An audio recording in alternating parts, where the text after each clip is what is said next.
Preface.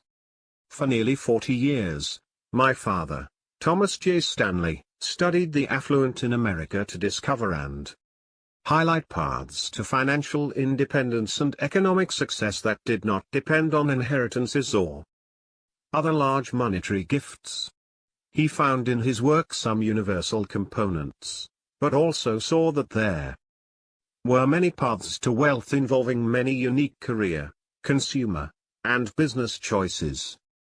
Despite the evidence-based financial planning principles embodied in his book The Millionaire Next Door and the tried-and-true paths to wealth accumulation that have been documented quite clearly, many people continue to ask, how come I am not wealthy? Whether you're a small business owner, teacher, attorney, or sales professional, a disciplined, methodical approach to building wealth has been proven to work. As my father wrote in The Millionaire Next Door, the millionaires profiled in the book, did it slowly, steadily, without signing a multi-million-dollar contract with the Yankees, without winning the lottery, without becoming the next Mick Jagger. 1. This slow and steady approach applies to many of life's challenges, such as learning a new skill, getting or staying in good physical shape, raising children, or starting a new business. Achieving any major goal, including financial independence, requires disciplined action over time, an awareness of one's own abilities, and the effective allocation of resources. But a desire for a certain type of lifestyle, one with a requisite level of consumption and displayed status, still makes the journey difficult for most of us. A lifestyle that is dictated by what others do, drive, and where cannot be sustained by most without a steady fire hose of incoming cash flow.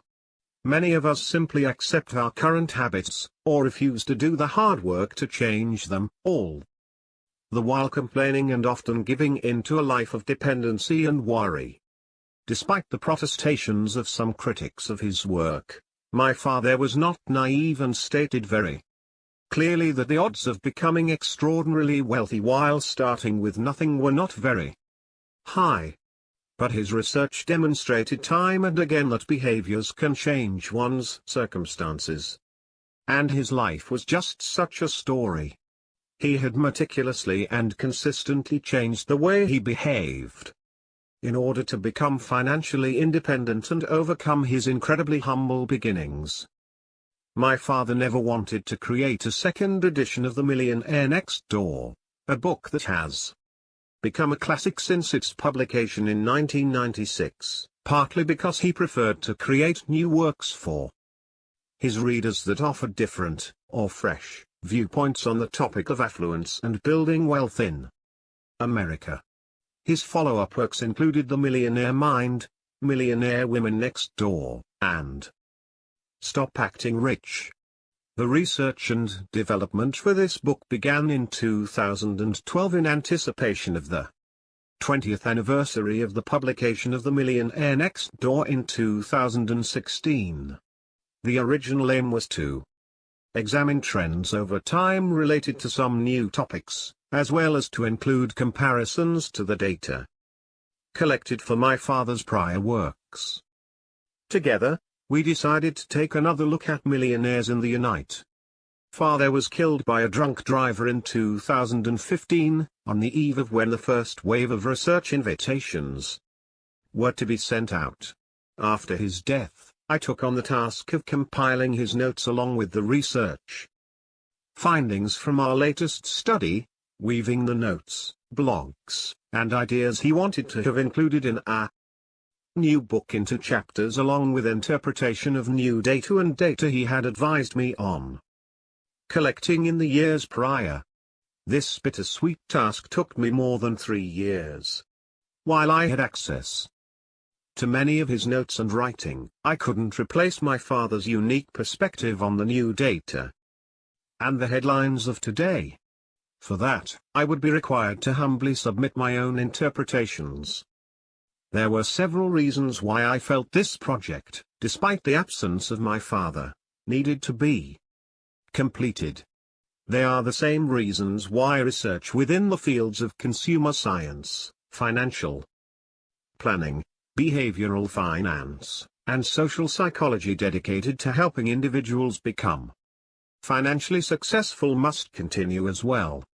In short, we need an ongoing scientific study of how individuals can build wealth on their own to confirm or refute myths about wealth, anecdotes, and feel-good stories. We need to use scientific rigor to separate what sounds good from what actually works. Myths about wealth still abound in this country. Income continues to be confused with wealth by the media, the government, and in the minds of Americans. Anyone who has amassed a fortune on his or her own is often viewed with suspicion, as if the only pathway to financial success requires either high levels of economic outpatient care, financial gifts from family members, winning the lottery, or dishonesty. Shiny, glittering images fill our social media feeds and continue to confuse us about the reality of becoming financially successful. Many of us are also woefully unprepared and, in some cases, unable to manage our own financial affairs. Nearly half of all Americans could not cover a $400 expense without selling something or borrowing money. We continue as a nation to be worried about our finances. The American Psychological Association found that nearly 64% of Americans feel money is a somewhat or very significant source of stress within their lives. 3. This ebbs and flows with the economy, but money tends to be the top stress factor for Americans ahead of work, health concerns, and family issues. Finally, it's important to note that some critics of the Millionaire Next Door suggested that their stock market boom fueled by the developing internet economy in the mid-1990s was the reason for the success of the individuals included in the book, or alternatively that survivorship bias, asserting that the data only looked at those who had succeeded in becoming wealthy and not whether the same traits were exhibited by those who failed, was the explanation for the results. The critics ignored that there were clear comparisons, and often significant differences, in his work between the prodigious accumulators of wealth who were effective at transforming their income into wealth and the accumulators of wealth, those who, with the same level of income, had very little to show for it in their accounts. The same behaviors and habits examined in the Millionaire Next Door have also been applied to populations of mass market and mass affluent individuals, that is, those who haven't survived to be wealthy yet, and the data from these non-millionaire populations is consistent in revealing the positive correlation between accelerated wealth building and factors such as making prudent financial decisions, ignoring societal pressures to spend, and being focused on goals. 4.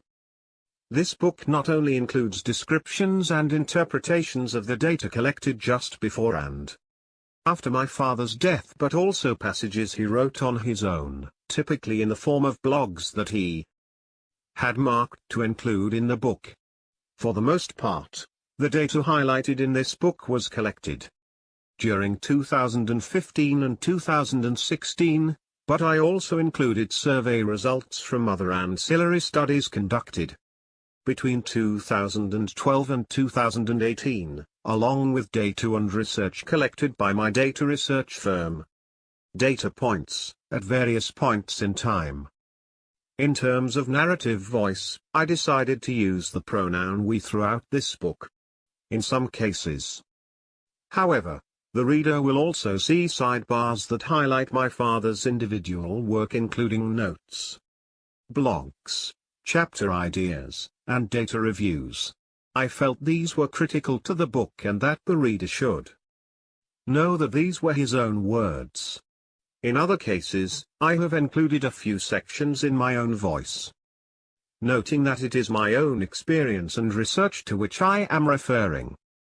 His untimely death in 2015 has left a void not only in the lives of his immediate family but, based on the numerous communications we received through his website and other sources during the time after his death, also in the lives of the readers of his books and blog who were seeking assistance or encouragement on their journeys to financial independence. With all of these moving parts as a backdrop, I offer this book as a continuation of my father's research and work. In the days after the tragedy that took his life, some in the media used their opportunity to make the assertion that the millionaire next door concept is dead. That's not what our data says. I hope this book will demonstrate that the millionaire next door is still very much alive and well, and that financial success continues to be attainable for almost anyone who is willing to work for it. Sarah Stanley for Law. Atlanta, Georgia. June 2018. Chapter 1. The millionaire next door is alive and well. Believe it can be done. When you believe something can be done, really believe, your mind will find the ways to do it. Believing a solution paves the way to solution. Dave Schwartz, The Magic of Thinking Big. Dr. Thomas J. Stanley spent the majority of his professional career examining how Americans achieved financial success on their own. He studied business owners, executives, teachers, engineers, and a whole host of individuals with average to above average incomes to answer the question, why are some individuals better able to transform income into wealth? The works published from this lifetime of research answering that question have sold more than 5 million books. Why did this work have such a significant impact? Perhaps it was because the research revealed that wealth could be achieved via our own behaviors. There were no preconditions such as privileged birthright or ethnicity. Despite sensational headlines to the contrary, it is still possible today to build wealth without a lump sum inheritance or a lucky lottery ticket. So long as the freedoms that we enjoy exist in the United States, there will be individuals who will build wealth, not because of luck or the color of their skin or their parents' success, but because of the goals they set, the behaviors they employ to reach their goals, and their ability to ignore distractions and naysayers along the way. The hallmarks of what made a millionaire next door 20 years ago continue to hold true. Living below your means is just another way of expressing a mathematical equation, an equation that works regardless of changing political landscapes, economic environments, and fads. The math always works, but the distractions of the day, whether the trading up mentality of the 1990s or early 2000s, or the ever-present social media of today, pull many people away from the simple power of saving more than they spend. The increased costs of healthcare and education also require us to think differently about the way in which we live our lives. The traditional lifestyle or career path that our parents and grandparents followed may not be conducive to building wealth today.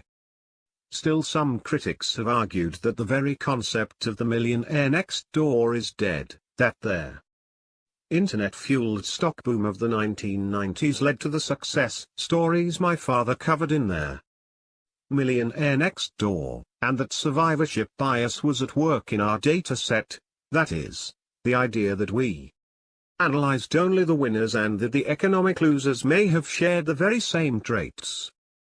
But fortunately for those who are seeking financial independence, our most recent study and resulting data indicate that the behaviors, habits, and lifestyles that are conducive to building wealth haven't changed in the last 20 years, and they are not dependent on the economic, societal, or technological concerns of the time. We've seen that even in non-affluent populations, the same characteristics separate those who are more successful at transforming income into wealth from those who are less successful. Identifying Millionaires Next Door. There is a science to finding millionaires, but because they are such a small subset of the American population, obtaining large numbers of them for any survey research effort can be challenging. There are massive data sets and addresses tied to zip codes that allow researchers to sample within presumed high-income and high-net worth neighborhoods, even though within those neighborhoods, not all the residents are millionaires. Traditional survey research and target market procedures are not necessarily foolproof methods to find millionaires next door, because millionaires often build wealth by not spending a fortune on their primary residence, thus making them less likely to live in affluent neighborhoods, even though they can be seen in crowdsourcing efforts and financial independence blogs. They typically keep the reality of their financial success to themselves. After all, a willingness to not look rich helped them get there in the first place. But today there continues to be a group of individuals who build wealth on their own and certainly on their own terms. Many of the millionaires next door featured in this book and in prior works wrote to us to share their stories. While this group doesn't take pride in broadcasting their success to the world, they do tend to relish in sharing their experiences, often anonymously, with others who are interested in following their lead. Through our research with crowdsourced samples, we also encountered people who are properly labeled as emerging millionaires next door. These are individuals who are not yet millionaires but most certainly on their way. Identifying those who are adept at transforming income into wealth takes more than an isolated consumer purchase or job title. True, the millionaires next door that my father studied and interviewed in 1996 often worked in what some people might think of as dull or mundane industries, like accounting or scrap metal. Today, just as was the case in 1996, professionals such as engineers and teachers often have the characteristics, personalities, and abilities that allow them to prodigiously transform their incomes into wealth. But it has never been the case that all small business owners, scrap metal or otherwise, are successful at transforming income into wealth. It's also never been the case that all owners of older model cars, inexpensive watches, and modest homes have the necessary knowledge, skills, abilities, and competencies to build wealth on their own. These are markers, as my father showed, but not necessarily predictors. No, instead we have to consider a broader pattern of behaviors and experiences versus a single financial decision or lifestyle choice. Someone forgot to tell the financial independence community. Since the publication of The Millionaire Next Door in 1996, an entire community has evolved that focuses its lifestyle and efforts on the ability to retire, or have the option to leave salaried work, at a stage of life that today is mostly unheard of. 30-something. Saving money and being able to do what you want with your life as soon as possible. Many bloggers in the community reference The Millionaire Next Door as a transformative work in their journeys. The case studies and personal journeys of these bloggers are more voluminous than could be covered in one book and include a multitude of different approaches, from doctors and attorneys earning high six figures to other professionals with lower salaries. Some writers have multi-millions accumulated, but have not yet jumped ship from their careers, while some with less than $1 million in net worth have already retired. They preach being purposeful and disciplined in designing a lifestyle that allows you to stop being beholden to a company or organization so you can decide on your own what you want to do with your days. Again, these people are not in their 60s or 70s, but in their 20s, 30s, and 40s. Take 30 minutes and peruse through some of these blogs and get to know these individuals. Note: the lifestyles they describe and the details of how they got there. You may not like how they live their lives, but it would be hard to argue that their behaviors and choices don't work for them. It will become clear that the millionaire next door is alive and well in this particular community. Respect for money, a prerequisite for wealth. Alison Lamar, who grew up in a remote part of the United States, had an alcoholic mother and a father who struggled to make ends meet while taking care of his wife. In the end, it was Alison's grandparents who served as mentors to help her take control of her financial life. When I interviewed Alison, she shared her unique perspective with these words of advice related to respecting money. Take care of money responsibly, and it will take care of you later. When people say they don't care about money, I believe that is an excuse not to deal with it. Alison is now 54 years old, the mother of 2 college-aged children, and a homeowner. She's happily engaged to be married and has lived in the same town for 20 years. She told me it was her early experiences and corresponding behaviors that allowed her to build wealth and become a millionaire twice over. I was the oldest, and I was going to help figure out how Mom was going to live. There were things I wanted as a 13-year-old, and it wasn't a pity party that I couldn't have them. I got a paper route, even when it was -40 degrees, I was there. I'm naturally a doer and worker and a problem solver. There was no extra fluff in our life. I spent a lot of time with my grandparents. My grandfather worked hard all his life and built wealth. I saw how disappointed he was in some of my cousins who felt entitled to his wealth. Now you see this instantly on Facebook. You see all of these people with what look like incredible lives, but in reality, it's not that way. My dad constantly told me to save 10%, and so did my grandparents. Even when I was in college, making $6.50 an hour, I saved 10%. My friends would laugh and say, "Why don't you wait until you have a real job?"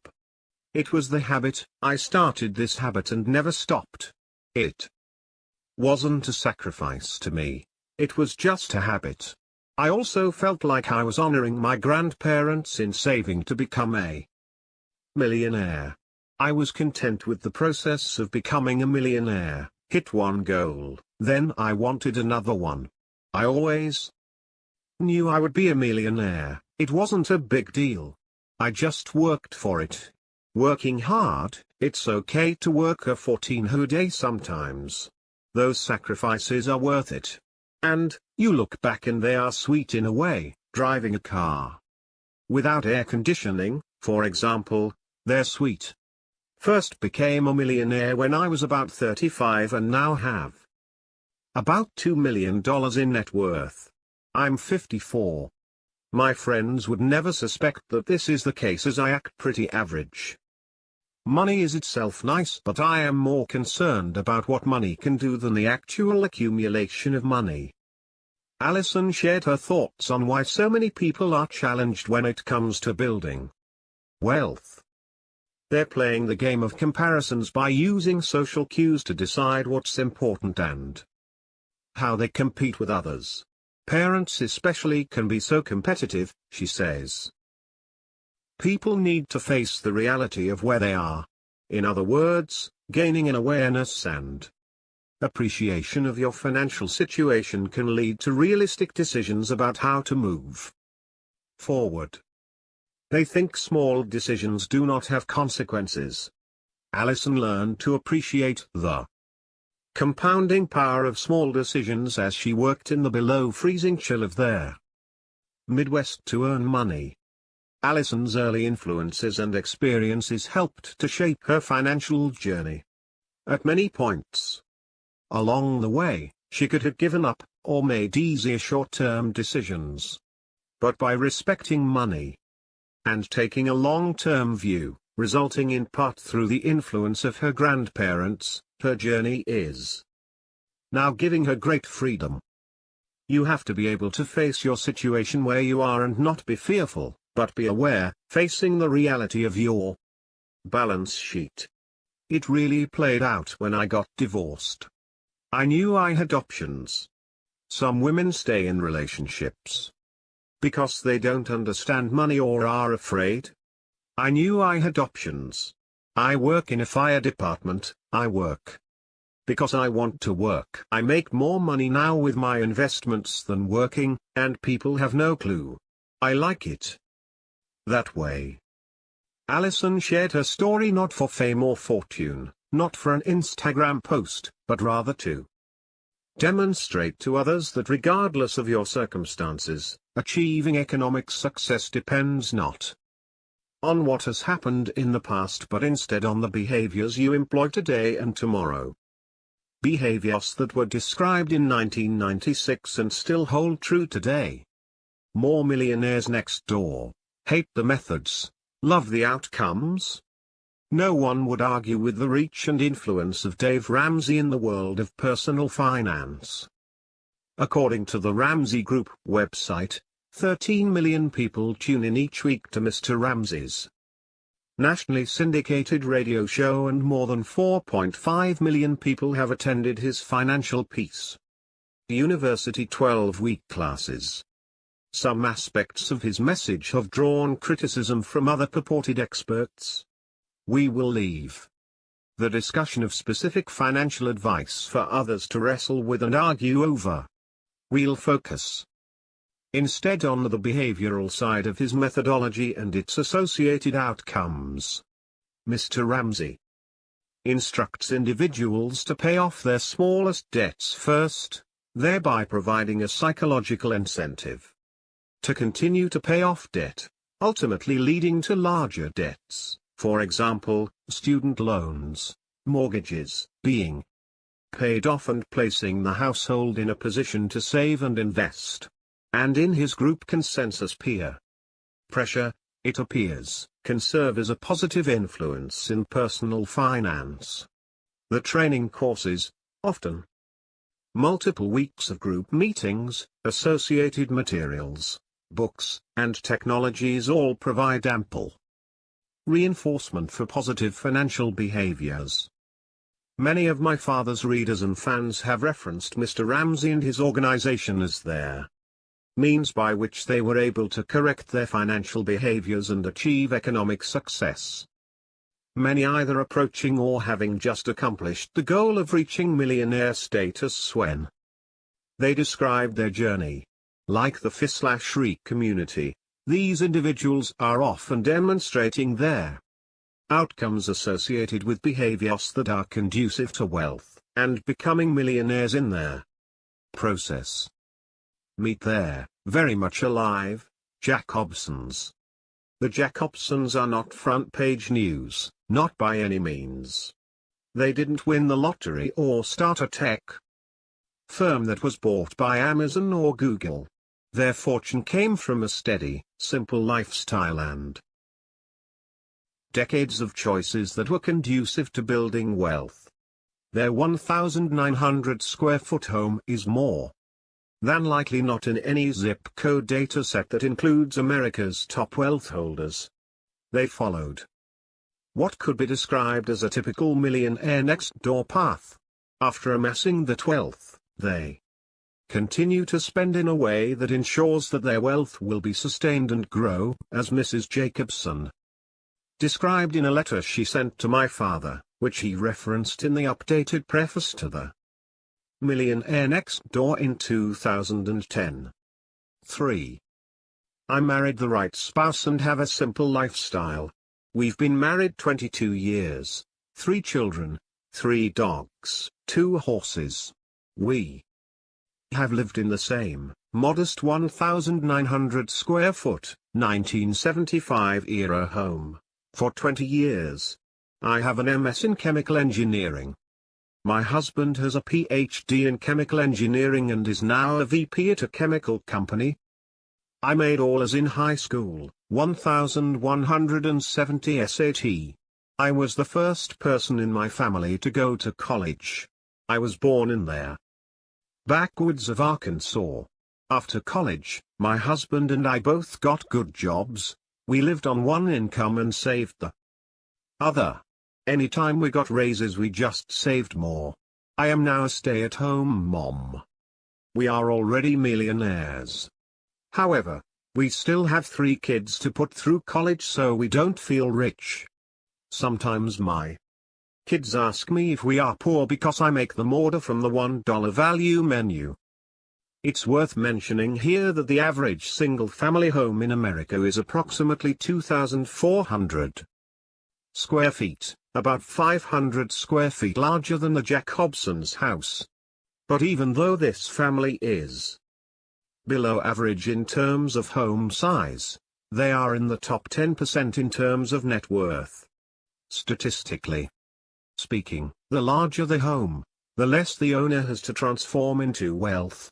Approximately 92% of homeowners are not millionaires, but a whole lot of them live in homes larger than 1,900 square feet. The Jack Hobsons don't have to worry about the $400 trillion shortfall that is expected to hit retirement savings in the next 30 years. Because Americans now live longer and fewer pension options are available, the burden to ensure financial independence and comfort in retirement is likely to be mostly the responsibility of the individual, and the Jack Hobsons aren't taking any chances. Regardless of headlines to the contrary, they are millionaires next door, and they are very much alive and well. But it's not for me. Some cannot imagine the early career experiences of Alice and Lamar. And the Jack Hobson's lifestyle isn't for everyone. Some people may not want to order from the value menu. Some people may want a bigger house for any number of reasons. And retiring at 35 but having to live a frugal lifestyle isn't attractive to everyone. It is understandable that not everyone can or wants to live this way. But consuming today in anticipation of higher levels of future income and trying to keep up with the arms race of gadgets, cars, and accessories are universal problems that derail people from their economic success path, and certainly the millionaire next door path. Individuals adopting this strategy are easily targeted by marketers, making it even tougher for them to stay focused on a goal of financial independence. The consumer arms race, and the reality that large populations are engaging in such battles, are often neglected in politically charged commentary on the state of wealth accumulation.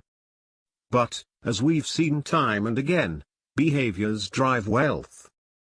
Consider how many people you know who may live in a house they cannot afford without their current level of income. In a neighborhood filled with conspicuous signs of wealth. With friends or family who do not want to take responsibility for their financial future. With little saved for either retirement or other life events, for example, college, and with constant worry and concern that their lifestyle is in jeopardy. People who are stuck in these kinds of scenarios don't have the freedom to do something outside of the norm, like start a new business, or weather an economic disaster. You may not want the frugal lifestyle described by our millionaires next door above. But if not, you will need a high income to fuel consumption and be prepared for what may come your way in the future. Income is not wealth. There is great freedom in the United States to choose the kind of life we want to lead and the way we build or maintain wealth. Whatever path we choose, generating income for our household will be of paramount concern at some point in the process. But income isn't the same as wealth. Income is what you bring home today. Wealth is what you have tomorrow, and the next day, and the next day. Wealth is not income. Income is not wealth. Wealth is how much you accumulate. Net worth is your balance sheet, the net of your assets less your liabilities. Income is what you bring in over a period of time, and you report it on your annual income tax return. Periodic income certainly affects your net worth, balance sheet, but doesn't define true wealth. Consider an individual who makes $1 million in wages in a year and spends $1.2 million in consumption during that same year. The wealth, balance sheet, impact would be negative $200,000. The media often portray wealth as income instead of net worth, creating the erroneous perception that simply receiving a big paycheck necessarily leads to wealth. One similarity between the high income and high net worth crowds is that most of these people are economically productive as a result of their own efforts. And personal wealth in the United States is rising over time. In 2017, there were approximately 11,500,000 millionaire households. Roughly 9% of all U.S. households. 6. By comparison, in 1996, there were 3,500,000 millionaire households, representing 3.5% of all American households at that time. Personal wealth in the United States was $22 trillion in 1996, but nearly one half of this wealth was owned by 3.5% of households. The distribution is similarly disproportionate today, with personal wealth at approximately $84.9 trillion in 2016, nearly 76% is held by 10% of households. 7. We are by any definition a very affluent country. But most people in America today are far from wealthy. Don't be confused when you learn that the average, mean, net worth of an American household is $692,100. 8. You may think that even if a typical American worker loses his job, he will be able to live off his wealth for 5, maybe even 6 years. But there is a problem with this figure. It is very misleading. The presence of high net worth households, think billionaires such as Warren Buffett or Bill Gates, skews the average disproportionately. The median measure of household net worth paints a much more accurate picture of the character of wealth in America. The median is that of the typical household, the midpoint range of the more than 124 million households ranked from bottom to top along the net worth scale, with few exceptions, and where noted, we use the median figure when we discuss dollars in this book. For example, their median income in the United States, as of 2013, was $59,039, while the mean or average was $83,143. 9. The estimated median net worth of Americans in 2016 was $97,300. 10. Far from the frothy $692,100 average figure, and is just shy of the cost of a one-year stay in a nursing home. 11. This means that less than one half of all households in the United States have enough to pay for such a service even if they sold everything they owned. Most American households are nowhere near being financially independent, which we define as being able to live for some period of time without a paycheck from an employer or other earned income, nor will most be able to retire in comfort. And there is more bad news. What if the equity in homes is factored out of the median net worth figure? Then the median figure drops to roughly $25,116, or about half of the annual median income generated by a typical American household. Who will care for these people when they are no longer able to support themselves? Don't bet on their government. In the not-so-distant future, it is likely that you will only be able to rely on yourself and your loved ones. Survival, like charity, begins at home. Let's look at net worth as the indicator of wealth status. We often hear, both directly as well as in the media, The following, $1 million? That's nothing anymore. So while $1 million is certainly worth less today than 20 years ago, $1.5 million today would equal approximately $1 million in 1996. 13, it's still more than 10 times the median net worth in America. As was the case in 1996, most households are far from millionaire status. And even more so today. Millionaire status in retirement may not be enough to perpetuate a lifestyle that includes heavy consumption.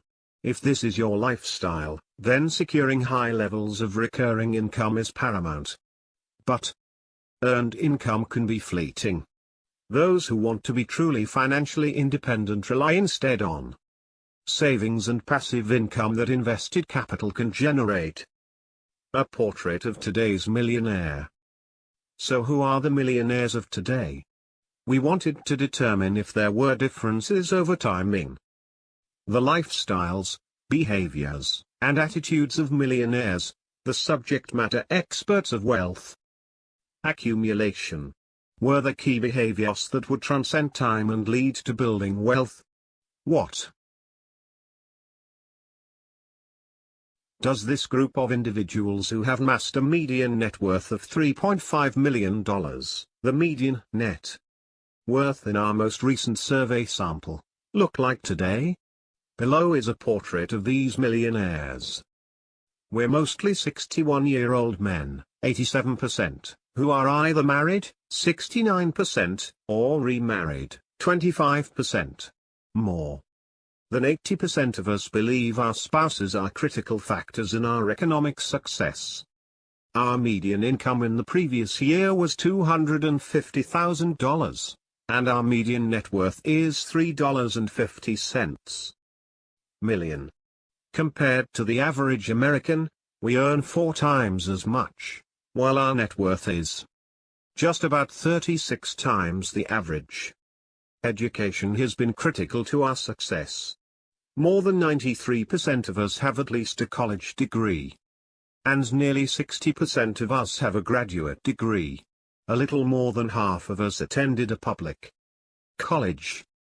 Nearly 20% of us are retired.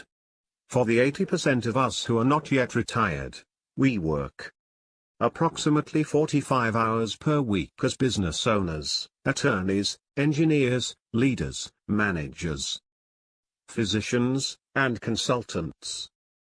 We live off what we've made, as more than 86% of us had 0% of our income from trusts and estates in the previous year, and only 10% received any gifts of cash, securities, properties, or vehicles from relatives.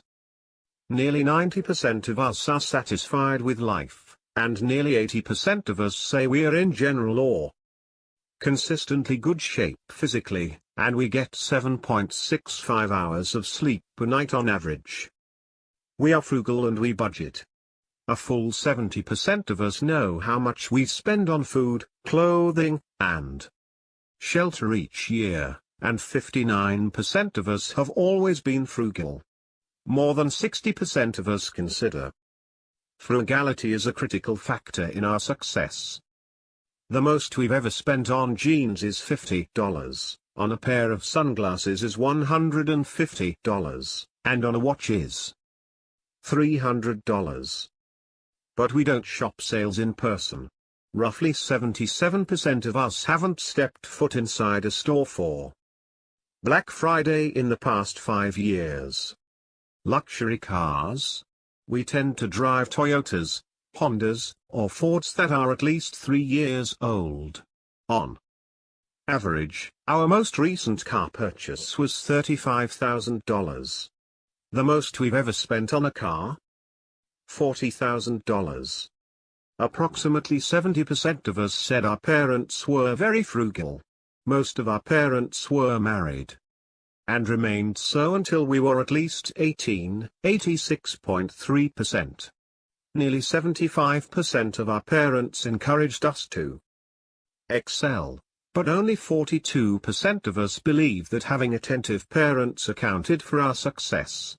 Less than one-third of us said our parents were better off than others while growing up. We are confident investors. 70% of us say we know more than most people about investing, and only approximately one-third of us say we rely heavily on an investment advisor. More than 70% of us have at least one account at a full-service investment firm. But we have made mistakes along the way. More than 60% of us have sold a great stock too early. More than 73% of us sold a bad stock too late, and nearly 40% of us have tried to time their market. When it comes to investing, taking risks helped us early on, while 56% of us would call our current investment strategy balanced. When we first started working, more than half of us called our investing strategy risky or very risky. When we do want professional advice on investing, we don't pay a lot for it. 56% of us paid 1% of our income from the previous year on fees, while 33% of us paid 0. Do we practice economic outpatient care? Yes, a little less than two-thirds of us give gifts to our children and grandchildren. Roughly 34% of us give 1% of our income, and 23% of us give 5% of our income as gifts to relatives. This portrait of what a millionaire looks like in America today is just a starting point. The real value in studying the wealthy is to understand what they did along the way to achieving financial success, that is, the patterns of behaviors that led to success. It is also critical to highlight case studies shared with us over the past few years of other millionaires who provided detailed accounts of their attitudes, lifestyles, and behaviors. The research.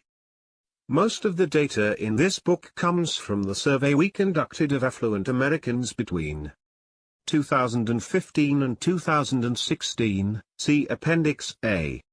This allowed us to make comparisons across time of the behaviors and habits of millionaires. We also used data collected at various times by the Affluent Market Institute and data points.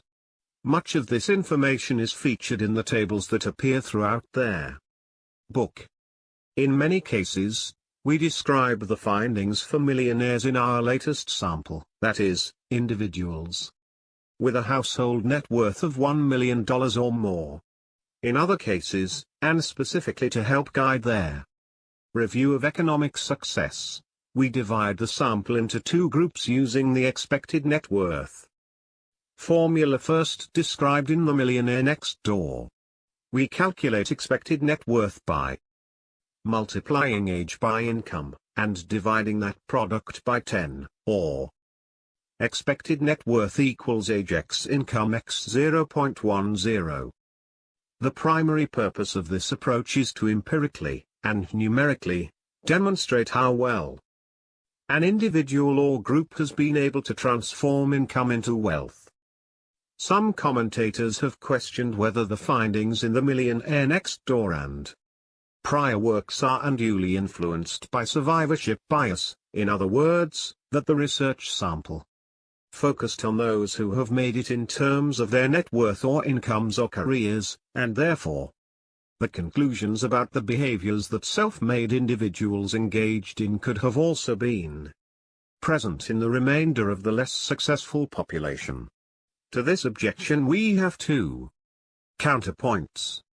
First, in addition to simply reporting averages and percentages related to the characteristics of millionaires, prior works have examined the different habits, behaviors, and attitudes of what we call prodigious accumulators of wealth and under-accumulators of wealth, to examine potential differences in the behaviors and attitudes of these groups. In our current study, we divided the affluent sample into quartiles based on the difference between their actual net worth and expected net worth.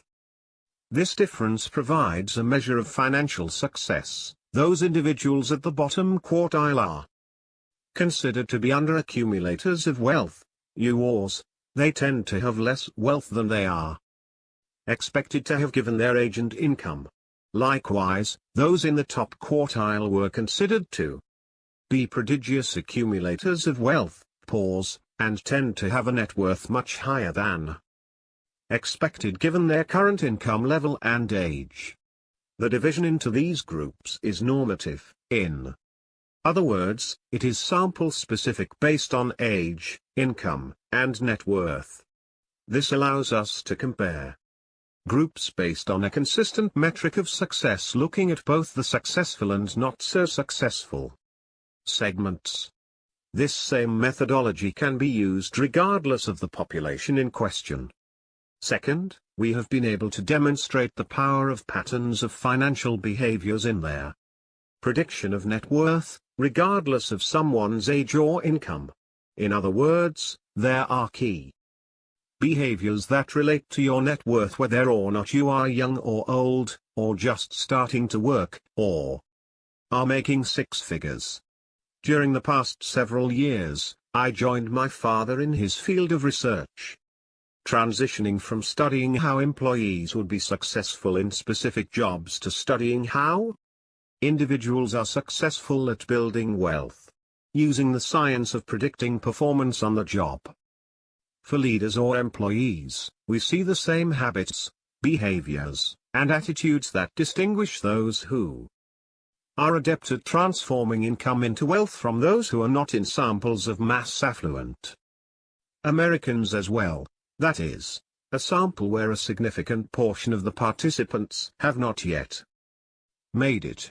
In other words, the same factors for building wealth relate to net worth across the entire range of the affluence scale, including those who are not affluent.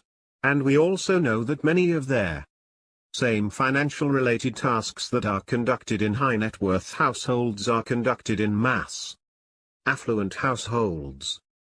14. The tasks are similar, and the competencies required to conduct those tasks are similar.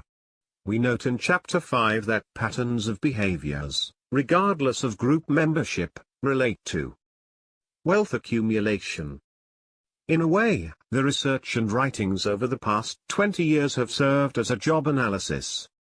15. Or scientific examination of what it takes to build wealth. Job analysis is used in the world of human resources to study the key tasks and characteristics of individuals who are proficient in their jobs or professions. Those competencies are then put to the test to see if they are valid, or accurate predictors of future success on that job. This discipline is used to assist employers in selecting applicants who are most likely to succeed in a job or function. In the job of managing finances, we measure success by the difference in actual versus expected net worth. Past behavior and experiences are among the best predictors of future performance when an employer hires a new employee. For those attempting to build wealth, which we argue is one of the critical jobs of anyone running a household, there are clear tasks that comprise the job. 16. And clear sets of behaviors that predict how well we will perform at this job. 17. Of course, we know that net worth is strongly influenced by income and age. Higher income gives individuals greater potential to build wealth. The older an individual is, the longer he or she has had to build wealth. And a large inheritance helps as well. Despite these factors, behaviors and experiences matter when it comes to building wealth, regardless of whether we're studying their affluent, as is the case in this book, or studying those in the mass market or mass affluent segments. Patterns of behaviors and experiences matter when building wealth, and the same behavioral patterns, including discipline in spending, saving, and financial management behaviors, differentiate under accumulators of wealth from prodigious accumulators of wealth regardless of age, income, or percentage of inherited wealth. What conclusions were reinforced by our research? The overarching lessons of financial success are universal and clear. They do not change because of elections, technology, or cultural norms. Nor do they change because of a boom or bust economy. The same skills, abilities, and competencies that are required to become financially independent and successful on your own are timeless.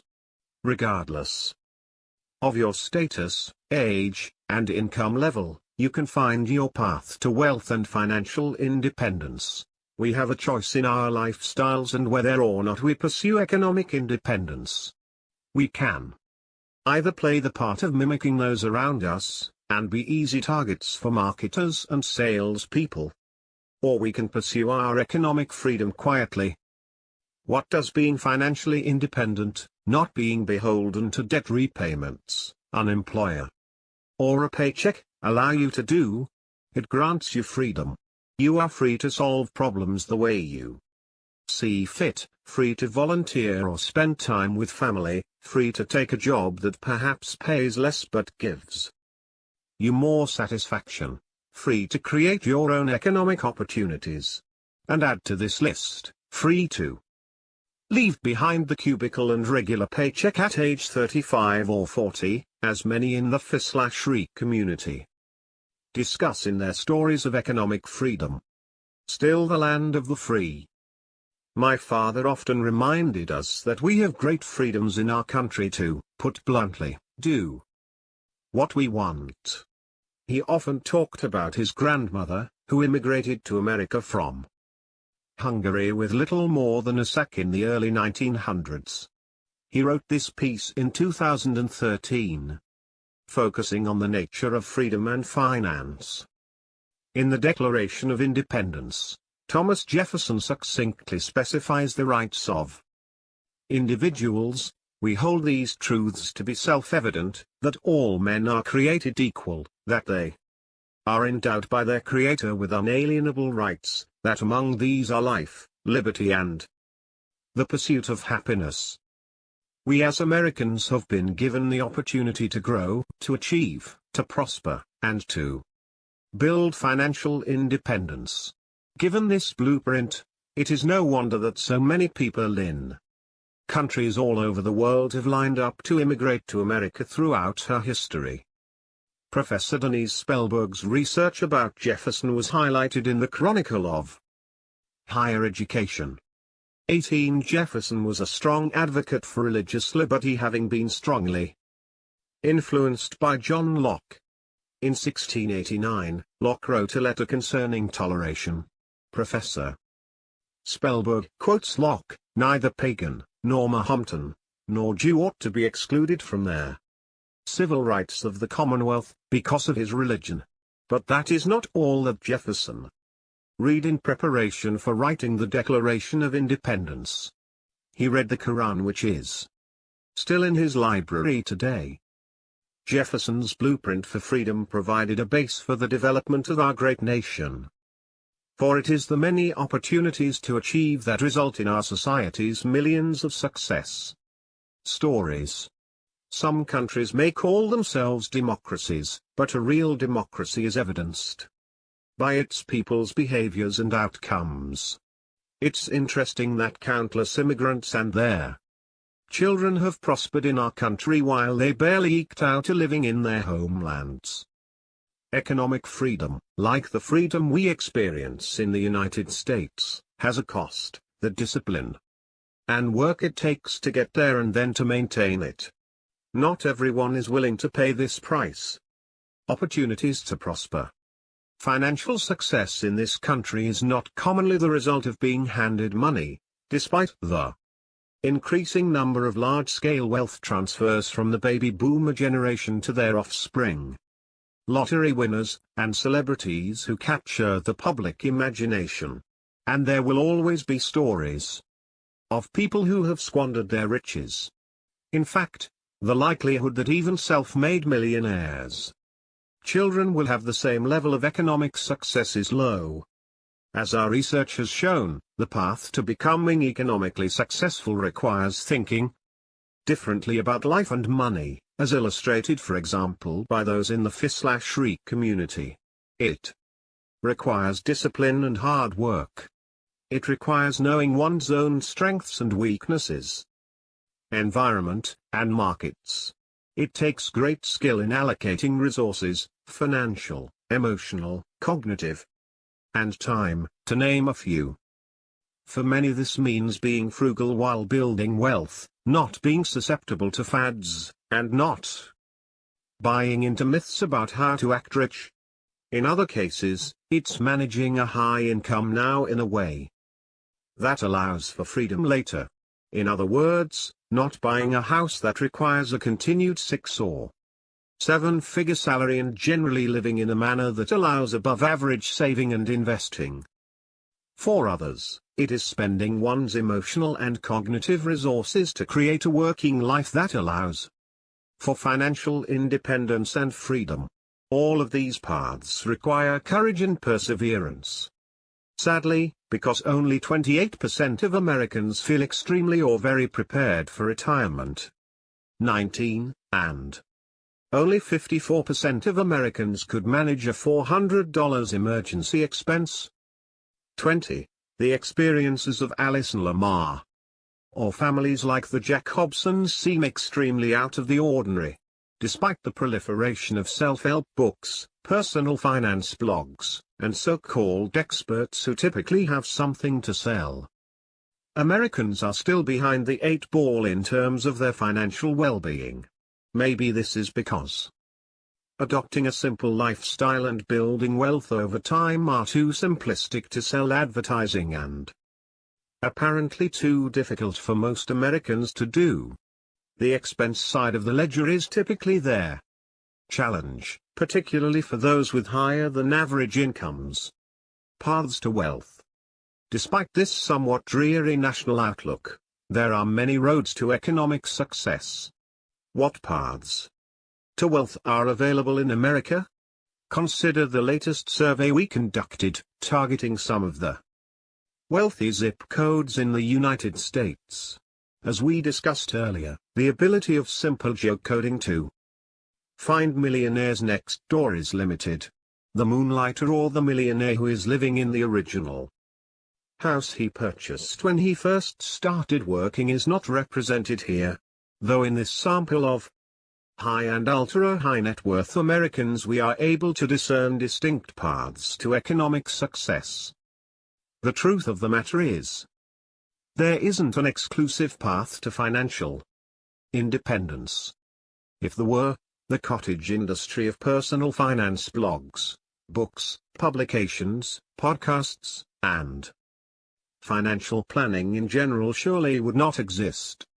This industry, founded in part on the idea that wealth was something that could be created versus inherited or gifted, essentially the key premise of the Millionaire Next Door, now has its own conferences, critics, and informal leaders. But even the Millionaire Next Door described only a few paths to wealth in detail, typically defined by disciplined spending, focused savings, and a diligence in money management. In reality, achieving economic success is an individual endeavor, but commonalities have emerged from there. More than 16,000 case studies, interviews, and surveys we have conducted and letters we've received. In this book we highlight those commonalities while also demonstrating how, in more than 20 years since the first publication of The Millionaire Next Door, many of the same behaviors and success factors that led to independence and wealth endure today. Here we look at how specific decisions and behaviors relating to consumption, budgeting, careers, investing, and financial management in general can affect wealth building. We focus on how the areas of technology, media, and consumerism have changed between the 1990s and 2000s when we conducted research for the previous books and today. For example, we were interested in how their very same technologies that give freedom to those wanting to manage their own finances, create their own businesses, and educate themselves can also serve as a distraction from financial and other goals. We wanted to understand how rising costs, such as in education and healthcare, would impact individuals who were frugal in nature. How would the behavioral finance biases in investing, which have captured the attention of many in the financial services industry, impact prodigious accumulators of wealth? Would they make the same mistakes? Above-average earners. While the Millionaire Next Door included other examples of self-made, economically successful Americans, the prototypical millionaire next door in this book is an individual in a somewhat boring occupation with an above-average income, who is frugal and unaffected by trends and social norms. But this is a path that may ultimately not suit everyone. The strategy is good defense, and their lifestyle is typically simple and unassuming. 70% of millionaires state they have always been frugal. This behavior transcends job types and income levels. High-income producers. The often prone to being income statement affluent group, or EAG group, referring to those with big incomes but low net worth, typically includes the executive leadership of larger organizations as well as professionals such as investment managers, doctors, dentists, and the like. If surrounded by exuberant consumption, this group is often tempted to look the part of their cohorts by buying big houses, luxury automobiles, and other expensive consumer goods. To build wealth with a high income takes considerable discipline in the consumption arena. To have economically self-sufficient children, this group must apply and teach a steady dose of frugality. Small business owners. Assuming they have creativity, courage, and determination, along with a clear ability to target market opportunities, small business owners tend to have a higher net worth than those who work for others. For the small business owner, his source of revenue is derived from a business he created which funds all of his other investments. But self-employment does not automatically translate into big income and wealth. Consider that of the more than 25 million Americans who were self-employed sole proprietors in 2015, their average annual net income was only $13,154. 21. Moonlighters, gig workers, and the FI/RE community. Nearly one-third of all working Americans are moonlighters, which means they generate revenue in addition to and outside of their regular full or part-time employment. Looking for multiple sources of revenue is a prototypical millionaire next door kind of behavior. It is much easier to have multiple sources of income than it was a decade ago. With technological resources at your fingertips, you can create multiple businesses in a matter of minutes. Typically, the most successful moonlighters have experience or access to potential customers to identify their needs and test the market. Many of these moonlighters and gig workers are what we might call the stealth wealthy. In other words, they cannot be found in a sampling of affluent neighborhoods or through traditional means. But in our surveys we were able to find several emerging and actual millionaire next door types who use crowdsourcing 22 as a means to supplement their incomes. They represent developers, administrative staff members, teachers, professors, lawyers, marketing professionals, retail sales clerks, nurses, the full range of job types, interests, and levels.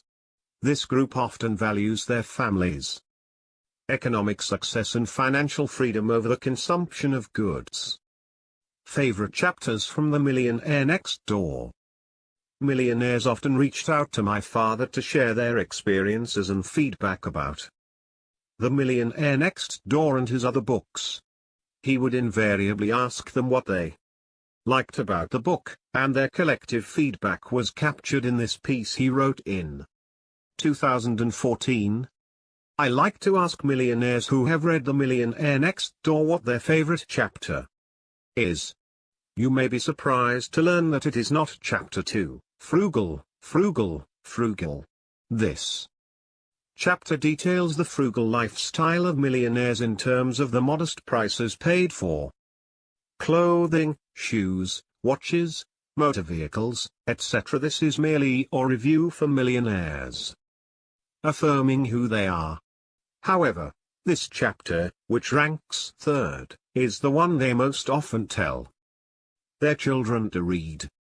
Chapter 5, Economic Outpatient Care, ranks second.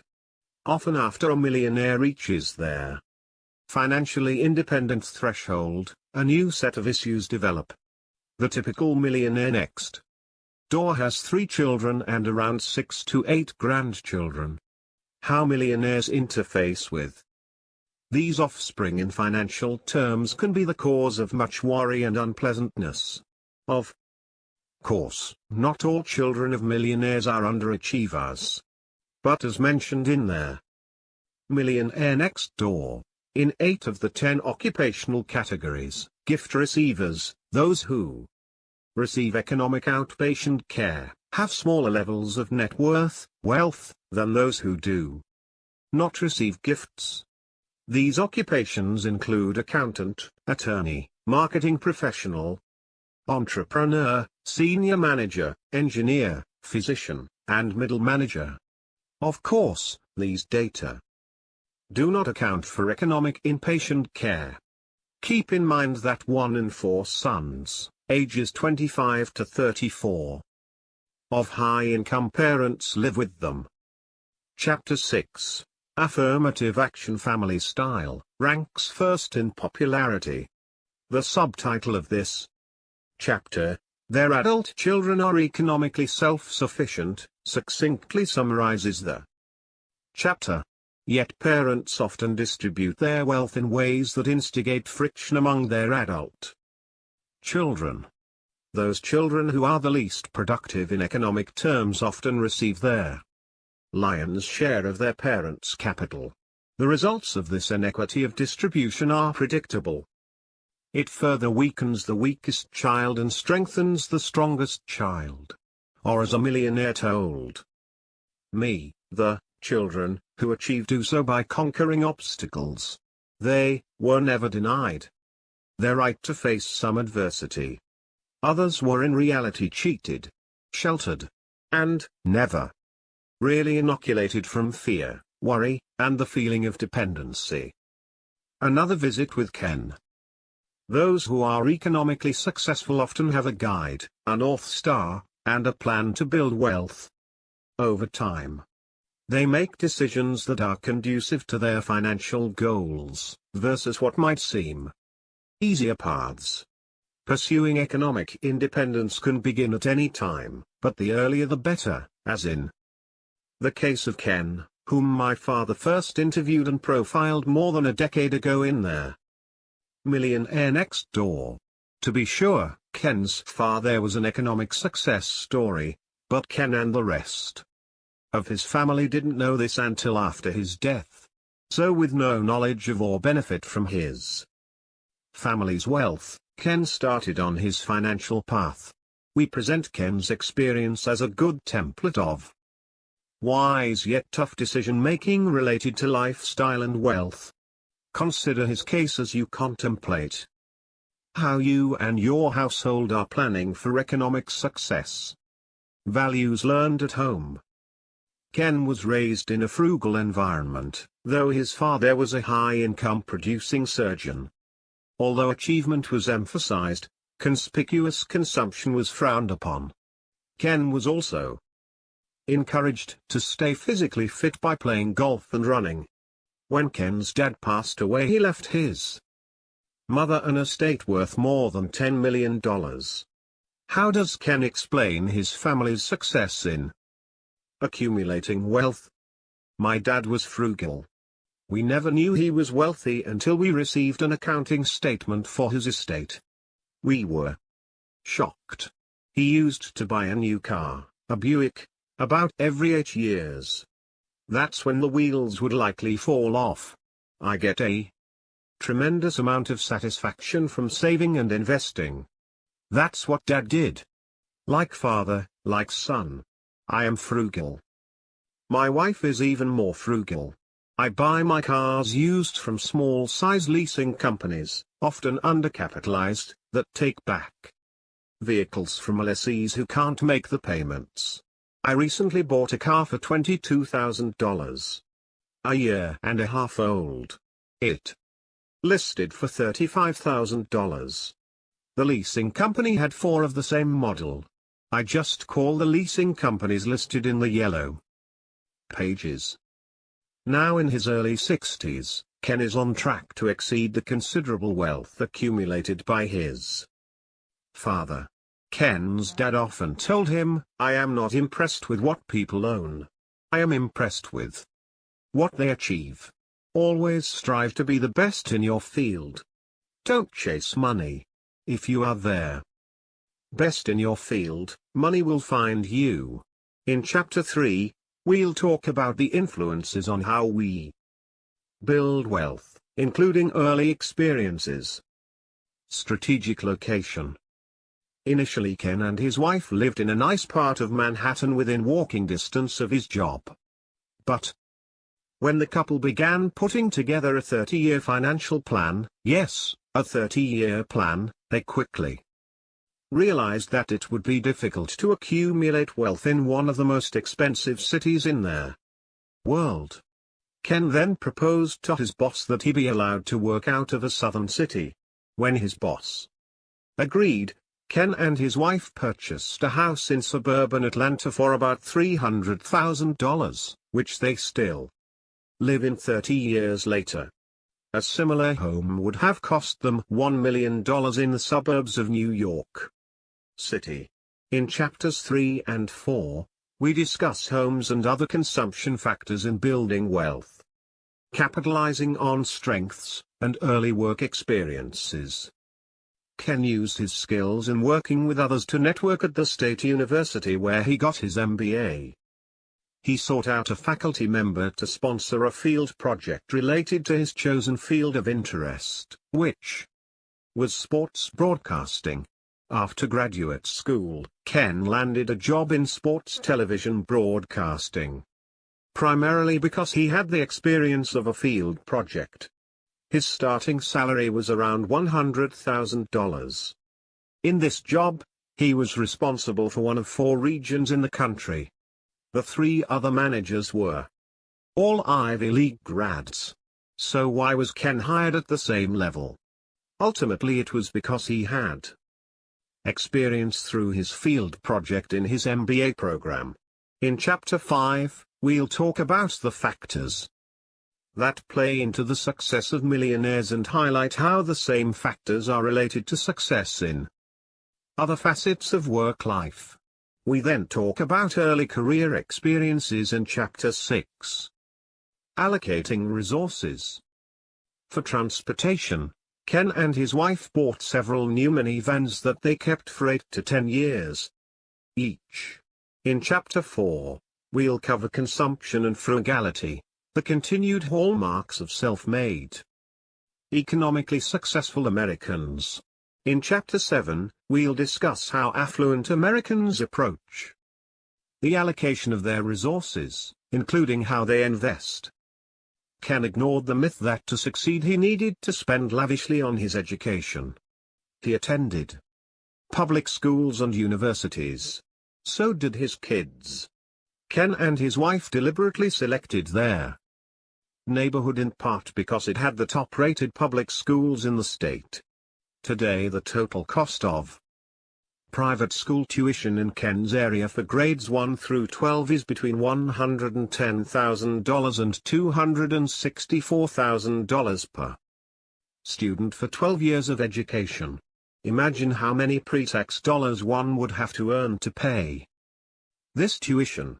Not surprisingly, 72% of the millionaires we surveyed report that when purchasing a home, they sought a neighborhood that had excellent public schools.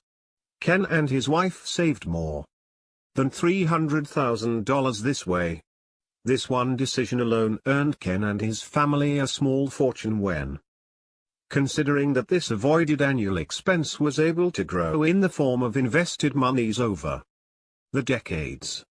We'll talk more about the myths of wealth, and the myths surrounding education, in chapters 2 and 5. The outcome? Ken retired at age 55 as a decamillionaire. Requirements for self-made economic success. What about those with average to better than average incomes seeking financial independence today? If you were to simply explain how an individual can build wealth over time, and you believed it was still possible, how would you do it? You might explain that the way to do it is to spend less than you earn, and then save and invest the remaining money in a way that allows it to grow on its own. It's simple, but not easy. The real difficulty lies in the external pressures that are telling us not to take these simple steps. In conjunction with the most recent survey research, this book attempts to focus on the key habits, traits, and behaviors of self-made Americans based on data spanning 40 years to see if these patterns have changed over the decades. What we see is that they have been constant regardless of a dot-com boom or a housing bubble crash. The behavioral components of economic success have even been consistent regardless of who's in the White House. Whether it's the Jack Hobson's value meal perspective or Ken's 30-year financial plan, there are key factors that separate those who are able to transform income into wealth from those who are not. Do environmental changes impact wealth building? Much has changed since The Millionaire Next Door was first published in 1996. Undoubtedly the biggest change is the proliferation of personal technology. These advancements gave us social media, which allows us to easily establish or keep relationships with an almost infinite number of family members or friends. On the positive side, social media provides a way to stay connected with others virtually. On the negative side, it is also a way for marketers to constantly remind us of the consumer goods we need and consumer-related experiences that our friends and family members are having. Purchases, parties, events, entertainment, and even high-priced educations.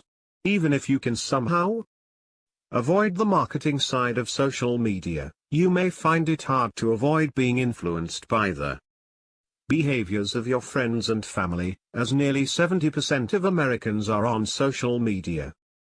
23. This steady inundation of what other people are doing, driving, and buying has made it increasingly more important to be disciplined in deflecting the influence of the proverbial Joneses. Next, an individual investor's ability to make his own securities trades was in its infancy in the 1990s, but today the tools are available to anyone. This has pushed down the costs of hiring financial advisors, and it's changing the nature of investing and financial planning, both for average Americans and for those with a significant amount of wealth. We'll discuss this more in Chapter 7 as our focus shifts to investing.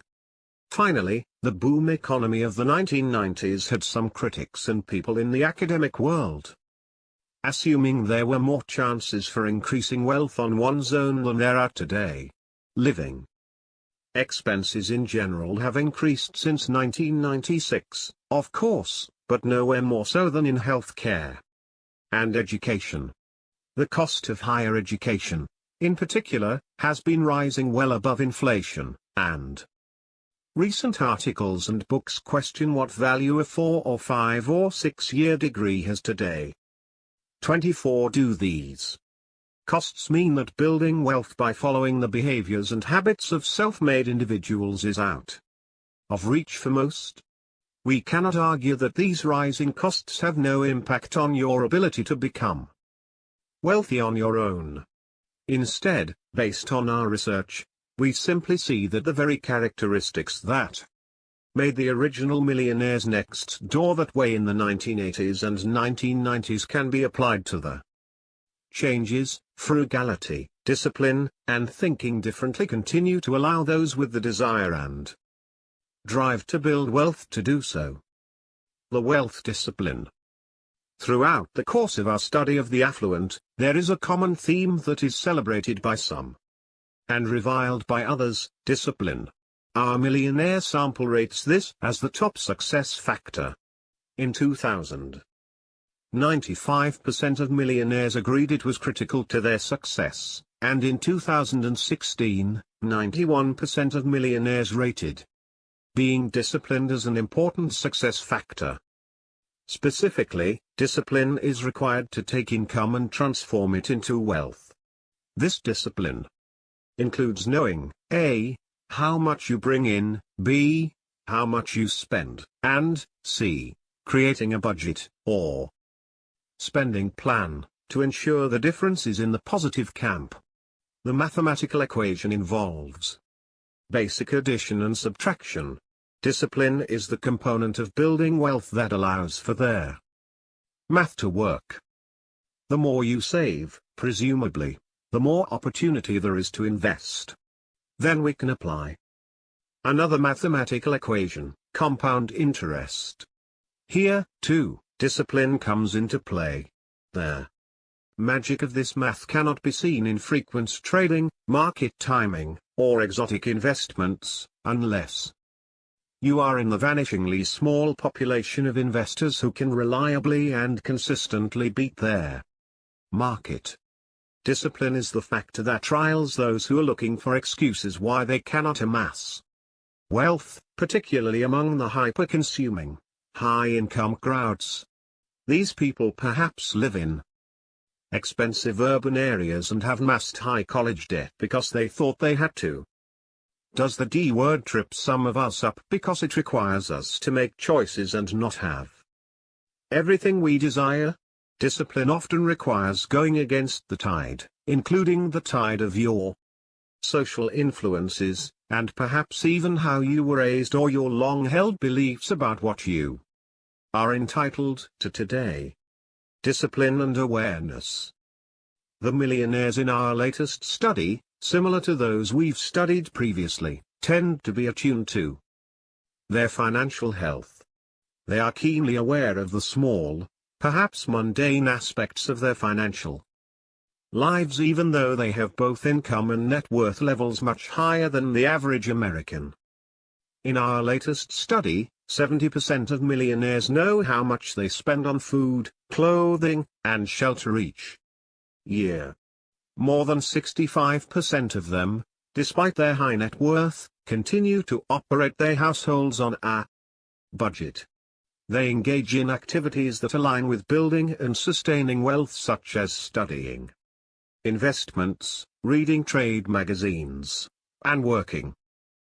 Most economically successful Americans have or gain an awareness of their own abilities, skills, and competencies, and how those can be transformed into careers, jobs, and businesses. They have their ability and foresight to examine trends in the environment, the market, and their communities, and target future or growing needs with their services or products. Typically, this awareness is gained through parental guidance, early career experiences, and trial and error.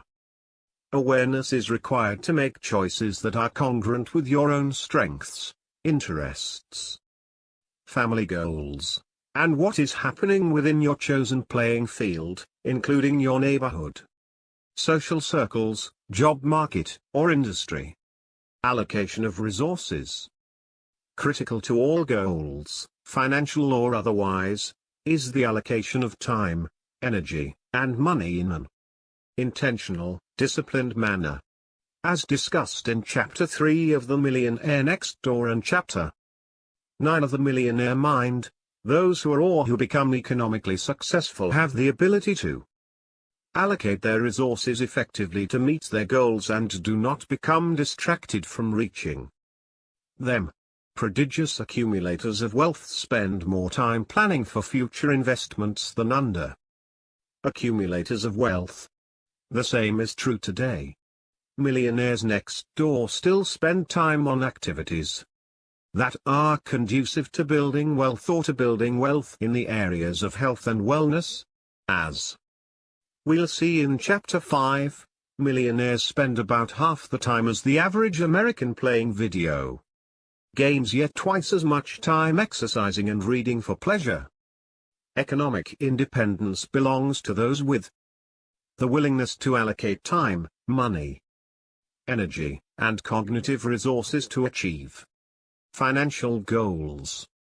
Bucking trends. Assume for a moment that everything you've read in the popular or social media press with regard to wealth accumulation in the United States is true, that with the rise in costs related to health care and education, the lack of pensions and retirement funds from employers, and the increased mechanisms by which companies can influence your consumer behavior, few people can build wealth on their own. What if you buy into the idea that only the top 1% or 10%, or some percent, will continue to stay there? And what if you decide you want to buck the trend, to try on your own to do what some are saying is essentially impossible today? My hope is that you will read the following chapters with some glimmer of hope in a world where many say doing anything on your own isn't possible without their help of government, handouts, or incredible good luck. What might it take for you? It will certainly take some self-reflection and, more importantly, some critical changes in attitude and behavior related to wealth, such as you have to understand and dispel many of the myths related to what wealth is and how it is accumulated. You will have to stop blaming those who have achieved economic success and instead examine how you can succeed based on your own unique background and talents. You will need to examine how everyone around you today, and those who were around you while growing up, faced financial matters. You will need to recognize that the errors of your parents and caregivers don't have to be yours. Perhaps more importantly, you will need to recognize the level of influence those around you are having on your financial behaviors and make conscious decisions as to whether or not you will allow those influences to persist. You will need to consider your consumer behavior, starting with major purchases including your home and car, as well as smaller purchases, where you plant yourself or your household, will have considerable influence on other major financial decisions. You will have to determine if those purchase decisions are conducive to your overall financial goals, or if they are being made to emulate those who are either glittering rich or, as is more often the case, those who pretend to have great wealth. Part of your self-reflection must include a self-assessment of your strengths and weaknesses. When it comes to all things financial, where do your unique characteristics help you in creating and meeting financial goals? You will have to add to your list of self-improvement goals those related to financial matters, becoming more focused, more confident in financial decisions, and more frugal. It will take generating revenue on your own and thus must include a reflection on what work means to you, where and how and for how long you want to spend 40+ hours a week toiling for some entity, or if you can create a business on your own, with its requisite ups and downs, to generate income. Perhaps, instead, you make the decision to pursue early retirement on your own terms, saving money aggressively during your early working years, and leaving the 30+ years of 9 to 5, or now 8 to 6, to others. Finally, that revenue must be invested to grow, and you will have to decide, after reflection, how to invest it and where to get financial advice. You will have to make intentional decisions about how to spend cognitive resources as well.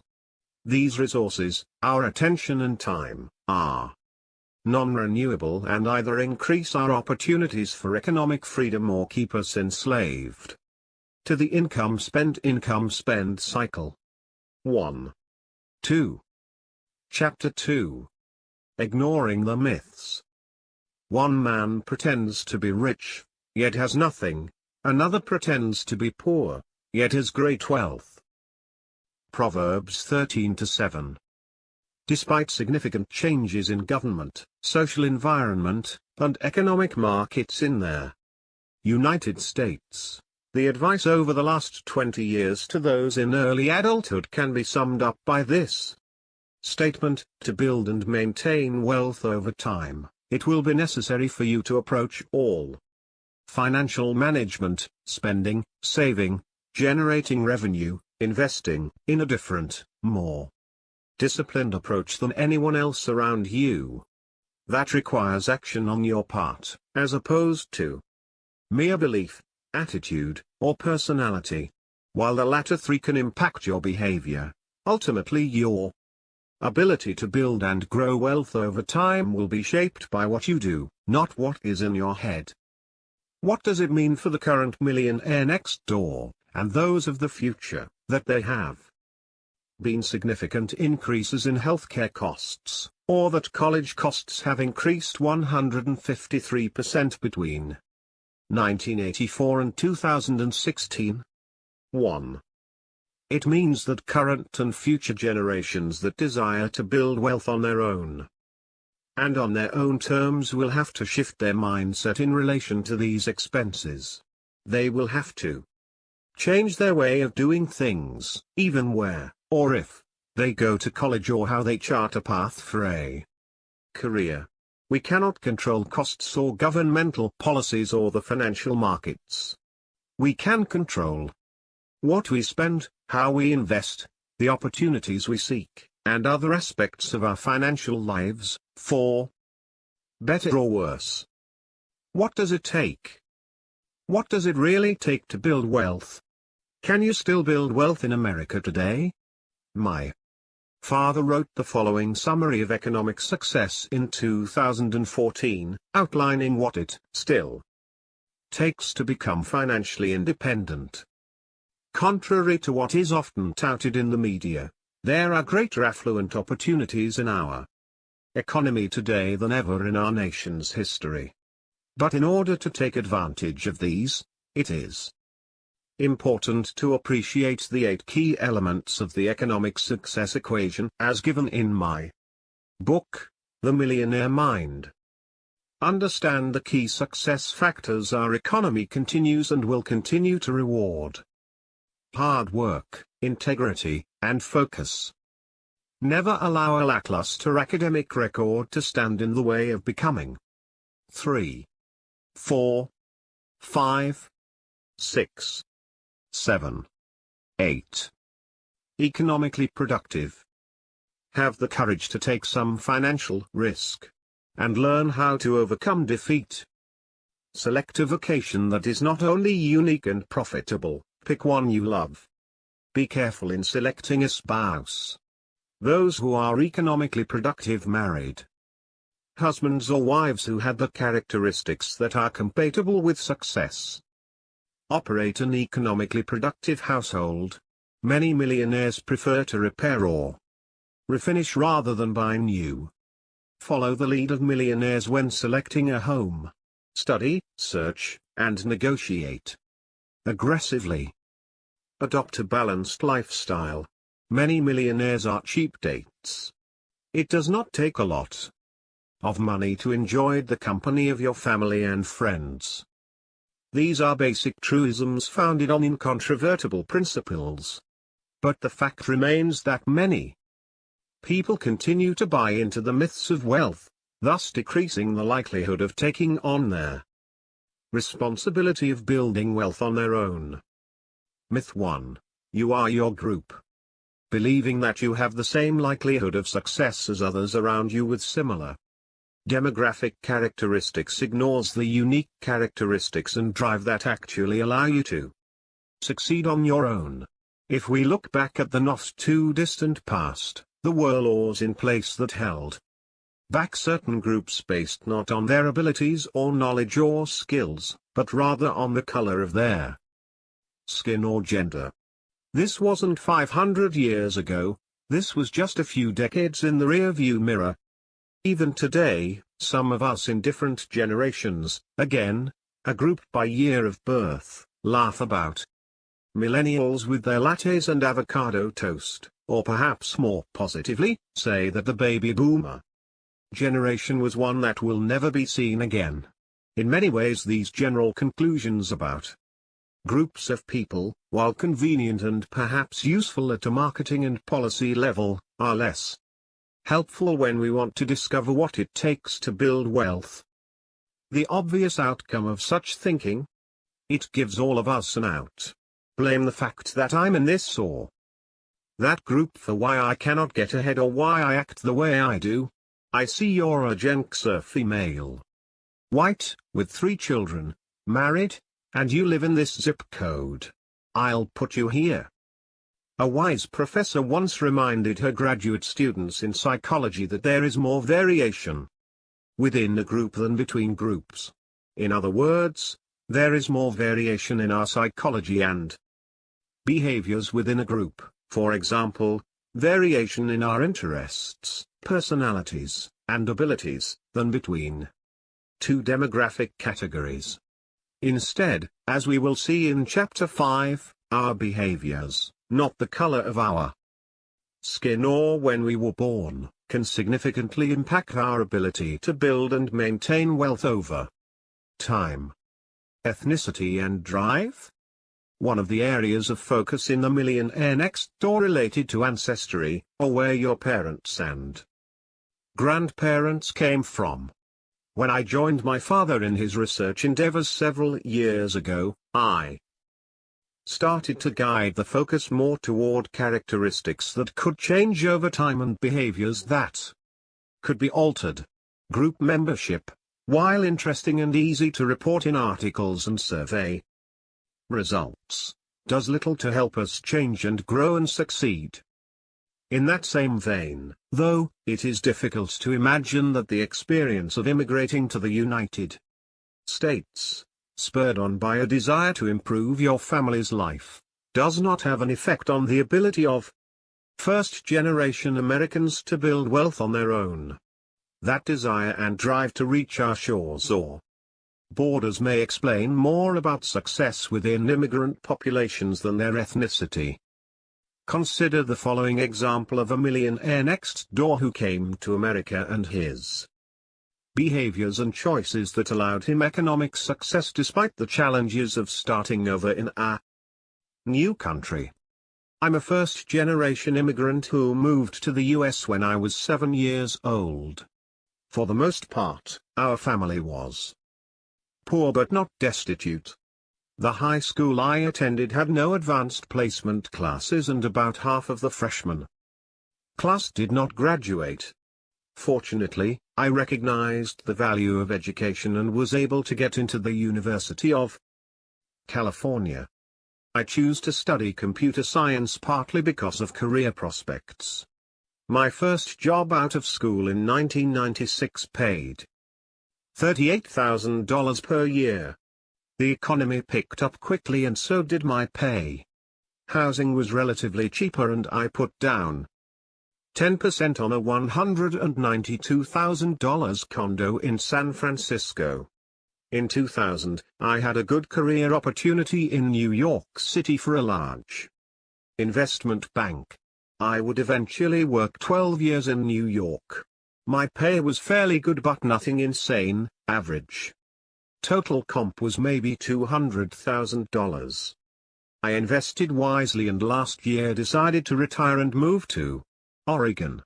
I generate about $3,000 per month in rental income and another $3,000–$4,000 per month in dividends. I have IRAs that generate another $1,500 per month in dividends. At 41, I can no longer work if I choose to do so. Other notes: I don't own a car now and the most expensive car I've ever purchased was for $2,200. I have never owned a watch.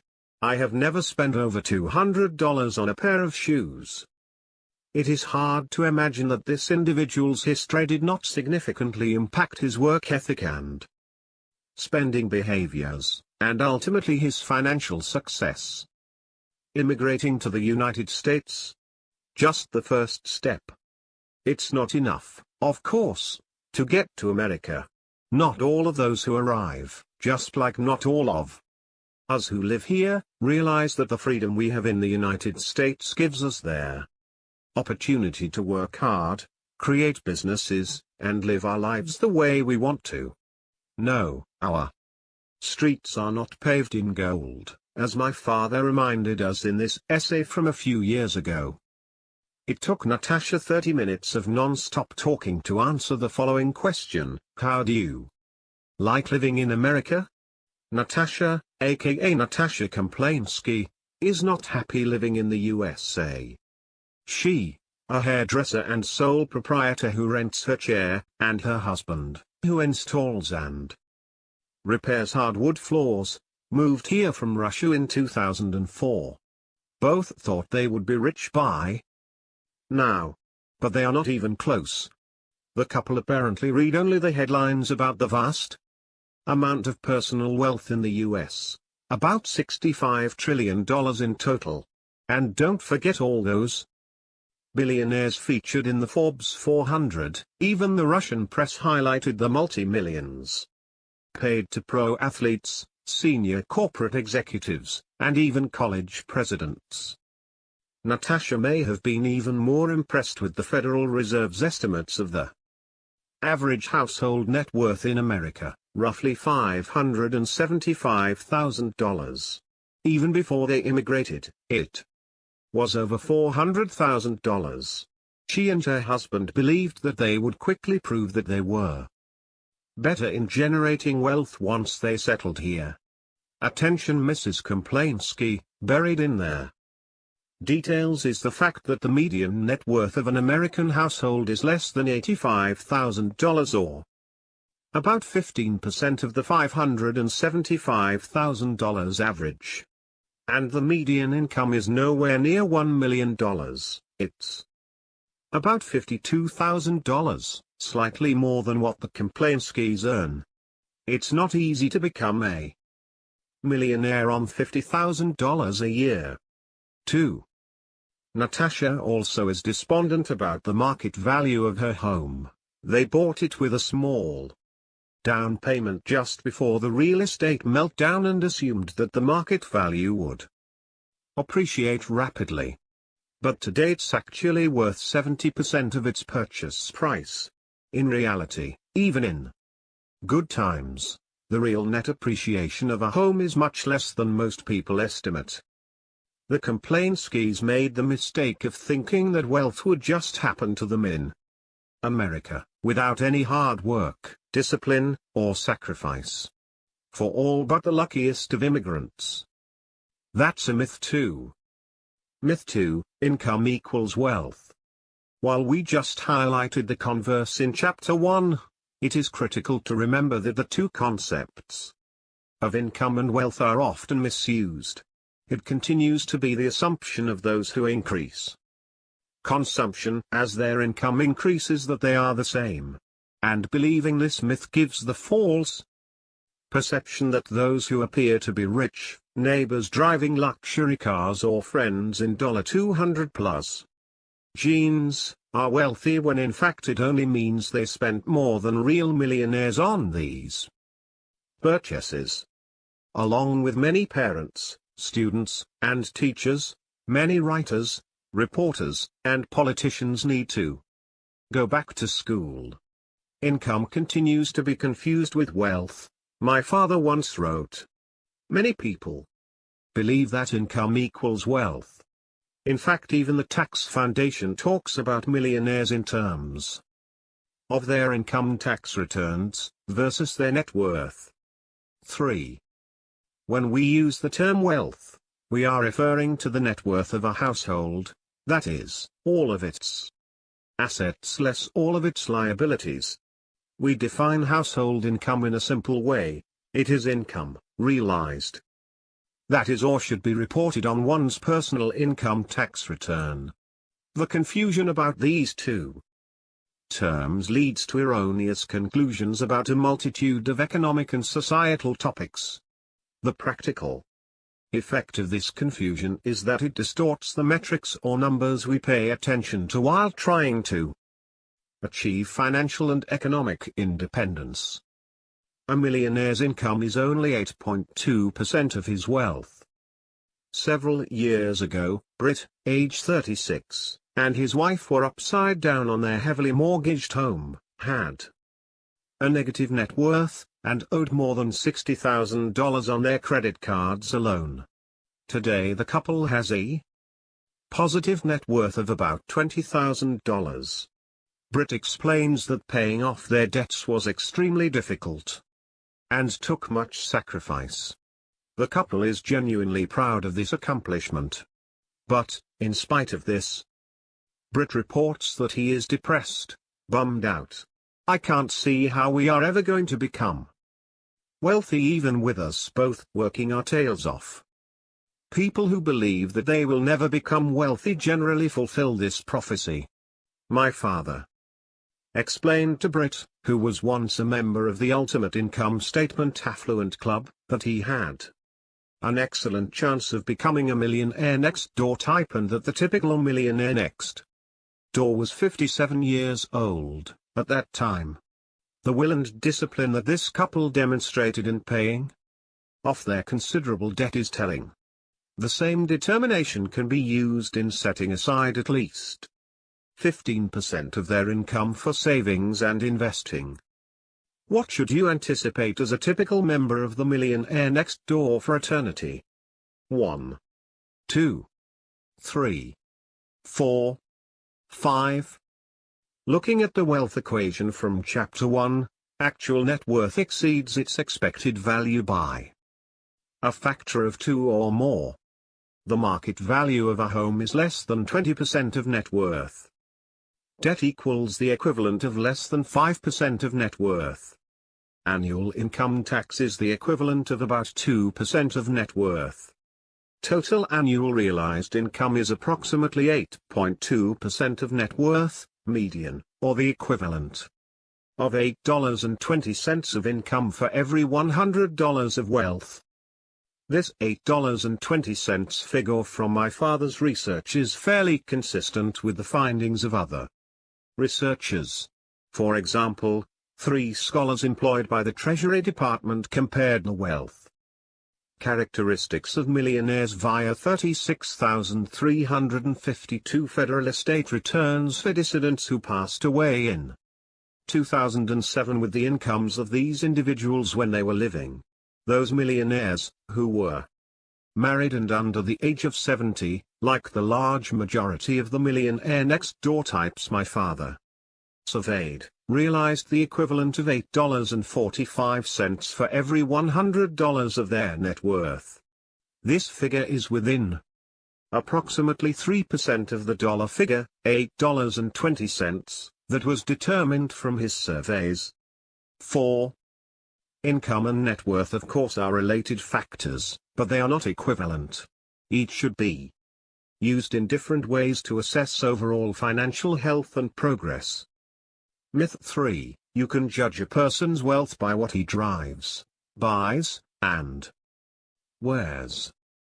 Everyone has an opinion about the rich, perpetuated in part by narratives from the media and different political factions used for their own purposes. Dispelling myths about wealth, both what it takes to create it and what the wealthy do with their money, was of critical concern throughout my father's lifetime of research. He often demonstrated the myths through the case studies he related about those who demonstrated a clear adherence to those myths. Take, for example, Ranger X Rich, a pseudonym for an individual my father met in 2010 in a national park near Atlanta. His observations about Mr. Rich provide an illustration on the perils of holding on to myths regarding wealth, and how False assumptions about money and those who do or don't have it can impact satisfaction as well as diligence in pursuing one's own financial independence. We first noticed the ranger as we hiked out of the large parking lot adjacent to the wilderness area. He was just opening his ticket book when my wife said to me, "Did you put your parking pass on the dashboard?" I had not, I had left it on the console. With that, I said to the ranger, "I better run back and put my pass on the dashboard, otherwise you are going to give me a ticket." He smiled, pointed to the parking lot and asked me what kind of car I drove. I reported to him a Toyota 4Runner. He then said something that shocked us: "I'll probably never get around to the Toyotas.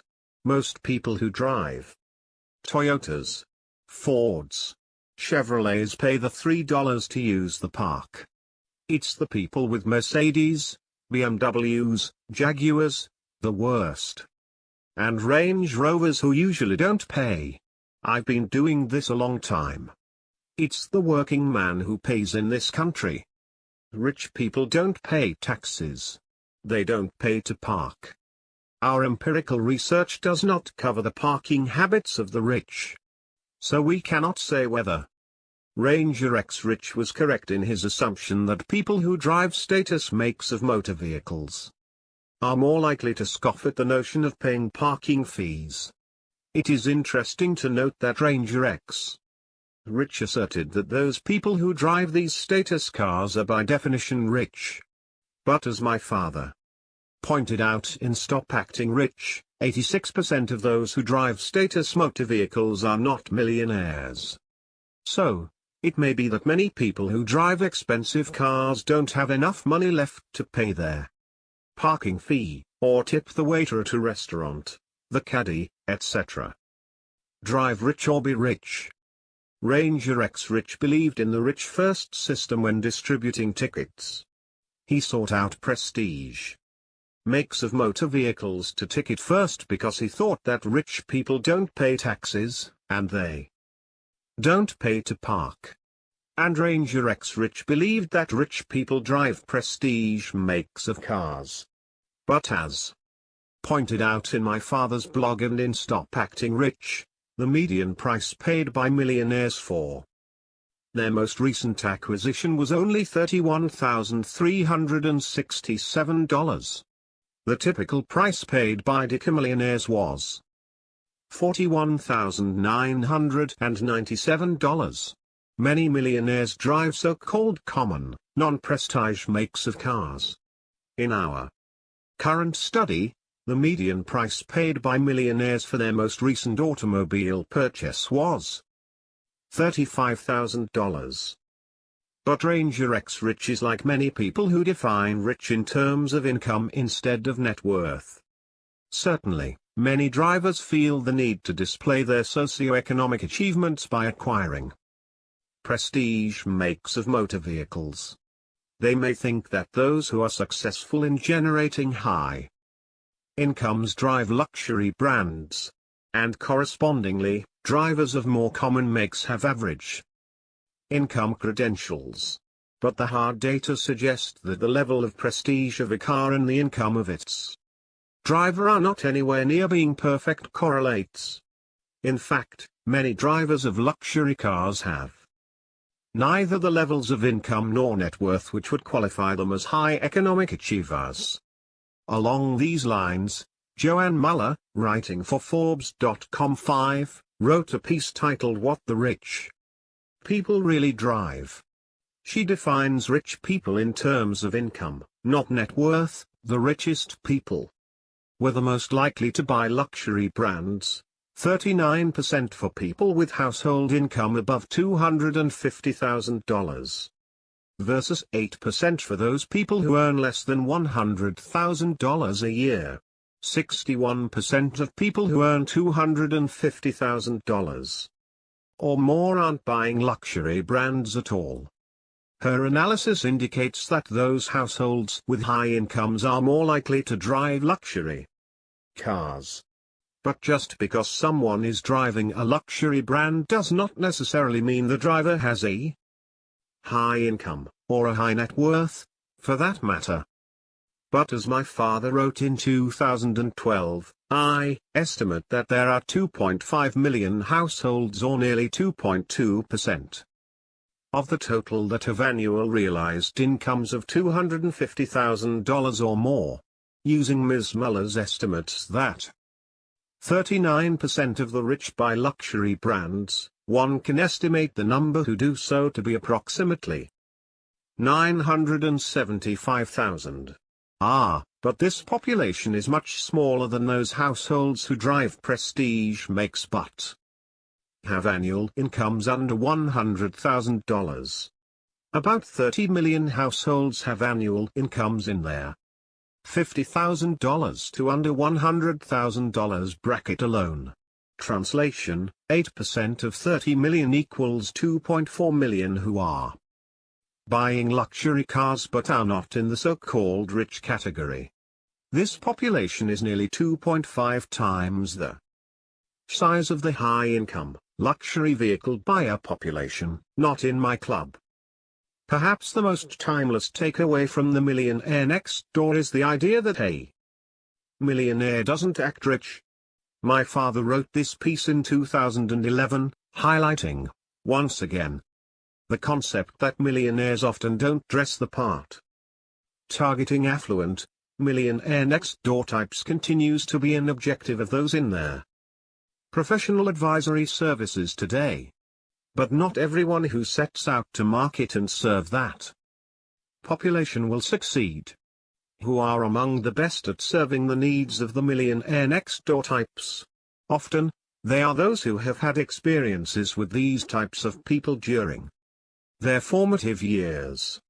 Tony Schumann, a successful investment manager, was sensitized early in his life to the significant differences between the low-profile millionaire next door and the pseudo-affluent. Tony had a newspaper route when he was 10 years old. He reports that the blue-collar people always paid on time and tipped. In contrast, for example, one woman, an attorney, would run around her house for 20 minutes or more before she would think of giving me 55 cents for the paper. Both she and her husband worked but would never tip. Later Tony became a caddy, as I did. His early impressions were similar to mine regarding the characters who can be found at golf clubs. I mentioned in Stop Acting Rich that the blue-collar, self-made millionaires for whom I caddied at a public course were significantly better tippers than most of the aspirationals for whom I caddied at a private country club. But those who did tip offered a very generous gratuity. Tony shared the following observations. I look back now and realize that I learned more about business working there than all my time in business school. There. Self-made men all tipped well and continued to encourage me while I was working my way through college. One mentor, Mr. R, owned a large general contracting business and had bankrolled more than half of the club's construction. Because of the cold Connecticut winters, he had to double his work time during the summer months. He couldn't play golf on Saturdays with the rest of the members because he was working. Mr. R would come to the club Saturday afternoon for a beer on the patio, wearing his Millionaire Next Door uniform of work khakis and steel-toed boots. One day a new member's wife who had designated herself the club's doyen saw Mr. R drinking his beer and smoking a cigar on the patio. She screamed at him that he, as a mere workman, had no right to sit on the patio to drink and smoke. Her final bombshell. Who do you think you are? Do you think you own this place? Mr. R calmly answered back, almost, lady, almost. Naturally she ran screaming to the manager, who proceeded to inform her that Mr. R actually owned about 75% of the club equity, and if she had any more questions, she should talk directly to him. Both from our current study, as well as research from 2007 in a survey of 1,594 high-income, high-net-worth households, we see that annual realized household income is a superior predictor of the price paid for motor vehicles than net worth, wealth.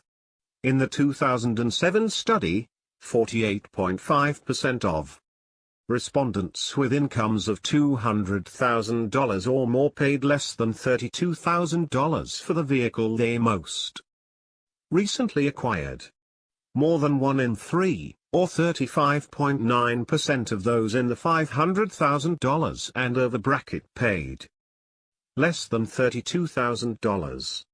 More than 1/2, or 54%, of those in the $200,000 to under $500,000 bracket paid under $32,000.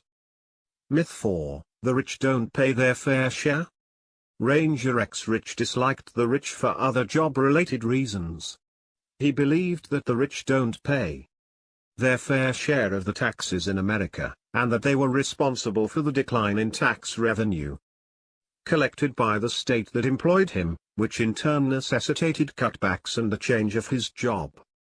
Description: the myth regarding income and wealth is helpful here in understanding why Mr. Rich would believe that the rich don't pay their share of taxes. First, Mr. Rich was confused by luxury cars and wealth. He instead might have talked about income, and in that vein, he was wrong again. Ranger X Rich would have been wise to consider the taxes paid by those high-income, glittering rich, those who can purchase the luxury automobiles with an amount that serves as just a drop in their coffers or yearly salary. Income taxes, the other big-ticket item. Chairman and CEO of Berkshire Hathaway Warren Buffett is the best of the best at transforming income into wealth. How did he do it? Wise investing, you might say, combined with his reputation for having enormous integrity and his well-publicized frugal lifestyle. When it comes to consumption, he seems to possess traditional Midwestern values. Despite his substantial wealth, he lives in a relatively modest home and drives American makes of cars. But there is something else. As my father stated in The Millionaire Next Door, millionaires know that the more they spend, the more income they must realize. The more they realize, the more they must allocate for income taxes. So, adhere to an important rule: to build wealth, minimize your realized, taxable income and maximize your unrealized income, wealth, capital appreciation without a cash flow. The benefits of continued supercar consumption. In Stop Acting Rich, my father profiled a man he called Mr. Multiplinsky, who had scrawled the following notes in the margins of one of my father's research surveys: I don't own a Ferrari, I own 3 Rolex. I have 3 plus Breitling, Cartier, Movado, Omega, Tag Heuer. Wine collection, 2,000 bottles. My father explained why Mr. Multiplinsky, a member of the Glittering Rich Club, wasn't shy about communicating his financial achievement. He has a very strong need to separate himself from his dirt poor working class family background. Those who travel the longest distance along the wealth scale in one generation tend to hyperspend on status symbols. He also had this to say. Mr. M's first full-time job was in sales. He was an instant success. He paid 100% of his college expenses via commissions. Solely on commissions. He purchased his first home at the age of 21 and crossed the $1 million net worth threshold when he was 32.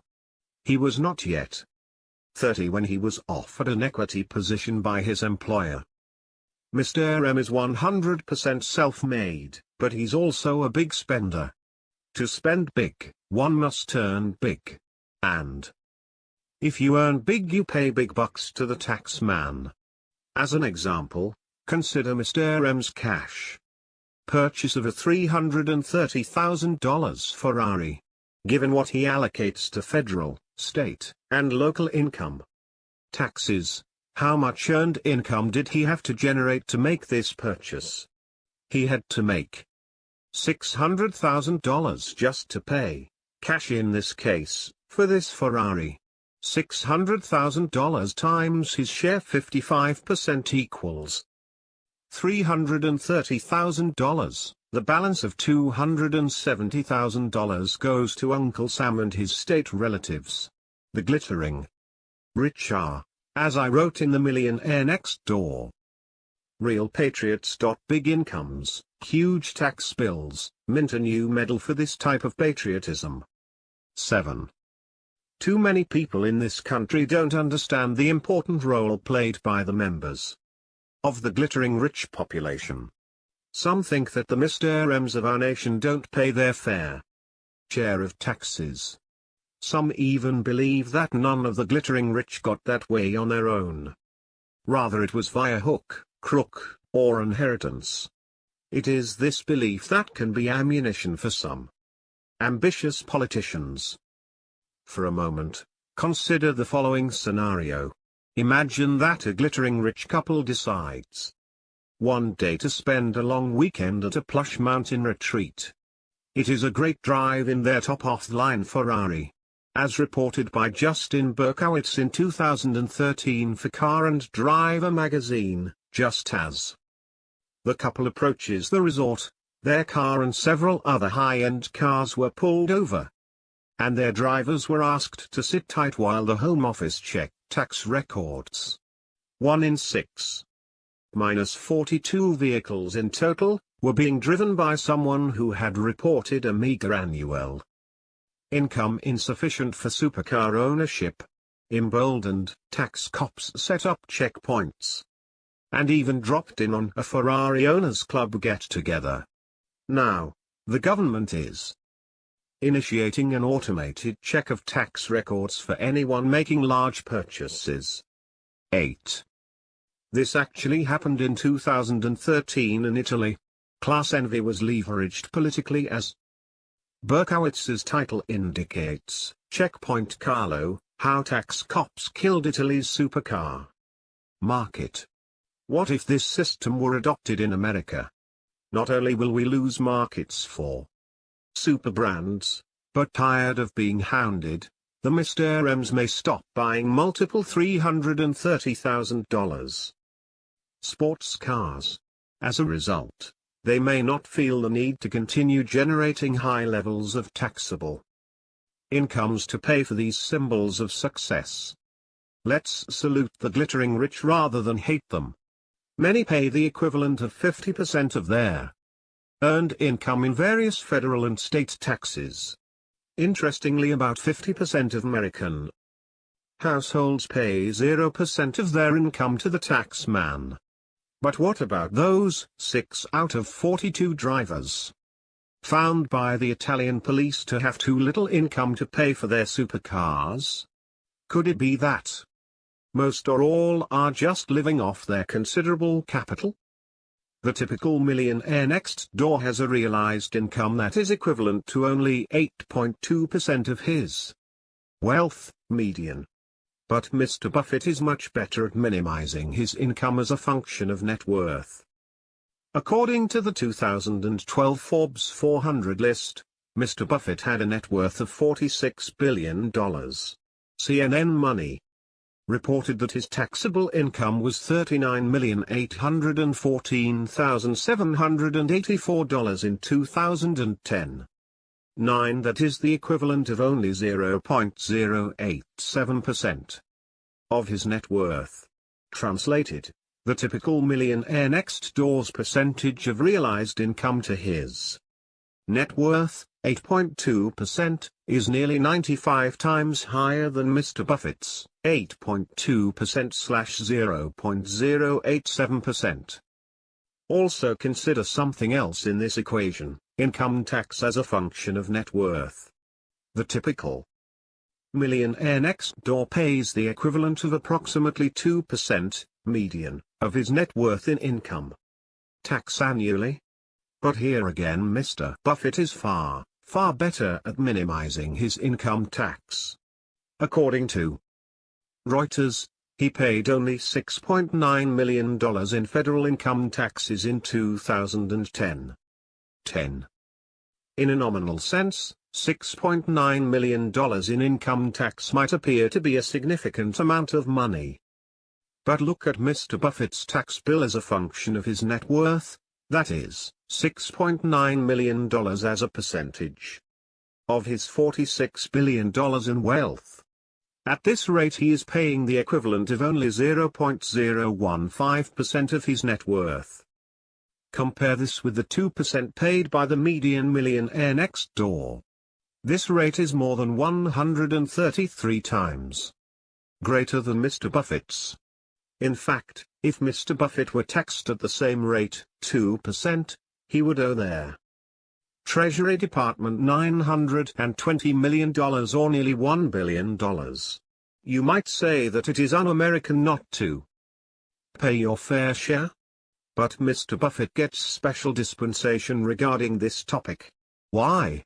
He has pledged to leave the vast majority of his estate to noble causes. And according to Forbes, he has already demonstrated considerable generosity. He gave $1.5 billion to the Gates Foundation in July 2012, bringing his total giving to $17.5 billion. In August he pledged $3 billion of stock to his children's foundations. 11. And it certainly helps his cause that most if not all of his taxable income comes in the form of long-term capital gains, realized upon disposition of capital assets held for long periods of time, that carry preferentially low federal income tax rates. Who is more likely to do an efficient job distributing money from your estate, the government or enlightened charitable organizations? You know the answer, and apparently so does Mr. Buffett. Myth 5, if I can't make it, I can blame the rich. Many of the letters and emails that we've received are authored by people who blame others for their lack of economic success with comments such as these. I would really be wealthy if I hadn't paid 3% of the value of my portfolio all these years to an investment manager. He made money every year, I didn't. My 28-year-old brother, a high school dropout who still lives at home, just received 90% of my grandmother's estate. It didn't help that I had an MBA. If I had only majored in business, not fine arts, as Mum and Dad insisted. Most economically successful people know how to leverage adversity. They have learned how to capitalize upon disadvantages, reversals, biases, nepotism, bad calls, and lousy luck. They do not dwell on an unfortunate situation. They direct their emotional energy into succeeding rather than resenting. Many a millionaire has told us that their very success was a direct function of experiencing bad calls from relatives, teachers, employers, pricey financial advisors, the press, and a myriad of other so-called unbiased referees. Or, as one disinherited multimillionaire recently said, from proving that my parents bet on the wrong horses. We know that learned helplessness, the belief that no matter what behavior you engage in you cannot impact your success, can be a great deterrent to building wealth. We've seen this concept of who is responsible in our work related to building and maintaining wealth long term, across multiple samples, the characteristic of behaving and believing that our own actions impact our ultimate financial standing is related to net worth, regardless of one's income or age. 12. Those who believe there is little that can be done on their own to impact their financial success tend to engage in less advantageous financial-related behaviors. 13. Indeed, it appears that believing in myths can be very detrimental to long-term economic success. But many of the so-called solutions to the economic conditions in the United States have governmental regulation and control at their core. When we hear from the media, talking heads, and others, their solutions often have control in mind. Whether on the right or the left of the political spectrum, there seems to be an assumption that we can regulate an individual's way into becoming wealthy. Instead, we would argue that achieving goals begins at home and in our minds, shifting attitudes first and then subsequent behaviors, although the latter could change first, challenging their way things may have always been for you or your family, ignoring what others are doing by way of consumer-driven frenzies, and focusing time and energy on achieving goals, both financial and otherwise. More with Ranger X Rich. Back to our parking attendant, Ranger X Rich had always been an outdoor type. This is one of their major reasons he took a job as a natural resources ranger for the state. Before the last recession, he was assigned to patrolling wilderness parks and forests. He loved his job. Pride and enhanced self-esteem were products of the tasks involved in protecting the state's natural resources.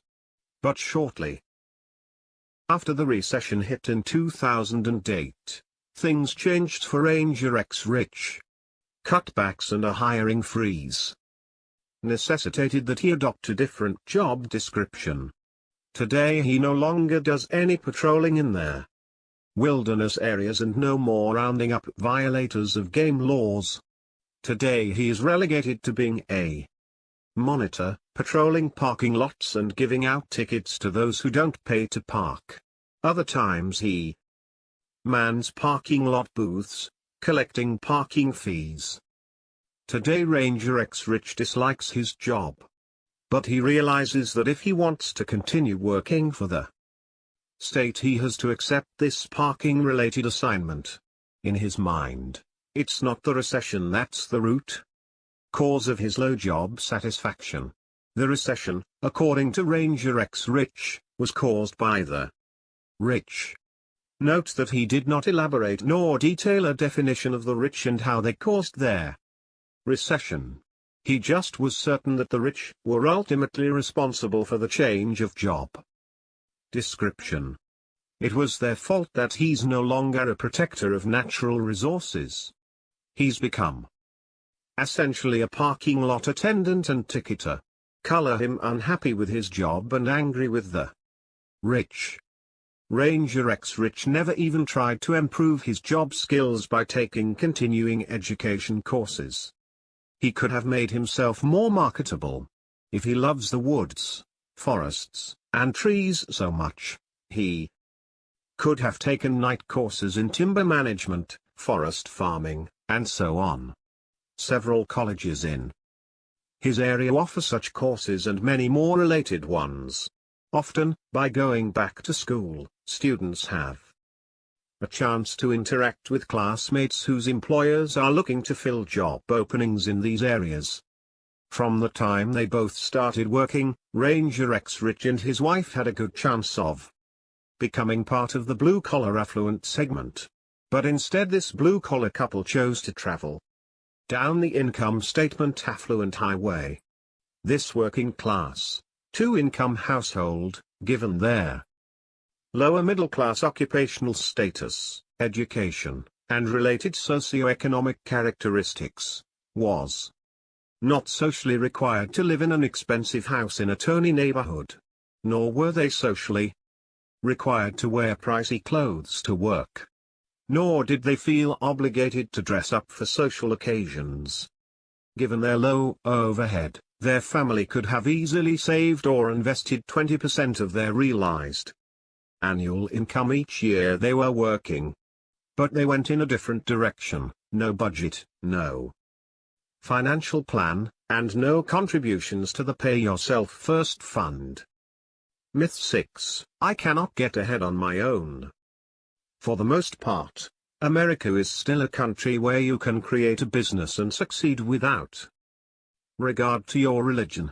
the color of your skin, or whether your family arrived here yesterday or 250 years ago. If you can produce something or a service of value, either in an employment setting or in self-employment, you have the opportunity to prosper in America. This freedom continues to attract people of all nations to our shores. Approximately 13% of our 311 million citizens are first-generation Americans. 14.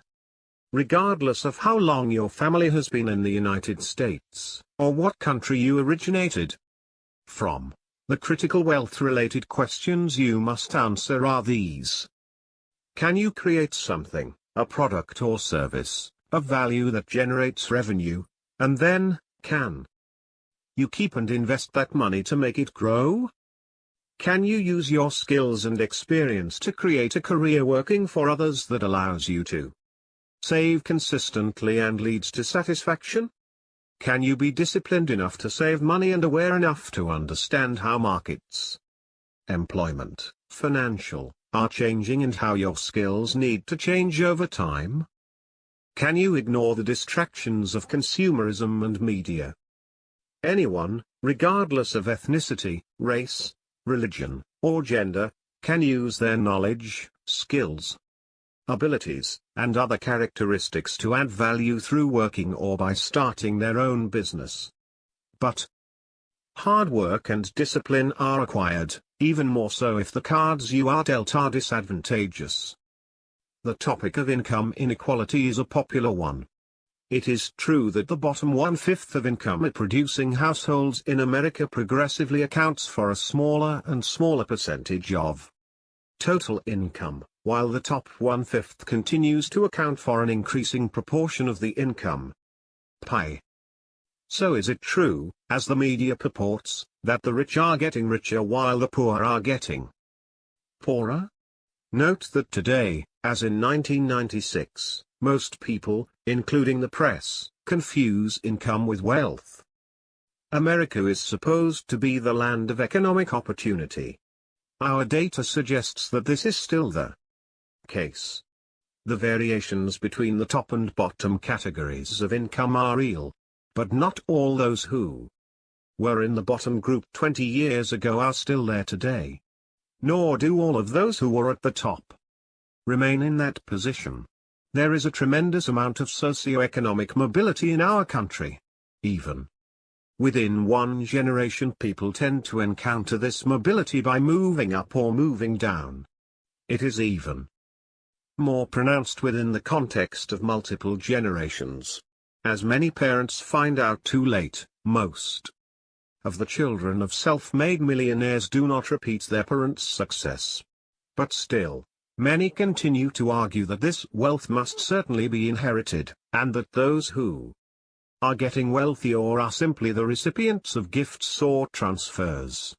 Contrary to that assertion, 86% of millionaires report having 0% of their prior year's income derived from gifts, inheritances, or trust funds, and north of 86% report having received no more than 10% of their net worth from these transfer sources. 15. Indeed, as in 1996, our data indicates that most millionaires build wealth on their own. Self-made in America? Self-made wealth is not a new trend in America.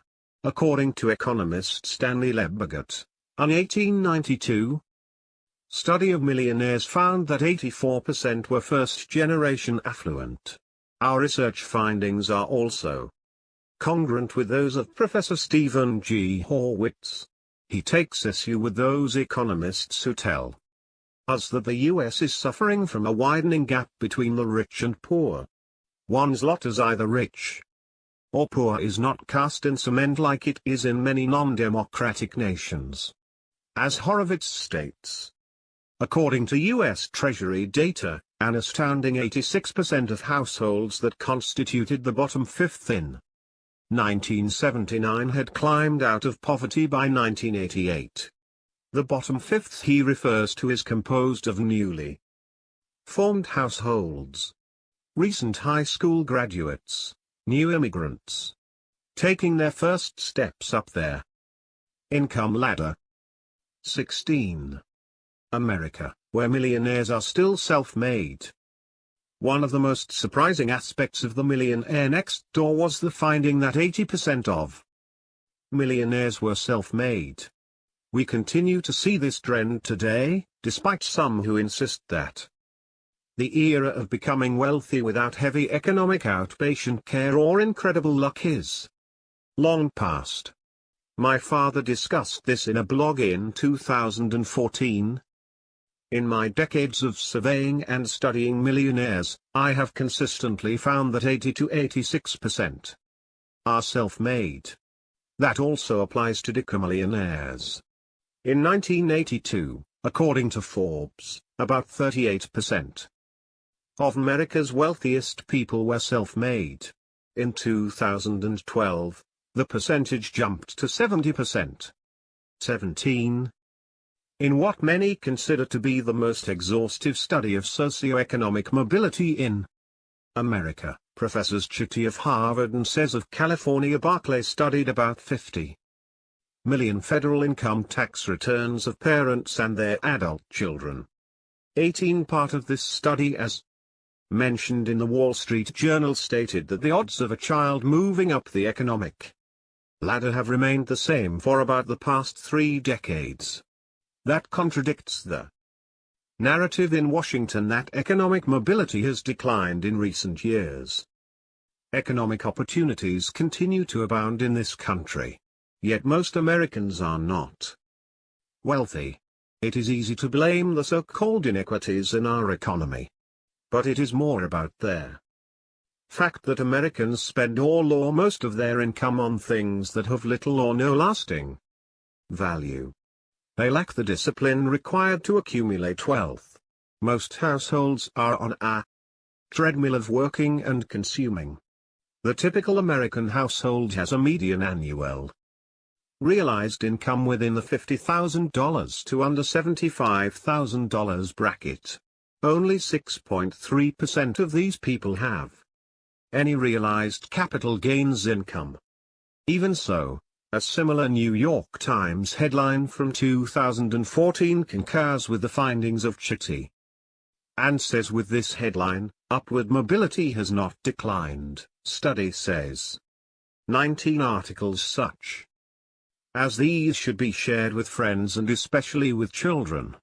When the economic winners of today look back on their attitudes and beliefs during their early years, what do they tell us? Much of their success can be attributed to their belief that they could succeed and that economic opportunities abound in America. Their belief and reality are congruent. It is unfortunate that an increasing number of media reports claim that the tide of economic opportunity is increasingly against upward economic mobility. Keep in mind that the study mentioned above deals only with intergenerational contrasts in terms of income. Income is a correlate of wealth, aka net worth. But given the choice of a measure of economic success, it's wise to select net worth over one's income. Only a minority of the variation in wealth is explained by income and, of course, vice versa. Studies dating from the late 1800s up to today indicate that 80% or more of those in the high net worth category are self-made affluent. And it matters little whether affluent is defined in terms of millionaires, decamillionaires, top 5%, top 2%, top 1% of wealth holders and so on. In terms of actual wealth, not using income as a surrogate, we have consistently found that at least 80% of America's millionaires are self-made. In Stop Acting Rich, with data collected in 2005 and 2006, about 1 in 4 millionaires, 24%, reported that their fathers were blue-collar workers. The largest occupational category to produce millionaires. 19% were owners of small businesses, 4% were farmers. Conversely, only 9% were senior corporate executives while 3% were physicians. Only 47% of their fathers and 40% of their mothers attended college. About 1 in 3 millionaires paid for their own college expenses. About 42% of the millionaires had a net worth of 0 or less when they began working full-time. Most, 88%, reported receiving $0 from trusts, estates, gifts, etc. from relatives in the year prior to being surveyed. Today only 1/3 of millionaires indicated that their parents were better off than their high school classmates, and essentially the same percentage, approximately 63 to 65%, indicated that their parents were very frugal. Myth 7, the rich are evil. There is a growing concern among wealthy people that members of the press and politicians are portraying them as evil. No doubt that among a population of an estimated 5 to 10 million millionaire households in America, there are some no-good nicks among them. But the vast majority of people who are wealthy did it the old-fashioned way. They earned it legitimately. In spite of all of the research that we and others have published about the traditional values of most wealthy people, that is not what gets the headlines. My father received the following email from Mr. DP of Texas, who suggested a countermeasure to enlighten our youth about the true nature of the rich. Have you considered creating, marketing a curriculum based on your work with the millionaire mind to the public schools? After all, in most public schools we currently teach our children to despise and make enemies of the rich. Maybe if we taught them to emulate them instead, we could actually get on top of the situation before they entered their workforce, and make more wealth for everyone. I am contemplating a run for school board here in my hometown, and would love to see something like this for the children of Texas and the United States. It is indeed flattering to receive comments like this. There was even a wealthy man from a high school town in Oklahoma who purchased a copy of the Millionaire Next Door for every graduating senior. These are just a few of the people who have given their time and energy to teach our children how to become financially independent and to appreciate such a goal. Honesty and getting along. There's much ado about honesty and integrity related to wealth. The concept of the evil Mr. Scrooge seems to be omnipresent through time. Certainly Ranger X Rich believed in this persona. But their research on the personality factor of conscientiousness, and its cousin, integrity, demonstrates their importance in the pursuit of financial goals, as we'll discuss in Chapter 5. And take for example Drive Lawrence in the Pacific Northwest, an optometrist millionaire worth more than $5 million today, and the creation of a business that ultimately used both his interests and expertise, but was founded based upon ensuring his customers came first. He shared this with us. I enjoyed a career enhancing and preserving the human vision system. Optometry is a healthcare career which still allows one to be independent and entrepreneurial. I developed a strong practice by always placing the needs and desires of the patient first and foremost.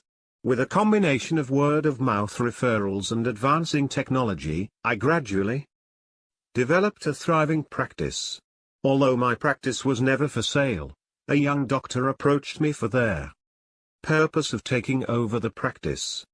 At the age of 61, I sold the practice to him and now work 2 days per week for him. My original intention was never to acquire wealth.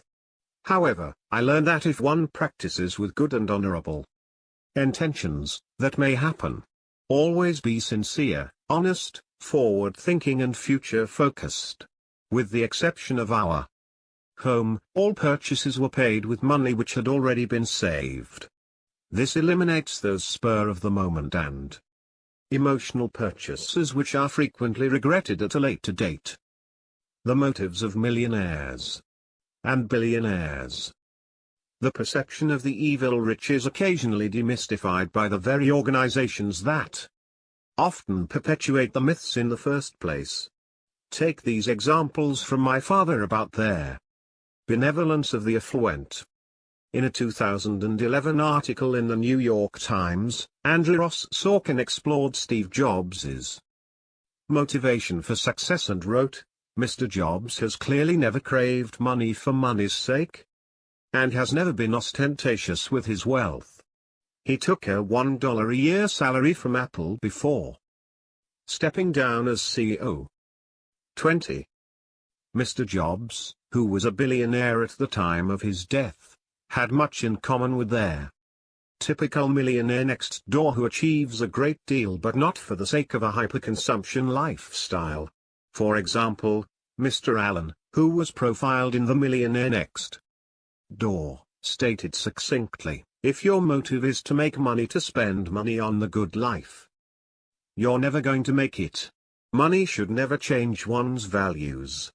Making money is only a report card. It's a way to tell how you're doing." Mr. Jobs is quoted in Sorkin's article as saying, "You know, my main reaction to this money thing is that it's humorous, all the attention to it, because it's hardly the most insightful or valuable thing that's happened to me." The motives of the millionaires next door are misunderstood by most people. Building wealth is much more about becoming financially independent than living in a mansion surrounded by expensive artifacts. In a 2011 article published by the American thinker, Chris Carrado provides an excellent counter to those who advocate increasing the taxes of the so-called rich. 21. He briefly discusses the characteristics of the millionaires profiled in their Millionaire Next Door. Thomas J. Stanley's insightful book tells us that the majority of wealthy people live quite frugally, and about 80% of them are first-generation rich, receiving little to none of their wealth from inheritance.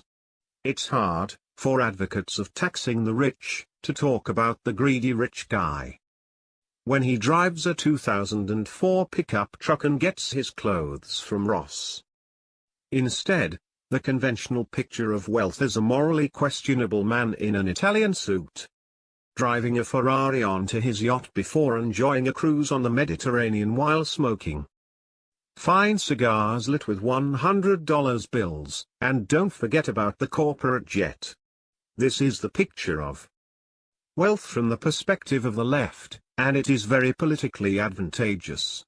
If anyone deserves to be resented and hated for his excesses, it's certainly this oppressive character, no matter how fictitious he may be. The family with the most millionaires. The head of private banking for a large financial institution in New York once shared an interesting case study with my father. An attorney from small-town America referred a very wealthy client couple to this banker. The couple wanted to establish a banking relationship with an out-of-state institution. Like many wealthy people who live in small towns, they did not want the local establishment to know about the considerable wealth they had accumulated. This was especially important because they were anticipating cashing in many of their chips from a variety of businesses that they owned. They also planned to donate anonymously a significant portion of their wealth to a variety of charities.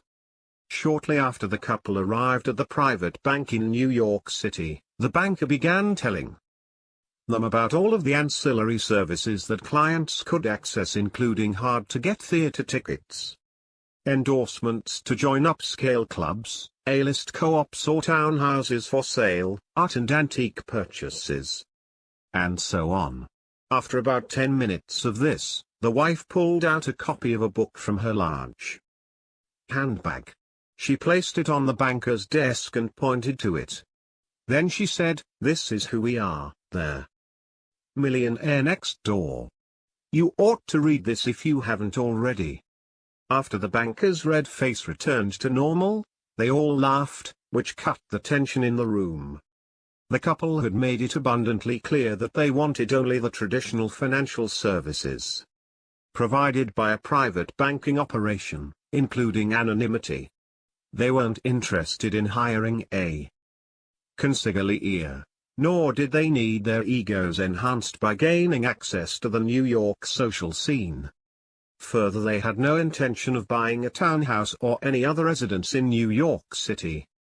Empathy for the needs of others is the key to success when marketing to millionaires.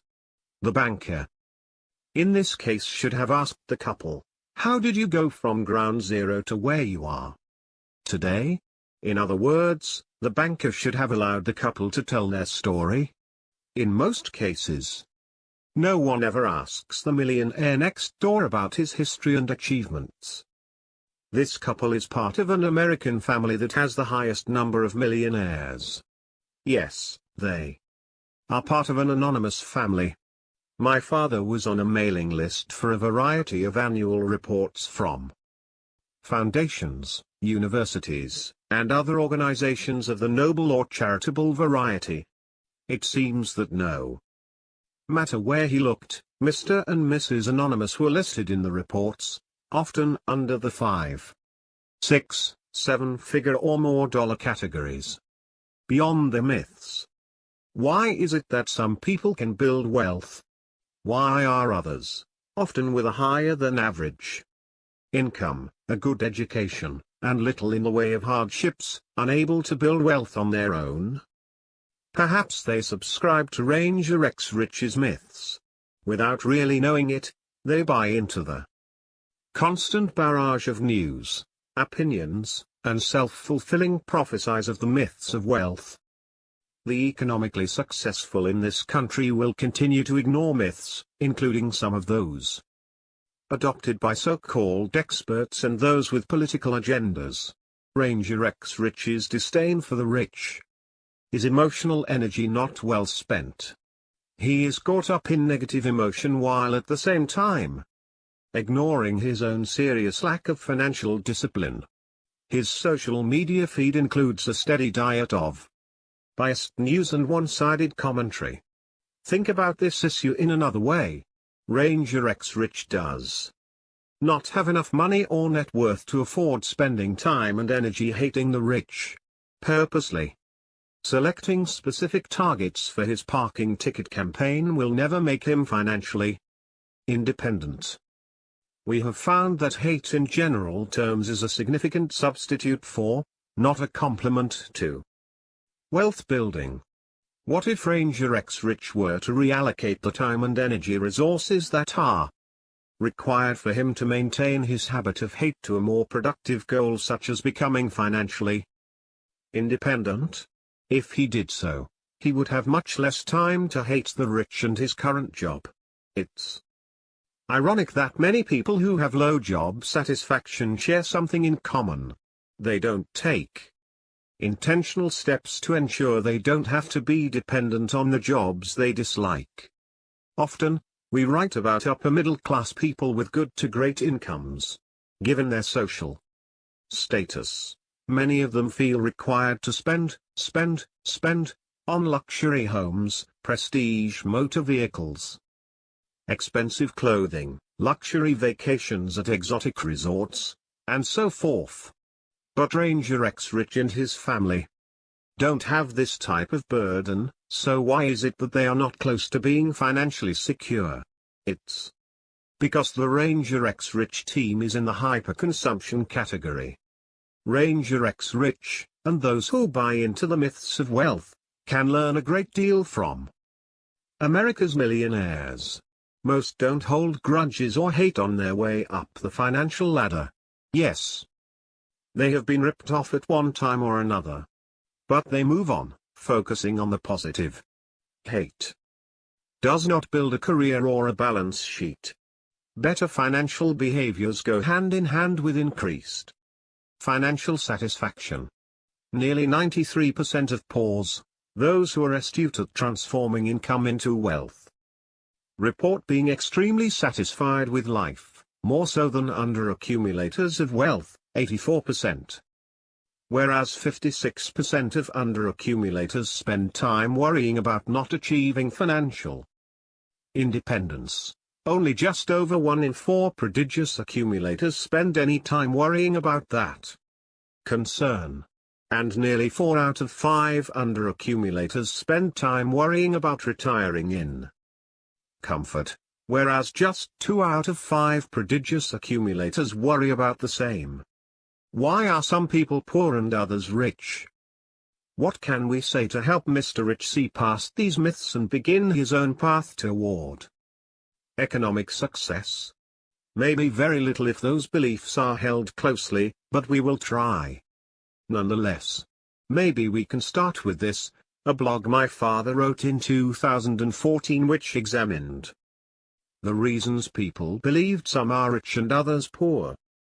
The answer to this question was the focus of a national survey of 1,504 adults conducted earlier by the Pew Research Center. 22 Only about 4 in 10, 38%, of the respondents indicated that the rich are rich because he or she worked harder than others. But how do millionaires, the people who are actually wealthy, explain their own economic success? Nearly 9 in 10, 88%, rate hard work as a very important factor. 23. In the same Pew study, 51% of the respondents were of the opinion that the rich are rich because he or she had more advantages than others, while 50% indicated that the poor are poorer because of circumstances beyond his or her control. Contrast these results with their fact that 80% of millionaires in this country are self-made. Also note that 95% of millionaires rated being well-disciplined as a very important component in explaining their economic success. The wide contrast in the beliefs of the general population as opposed to those of millionaires has many implications, especially within the political arena. Assuming that the Pew study was representative of the adult population in America only, about 4 to 8% of the respondents were millionaires, if that many. How valid therefore are their opinions of those surveyed in this study in explaining the variations in wealth accumulation in this country? The typical American household has a net worth of just over $90,000 and an annual income of approximately $52,000, 2014 figures. What do these people really know about how to become rich? If your objective is to become financially independent, you may find it more productive to follow the ways, means, and lifestyles of America's self-made millionaires as opposed to those of the population in general. Discounting myths to build wealth. What's left if we ignore the myths of how wealth is built in America? The answer is our own behaviors, choices, and lifestyle. Our income, while related statistically to wealth, is not wealth. When we understand this, we start seeing the criticality of our savings rate, something driven not by what we make but instead by what we do, how we consume and save. It is up to us to save more than we spend and live below our means. This is a mathematical truth in building wealth. Once we understand that a lifestyle of consumption, one that is more interested in appearing wealthy, is driving most Americans into a lifetime of dependency, work, and little economic freedom, we can begin to create an alternative plan for our lives and lifestyle. It may look very different than our parents or grandparents, and unless you are lucky, it will look very different than those around you or on your social media feeds. Once we understand that few outside agencies or benefactors exist that will move the needle on our financial independence, it becomes obvious we can only rely on ourselves. Our financial future is up to us, not to our employer, government, or even family members. When we begin to understand that little outside of our own capabilities will allow us to build wealth. We begin to make decisions about how we spend our time, energy, and money. Taking responsibility for our financial future is a critical component of building wealth, as we'll see in Chapter 5. If we can appreciate that those who have built wealth on their own aren't universally evil, or good for that matter, we can start examining the behaviors that allowed them to be economically successful instead of blaming them for their success and lamenting our own failures. If we can move past the myths of wealth in America, perhaps then we can focus on the behaviors and choices that are conducive to building wealth. It is those behaviors and decisions that will ultimately allow us, regardless of our membership in a particular group, the opportunity in a free country to build our own wealth. Only then can we begin to emulate the behaviors of those who have achieved real economic success. Maybe Mr. Rich will join us. Chapter 3. Influences on Wealth. You have to do your own growing no matter how tall your grandfather was. Irish proverb, attributed to Abraham Lincoln. As science has shown in almost all aspects of our lives, why we do what we do is a combination of nature, our unique characteristics, and nurture, how we were raised and other outside influences. When we think about behaviors, our nature puts the boundaries around what we will or can do, and nurture decides, within those boundaries, how we will perform, what we will decide to do, and so on. In any discussion of economic success, it is critical to focus some amount of time on the nurture side of the equation, examining how our upbringing, choice of spouse and friends, and social culture can influence how and if we're able to transform income into wealth. We've found, for example, that harmony within the family is a strong factor in building the character and prosperity of self-made millionaires. Over the past 3 decades, nearly 70% of millionaires in national surveys reported being raised in an atmosphere of love and harmony, and nearly 3/4 of them said their parents encouraged them to achieve and excel.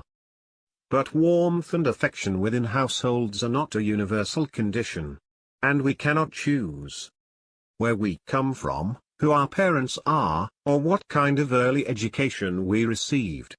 We may want to blame our upbringing for our situation today, and some of that blame may be warranted. But as adults living in a society that doesn't dictate our choices, we have the freedom to choose with whom and how we spend our time. Those choices can influence our financial outcomes. Those who are financially independent focus on their own choices, taking responsibility for their money-related actions and behaviors. More than a class. Some experts have proposed an educational approach to correcting financial illiteracy and poor financial behaviors. But changing financial behaviors is more complex than providing workshops or 6-week courses. There's no one class, special manual, or app that will lead to a lifetime of economic achievement. Instead, it requires a consistent pattern of financial behaviors. If this starts early, the likelihood of ongoing success is greater. For example, consider how the early experiences of a millionaire next door, John C., paved the way to behaviors that would become the foundation of his success and for the patterns of behaviors exhibited by his children. I was raised by frugal parents. They didn't have a credit card until they were almost 50 years old, and only then because they started to travel and they couldn't get hotel or car rental reservations without a credit card. My dad spent an hour telling all 6 of us why they obtained the card and that you never use one unless you have the money to pay it in full by the first due date. I am the 4th of 6 children, and when I was in 4th grade my dad sat us all in the living room and explained how We all were going to college. He would not be able to pay a dime in tuition for us, and we had to pay for it ourselves. We could not buy a car until we graduated college, but he would have used cars for us to get to part-time jobs that he expected us to obtain once we were 15. All 6 graduated college on our own dime. We 6 have earned 3 associate's degrees, 4 bachelor's degrees, 2 master's degrees, and 2 MBAs. My parents only had one debt, ever. A mortgage that was paid in 20 years. Never a car loan, never an equity loan. Never a balance on a credit card that wasn't paid in the first month. Me? I hold a bachelor's degree in finance and an MBA in marketing and finance. I have never had a credit card balance that was not paid off in the first month. I have had 3 car loans in my 28 years of owning cars. All with rates so low, I was able to make more money investing the amount of the loan than I paid in interest. I have a mortgage and one of the 3 car loans currently but no other debt. According to my 401k plan right now. I have more in outside investments than that 401k and pension. My wife has been a stay-at-home mom for 20 years raising our 2 boys. The oldest started college 2 weeks ago. He earned a scholarship for academics and I have enough saved to pay his tuition and room for all 4 years. He is paying for his books. My college son's only paying job has been in my side business. In 4th grade he created designs for our side business that were purchased by customers. I told him that any money his designs earned, I would deduct the cost of producing the pieces. I also would deduct the taxes I would have to pay on the income since the sale occurred through my business. He could keep the rest, but 80% had to be put into savings for college. 10% also had to be put into savings because in life you have unexpected expenses and you need to have money ready to replace a washing machine, fix the car, or pay a medical bill. The final 10% he could spend, but his mother and I had to approve the purchase. The first sale in 4th grade resulted in him earning $3,000 after paying me for production and taxes. He had $300 to spend on whatever he wanted. He saved the entire amount, and only several months later decided to purchase an iPod for far less than $300. When he turned 15 he started to do the shipping paperwork for the side business. He did the unloading and inspecting of the product. He did the bookkeeping. He earned minimum wage. He sold a few more designs for good paid days. He invested in CDs in grade school. He volunteered at a local hospital. He left for college with $15,000 in the bank, which was 3 times what I had when I went away to college. He started a side business of his own while in school. My other 16-year-old son is following in his brother's footsteps. His grades are high on a roll too, and although he doesn't have the bank account up there yet, he has 2 years to get another $5,000 to match his brother. Neither owns a car, neither has a credit card, both have paid for their own electronics. In grade school when they wanted the latest Game Boy, we told them they had to sell the current version they owned and could use the money to help pay for it. They learned how to keep things clean and in their original boxes because they could sell them for more money on eBay that way. After a while they realized they could buy electronics used for much less than brand new, and they often sold their old version for nearly what they paid when they bought them used. Are they going to turn out affluent? Time will tell. But they have a great start. Obtaining outcomes like those in John's family is a combination of nature and nurture as we discussed earlier. But the nurture side is the one we can control today. How willing are parents today to do the following in order to have a chance at achieving the outcomes John and his siblings, as well as John's children had. Encouraging your child to save his or her own money. Encouraging or requiring your children to work. Having your children pay for their own electronics, latest smartphones included. Teaching responsibility with consumer goods and respect for the toys they have.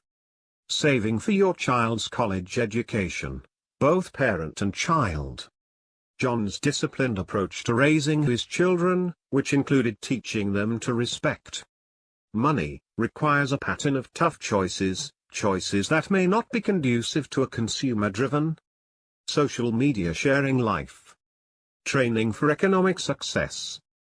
Let's consider how our experiences growing up can impact the financial decisions we make today. Few other factors help shape how we save and spend money like our upbringing and our families. Influence. We can't say for sure that this nurture component is necessarily the cause of wealth, but there is certainly a correlation. Financially successful people share many similar characteristics, as we'll discuss more in depth in Chapter 5. But they also have similar early experiences. They often come from stable family backgrounds, they are well disciplined, and they are goal-oriented. Even without stable childhood and adolescent experiences, they also have a propensity to overcome large obstacles by dissecting them into small pieces. In most cases, a seven-figure net worth begins with the first dollar saved, and then another and another, a pattern of consistent behaviors over time, versus a fleeting season of financial prudence. Of course, you can be raised in a lovingly harmonious house and have little to no exposure to or experience with financial management. In other words, your blissful childhood could be completely devoid of any financial education or modeling. We know, for example, that in this country alone, financial literacy is embarrassingly low. The TIA Institute GFLEC Personal Finance Index measures financial knowledge across several different areas of personal finance. In one of their studies, they found that only 16% of Americans had what they called a high level of personal finance knowledge and understanding, which they determined by the respondents answering more than 75% of the survey questions correctly. On the other end of the spectrum, 1 in 5 had a lower level of knowledge. 1. Research on adolescent and childhood life experiences demonstrates how our early years can have a dramatic and predictive effect on our careers, incomes, and personalities as adults. Research started in the psychology department of the University of Georgia back in the 1960s by a professor named William Owens demonstrated the effects of environment and adolescent life experiences on a number of adult-related outcomes.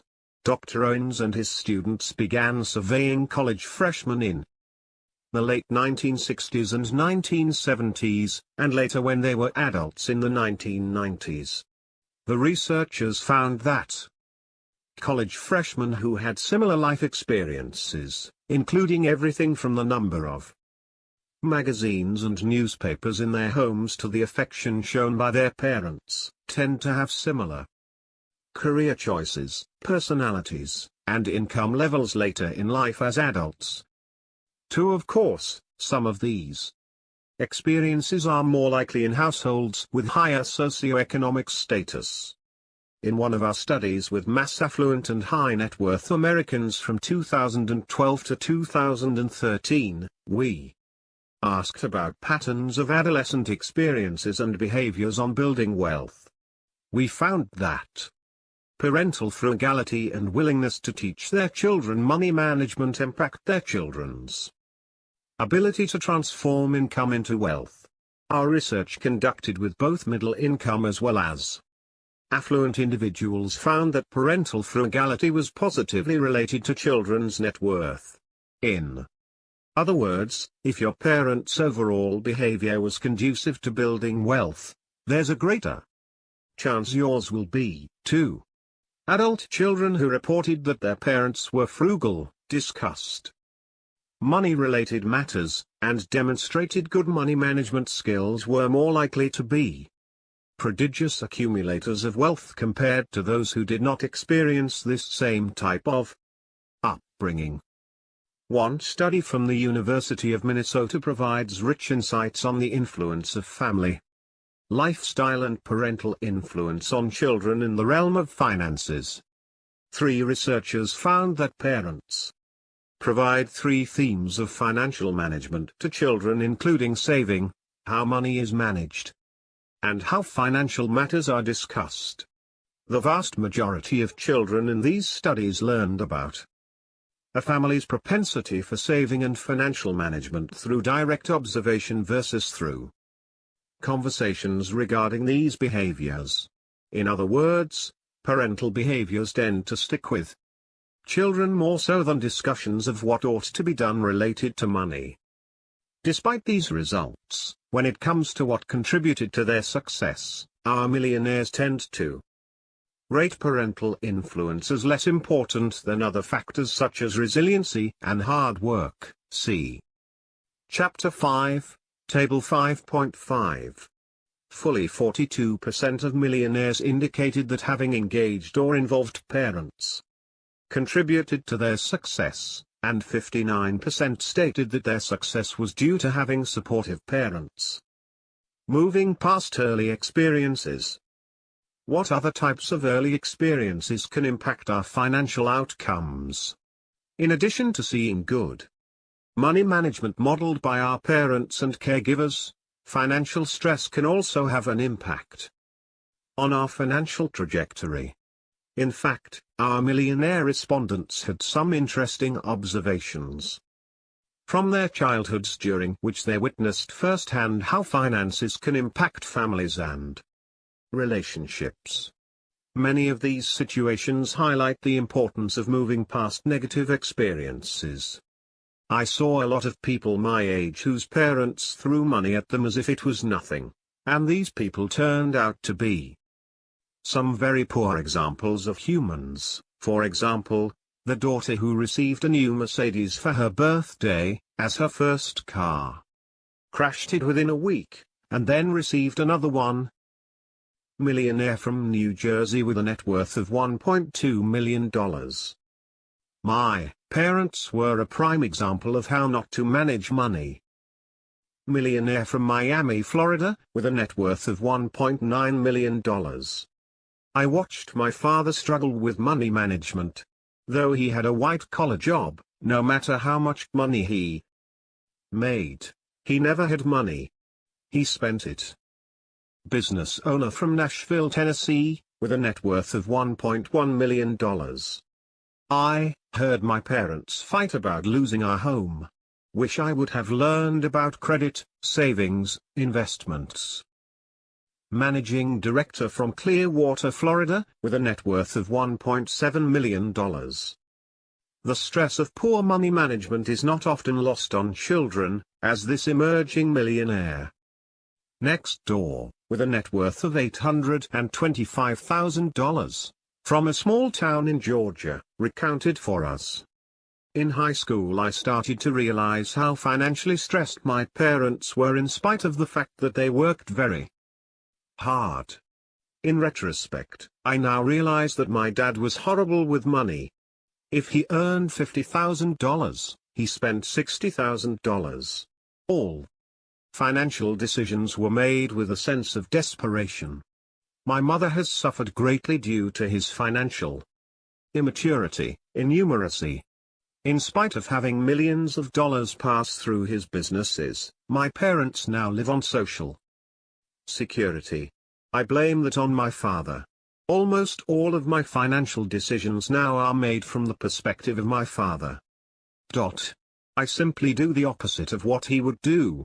I wish I had learned about the importance of saving money, investing money, prudent credit usage, and net worth accumulation. I got none of this from my parents. However, my parents love my siblings and me greatly. They were great parents, but did not teach us about money.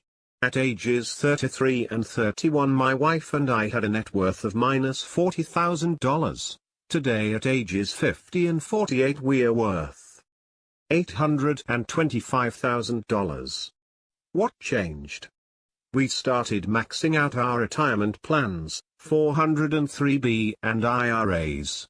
We also made sure to keep our debt load down. Luckily, we figured out how to manage our money, but we could have easily squandered our financial lives just like my parents did.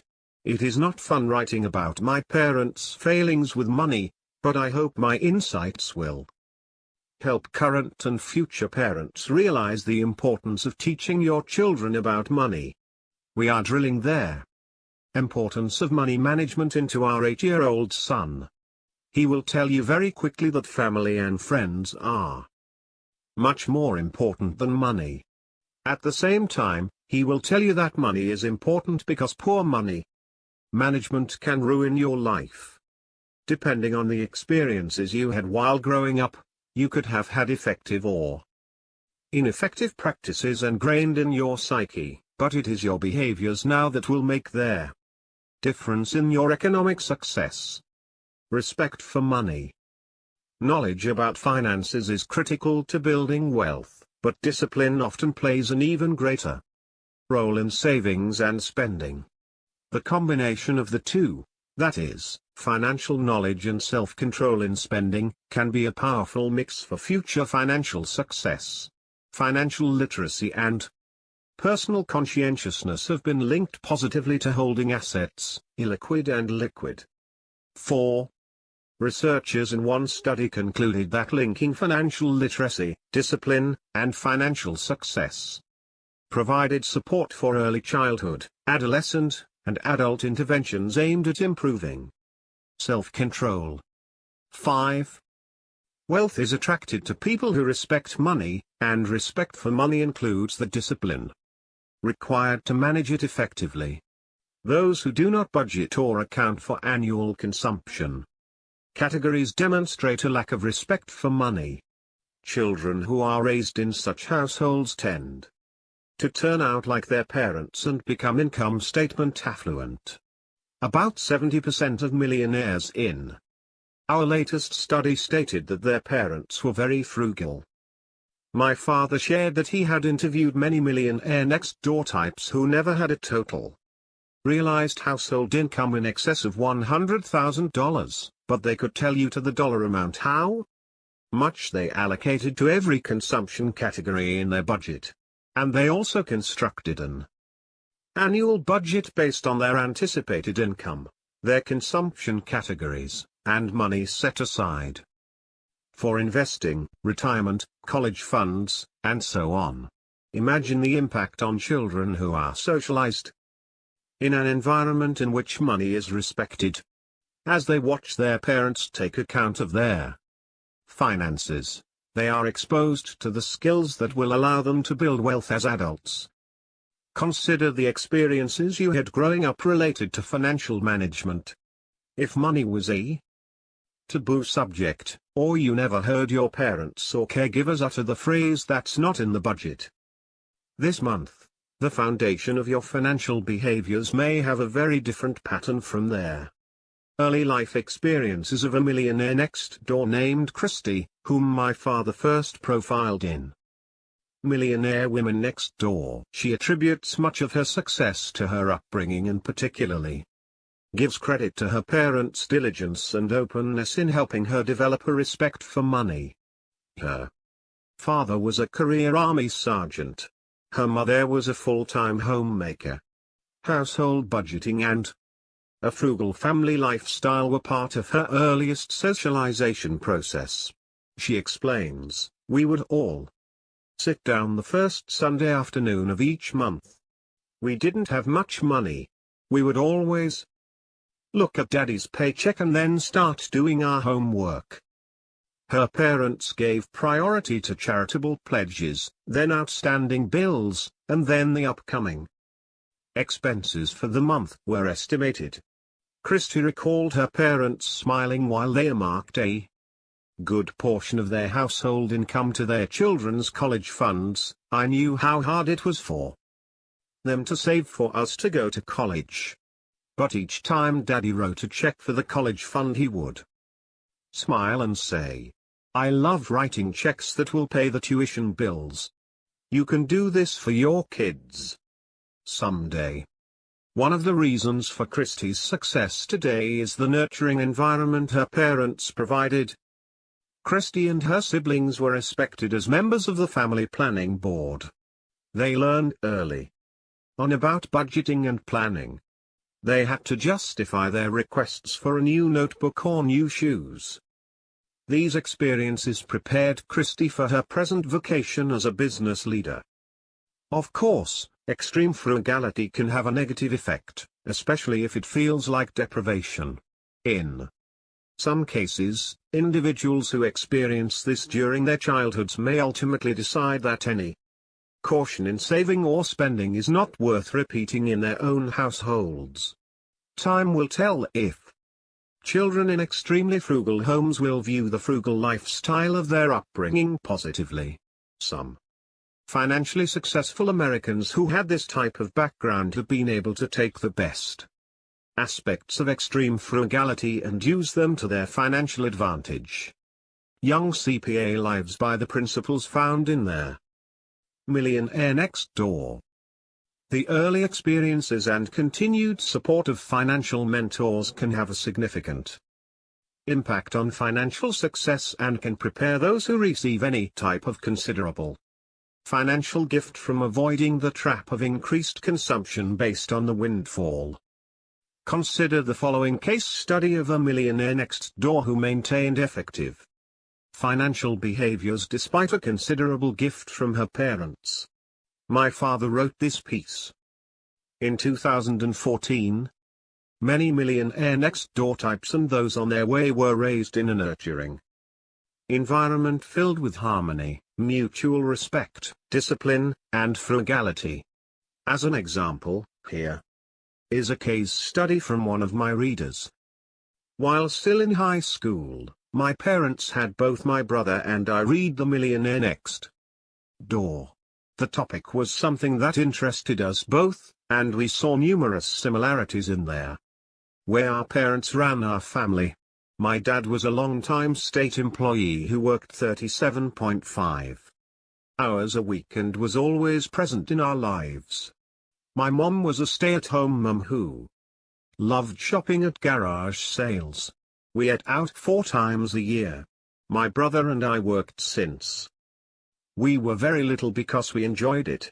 My parents gave us each an allowance so we could learn to manage money and not just ask for it whenever we needed it. My brother and I are now in our late 20s, and the lessons we learned when we were young have paid off. We lost my mom 3 years ago, and due to her passing, our family has received a substantial amount of money.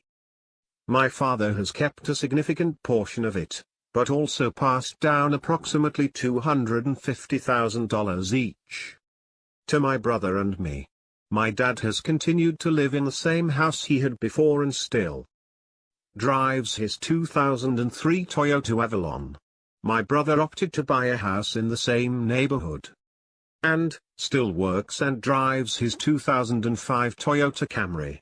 I still work at a very demanding job as a CPA, and choose to live in a house with 4 other girls, which is great for many reasons, including rent well below the average just outside of Washington, D.C. I have left their inheritance in my investment account and continue to aggressively save 20% of my income for retirement. We are not misers, and we all enjoy some little luxuries.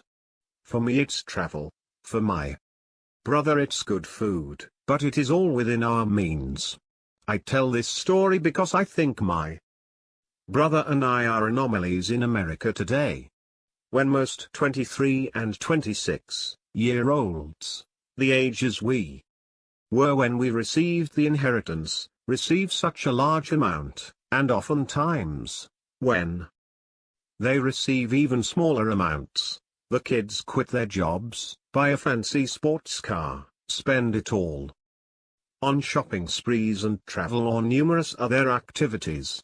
My brother and I kept our jobs, kept our same cars, and have not changed our lifestyle one bit, simply because we know how to be content.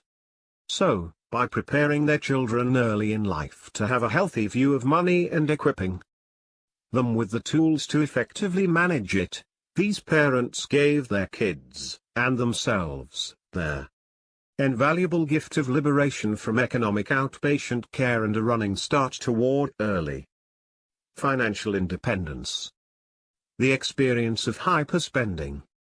The head of a wealth management firm who works primarily with high income, high net worth individuals in the Southeast shared with us that his clients' wealth experiences were different than those featured in the Millionaire Next Door.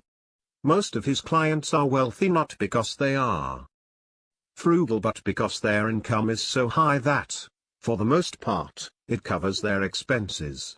Indeed, there are some people who may be able to amass great wealth without having to be frugal. In a similar vein, in Stop Acting Rich, my father profiled people he called the glittering rich. These are people whose incomes and net worth are so high that most of them do not have a household budget. They don't plan. They don't seem to need to. No matter what they spend their money on, it's just a fraction of their overall net worth. In other words, even the glittering rich spend below their means. If you are in this group, fantastic. You are in the top 1% of wealth holders in the United States. Starting out with a high income, but without achieving that elite glittering rich level, could lead one down a different path. Contrast an upbringing that is steeped in frugality and fiscal constraint with one of profligate spending and in displaying consumer behaviors that are in no way constrained. Yes, the glittering rich can do this with little consequence for generations beyond. But some of the income statement affluent persuasion or under-accumulator of wealth persuasion, likely model conspicuous consumption in what they drive, wear, or accessorize with, or in where they travel and how they entertain. In effect, this is telling their children and others around them that they spend money and what they value. Let's imagine that children of high income, self-made parents experience this type of childhood. Riding in a luxury car on their way to a private school, having the latest in technology and fashion before their peers, taking trips to exotic, foreign lands, eating dinner in restaurants with names they can barely pronounce. Will these children be able to give up such luxuries once they are living on their own? Will they understand that mom and dad have a level of wealth that only a few will amass? And that this consumption was fueled by high incomes? These may be concepts that 10-year-olds cannot grasp. Indeed, economic outpatient care may be on the horizon. In fact, one of the most frequently asked questions from readers of the Millionaire Next Door is, why are my adult children hyper-consumers? The answer is simple and straightforward. Hyperspending parents tend to raise hyperspending children. These parents violated Rule 1 for raising productive adults from the Millionaire Next Door. Never tell your children that you're wealthy. Even worse, in many cases, parents signal wealth to their kids through hyperconsumption even though they don't have the wealth to back it up, just the income. Despite high incomes and high net worth, even despite being in the glittering rich category, some parents in this group decide to employ restraint in spending. Why? Perhaps they recognize two truisms about ensuring financial success: not sharing with children how wealthy you are, and frugality as an important, if not critical, component in building wealth. For those not fortunate enough to inherit large lump sums or to be the beneficiary of a trust fund, The only surefire way to amass wealth over time is by spending less than you earn. It's a function of discipline and math. As we'll discuss more in Chapter 4, frugality is a set of behaviors that predicts net worth independent of one's age, income, and percentage of wealth that has been received through gifts or inheritance. For those building wealth on their own, it is a requirement. As my father noted in The Millionaire Next Door, being frugal is the cornerstone of wealth building. If you're not glittering rich, while you and your children may be taken care of by the wealth you have accumulated, without prudence in saving and spending, that is, being frugal, on the part of your children, it's less likely that it will last to fund your grandchildren. Unless you are glittering rich, your grandchildren will not have the luxury of not planning, at least not without accumulating wealth on their own. And if your parents acted rich, something you may only learn later in life, you may have developed the sense that you can't make it like they did if your sense of making it requires a steady display of consumer goods and luxury items. The upside of veering off course. Your parents and caregivers, your upbringing, and money-related lessons learned while growing up can all influence your spending, saving, and investing behaviors and ultimately impact your financial success.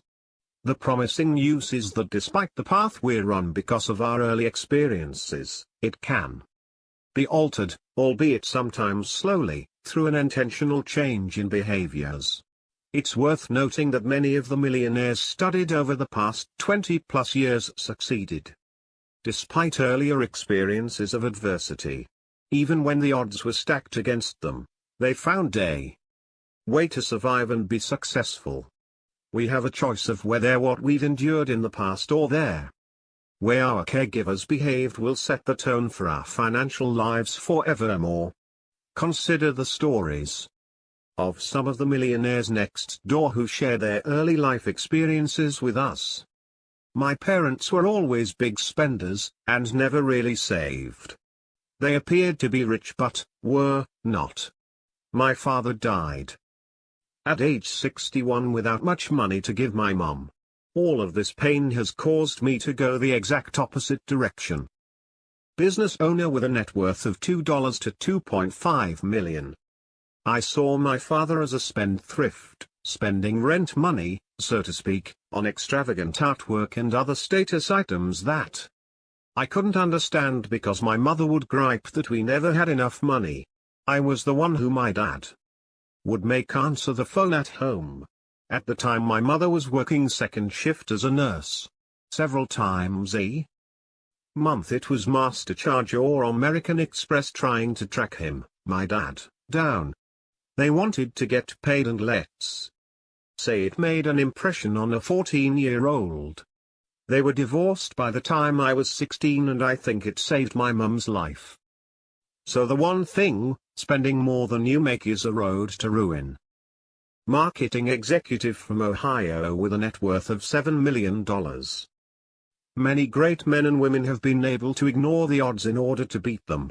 In a way, they display a confident disregard for what is probably going to happen and instead focus on the hope for something better.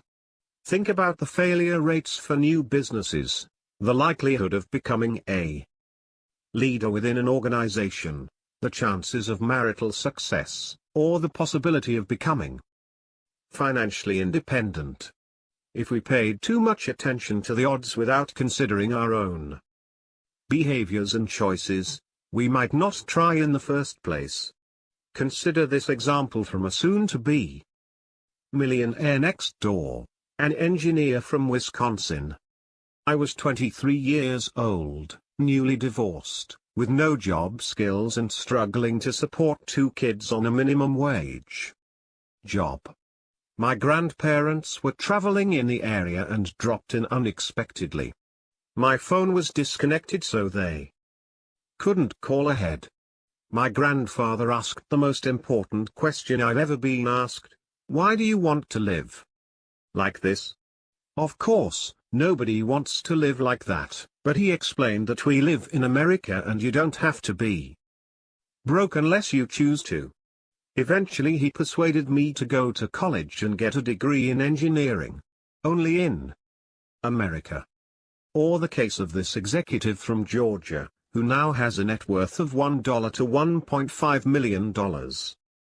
My mother, who was close to retirement, lost her job a few years ago.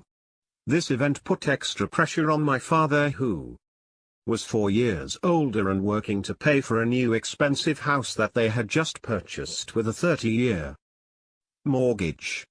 Throughout my life growing up in my parents' home, it always seemed that my parents were financially strapped.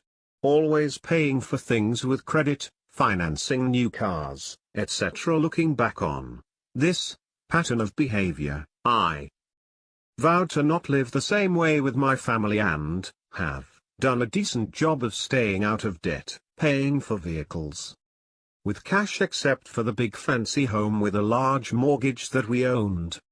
This is an eye-opener for me.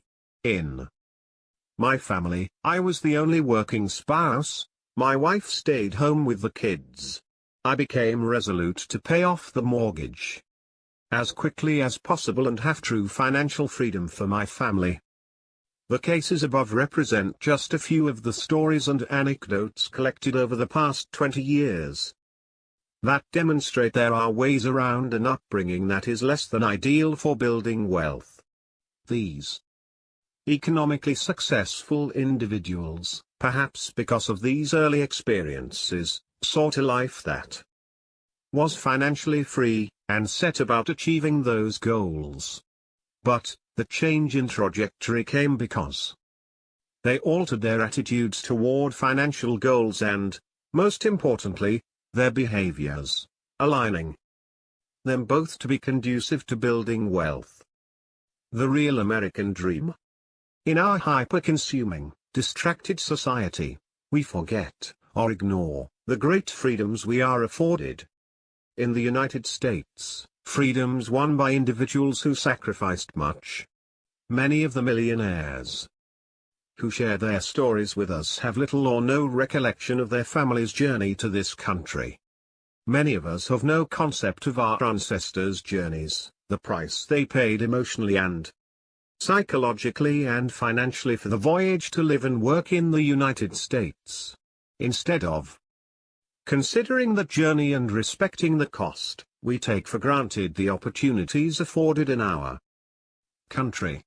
Learning from those who have recently joined us, those who have immigrated to the United States and begun a new life, paints a different type of picture. In the following paragraphs, another reader, Miss H, provides a unique view of how her immigrant mother became a multimillionaire. I was raised by a single mom who immigrated to the US in the early 1980s. She did not speak or write English very well, and was, perhaps, the most frugal person I have ever known. She ran the family household like a miserly CEO. By cutting expenses, the money that her frugal mother saved was immediately plowed back into the family's business ventures, the first of which was a restaurant. Miss H explained that she and her siblings worked enthusiastically in their family-run restaurant beginning in grade school. Miss H's mother also saved money by shopping for her kids' clothing, as well as her own, at a variety of thrift shops, Goodwill stores, and select flea markets. In spite of this, no one in the family ever thought that they were disadvantaged or financially poor. While building wealth, the family perceived itself as being in transition between modest means and wealthy. Thus, they never felt degraded wearing the clothes purchased at thrift stores. Later her mother bought the building that housed the restaurant. Then over time she bought more and more income-producing real estate, eventually acquiring several shopping centers and then retiring a multi-millionaire. Presently Miss H's mother is enjoying a life of leisure, as do most financially independent senior citizens. Keep in mind that not all people who patronize Goodwill-type stores are at an economic ground zero. Some are entrepreneurial commandos and savvy consumers, as we'll see in the next chapter. They are intent on building a business and ultimately wealth by living a Spartan existence. As we've noted, this type of lifestyle isn't attractive to everyone. But it doesn't mean that it isn't a reliable path toward wealth accumulation. Miss H's purpose in writing to us was not to criticize but rather to praise her mother as a loving and nurturing parent. Miss H and her siblings recognized that their mother had the dream of financial independence for her family.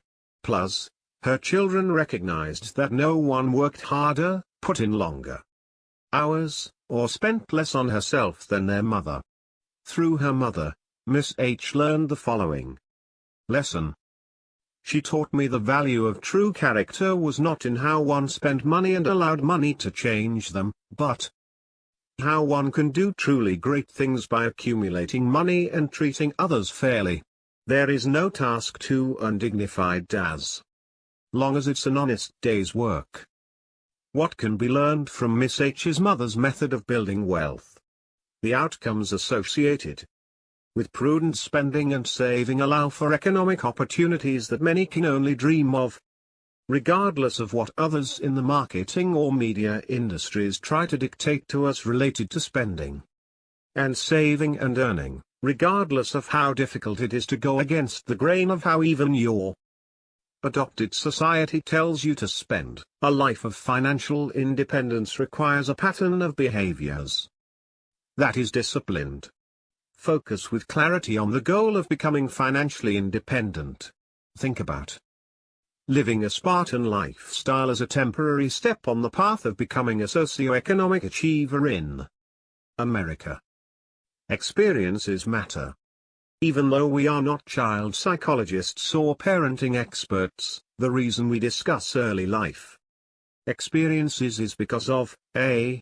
the dearth of research demonstrating that patterns of life experiences predict future outcomes as adults, and b. the numerous readers who have asked us for advice in this area. Our combined research on the lifestyles, habits, and psychology of those who accumulate wealth on their own has shown the following. There is evidence to suggest that parental frugality and money management habits lead to their children's increased economic success. This has been demonstrated empirically and anecdotally by the stories shared with us over the past 20+ years. Regardless of what type of financial behaviors parents model to their children, ultimately their choice is to continue those behaviors, or not, lies with each individual. Yes, many millionaires start off with frugal parents, but only 32% of our millionaires said their parents were better off than those of their high school classmates. And as is still the case today, few millionaires derive income from the fruits of a wealthy relative. In fact, only 14% of our millionaires' income is derived from estates and trusts, and only 10% derive income from cash or related gifts from relatives. Marriage and building wealth. As we spend, on average, 2.5 hours with our spouses each day. 6. It is easy to understand the influence of marriage on our financial and wealth-related behaviors and success. Millionaires in past surveys and in our latest research have consistently been married or remarried and have consistently cited their spouses as critical to their economic success. In our latest survey of millionaires, 93% are married or remarried, and more than 80% of them agreed that having a supportive spouse was one of the key factors in their economic success. The National Bureau of Economic Research found their median net worth of married couples between 65 and 69 was 2.5 times that of a single person in their same age range. 7. And staying together in a loving, respectful relationship has economic benefits. Ohio State study found that divorce decreases wealth by an average of 77%. 8. Within the roles of a household, as we'll discuss in Chapter 5, someone has to take on the various tasks related to financial management. This is easier if both spouses are on the same page, even if they are dividing the tasks. Financially successful couples tend to work together on their finances and generally agree about goals and methods for reaching those goals. 9. There is even evidence that similar credit scores of spouses are predictors of future togetherness. 10. One retired millionaire shared with us his views on marriage and wealth. I would say meeting my wife was my life-changing experience. She had 100% belief in me. She knew that I would be successful even when I doubted myself. We had similar life goals. We lived within our means and always saved with an eye on our future. We both worked for the first 8 years of marriage. We purchased a home based on one salary, knowing she wanted to be home, at least until the kids were in school, to be with the kids. We knew the benefits. Her continued support of me throughout my career allowed me to take some business risks that paved a way for an independent financial life today. If we consider a typical household as a business for a moment, we can see how the leaders of that household have different roles in managing resources. One wife of a Millionaire Next Door type told us this: "My husband laughs that while I am the COO of our household, I'm also the CPO, Chief Procurement Officer. In his role as CFO, we are often at odds on how to allocate budget well, and whether the budget should be examined, used, stuck to, etc. When there's friction about money, everything else seems to be falling apart. But we work hard to make sure we're on the same page most of the time, even if we have different views on money. In some cases, one spouse has to take on the lion's share of financial management. Again, this is ideal, especially if one of the spouses tends to be on the spendthrift side of the spectrum, which, according to the wife, is the case with this Millionaire Next Door couple. My husband became interested in our finances only a few years ago, as we move into retirement. We've been married 32 years. If it wasn't for me, I do not think we would have any savings to speak of. We had to separate our personal spending early in our marriage to keep the peace. He needed a free spending account, while I've handled the household expenses and savings. In the millionaire mind, nearly all millionaire respondents reported that their spouses were honest, 98%, responsible, 95%, loving, 95%, capable, 95%, and supportive, 94%. Most of these millionaires knew that their future mates possessed these qualities before proposing to them. A Danko millionaire and senior corporate executive told us about how his wife had played into his success. After 2 years of marriage, he had asked her what she wanted for her birthday. She replied that the best gift in the world would be for him to return to college and finish his degree. She offered to downsize into student housing and to work full-time to support them. This gift ultimately bore major fruit in terms of his career and their lifestyle. We were reminded of this case study when we read an email from a senior corporate sales executive named Owen. When he hit the 50-year-old mark, Owen began thinking that his best years were behind him. Whether real or imagined, he had begun to worry. Jobs were being eliminated. His wife would hear none of it. She fervently believed in her husband's career future and spent $5,000 of her own money to hire a top-level career placement professional to help Owen land job offers. A litmus test for the future spouse. Some forward-thinking readers would often ask my father about choice of spouse. Clearly they knew or had read that this could greatly impact their future financial success. Our research doesn't provide us with a crystal ball on this issue. All my father could tell them was that there seemed to be certain qualities in a spouse that contribute to a millionaire's successful marriage. A large majority, 86%, of male millionaires reported in the Millionaire Mind that being unselfish was a major contributor. Also, most of these millionaires told my father that their wives were raised in loving, stable, and nurturing environments. They didn't seem to be driven by the need to hyperconsume to overcompensate for their humble beginnings either. As stated in the chapter Choice of Spouse from the Millionaire Mind, the typical millionaire couple has been together for nearly 30 years and their bond tends to be permanent as well as economically productive. Ask the husband or wife to explain their household's productivity. Each gives substantial credit to the other. For every 100 millionaires who say that having a supportive spouse was not important in explaining their economic success, there are 1,317 who indicate their spouse was important. Of the 100 who did not give credit to their spouse, 22 were never married and 23 were either divorced or separated. That leaves only 55 in 1,317, 4.2%, who believed that their spouse did not play an important role in their economic success. Spouses. And the 1%. My father wrote this blog a few years ago to highlight the difference between blaming a certain group for one's situation and learning from that group.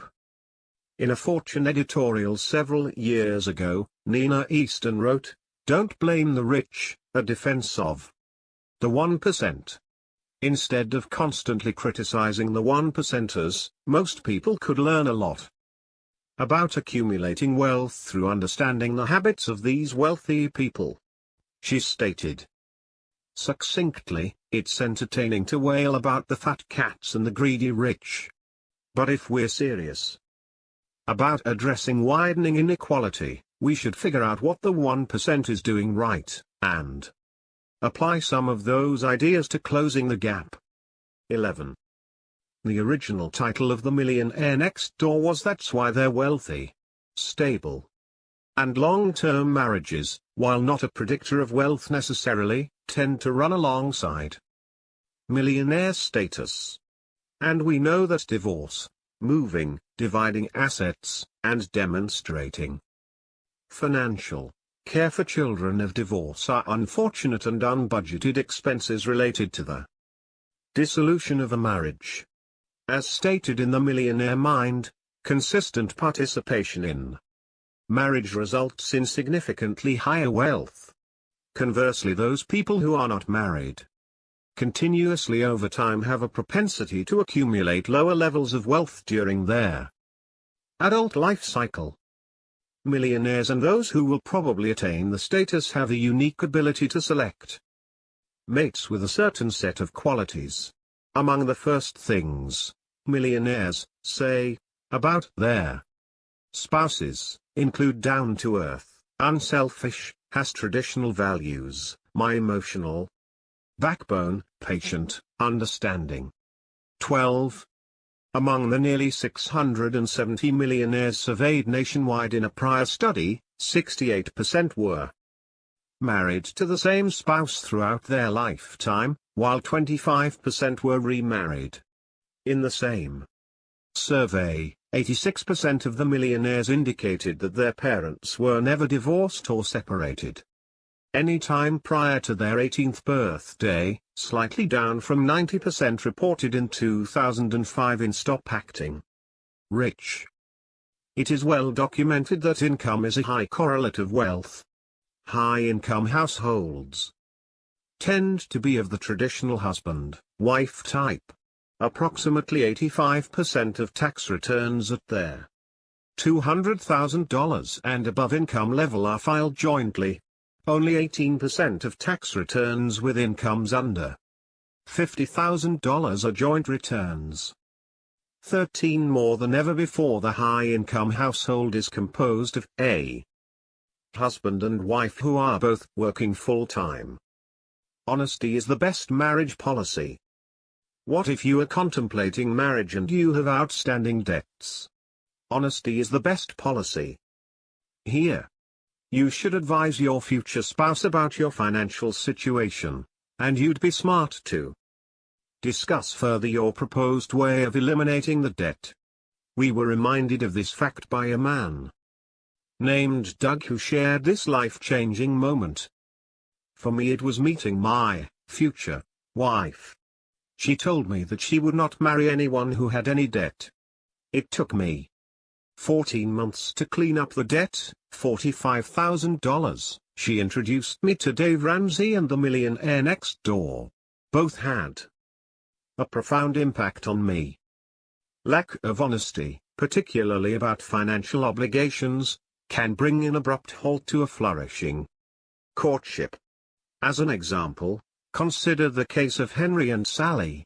After dating for several years, they decided to get married. But not long before the wedding, Henry received a letter from one of Sally's lenders.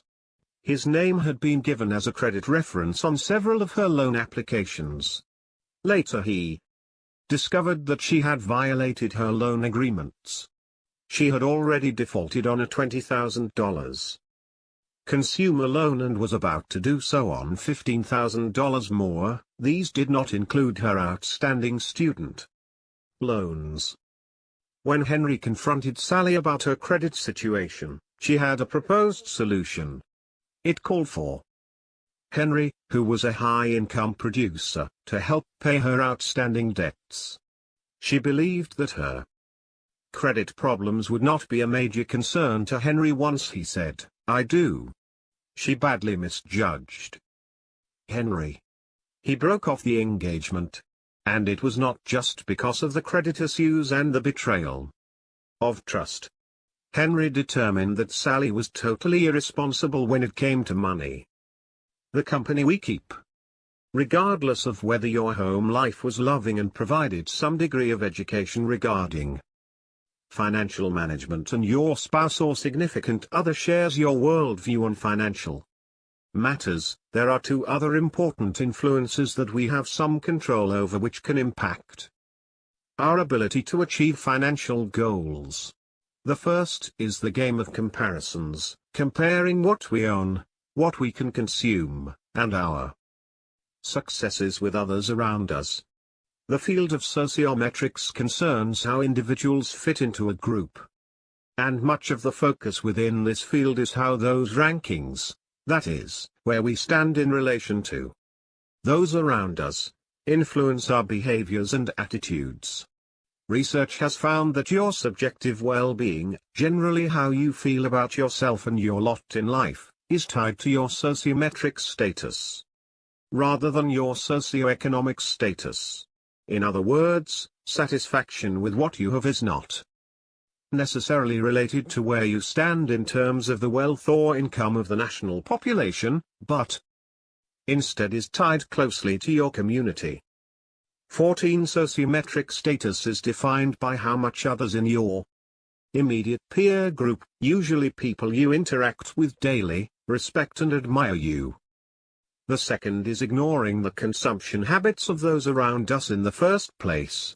Our research with millionaires as well as other populations has consistently found that the concept of ignoring what others are doing, one of the main themes in the Millionaire Next Door, is related to net worth, regardless of age and income. We know, for example, that shopping in groups can influence how we view spending and ultimately on how frequently we shop. These results are typically found related to in-person shopping. Teenagers are a good example. 15. Even with frugal shoppers, frugality can wax and wane depending on who's around us, as self-perceived frugal shoppers tend to spend more when they're around high-spending friends. 16. We'll focus on consumption in the next chapter, but for now, let's consider a family we all tend to know, the Joneses. Social indifference. Who cares about the Joneses? The concept of ignoring what others are driving, buying, and wearing is what we refer to as social indifference. Those who demonstrate high levels of social indifference across all consumption categories have a better opportunity to build wealth. This indifference to what others are driving, wearing, and playing with, think the latest smartphone, is related to the ability to build wealth over time. 17. Specifically, social indifference can help inoculate us against the competition in life for conspicuous consumption. When measured reliably, we find that an indifference to the trends around us is related to net worth, independent of one's age and income. Those who focus intently on what others buy and consistently want the latest and greatest in consumer goods, such as technology or accessories, are less likely to build wealth over time. Social indifference predicts net worth regardless of age, income, or how much wealth someone inherits or is given. Like the prodigious accumulators of wealth in the Millionaire Next Door, those who practice social indifference have a greater likelihood of building wealth. Those who are successful at transforming income into wealth demonstrate a consistent pattern of behaviors related to what others have in their driveway or where to work or post on social media, like this millionaire from Ohio. The first 10 years of building my business my wife and I, would not keep up with the Joneses. My friends had season tickets to sporting events, concerts, nice cars, etc. I worked a lot and we chose not to join them in many of these activities. In retrospect, we didn't miss anything and we didn't truly suffer. We've always been frugal savers, but not cheap. Just that we didn't do much outside of growing our business and growing our immediate family. It's hard work, but we are now able to enjoy some of the blessings we've achieved. In the consumer arms race, you will never win. There will always be a trend, a style, a fad to replace the last. Those who are able to transform their income into wealth are able to ignore their spending habits, new gadgets, and shiny trendy accessories in their quest to build wealth. Take, for example, Mrs. C, whose friend is very much focused on one-upsmanship in the consumer game of life. I didn't notice this pattern until other friends of mine mentioned it. I'd purchase a car. She'd get a bigger, more expensive one. My kids would do well in school. She'd respond with the awards, recognition of praise her kids received. I bought a house and kept my first house as a rental. She'd buy a bigger, more expensive one and rent her other home. This was happening at some level in everything, from child rearing, education, vacations, etc. And she always took time to point out how much these things cost as well as how much they were earning and how many things they had. If she was trying to get me to emulate her, she actually achieved the opposite. The more she spent, and bragged about it, the less I was willing to spend on things. When a little girl asked if Mrs. C's friend was rich, Mrs. C told her, having all those things only says how much the neighbor has spent, not how much she is worth. Mrs. C then thought to herself, I am secure with my financial situation and I'm on track to have a comfortable retirement. According to my neighbor, she is waiting for the payday to arrive that will fund her retirement. Keeping success to ourselves. Have you ever wondered why so many millionaire next door types understate their considerable socioeconomic success? They don't have a strong need to display their economic productivity by buying luxury products and expensive homes. In a major way, their Real achievements are the badges of their success. For example, financial success, especially economic independence, is its own reward. Conversely, those people who have an insatiable desire to publicize their considerable ability to spend predictably end up as members of their income statement affluent crowd. Yes, it costs a lot of money to convince the faceless crowd that you are a big income producer. Typically, these people are living on a hyper-spending treadmill. Along with not playing the comparison game is the concept of status. Demonstrating status to others through our consumption patterns. As we've seen in the study of millionaires, decamillionaires, as well as in our research with mass and emerging affluent, those who are indifferent to the Joneses, and do not have a need or drive to demonstrate status to others, are in a good position to achieve financial success. Consider, for example, successful members of the entertainment industry who are content with being behind the scenes versus in the spotlight. My father was struck particularly by an article in the Wall Street Journal that demonstrated this principle. 18. Diane Warren has written more than 1,500 songs for everyone from Celine Dion to Rod Stewart. In fact, her client list reads like a who's who in popular music. I have found that most of the people in the singer category are hyper-consuming income statement affluent. They constantly need to be on stage in front of an audience, and not just to earn a living. In one way, these people are primitive life forms. They personally have to hunt and gather income and fans relentlessly. But Diane Warren is just the opposite. She's a member of the group that anthropologists refer to as cultivators. Cultivators plant seeds, grow crops and trees, raise cattle and write songs. Songs, unlike live performances, can be inventoried and can pay royalties to the writer for more than a lifetime.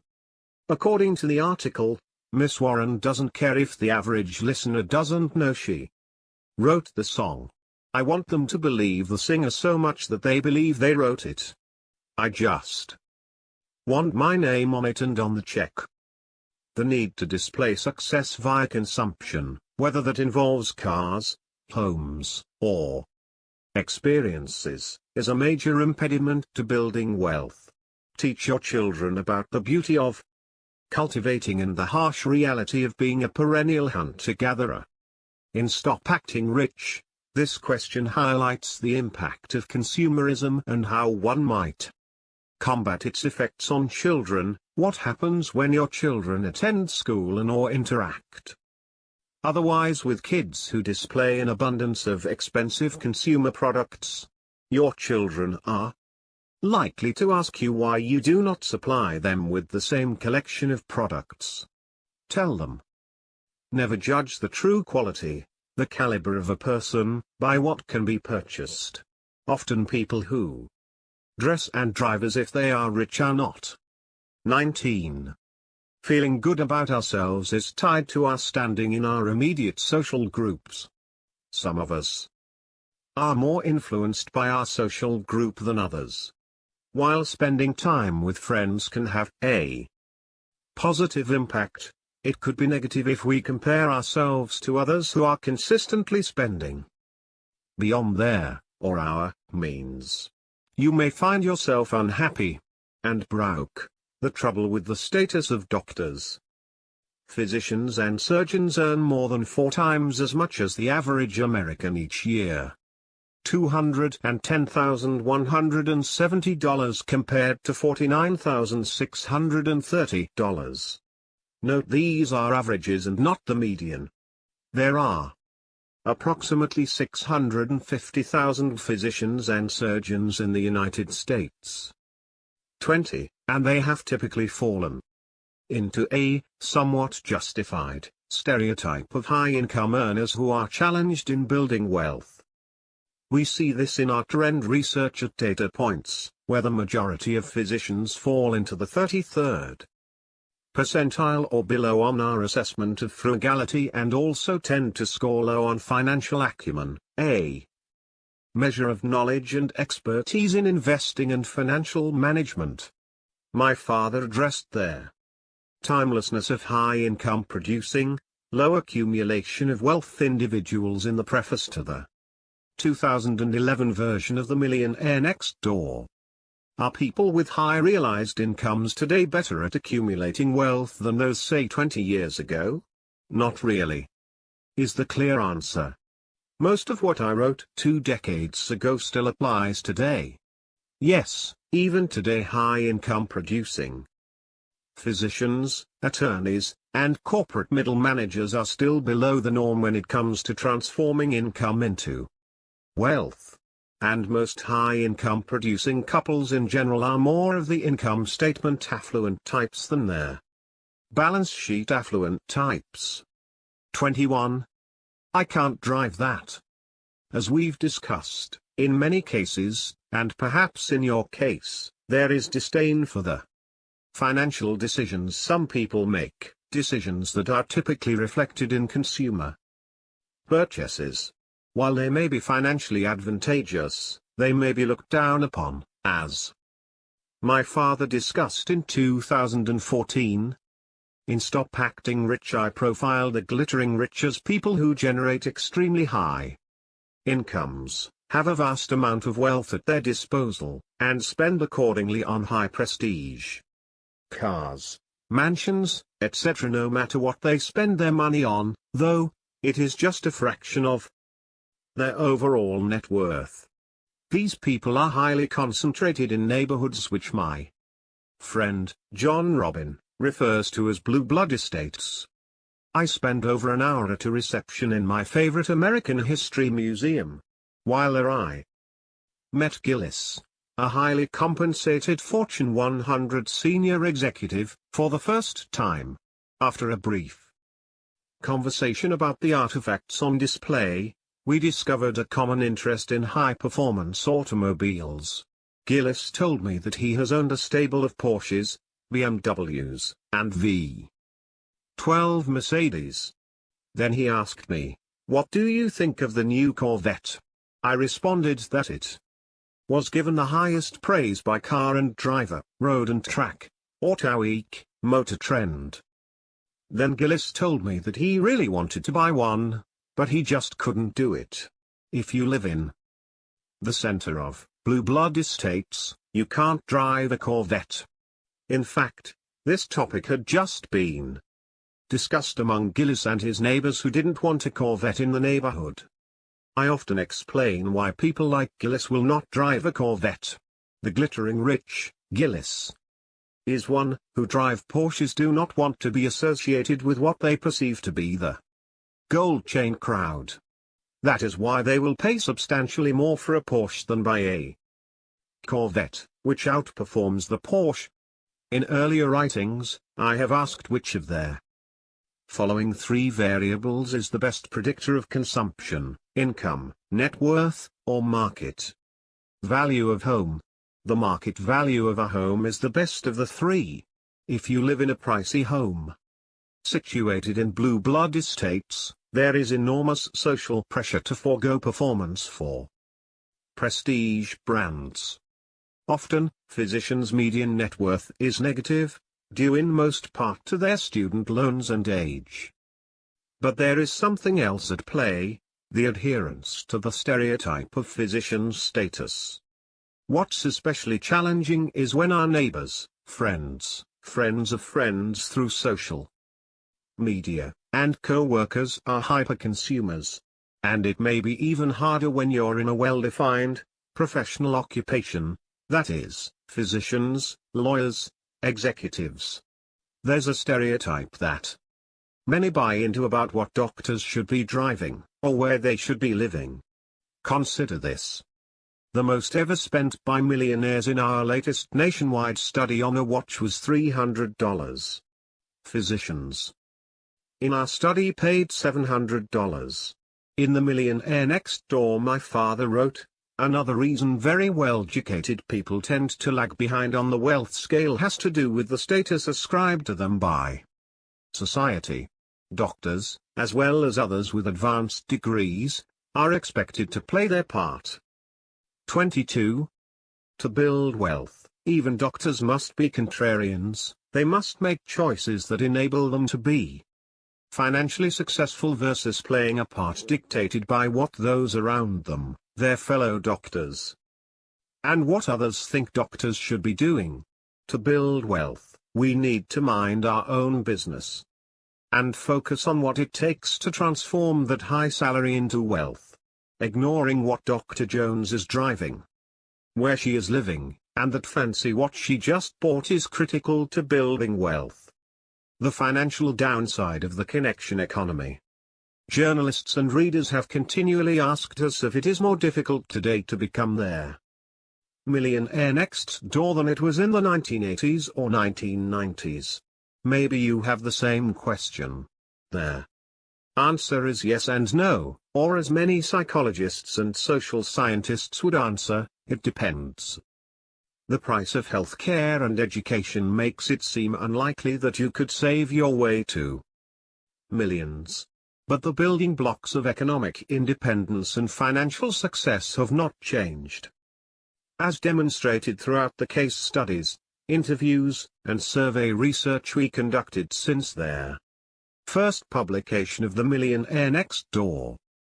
But this goal is made considerably more difficult because of the increased influence and proliferation of technology. Building upon the concepts related to sociometric status, technology now allows us greater connection to friends, family members, former colleagues, acquaintances, and celebrities. These connections, and the ubiquity of them, provide a constant way to check in on their myriad ways in which they spend both their time and money, as our relationships, careers, and their way in which we communicate increasingly include ongoing and persistent connections to others. Through technology, we would be remiss not to include its potential financial perils. Today we carry the influence of others around with us in our pockets and pocketbooks and spend, on average, 2 hours on social media, and 50 minutes per day on Facebook alone. 23. Imagine if these 2 hours were spent developing a new skill, researching a new business idea, or engaging directly with friends, co-workers, or employees. By comparison, millionaires in our latest sample spend 2.5 hours per week on all social media sites combined. We know that social networks can impact their kinds of behaviors we believe are acceptable, and this is no different with shopping and consuming. What our friends are buying, wearing, and displaying can impact us psychologically through our desire to conform. The more time we spend on social media, the more the marketing of products, services, or experiences will affect our buying habits. 24. As one millionaire in a recent interview told us, now you see this instantly on Facebook, you see all of these people with what look like incredible lives, but it's not that way. Another millionaire was more critical: if people spent even half the time they spend on curating their image on social media, we would all be a lot better. Certainly, they would be a lot better off. It's a time drain that leads to nothing, it's ephemeral, it's not a lasting product of any value. All that time is wasted and people neglect to spend time on serious things that matter.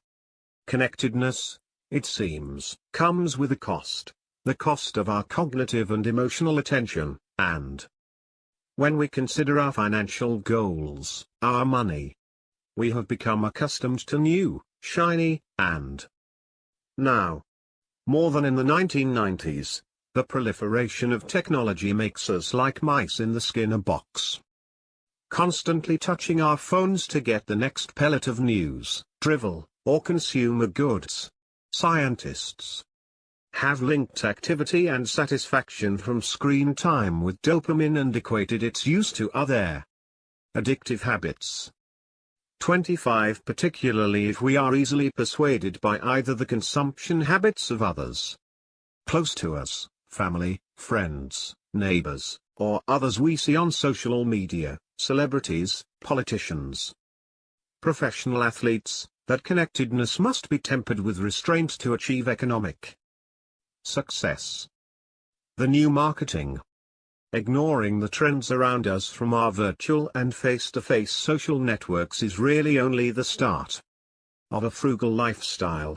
There's another powerful source that our technology allows for today: social marketing.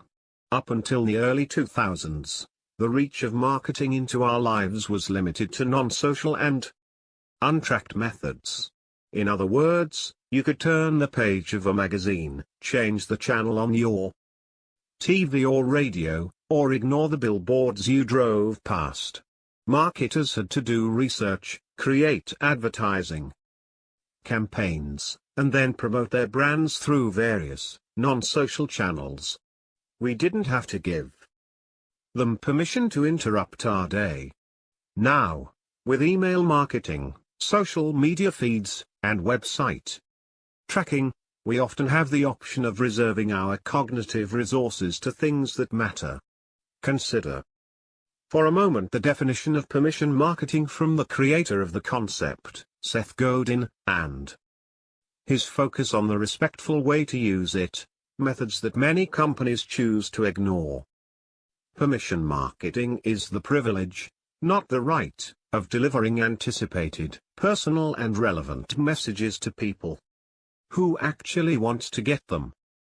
It recognizes the new power of the best consumers to ignore marketing. It realizes that treating people with respect is the best way to earn their attention. Pay attention is a key phrase here, because permission marketers understand that when someone chooses to pay attention, they are actually paying you with something precious, and there's no way they can get their attention back if they change their mind. Attention becomes an important asset, something to be valued, not wasted. 26. Today, your digital footprint leads marketers directly to you, tailoring the content, message, and frequency to your online behavioral patterns. Ingenious and effective, this new marketing strategy presents dangers to those prone to believe the tailored and persuasive images and messages. Inoculation against this marketing, that is, not giving away the precious resources of attention and focus, is critical to building wealth. The power we have in the marketplace is not spending our resources, including our attention, with any entity that could influence us off the course of achieving financial goals. The consumer science of awesome shampoo. Coming from a marketing research background, my father knew all too well the power and influence of consumer psychology on our behaviors. He wrote this piece in 2010 to demonstrate the absurdity of self-esteem tied to using a shampoo, the influence of marketing on our perceptions and potential well-being, and perhaps more importantly, the power of marketing and the requisite discipline we need to retain our cognitive attention if we are to build and maintain wealth. I have noticed in the last week or so that I have felt more excited, proud, interested, and attentive. Conversely, I have felt less hostile, ashamed, nervous, jittery, and guilty. I thought this euphoria might have something to do with the upswings in the sales of my books, or possibly the new 2010 Toyota 4Runner brochure I received. But then I discovered what must be the real source of these heightened emotions: a change in my shampoo. In the summer of 2010, I found a bottle of Pantene Serious Care for Beautiful Hair shampoo in our shower and started using it. I haven't had a bad hair day since. And then I read This insightful article in the Wall Street Journal, which explained how Procter & Gamble went to extraordinary lengths to study how it can encourage more consumers to buy Pantene products. 27. Spending heavily on marketing research seems to be well worth the effort. According to the article, P&G's Pantene has $3 billion in sales. In P&G's latest study, it surveyed nearly 3,400 women and had them rank the intensity they experience regarding 20 emotions relative to their hair. Bad hair was found to be associated with the emotions of hostility, shame, and irritability. P&G went as far as to hire a Yale University professor of psychology to analyze the survey results. The professor, Dr. LaFrance, found bad hair negatively influences self-esteem, brings out social insecurities, and causes people to concentrate on negative aspects of themselves. 28. Who knew? Of course, I'm sure that P&G's promotional messages about Pantene will promise the end to bad hair days. Consequently, it is implied that users will experience enhanced self-esteem. And I thought that one had to build wealth and become financially independent to do the same. In Stop Acting Rich, I mentioned that my mentor, the distinguished professor of marketing, Dr. Bill Darden, often told his graduate students the following: get ready to compete in their marketplace with some real talent. The really brilliant ones in America don't work for the State Department. Not even in medical science labs. The great minds are working in marketing, designing ways of convincing us that one brand of a hemorrhoid remedy is superior to another. That one wash detergent will produce whiter whites, thus assuring mom will continue to be loved and admired by her husband and kids. He was quite serious when saying this. If Bill were still with us today and we could ask him to evaluate the marketing efforts associated with the liquor or hair care industry, he would likely tell us that, clearly, some of the very best minds in America are at work marketing shampoo. Consider this quote from the leader of one of the largest marketing companies in the world, as he explains the power of the data we leave behind, that is, big data, and engagement in marketing. As shopper behavior continues to change and shoppers' engagement expectations increase, advertisers must employ holistic strategies that deliver both mass-distributed offers for reach, as well as relevant, targeted content through both traditional and digital methods. Meeting these growing expectations while delivering value to consumers demands effective analysis of the big data created in the marketplace. 29. The power of data analytics and the footprints we leave online leave little doubt for marketers as to how to cater each product and service to us. The millionaires next door continue to ignore this hype and noise, as they did in the 1980s and 1990s. Those who are susceptible to the constant reinforcement of media and technology will find they need extraordinary discipline to ignore their hyper-targeted ads and pseudo-articles that appear side by side with posts of their friends' pictures. Think about marketing today and how you might come to believe the hype about the Pantene shampoo discussed in the sidebar above. Content marketing would have led you to read an article in Good Housekeeping or Audiobook that appeared to be written by an editor or staff writer, but in fact was written by P&G. Social media advertising would follow you around the web after you searched for shampoo on Google, so that every site you visited that had paid advertising would present shampoo.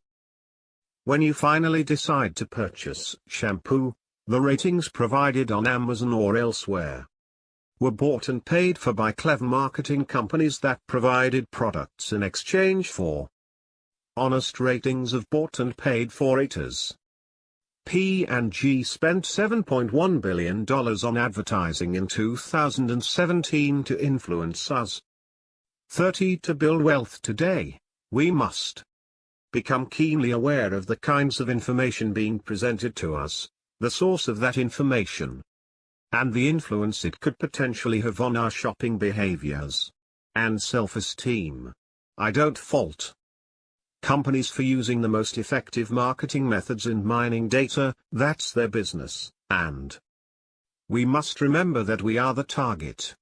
Those who focus on building and sustaining wealth will be wise to remember that nothing is really free and always will be. The trend of frugality. Some of the critics of the Millionaire Next Door seemed to display an air of superiority about their frugal shopping behaviors of those people profiled in the case studies. It's interesting that their economic downturn of 2008 to 2012 turned being frugal into a trend.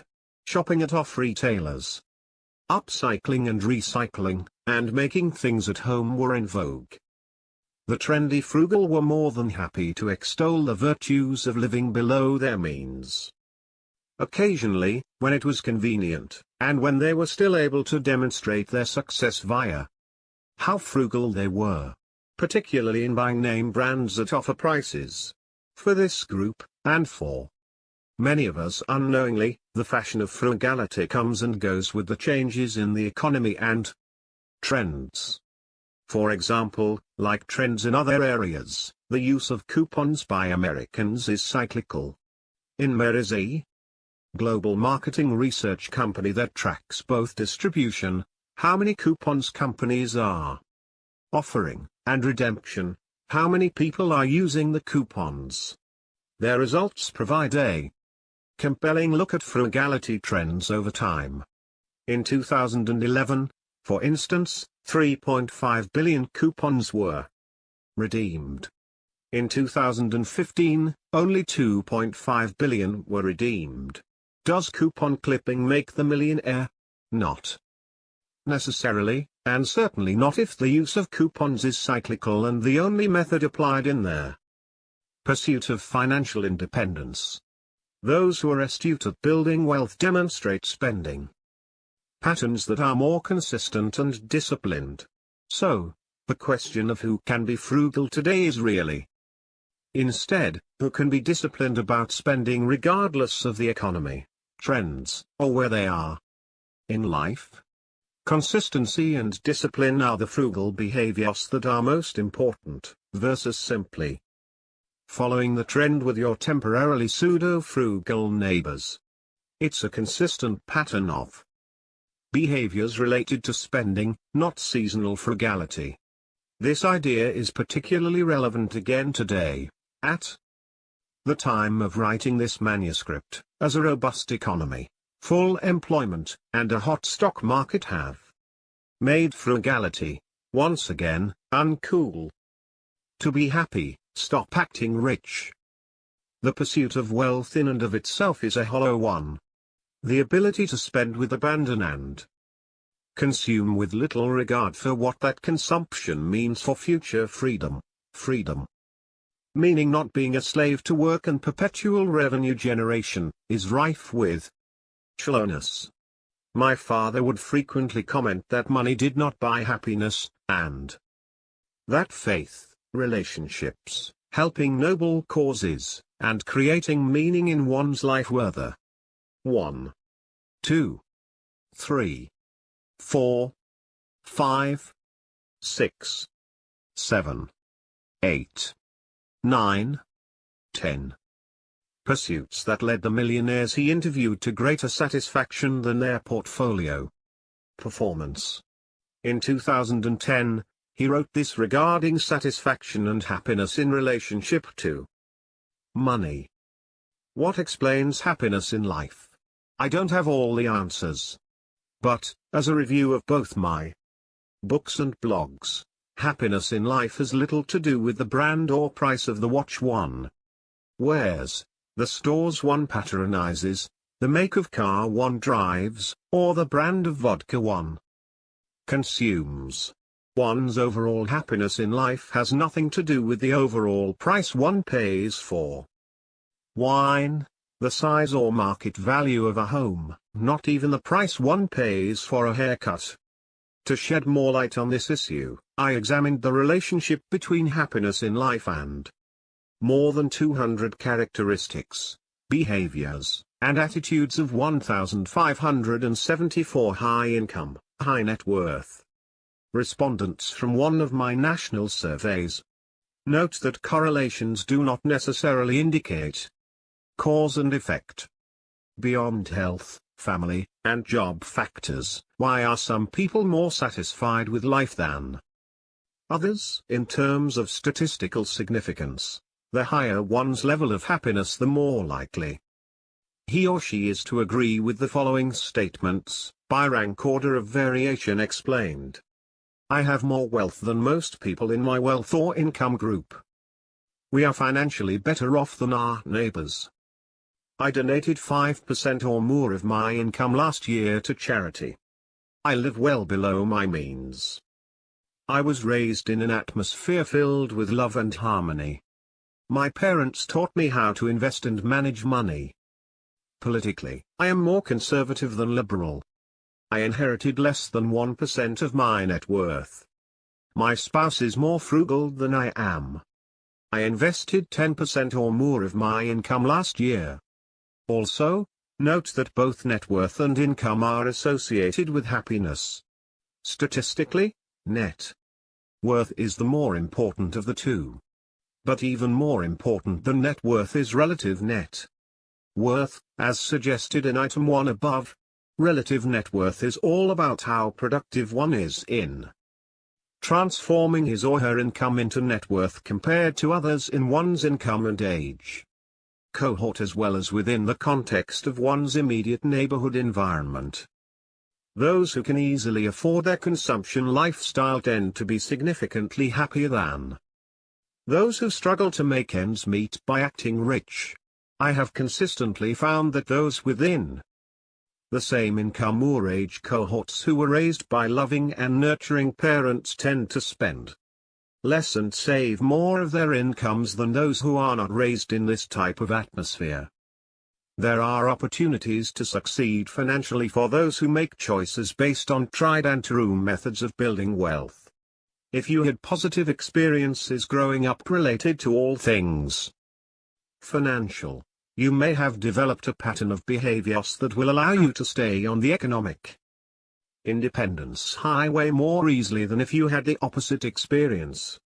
Taking responsibility for our financial decisions, regardless of our upbringing, relates to net worth and the choices we make today and tomorrow about with whom we share our lives, choices that at least in this country we have the free will to make, will also impact our trajectory. Choose carefully. Chapter 4. Freedom to consume. I tell my family members often that my goal is to earn interest and not pay interest. Millionaire from Georgia who retired at age 54. Economic success takes different paths. For those who make an average to above average income in the United States, the path to economic success necessitates a certain amount of restraint in consumption. It requires an awareness of and inoculation from the consumerism and affluenza that plagues many households with significant income levels. There are very few Americans who, with a modest to above average income, can sustain high consumption lifestyles and become millionaires in their lifetimes. We've seen that the majority of those who have become economically successful chose a path of moderation or simplicity in consumption while they were working toward economic success, like the Jacobson family in Chapter 1. In many cases, they continue this practice even after they become millionaires. Even if you have parents who modeled ideal financial management behavior and you managed to overcome obstacles to becoming wealthy, you may fall victim to heavy consumerism, fueled by whatever social groups or media may have an influence on you, or your own perceived needs that are fulfilled by the latest in consumer goods. Our freedom to consume along with the freedom to choose. How we spend our time comes at a cost. If we choose to take full advantage of it, we must fund it somehow. The cycle of working to spend is difficult to avoid even if you've decided to live in a modest home in a modest neighborhood and surrounded yourself with others who have a similar lifestyle. We are taught from an early age to consume, and America has much to offer professional consumers.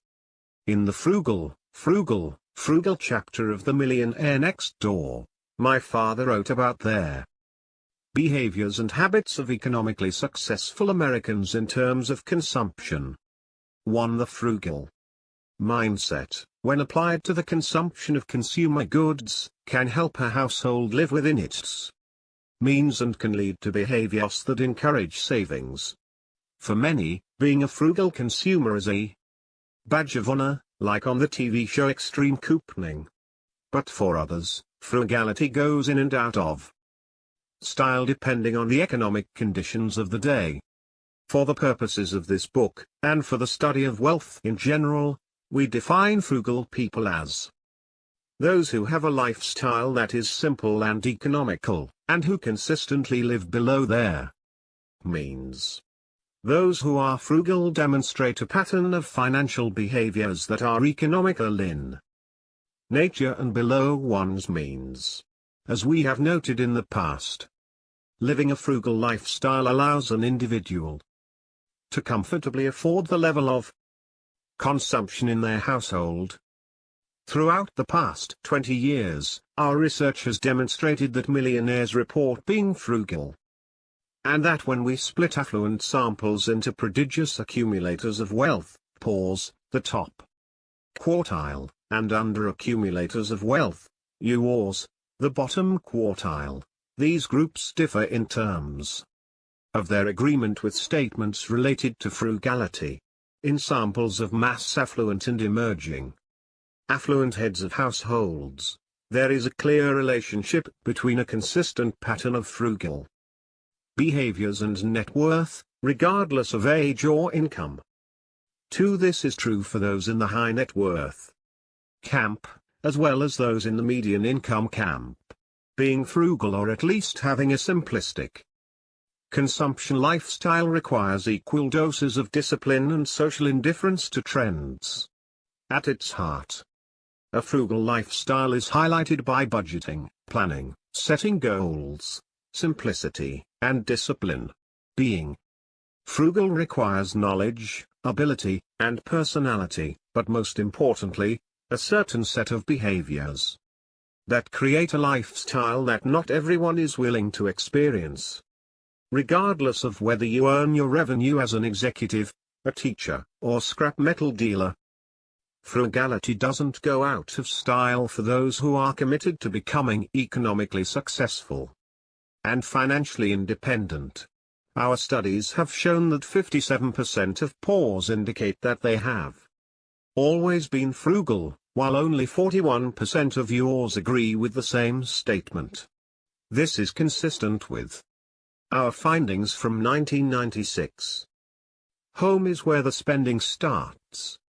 Where else do we find influences on our financial decision-making? We know that our choice of neighborhood influences attitudes toward work. 3. But it also influences our spending. We compare ourselves to those in our neighborhood and community. Recall the concept of sociometric status. In Stop Acting Rich, my father wrote, the greatest detriment to building wealth is our home, neighborhood environment. If you live in a pricey home and neighborhood, you will act and buy like your neighbors. The more affluent the neighborhood, the more its residents spend on almost every conceivable product and service. We take our consumption cues from our neighbors. Most self-made millionaires were able to build wealth precisely because they never lived in a home or neighborhood environment where their domestic overhead made it difficult for them to build wealth. For as we discussed in the previous chapter, this is due in part to both the comparisons we make to those around us and the influence that others have on our consumption behaviors. 5. Does your neighborhood consist of high-income producing, high-consuming, income statement affluent types? If so, take a moment to consider your own patterns of consumption. Are they your own or based on someone who is more in line with an under-accumulator of wealth? More than a house, it's a lifestyle. In addition to the influence of our neighbors, our home's price relative to our income also has an impact on our ability to accumulate wealth over time. For most people in this country, owning a home is preferable to renting, but the key to building wealth is to live in a home that one can easily afford. Most millionaires next door whom we have studied report that they never purchased a home that was more than 3 times the amount of their annual income. The median home value for millionaires in our latest study is approximately $850,000, or 3.4 times their current income, and the median original purchase price was $465,000. Note that most millionaires in our study, 66%, haven't changed locations in the past 10 years. Given that moving costs on average in the United States are more than $12,000. 6. Staying put is economically advantageous. What factors led to making a new home purchase? Of the millionaires surveyed in our latest study, none indicated that they changed homes because they received a cold call letter asking them to sell. And only 3% of them said their realtor proposed they upgrade because of their financial success. Instead, a new home purchase for this group was typically driven by quality, appearance, public schools, and neighborhood. See Table 4.1. A little less than 60% of these millionaires were motivated by an increase in income. Both professional and societal marketing tactics related to home ownership had little influence on millionaires in our study. Stretching for a home. When we talk about social pressures of home ownership, we could mean the broad pressure from your peer groups or family to purchase a home in a specific location, community, or neighborhood. Springfield has the best schools, and the Hampton Heights neighborhood has a lot of young professionals. We also refer to the pressure put on certain professionals, for example attorneys, who within the walls of high-paying law firms refer to an extra-large mortgage as an associate retention policy. Again, we see the impact beyond the financial cost of living beyond one's means.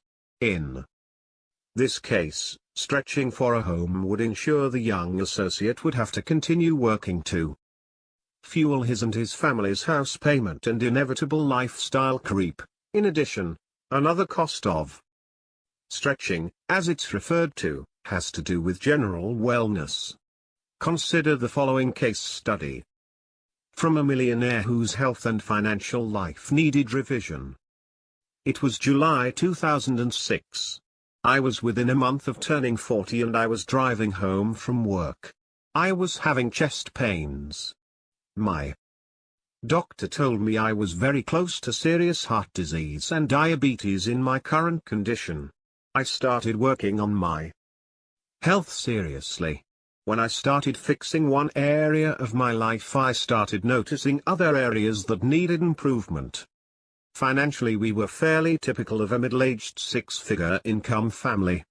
We had hundreds of thousands of dollars in mortgage debt, about $80,000 in consumer debt, and were basically living check to check. We were saving for retirement, but our net worth, including personal property, was just a little more than our income. We were told by several financial experts we were doing fine. We didn't feel fine. We woke up to our situation and started doing something about it. We set goals. We developed a plan and executed it. We paid off our consumer debt. We built an emergency fund.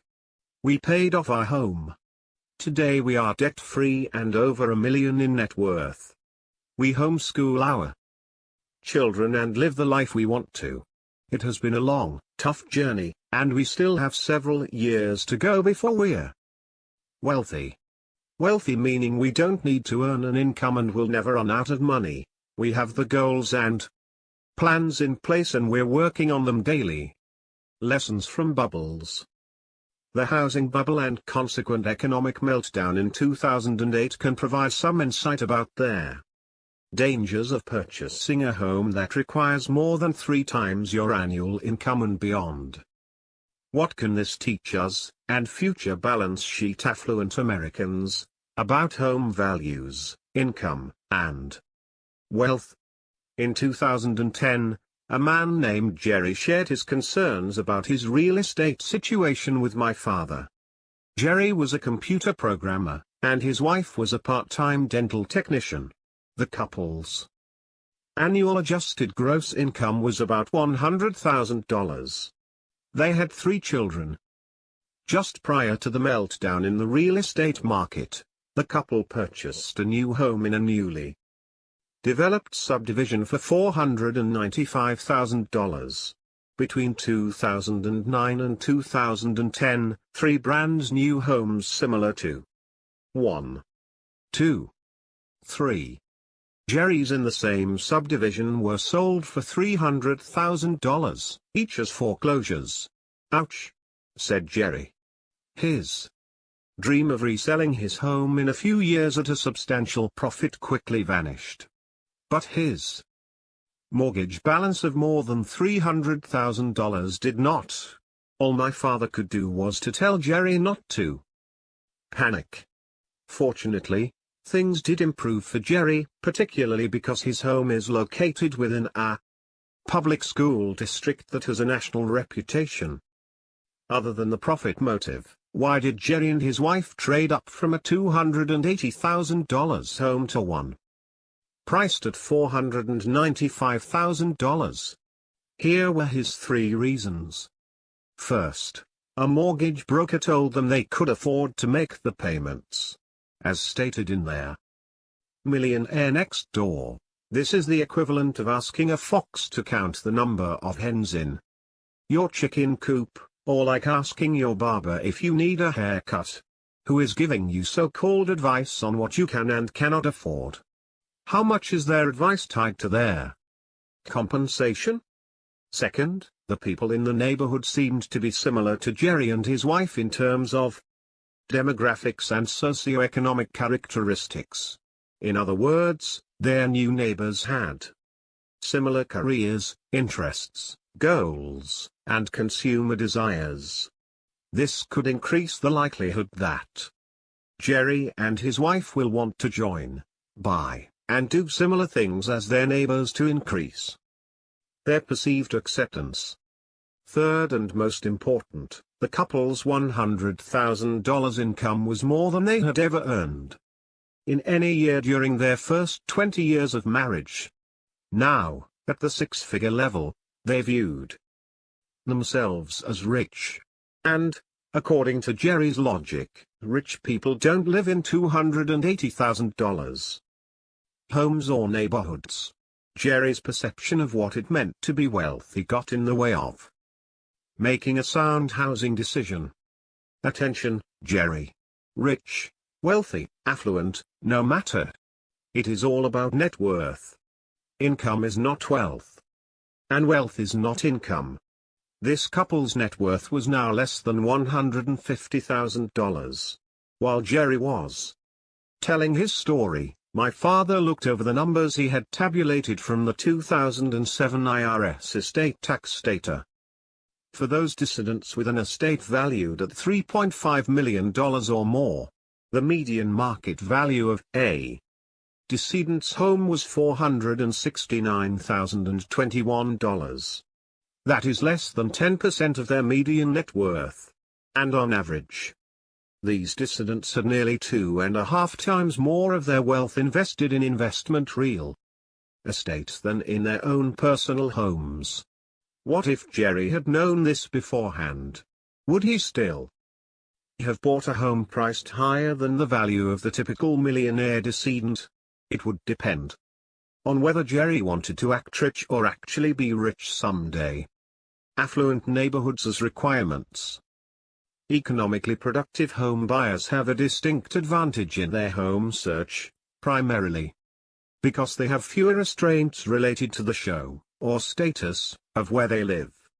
They do not have Jerry's mindset of my high income now requires that I live in a rich neighborhood. But, there are more Jerrys, especially so many years after an economic decline. Deb, a soon-to-be millionaire next door, shared her thoughts about buying a home. She had just read Stop Acting Rich, and it reminded her of the following.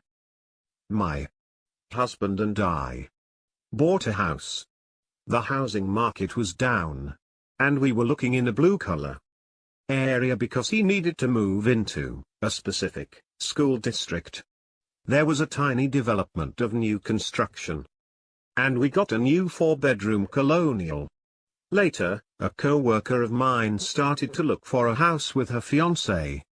She showed up for work in tears because they couldn't afford a nice house. I want a house like yours, she said, but she was only looking in upper-class neighborhoods. I told her that she could afford something better if she would buy in a blue-collar neighborhood like mine. She was so offended by this prospect that she refused to speak to me for a week. Maybe Deb hit too close to home with her recommendation. Perhaps Deb's friend would have more realistic perception of the so-called upper-class neighborhood if she had known that the rock star Bruce Springsteen once said in an interview that he had found some jerks in every neighborhood he had lived in, from the bluest of the blue-collar to those filled with expensive mansions. A top realtor of mansions in a major metropolitan area has found that these neighbors can be just as noisy, disrespectful of property lines, or neglectful of property as their blue-collar counterparts. Terrible neighbors, it seems, are normally distributed. Deb's friend, though, was not alone in her reaction to economy in housing choices. As we've said before, frugality isn't for everyone. Consumption in moderation is not for everyone, either. One type of the Millionaire Next Door reader had quite a different reaction to the book than typical fans. Even going back to the late 90s, when the economy and stock market were booming, copies of the Millionaire Next Door were found shoved in the toilet of the airport bathroom in Atlanta, or given away.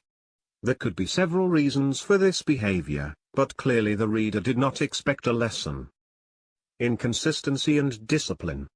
Perhaps they were looking for a get-rich-quick plan, or maybe a pat on the back for achieving a $180,000 per year income to pay for their home that stretched them and private schools and a luxury SUV in the garage, but little in the bank. They were sorely disappointed to learn that not only did the data not applaud this type of behavior, but in fact indicated that they were impairing their economic future. Your neighbors and income from estates. Just over 35% of millionaire homeowners in our most recent study live in homes currently valued at the $1 million mark. When we look at how they generate revenue, we see some surprising, or not, statistics. First, when we examine the differences between millionaires with any amount of income coming from trusts and estates, approximately 14%, compared to those with no estate, trust income. 86% of our sample, we see that there is a larger percentage of millionaires with income from trusts and estates living in million-dollar homes than the general millionaire population. That is, 55% of millionaires with income from trusts and estates live in homes worth at least $1 million. The higher the market value of the typical home in a neighborhood, the higher the proportion of homeowners in that neighborhood who have inherited wealth. As an example, about 1 in 4 of Those who live in America's tiniest neighborhoods, where the current market value exceeds $1 million, had some amount of inherited wealth from estates or trusts. Contrast this with millionaires, who live in neighborhoods where the typical home sells for less than $500,000. Only 8% of these homeowners received any income from estates or trusts.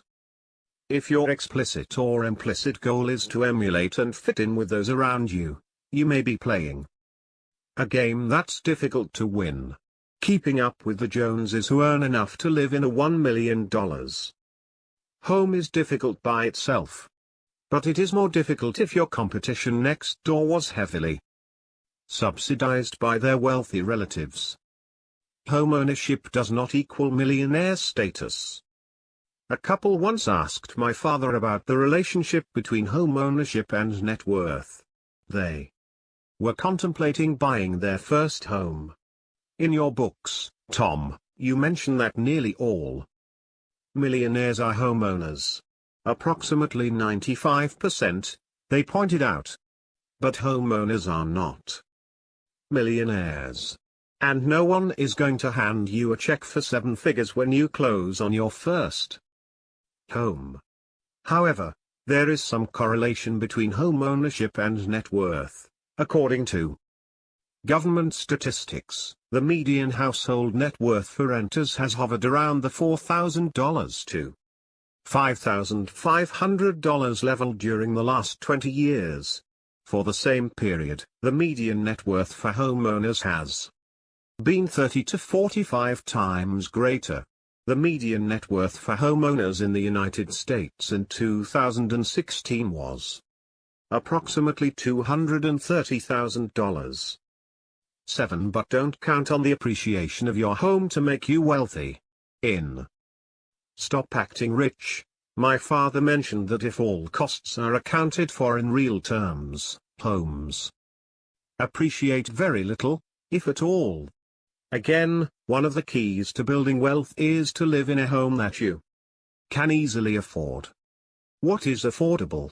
A few years ago, Bankrate.com suggested that an affordable home is one where monthly housing costs, which include principal and interest on the mortgage, insurance, and taxes, would be less than 28% of a household's total income.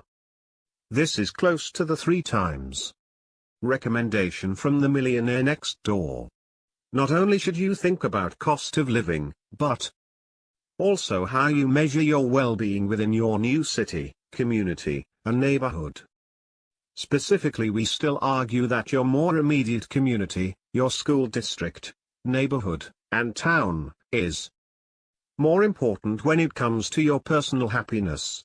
When you're thinking of buying that 4,500 square foot McMansion out in the suburbs to avoid a 2-bedroom fixer-upper in the city, you're trading size of home for commute. What's more important to you? Maybe a bit of wisdom from the Millionaire Next Door is in order. Perhaps you aren't as wealthy as you should be because you traded much of your current and future income just for the privilege of living in a home in a high-status neighborhood. So even if you're earning $100,000 a year, you're not becoming wealthy. What you probably don't know is that your neighbor in the $300,000 house next to yours bought his house only after he became wealthy. You bought yours in anticipation of becoming wealthy. That day may never come. 11. The concept of spending today in anticipation of future wealth continues to plague those who are unable or unwilling to understand the long-term financial impact of large-scale purchases. Remember Ken, who traded Manhattan for Atlanta. His peers viewed his choice with skepticism, but it ultimately paid off with 20-plus years of reduced living costs. In the current environment of rising real estate prices and stagnant wages, the idea of living below your means, not above them, especially when it comes to housing, is as important as ever. Are millionaires cheap dates? Is your significant other dropping hints that indicate he is interested in certain levels of requisite gifts, entertainment, and activities that require spending beyond your, or his, means? You may be involved in a relationship with a consumer-focused partner, one who ultimately may find it difficult to adjust to a more frugal lifestyle which those who seek economic success adopt, as my father described in 2011. When people ask me about the activities of millionaires, I have a short answer. As I wrote in The Millionaire Mind, the typical millionaire is, in 3 words, a cheap date. Yes, a cheap date even among a fraction of the top 1% of the wealth holders in America. Many of their favorite activities of millionaires are not at all costly. It matters not if you are rich or poor. Their best things in life are free or close to it. I was reminded of the cheap date concept when I read a recent email from a self-employed multimillionaire right on the mark balance sheet. Affluent. In it, he wrote, I ride my bike to work, 12 miles round trip. Been doing it for the last 8 years. Age 59. Married 38 years, no inheritance. 3 adult children, all successful. We paid for 3 private colleges. No mortgage. Own a business. No debt. My career is demanding. 60 hours per week, but I have coached kids' sports, I sing in the church choir. Have a garden. Annually make many gallons of apple cider. Keep honey bees. Attended 6 home building trips to Mexico and serve on a variety of professional committees. Wife and I share many Christian values. This has contributed to our long-term marriage. All of our friends seem to have similar values to ours. He mentions that he has no burning desire to drive a new car. As he said, we are satisfied. Our cars tend to last a long time. 2002 Tahoe, 90,000 miles, 1995 Buick purchased 3.5 years ago for $3,500. This millionaire spends his time and money in ways that give him great satisfaction. Being a cheap date doesn't bother him in the least. The goods of consumers. What many people loved, and some people loathed, about The Millionaire Next Door was the focus on living frugally. Throughout the years since its publication, individuals from around the world commented that they finally felt vindicated for their chosen lifestyle, one that eschewed their consumption machine. They described in detail their habits, from seemingly small behaviors like clipping coupons to how they purchased their latest automobile. The case studies in The Millionaire Next Door confirmed for them that they were not alone. Compared to 1996, the cycle for consumer trends is faster. Our social connections include non-stop information about what our neighbors are doing and buying, and marketing looks like journalism. Marketing and consumerism have all changed dramatically in 20 years, changing the nature of what is presented to consumers and how easily accessible shopping is, as discussed in Chapter 2. Despite those changes, and despite the influences of media, social and otherwise, we see consistency in their moderation of millionaires over the past 20 years. Prodigious accumulators of wealth continue to describe themselves as frugal more often than those who are under-accumulators of wealth, and they recognize that they are more economically successful than their neighbors. While there is little difference in budgeting, there is a difference in overall wealth and frugality. Does it take more to be disciplined in the area of spending today than in the 1980s or 1990s? Certainly the advent of social media and the advanced ways in which marketers can track and remarket to us requires more discipline to ignore them. For now, we'll look at some similarities over time. The most millionaires will pay for consumer goods today hasn't changed much from 1996. In 2016, millionaires spent about the same amount on suits, shoes, and watches as they did in 1996. The median price paid for suits decreased approximately 18% between 1996 and 2016, most likely due to the decrease in apparel costs as well as the increase in informal business attire allowed today. But the important point here is that consumption, at least for these categories of consumer goods, continues to show that millionaires next door and otherwise are not consumers of top luxury items within conspicuous categories. In other words, even for those who wish to emulate the wealthy, the answer, as it was in 1996, is to not shop at the high end. Are your spending behaviors more like millionaires or more like what you perceive to be the wealthy in this country? Playing the part? A Lawyer's Guide. Ned Davis, 36, is a successful trial lawyer. Even at this early stage in his career, his tally of legal victories places him in the exceptional category. Ned was kind enough to share some of his insights about the importance of accessorizing when in the courtroom environment. I'm not a big watch guy, but I had wanted to buy a leather-banded, gold watch for some time. I have a silver, metallic Rolex watch that I received as a gift about 15 years ago, and I wanted a gold watch to wear on occasion. I thought that I could justify spending a couple grand on a new watch because I had never bought one, and my wife even offered to get it for me as a Valentine's Day present. After reading Stop Acting Rich, however, I decided that I would not go out and blow several $1,000s on a fancy gold watch. I ended up finding a Timex at the antique dealer, thrift shop at their end of my street. The one I found had a vintage look. It was from the 1970s. That made it look like a nice dress watch. The Timex label, however, made it extremely affordable, $40.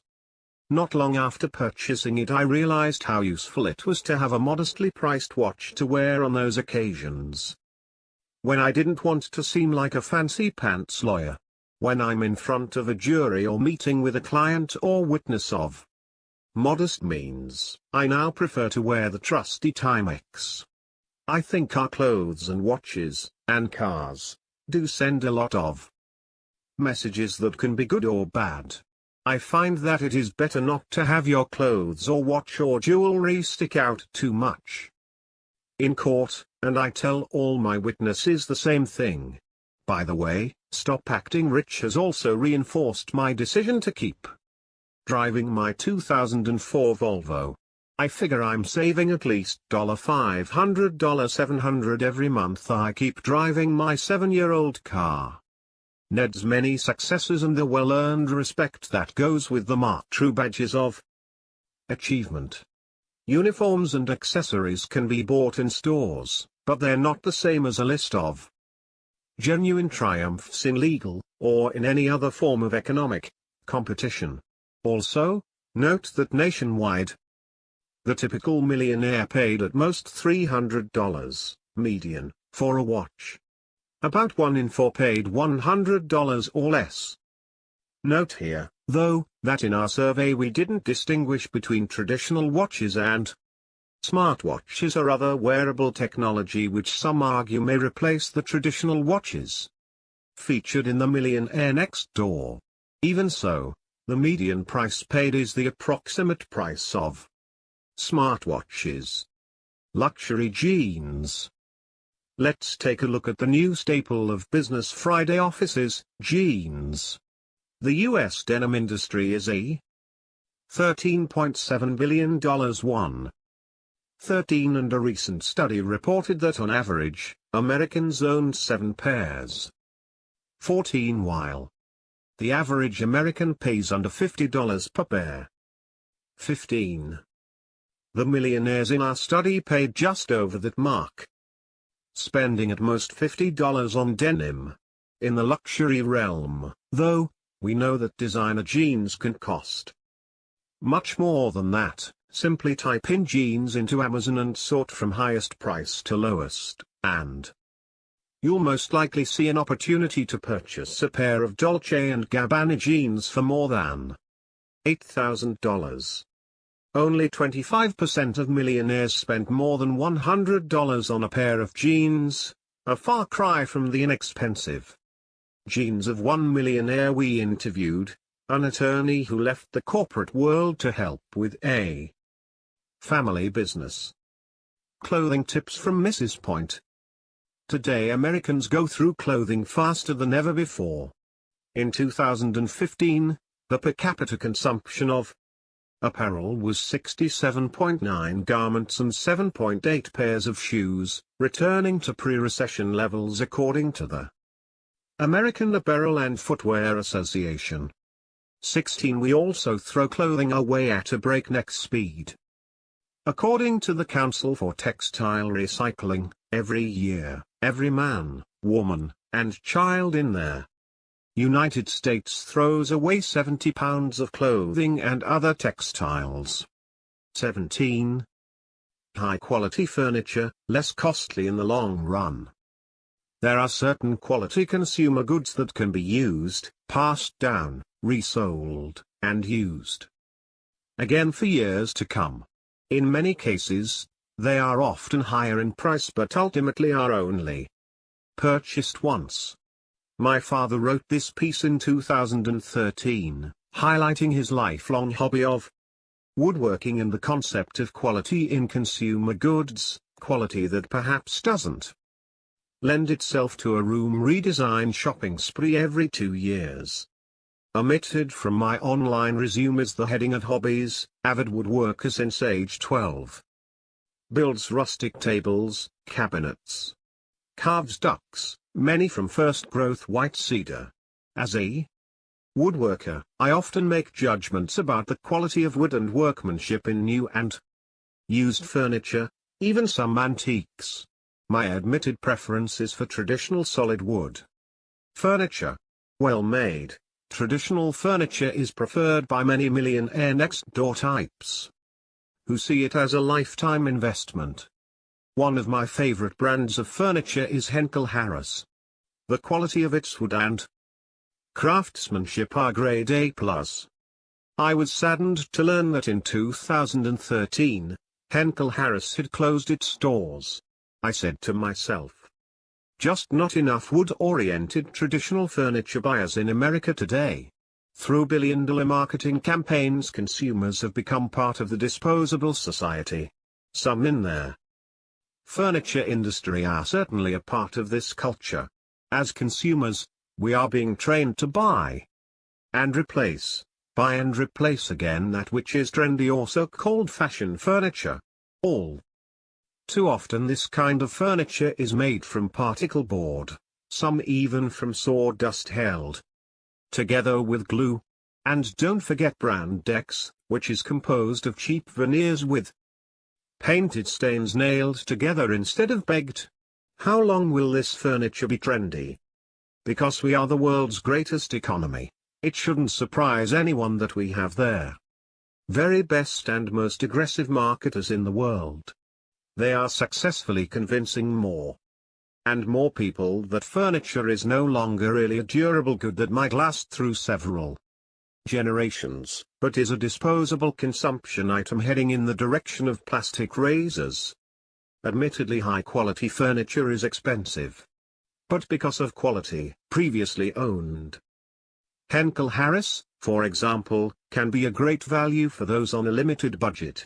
On my last visit to the Scott Antique Fair in Atlanta, I noticed a Henkel Harris dining room set in mahogany table, 8 chairs, sideboard and break front, for $899. Today the raw wood alone that would be required to construct this set would cost at least that much. Even if this furniture was professionally refinished, you would still be paying less than 20% of what a new set would. cost. And here is some good news. By chance I googled Henkel Harris and found their following message: "We at Henkel Harris are delighted to say, Henkel Harris is back." After only a few months of closing the Henkel Harris stores in early 2013. First interviewed for the Millionaire Mind. 18 Mrs. Point and her husband live in a 4-bedroom home in one of Austin, Texas's nicest neighborhoods. "I believe in living in the best section of the city. Location, location, location. I will do without fine cars, plus a lot of other luxuries, but insist on having the best home possible," she says. Mrs. Point understands the value of clothing. She never wants to spend big dollars on clothes. They depreciate too rapidly and put a hole in one's net worth. But she always wants to look well dressed. Here is her solution: "Oh, yes, I wear couture clothes, previously owned, that I buy at their Junior League shop. Yes, there is even a hierarchy among thrift shops. Many of the clothing items she purchases still have the original sales tags attached. In other words, they had never been worn." It seems that Mrs. Point's clothing expenditures are being subsidized by some of Austin's glittering rich. Unbeknownst to them, these aspirationals are also enhancing her ability to transform income into wealth. If some of the clothing doesn't fit perfectly, she and Mr. Point do what about 4 in 10 millionaires do: they have their clothes altered instead of buying new ones. Mrs. Point uses the money saved to purchase quality stocks. "I am mindful of the fact we live in a time of medical miracles. I invest in stocks related to medicine. We have land and mining operations and oil leases. We do not tell our friends about our holdings because many of those we associate with do not have as much as we do." Could she be talking about the income statement affluent? Cars, the ultimate test in consumption? It's not often that one consumer decision makes or breaks one's ability to build wealth over time. Patterns of behavior are a better indicator of the likelihood of building and sustaining long-term wealth. But buying a car is a major financial decision that can have a significant long-term impact on wealth. In 2016, the median amount our millionaires paid for their most recent car purchase was $35,000. The median high price paid for a car was $40,000. Most millionaires do not drive luxury automobiles. Rather Toyota, Honda, and Ford top the list. These 3 manufacturers were reported by nearly 1/3 of all millionaires in our sample. Note that some of the top manufacturers from 1996, Oldsmobile, Cadillac, Lincoln, Jeep, aren't represented in the top 15 for 2016. Non-luxury makes have consistently been at the top of cars of millionaires lists over time. Their most popular brands among millionaires are Toyota, Honda, and Ford, followed only then by BMW. So, for those who want to emulate the rich or show their millionaire status, consider the top 3 choices of millionaires today. High satisfaction in life abounds among those who focus on what is inside. High satisfaction in life abounds among those who focus on what is inside a person and not on what they drive, where, or where they live. Even for those who love cars, like my father did, they're economically successful are more interested in what can help them build wealth over time. When we asked one millionaire next door from outside Winston-Salem, North Carolina, what he gave up in order to achieve significant wealth, he replied, "A new car every few years. I drove a well-maintained car for 21 years. I think that decision saved me about $250,000 in repeated car payments."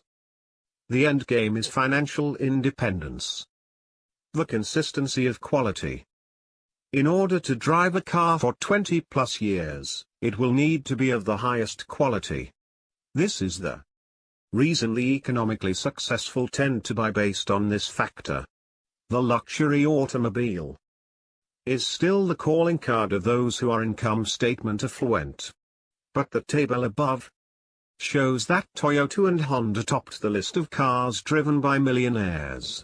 Here is an interesting piece that my father wrote a few years ago about Honda, number 2 on our list of millionaires' top choices for automobiles.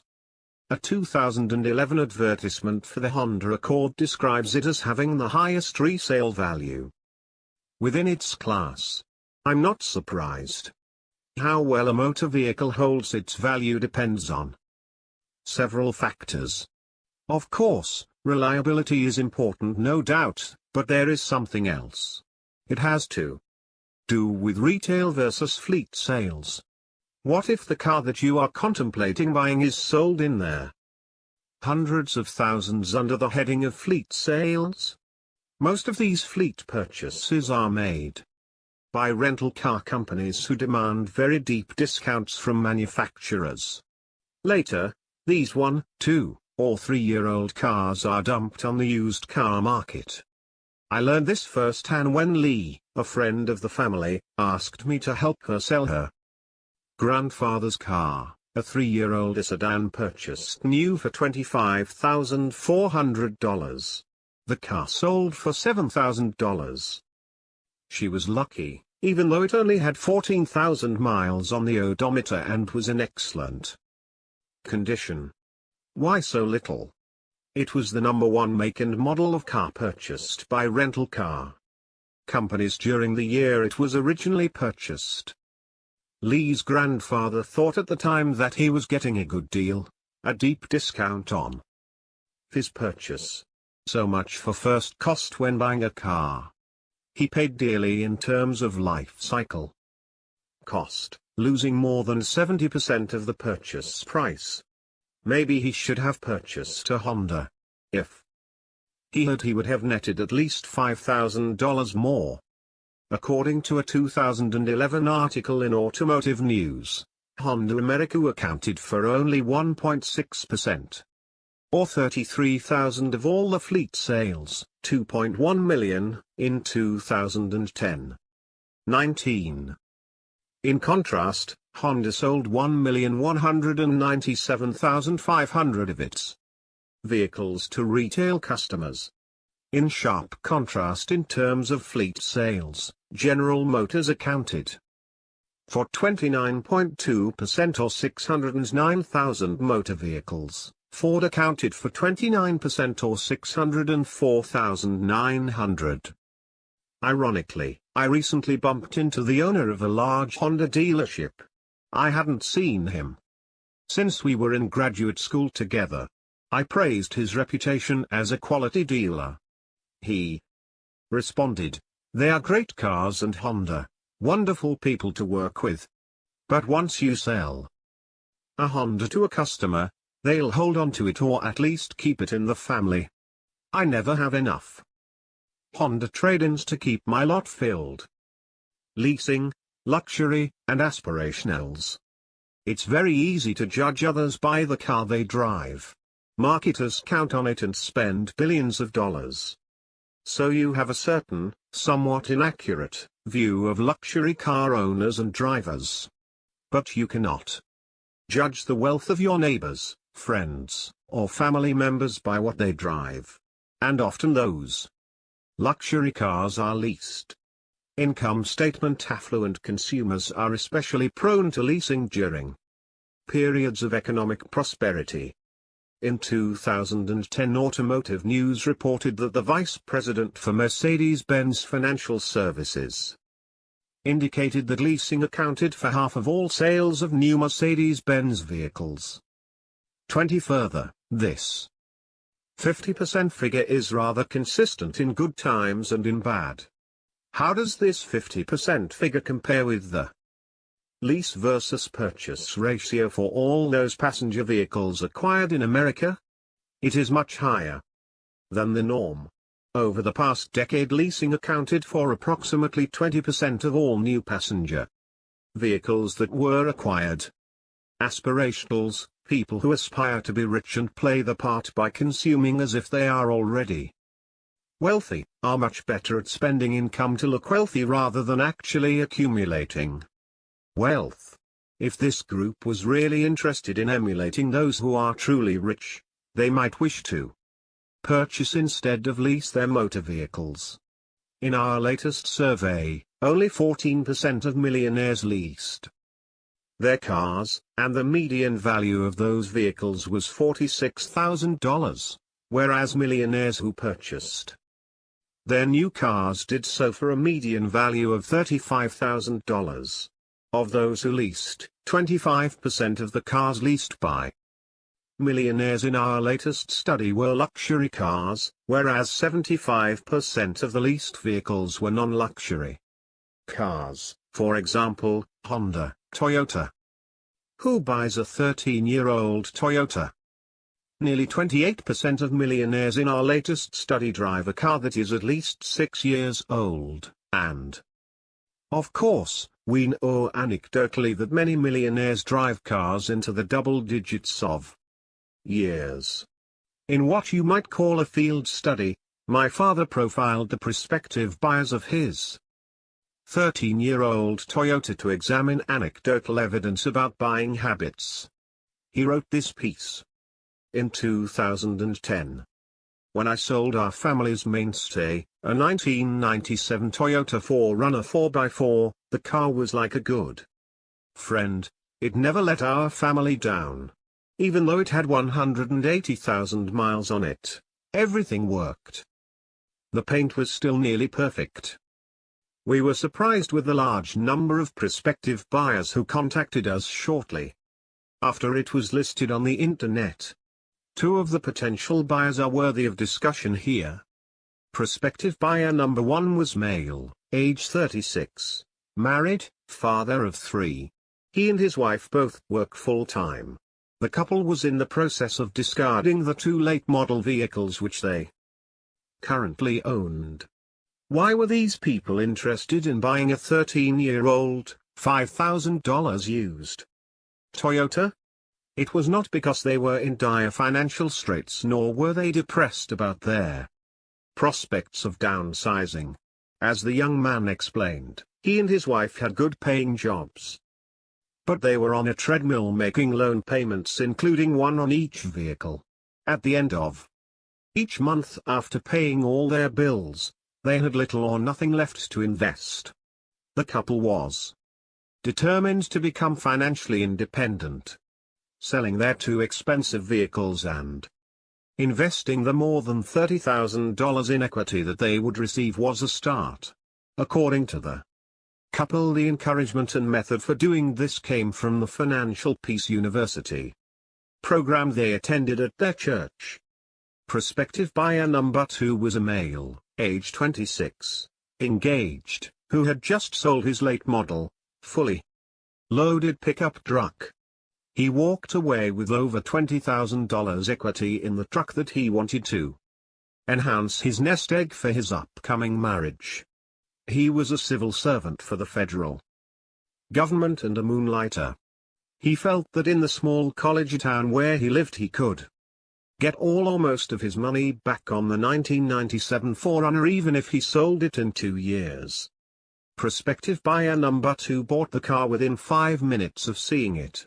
The first prospective buyer did not buy the car because he wanted a 7-passenger SUV for carpooling use, and he bought one.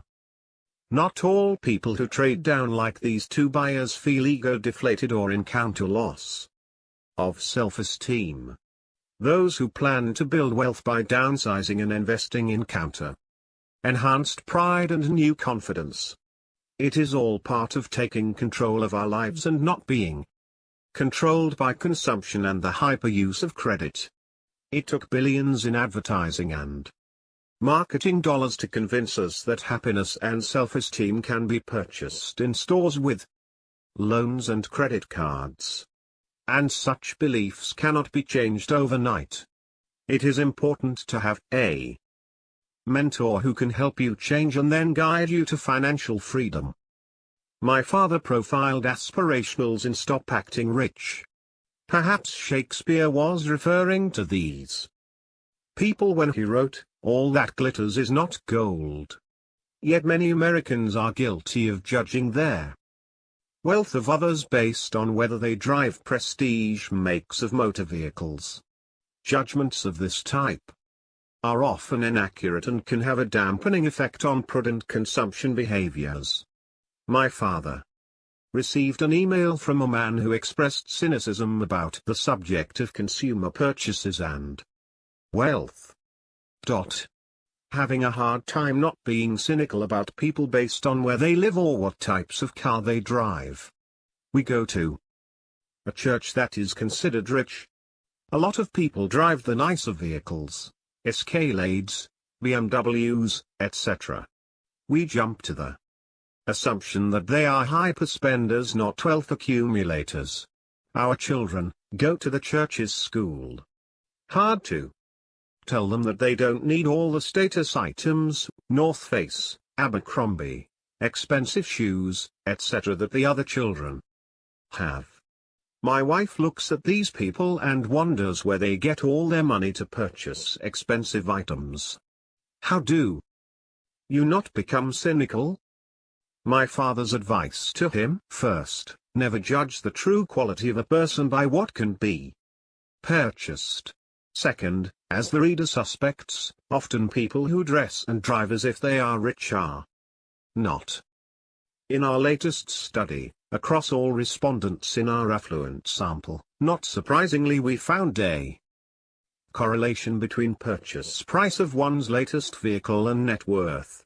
And the combination of age, income, and net worth accounted for almost 25% of the variance in purchase price. From a practical perspective, the price of our cars has more to do with factors beyond how much we make, how old we are, and our wealth, including attitudes, influences about luxury, and what our neighbors are driving. These sociometric and psychological factors may be at play. And we found that income did a much better job at predicting how much you would pay for your next car than your net worth. This is particularly true for leasing.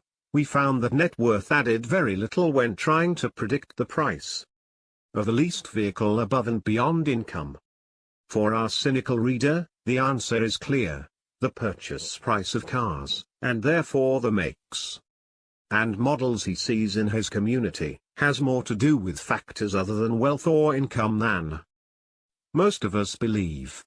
And if we are considering the financial side of why we drive what we drive, income level, not wealth, is more important.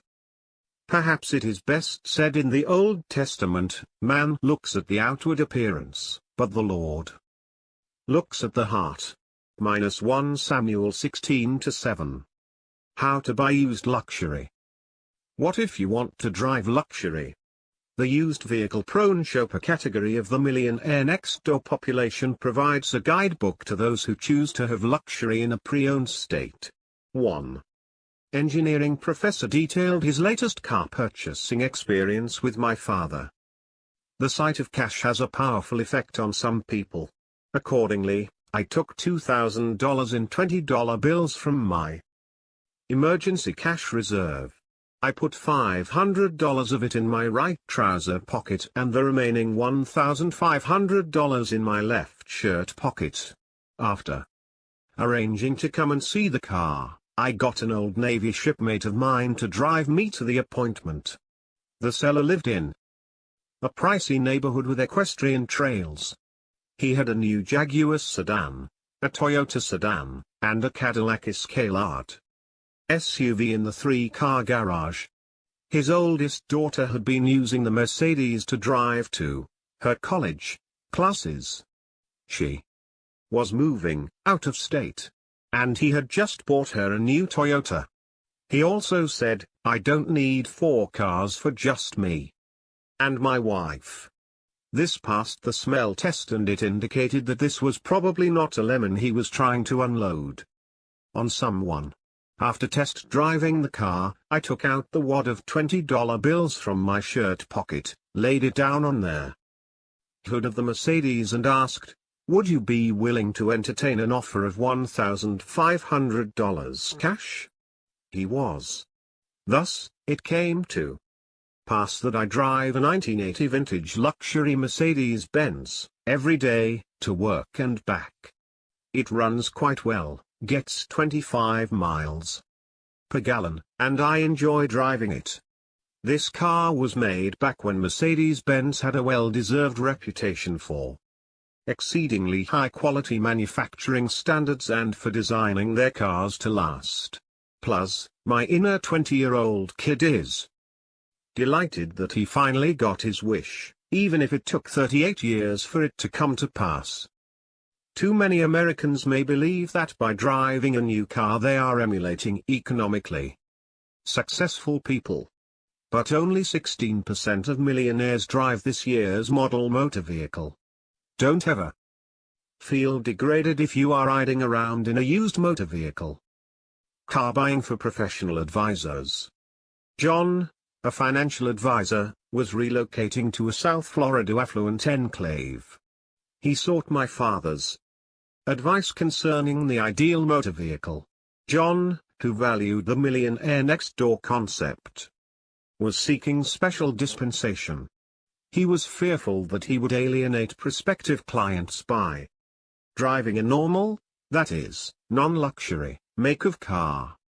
Countless times people in John's position had tried to convince my father that driving an expensive motor vehicle is part of the required uniform for those who provide professional services to the rich. But he was never persuaded. Instead, he insisted that the key to success is to provide a high level of core service that is way beyond expectation. In other words, it was more important that John managed the money of his glittering rich clients successfully than worry about the make of car he drove. Here's what my father wrote about the glittering rich in Stop Acting Rich. These people are prodigious spenders on every form of prestige products and services. Yet they live below their means. Because to qualify they must have a minimum net worth of $20 million. The glittering rich own a top of the line BMW, Mercedes, Lexus. Most have at least one SUV. Yet many of these SUVs are not in the luxury class. Full-size SUVs are extremely popular among the glittering rich. 21. My father had a compromise solution for John. Since full-sized SUVs seemed extremely popular among the glittering rich, why not purchase a previously owned one? He recommended something within the GM family because they were big, comfortable, safe, and considered by many to rank first in quality among all full-size SUVs. And John wouldn't have trouble finding one. My father found 93 pages of previously owned, full-size GM SUVs for sale in John's trade area. Big ticket spending. Besides purchasing consumer goods, cars, and homes, how do millionaires allocate their income? As we will cover in Chapter 7, most millionaires we surveyed spend 1% of their annual household income on financial advice, but 1/3 pay nothing. 1 out of 3 millionaires allocates none of his household income to economic outpatient care, aka big-ticket financial gifts to relatives. Whereas 1/3 gives approximately 1% of their income to this cause. 36% of millionaires give 5% of their income to charitable organizations, approximately 1/4 of millionaires give 10% or more of their annual household income away to noble causes. What gifts we give? The billionaire businessman and former mayor of New York City, Michael Bloomberg, has been documented as only possessing 2 pairs of work shoes. And it has also been disclosed that he routinely has them resold so he can wear them for longer periods of time. Our data indicates that of the top 1% of wealth holders in America, 70% regularly have their shoes resoled or repaired. This supports our general thesis that people who have a propensity to build wealth tend to be quite frugal in allocating their dollars for consumer products. Mr. Bloomberg is quite obviously a prodigious accumulator of wealth, a balance sheet affluent type. And yet Mr. Bloomberg, consistent with the broader sample of prodigious accumulators of wealth, tends to be quite generous in donating his wealth to noble causes.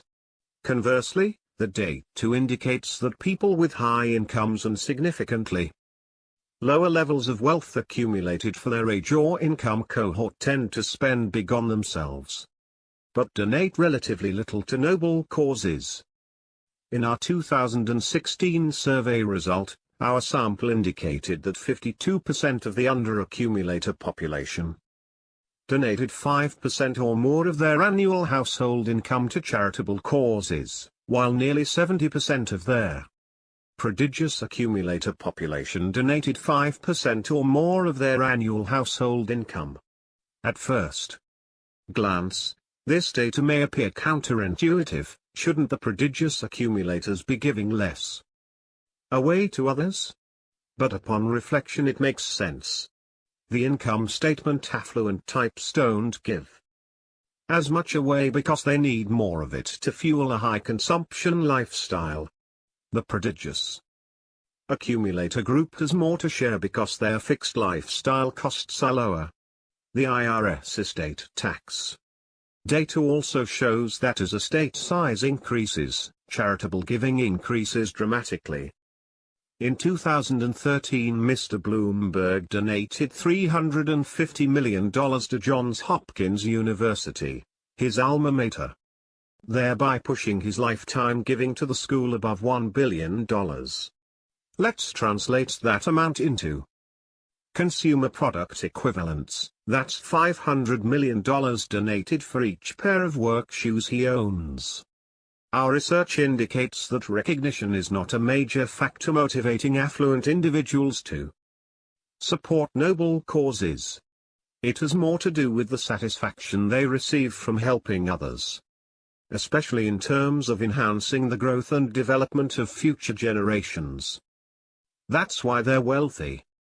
If you've decided that being frugal isn't for you and you want to consume with abandon, can you still build wealth? The ultimate question of the income statement affluent.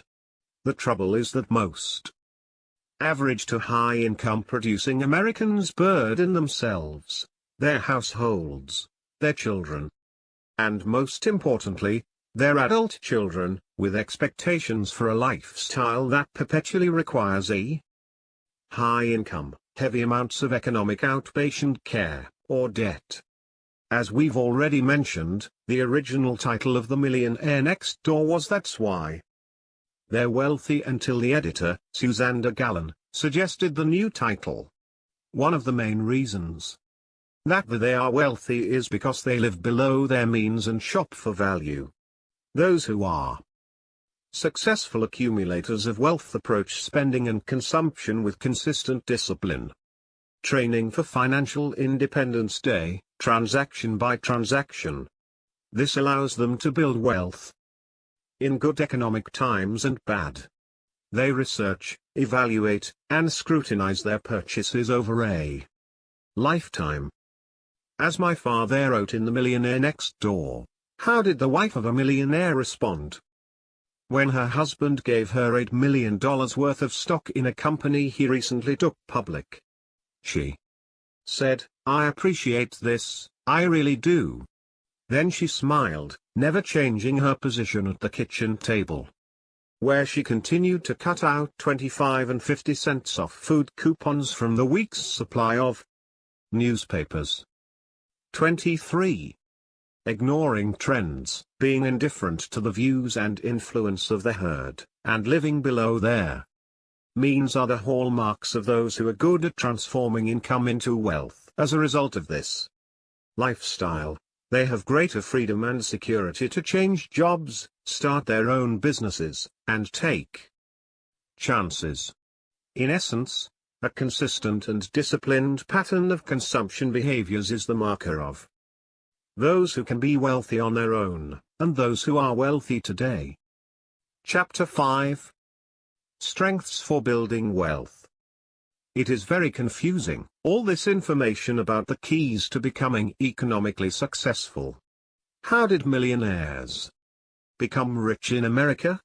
The best way to answer this question is to ask them from the millionaire mind.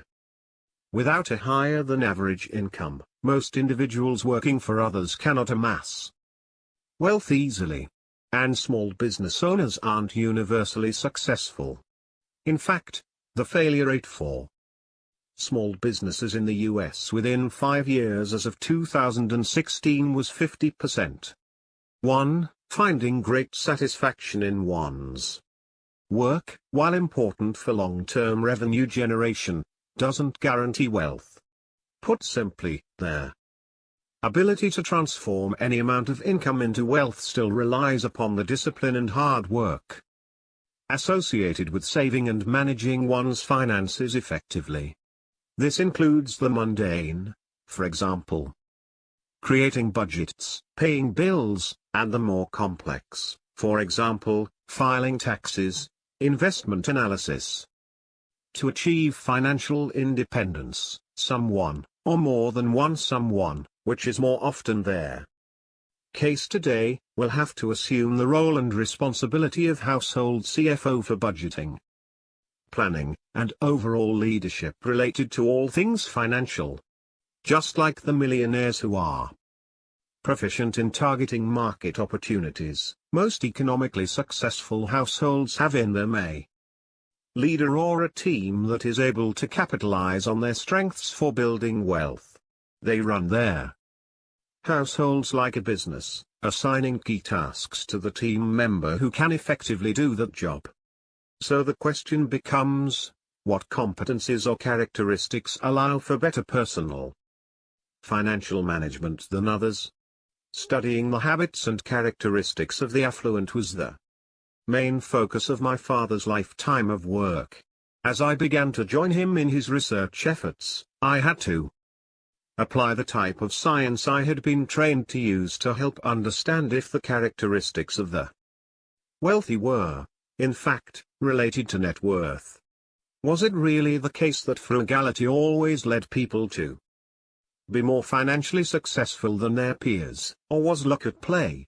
Was it really possible that confidence and discipline could impact one's ability to transform income into wealth, or were there millionaires featured in 1996 financially successful because of the times and a few good choices along the way? Much of our work examining the affluent had focused on demographics and consumer-related data, what they buy, where they live, what they drive, and how they spend their time. Some of that research included examining life experiences and characteristics, particularly in the millionaire mind. Beginning in 2010, we began to broaden the focus of our research, identifying common behaviors of individuals at various points on the wealth accumulation spectrum, those who are above average at the task of converting income into wealth, pause, and those who are below average at this task, yours. From this we can make certain inferences regarding the higher level behavioral common denominators of successful wealth builders. To study this critical job, one that to some extent all of us have, we began a series of studies back in 2012. Several of these included samples of mostly mass affluent Americans, selected from a crowdsourcing site. 2 of these were Americans who were essentially freelancing or moonlighting to generate additional revenue for themselves or their families. This endeavor was in some respects a reverse approach to our other historical research efforts. In the past, we examined traits and habits of millionaire populations and at times divided samples into prodigious accumulators of wealth and under-accumulators of wealth based on age, income, and net worth, and then identified significant behaviors in each group. Our main focus in recent years was to find out what other big picture behavioral common denominators make prodigious accumulators of wealth better than their peers at converting their income into lasting wealth. These are the behavioral characteristics that were embedded in our survey research regarding purchasing decisions and career paths were not as obvious. The job analysis of the household CFO. If we forget about windfalls and inheritances for a moment, we can consider the characteristics that are most conducive to building wealth over time. What characteristics predict or are related to net worth, regardless of how old you are or how much money you make? To do this, we first considered personal financial management as a job, one that has a distinct set of responsibilities and activities that go along with it. To illustrate how this works, imagine you had to hire a professional to manage every financial transaction or task you had in your life, not just financial planning or investing. Everything from paying bills to interacting with your spouse or significant other about money would have to be done by this new hire.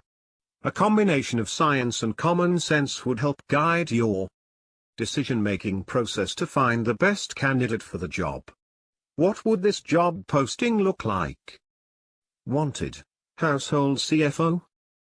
Description: the role of the household CFO is to ensure her household is building wealth in order to ultimately achieve financial independence. The household CFO will oversee the household's budgeting and financial planning. He or she will be required to create, manage, explain, defend, and negotiate household budgets annually, and monitor spending and saving related to said budget. He or she will be required to plan for the financial security and longevity of the family, focusing specifically on retirement planning, college savings planning, and other large expenses in the foreseeable future. The household CFO will be required to balance checkbooks, file tax returns, pay bills on time, create financial plans, create estate plans, research investments, monitor investments, and generally run all financial matters for the household. Their household CFO will serve as a check on household spending, and thus will work closely with the following individuals: household chief procurement officer and her team members, read, spouse, self and/or children. The household CFO may choose to outsource any number of her responsibilities to trusted advisors, and therefore, part of their household CFO job may include the ability to research and hire quality professionals who act in the household CFO's household's best interests. After a thorough search and finding no suitable candidates, you decide that you or your significant other will take on the role, regardless of the nominee's qualifications. The last piece above is the reality. This critical role is always filled by someone in the household. Even if partially, for example, some of the tasks are outsourced to professionals, and even if not effectively on with any great attention, regardless of whether there is interest, ability, or personality well suited for it, someone is in the role, even if they are not actually doing the job. The difference between economically successful Americans and those who are not is often that they know the universe of tasks that are required to do the job, understand what they can do well, what they need to improve on, and what needs to be outsourced. Demonstrate or work to improve in areas that are key to building and maintaining wealth. As we discussed in Chapter 3, a combination of both nature and nurture gives us strengths that can allow us to build wealth or get in the way of us being economically successful. Every individual steps into the household CFO job with a unique set of experiences and competencies, behaviors, and attitudes. Despite these differences, unless our financial lives are completely cared for by someone else, we have to perform the role of managing our money.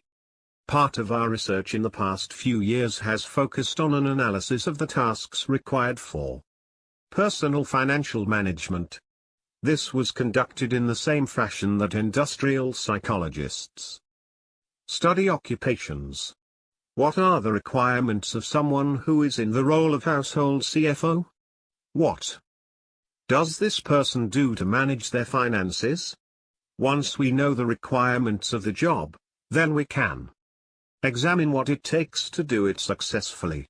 When an individual serves as the household CFO, his or her main tasks include those related to spending, budgeting, and doing administrative tasks, as well as making investment-related decisions, and finally, working with others, especially in the case of couples or households with children. Presumably, if someone in the household is completing the most critical tasks for her household, then the household will be financially successful, assuming no one on the team, spouse, children, is actively working against the goals. These tasks require different skill sets to some extent, but, luckily, there is some overlap across them. The list can serve as a what you need to know checklist, especially for those who either haven't had to manage their own financial affairs in the past or are now able to do so without a team. Critical tasks for household financial management. 3. General. Consider the outcomes of potential actions before deciding on a course of action. Make financial decisions based on household's budget, plans, and long-term goals. Focus financial management efforts on becoming debt-free. Spending. Live, spend, below means, income, net worth. Spend less on expenses than household's total income in a given time period. Budgeting. Create an emergency fund. Budget enough money for basic needs, for example, food, before budgeting for optional purchases, for example, entertainment. Account for important household needs, for example, food, clothing, shelter, in preparing budget.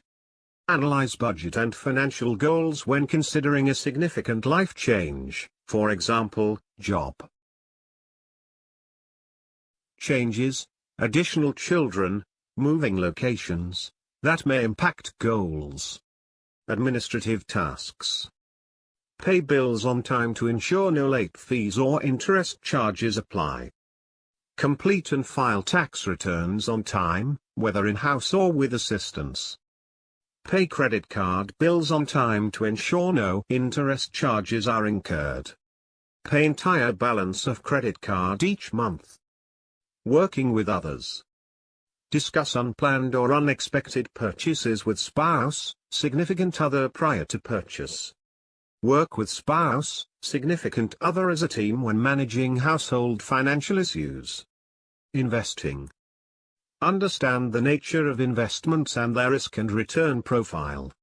Invest in employer-provided retirement savings accounts, for example, 401(k)s. Understand the appropriate level of risk to take for own investment portfolio. Someone in the household must complete these tasks in order for the household to run effectively, even if some are outsourced. Part of the success of such an endeavor is hiring the right set of trusted advisors. And the tasks listed here are just the tip of the iceberg. We found a total of more than 240 potential tasks for the household CFO, some more critical and frequent than others. Competencies for wealth. Consider the tasks of the household CFO, and then think about how much you enjoy those tasks and whether you have the knowledge, skills, and abilities to carry them out. Now we're not discussing what the job of financial management entails, but instead the characteristics of how they are completed. Perhaps one of the biggest steps to building wealth involves recognizing how one wants to live one's life, evaluating one's values and interests, setting goals, and achieving them. All of us have a wide range of competencies. These are personal characteristics that range from being detail-oriented and organized to leaving the details and organizing to others. They include interests that span from artistic endeavors to those focused more on conventional concerns like making lists and keeping track of daily routines. They also include values that are highly individualized to those that are more collective and team-based. We know from years of research in predicting job performance, from the field of industrial psychology, that some of these same success factors predict future job performance as well as financial success. Conscientiousness, among the best personality-based predictors of job performance in almost any role. 4, is also related to financial success. Particularly, self-control tends to be positively related to illiquid and liquid asset holdings, as well as net worth. 5. The importance of responsibility. Assuming responsibility for the financial success or failure within a household relates to financial success. 6. In other words, individuals who view financial management as something they can impact and have responsibility for tend to have a higher net worth than those who believe that other factors, for example, government, financial markets, play a large role in financial success. This is similar to the concept of locus of control in psychology. Those with external locus of control often assume that they cannot control or impact the outcomes in their lives, while those with internal locus of control view themselves as the ultimate source for success and failure. While living on either side of that continuum can have downsides, taking responsibility for financial outcomes, and acting accordingly, can positively impact wealth. And this same concept applies in other aspects of our lives, as well. My father highlighted the role of responsibility and leadership in an essay in 2012. Ron Janau's book, Washington, A Life. 7, has been well received by most critics. In an interview published in the Wall Street Journal in 2012, Mr. Janau said of President Washington, "You don't have to be the brightest or the most original mind on the block. But what Washington's life shows is the clarity of vision, the tenacity of purpose and character, and how much can be accomplished in life if you keep your sights on your ultimate goals." 8. In The Millionaire Mind, I cite the work of Fred Fiedler and Thomas Link, 2 scholars in the field of intelligence and human performance. They concluded that cognitive ability tests, standardized intelligence tests, have been notoriously poor predictors of leadership performance, relations between intelligence and leadership and managerial performance, accounting for less than 10% of the variance. Even these low correlations are likely to be overestimates of the true relationship. Leader intelligence under certain conditions correlates negatively with performance. It is unfortunate that counselors rarely tell students that 90% of the variation in leadership is not explained by standardized intelligence measures. How many kids gave up on themselves early in life because they did poorly in school or ranked low on the SAT totem pole? Perhaps they should have been told, "You still have a chance. You may have to work harder, but you may also have the ability to lead other people." One of the most interesting millionaires that I ever interviewed never excelled in school or on any standardized test.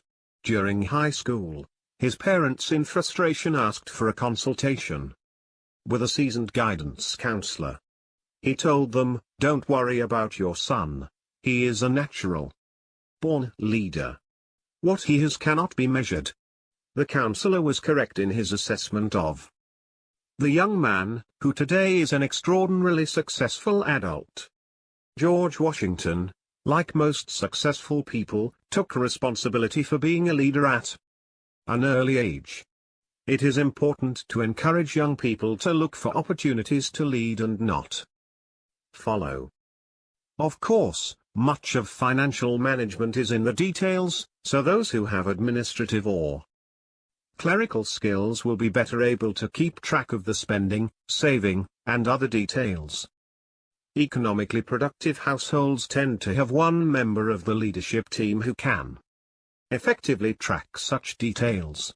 Being detail-oriented, or conscientious, tends to relate to a person's financial success over time. To identify the characteristics that were most predictive of net worth in broad samples, again, assuming age and income were constant, we conducted a series of parallel studies designed to determine what the broad behavioral categories were that would relate to or predict one's ability to build wealth over time. Using two sets of broad samples of Americans, including those with a net worth ranging from $100,000 to $1 million, as well as a sample of high and ultra-high net worth individuals, we find that key areas of behaviors impact one's ability to transform income into wealth, regardless of age and income levels. 9. Those behaviors and experiences tend to fall into 6 categories, both statistically and practically. Specifically, we find that the competencies related to discipline and conscientiousness, including frugality and social indifference, or not being influenced by trends, are positively related to net worth. In relation to discipline and conscientiousness, we see that financial planning behaviors and the ability to focus and not get distracted also impact net worth. Confidence in financial decision-making, and taking responsibility for one's financial success, also relate to net worth at any age or income level. It's never too late to learn, as one retired millionaire told us, "I lost my job in 1982. Made me realize I was responsible entirely for my family and financial well-being. Became interested in my 457th state of Illinois employment and learned the concepts of investing in mutual funds and buy and hold. We were prodigious savers and over time realized a $1 million net worth. Taken together, these wealth factors are related to net worth regardless of your age or income. In our research, we divided our samples into groups of high, medium, and low potential for wealth accumulation and gathered relevant data for each group. Probably the most significant difference between these groups was the median savings rate for each, that is, the amount of their monthly and annual income they were able to save rather than consume. The savings rate of the high potential group was nearly 2.5 times that of the low potential group. Let's say that again, the high potential group saved 143% more every month and year than the low potential group. Consider the power of this difference applied over a 30-year working career, and consider its relative power in Wall Street terms, where vast fortunes are earned by money managers who are able to at least promise to deliver portfolio returns that beat the market by a percentage point or two. What does it mean to hold age and income constant? Are we saying that these factors did not affect financial outcomes? Of course not. Or to put it another way, age and income have a significant effect on financial position and net worth.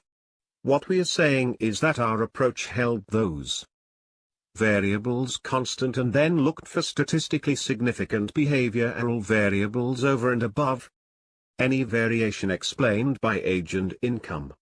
Here's an example. While we all know that a 65-year-old individual who earned $1 million a year working as a surgeon is likely to have a higher net worth 1, 2, 3 than a 23-year-old construction worker. Our study sought to find behavioral differences that contributed to their economic results over and above the significant effect of age and income.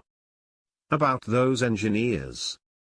Those who are economically successful tend to be aware of their strengths and weaknesses when it comes to financial management, revenue generation, investing, and the like. They are aware that even if they do have the skills and abilities to manage their financial lives, they occasionally need to outsource some of the more complex or time-consuming tasks to professional experts. The same can be said for those who tend to excel in their chosen career or vocation. They tend to be aware of their strengths and weaknesses, their interests, attitudes, and values, and find jobs that fit, that are congruent with their own unique skills. One vocation often tied to the ability to transform income into wealth is engineering. Many millionaires next door often come from this line of work. In Stop Acting Rich, the frugality associated with engineers was explained this way. The frugal nature of wealthy engineers is certainly reflected in their demonstrated superior ability to generate wealth from income. On average, engineers produced about 22% more wealth per dollar of realized income than did millionaires in general. They have a higher than average propensity than others in their income age cohort to accumulate wealth. They are less likely to favor expensive status-denoting products and brands than others. 10. What is it about the engineers that makes them astute at transforming their income into wealth? Is it their interest in engineering? Their attitude? Answer: it is the same critical skills that led them to be engineers. For example, think of the key work competencies required for a shipping engineer. 11. Dependability, attention to detail, analytical thinking, independence, and integrity. Many of these same or similar competencies impact one's ability to build and maintain wealth over time. When we examine our own financial competencies through the lens of job-related behaviors, a few things happen. We recognize that one good decision or even a few good decisions doesn't a millionaire make. We can identify where we fall short or where we need to improve. We can change and improve over time. These wealth factors, behavioral characteristics that are related to net worth, can be improved. It's possible to become more frugal over time. You can increase confidence in financial matters through building knowledge and having some small successes along the path to financial independence. Through those successes, you can begin to see the effects of your own financial behaviors playing out, slowly increasing your savings rate, adhering to a budget, and having more left over at the end of the month. Millionaires Next Door. Today, we see the value in adopting a pattern of behaviors play out in real-life millionaires next door. In an upper-middle-class suburb of Atlanta, Georgia, live Mike and Holly Wells. Their disciplined approach to location, careers, child-rearing, education, and life has allowed them to achieve their distinction of millionaires next door in their early 40s. They own 2 older model cars, live in a modest home within an excellent public school district, and live a lifestyle on their own terms. They cite the application of many of Dave Ramsey's lessons on their approach to building wealth. Through a combination of setting financial goals, tracking expenses, and focusing on controlling debt, they have been able to become financially successful amid the hyper-consumerism all around them. Even with that, Holly shared her surprise about the likelihood of becoming economically successful via a slow and steady path. I didn't know you could be a millionaire this way. I thought only if you inherited it or were in Hollywood or a CEO. This was such a surprise. Indeed, I saw firsthand that high incomes were not necessary for achieving millionaire status. Mike's planning and intense focus on the family's financial goals set the family on a course to build wealth by finding a home they could afford, even in a sought-after school district. Mike was able to ignore some of the trappings that come with suburbia. Unlike his cohorts who hired a real estate agent to find their home, he ignored the trend and handled the sale on his own. He said, "We moved into an area without an home and not near the golf course. I didn't want to be tempted by the country club. We refused to work with a real estate agent. One of their goals is to empower their children to have some of the same opportunities starting out. This required extreme planning on their part to ensure that each of their 3 children can go to college without the burden of student loans following them. They took on the responsibility for this task, while others in their community assume their children will take on debt to attend school, or just don't think about it at all. Of course, funding education and retirement requires planning and a correspondingly frugal lifestyle. Discipline is also part of their daily lives. To ensure they are meeting budgets and sustain a frugal lifestyle, Holly focuses on consumption in a way that is tied to their financial goals and not on having the latest and greatest. She explains it this way: if it's not on sale or clearance, I don't buy it. I hate paying retail. I'm willing to be patient with purchases. We have boys and a girl, so I usually buy mostly black or neutral clothes and gear so we can pass it along to all of them. We buy sporting equipment second-hand. It doesn't need to be new. We don't compare ourselves.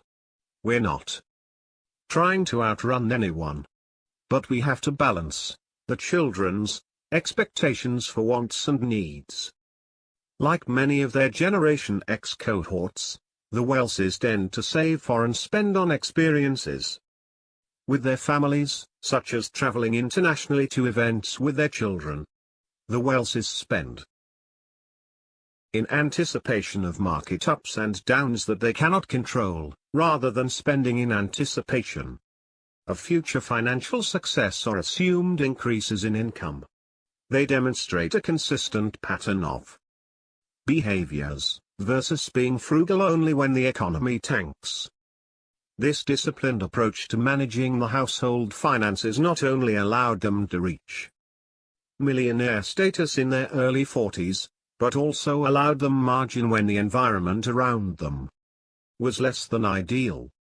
Mike says, when their housing market crashed, we were immediately underwater in 2010, but we kept going with our plan. We used to monitor our balance sheet all the time. Now we don't check and overcheck. I changed jobs in 2013 so I would have more freedom and more work-life balance. I was able to make a change because we had our finances in order.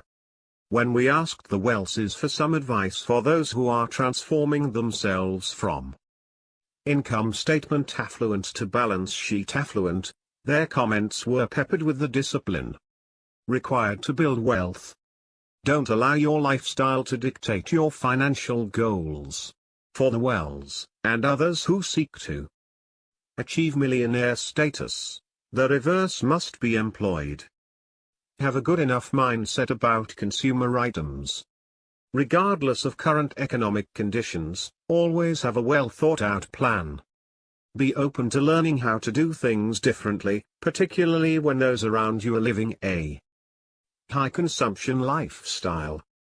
Have open discussions about wants and needs. The Wells' dedication may be in the 99th percentile on the discipline scale. They demonstrate an example of consistent hard work, tough choices, and discipline to set and meet a goal. They're committed to a lifestyle that provides just enough of what their family needs and some of what it wants, but not to the excesses of those around them. Because they do not live in a $700,000 house and drive a late model year SUV, many of their neighbors, co-workers, and friends might be surprised at their balance sheet and the great freedom they have knowing they can withstand changes without having to adapt their lifestyle or give up the independence they worked hard to create. The marathon of building wealth. The idea that there is more than just smarts to building wealth or becoming successful in other endeavors pervaded my father's work. He wrote this in 2011. In The Millionaire Mind, I said that the process of building wealth is a marathon. How well you do in this race involves much more than grade point averages.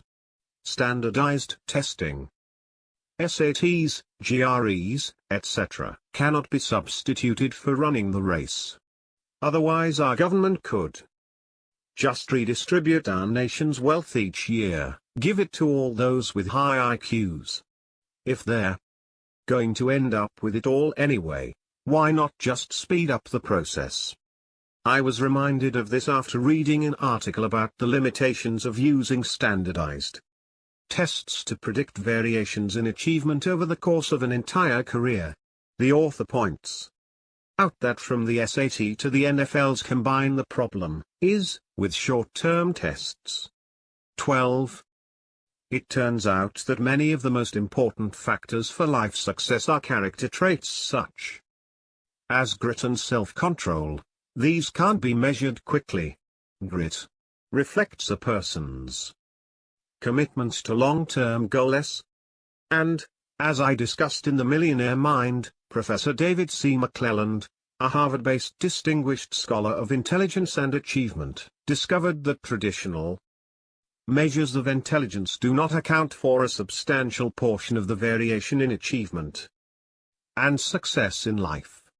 What have I found out about multimillionaires who were not A students and didn't generate high numbers on achievement tests? They never allowed academic odds makers to dictate their performance in life. They recognized that their creativity, hard work, discipline, and certain social skills, including leadership, were more significant than grades and aptitude tests. The typical millionaire did not reach the seven-figure net worth threshold until he had worked for 59,800 hours, median. Those are many more hours than it took him to complete his SAT. Intelligence, not quite what makes us. We hear a lot about the importance of discipline in financial management, but typically it's without much research to back it up. The findings over the past 40-plus years of research regarding financially successful, self-made Americans consistently support the conclusion that discipline, for example, frugality, hard work, and perseverance are factors in economic success.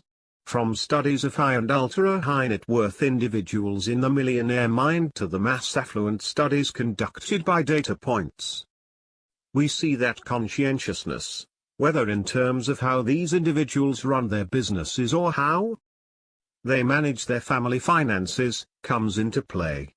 It's been cited as one of the most important success factors, and a relationship has also been demonstrated between conscientiousness and net worth, independent of age and income.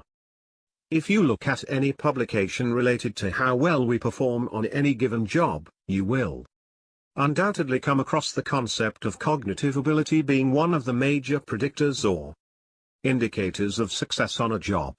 In other words, most research finds that the smarter we are, the better we can perform. Should this be the case for financial management at home? One of the more interesting findings from the study of millionaires featured in The Millionaire Mind was the lack of support for the relationship between wealth and intelligence, measured by SAT scores of the respondents. The average millionaire from The Millionaire Mind had an average undergraduate GPA of 2.92, and an average SAT score of 1,190. Was this a fluke? Some researchers set out to examine the relationship between intelligence and wealth using samples that were broader in terms of their demographic characteristics than those studied in their Millionaire Mind. A study by Dr. J. Zagorski received quite a bit of press at the time of its publication. 13 Dr. Zagorski examined the National Study of Youth 1979, trying to answer the question, was IQ related to net worth? From his review of nearly 7,500 individuals, ranging in age from 33 to 41 years old, he did not find support for the hypothesis that intelligence and wealth were related. Instead of cognitive ability, perhaps we should consider financial literacy, or the knowledge of or ability to use personal financial management practices and methodologies. Approximately 57% of Americans are financially literate. 14, typically measured by answering simple financial literacy questions correctly.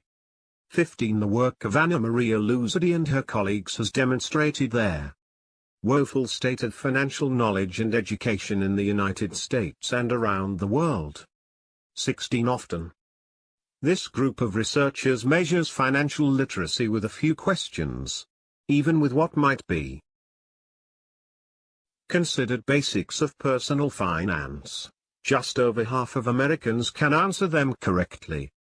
Financial literacy is related to a host of financial success outcomes, leading to better decision-making about a variety of investment, debt, and spending-related issues. But to build wealth, financial literacy is not enough. Think about the last time you worked with a brilliant colleague who couldn't or wouldn't show up on time, consistently pushed the boundaries of behavior that are appropriate at work, or missed deadlines. Something else is at play when it comes to success at work: conscientiousness. One of what's known as the Big Five personality characteristics.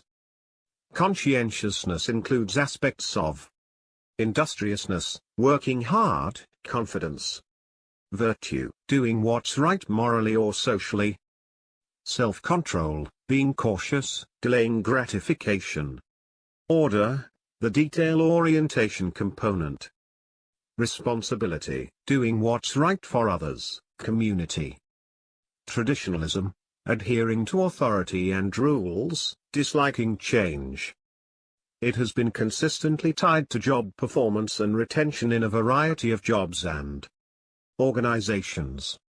If you're in the position to hire someone and you can only measure one aspect of personality, this is the one you want, with some key, artistic exceptions. So, too, it goes with financial management.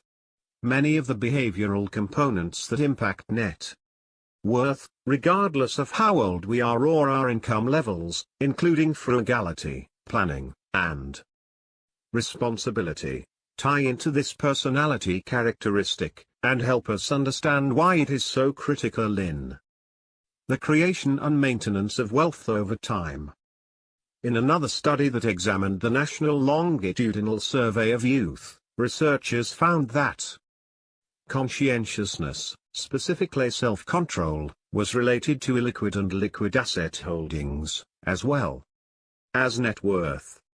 17. Financial literacy had some effect on net worth, but only in relationship to self-control, a key component of conscientiousness. The study found that financial literacy by itself is not significant, but when paired with conscientiousness it seems to help those low in conscientiousness to increase net worth. The authors of this study called on early intervention as well as the financial services industry in general to focus efforts not only on education but also on self-control, perhaps. The concept of financial education should be interpreted more broadly. Interventions to increase conscientiousness and self-control could be more innovative approaches to education. 21. Integrity, the benefit of an open book policy. Another psychological characteristic tied intimately with conscientiousness is integrity. Being honest and truthful with others, doing what you say you're going to do, and generally acting in a manner that is beyond reproach. Integrity is often cited by millionaires as one of the main factors that led to their success, in our latest sample of millionaires as well as those profiled in the Millionaire Mind. My father highlighted the importance of integrity during the housing market crash a few years ago. Mrs. Lang, my first Sunday school teacher, often said, "You should always do your best. Everything you do in this life is recorded in a big book.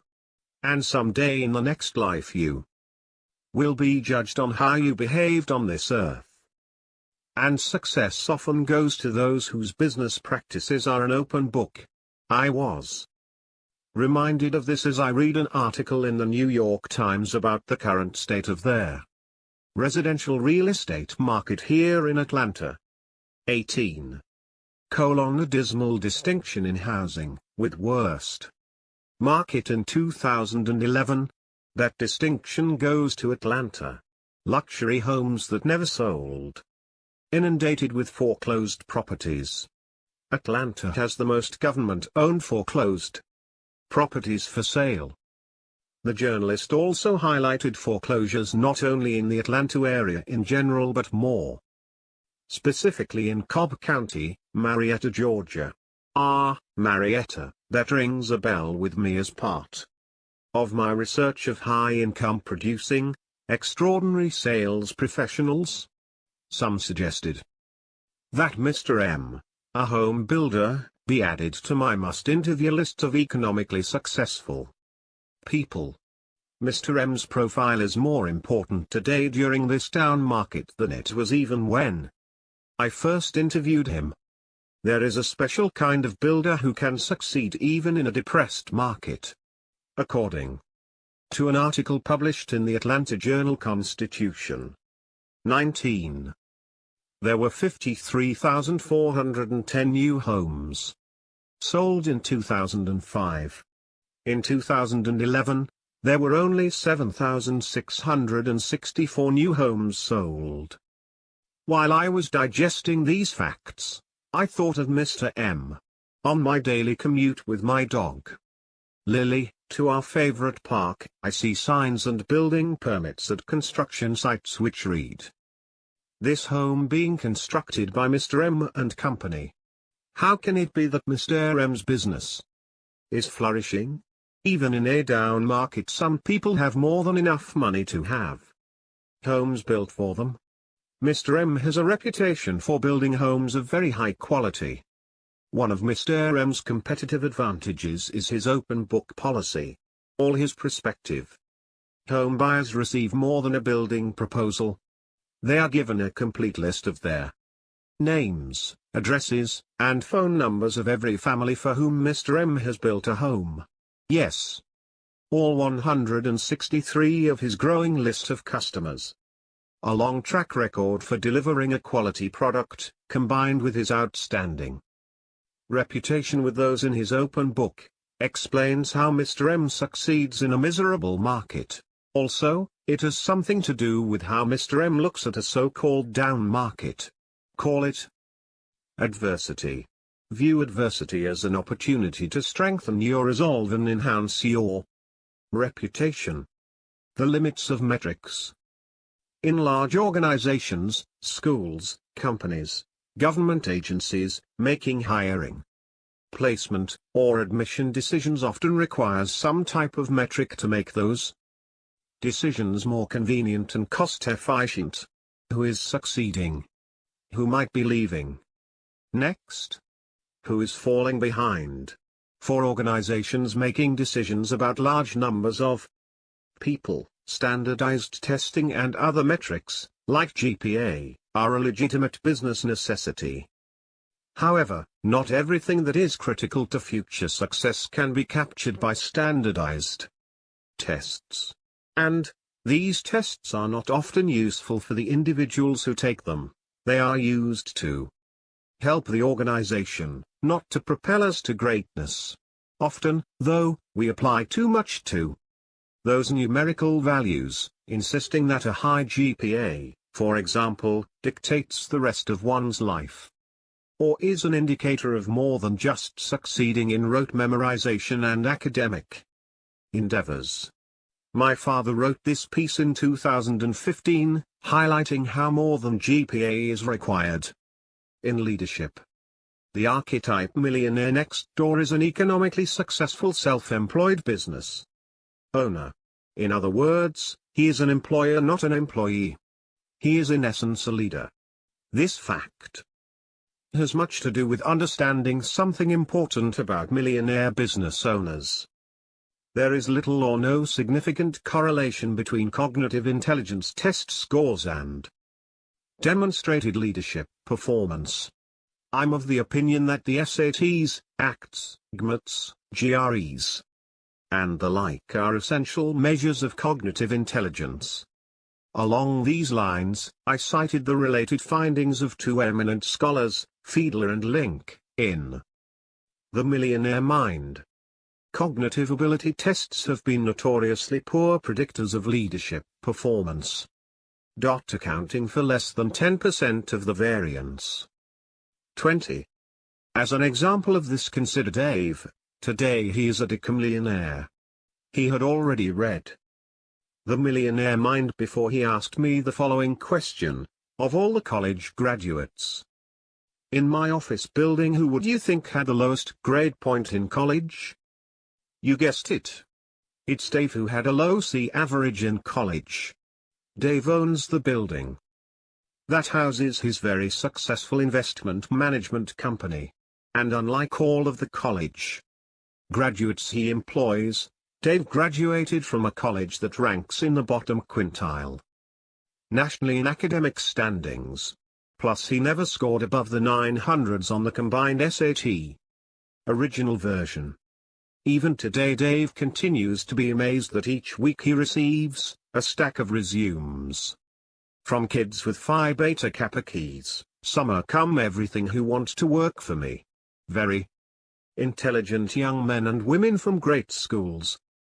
But what Dave lacks in academic credentials he makes up with demonstrated high scores on scales such as discipline, integrity, initiative, risk-taking, ability to judge others, vision, tenacity, empathy, perseverance, and social skills. In essence, he possesses excellent leadership skills. What do all Dave's Phi Beta Kappa employees think of his college grades? Surely they have some concerns about working for a C student. No employee ever asked to see Dave's academic transcript. It is irrelevant as long as Dave continues to pay them very well for their work and provide an exceptional work environment. The authors of this study suggested that financial professionals should focus efforts on helping to improve their clients' ability to be disciplined when it comes to spending. They stated, financial planners and educators can serve consumers by making them aware of their self-control shortcomings and providing tips and practices to help increase financial well-being. Suggesting practices such as cash-based spending, automatic savings plans, or automatic bill pay may help consumers rein in some of their negative spending patterns. 22. This counsel is critical to anyone building wealth, not just those providing advice to others. Strength beyond schooling. The national survey, which served as the basis for the Millionaire Mind, represented a fraction of their top 1% of the wealth holders in America. Some of the myths about these people are that they were all straight A students, scored at the top on the SAT, and attended elite private schools. The average SAT score for the sample was 1,190. Their most frequent grade in both high school and college was B. Their GPA in college was 2.9. They typically did not qualify for admission to an elite college or university. Many a millionaire has told us that their experiences with rejection compelled them to succeed. Gaining access to an elite college does not ensure success. Only about 1 in 10, 11%, of decamillionaires rated attending a top-rated college as a very important factor in explaining their socioeconomic success. Overall, out of the 30 success factors, attending a top-rated college rated 29th or just above graduating near or at the top of my class. As one eminent scholar has said, your degree will get you your first job, but after 3 years nobody will care where you went to school. Even in America, not all opportunities are equally distributed. Recognize it, deal with it, and overcome it. Consider instead an anecdote of intelligence versus confidence in reaching career-related goals. Take 2 children from seemingly similar advantaged, affluent backgrounds. Perhaps they have parents with similarly prestigious jobs, the same type of family structure, high SAT scores, same GPAs, even the same interests and career plans. Why, in the future, would one end up with a significantly higher income than the other? Grades don't make the leader. Those numerical scores we receive growing up, and perhaps even today in well-meaning but often useless performance appraisals in organizations, can affect each of us differently. Some of us, regardless of the rating or score, will ignore it. Others will feel as if our future success has somehow been bolstered or hindered by the value. Still, others of us will use a negative rating as a means to push us forward, not necessarily ignoring the number but instead using it as a force to do our best work. Millionaires, particularly business owners, often had the latter reaction, as cataloged by my father in 2012. In The Millionaire Mind I wrote that millionaires are often labeled by some authority figure or some standardized test result as being average or inferior. But as the results of this research point out, such evaluations make some people all the more tenacious. Some millionaires thrive upon such judgments, as they have made very clear to me. Where did they get their resolve? It was a direct result of their earlier experiences in deflecting negative judgments. 23. Ralph de la Vega was the CEO of AT&T Mobility. This company had annual sales of $63 billion and employed nearly 50,000 workers. According to an article in the Atlanta Journal-Constitution on March 18, 2012, Mr. de la Vega immigrated from Cuba to the United States. When he was 10, the Castro regime would not allow his family to accompany him. He lived here for 5 years until his family was finally allowed to join him. 24. While in high school and struggling with English, he told a counselor that he wanted to be an engineer someday. The counselor discouraged him from this goal because of his grades and his family's lack of finances. Mr. de la Vega states, "He killed my dreams right there." He dropped out of an academic high school and started mechanics school. But Mr. de la Vega had his dream rekindled when his grandmother arrived in the US and told him, "Ralph, don't let anybody put limitations on what you can achieve. If you want to be an engineer, you can be an engineer." And so, he did. And he continues to offer his grandmother's advice to young people who wish to achieve. It may be self-concept, or more specifically, core self-evaluations, CSEs, a set of psychological characteristics that include a belief in one's worth and one's overall efficacy for being effective in new situations, a belief in having control in the decisions and outcomes of decisions, and lower levels of stress and anxiety. Examining sets of data from the National Longitudinal Survey of Youth, Drs. Timothy Judge and Charles Hurst demonstrated that the advantaged childhood-to-income relationship is not simple. 25 As expected, children from more advantageous backgrounds had higher income levels. But, they found that children with a high self-concept with advantageous backgrounds had very different income levels, that is, much higher than did their low self-concept, but equally advantaged peers. Judge and Hurst state, these resources, family advantages, high SAT, GPA, barely seemed to make a difference to individuals with low CSE and, in some cases, that is, SAT scores, actually seemed to have a slight negative impact. They conclude, it seems that resources, such as family advantages, and positive CSE together are necessary to the attainment of above-average levels of income.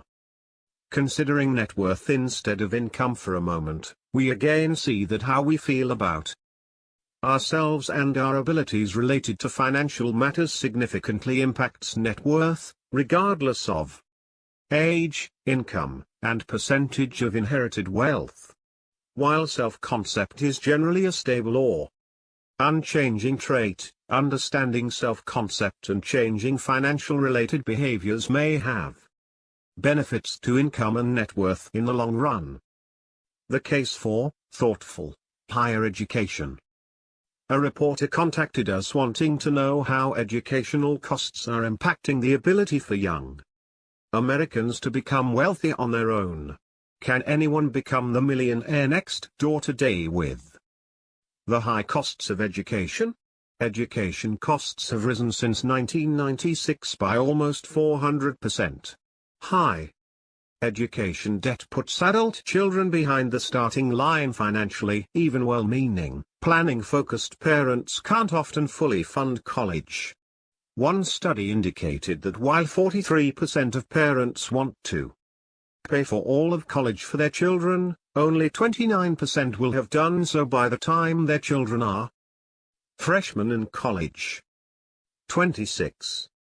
The value of education still holds. In most cases, higher education still has benefits in building wealth, even if those benefits have more to do with the level of income you can achieve by having certain degrees. The median net worth of a college graduate, approximately $292,100, is more than 4 times that of high school graduates, $54,000. 27. In our current study, those with college or graduate degrees have higher income levels and net worth than those with some college or high school diplomas, although the difference in net worth was not significant. Of course, that income level matters little without frugality, but the relationship between level of education and income persists.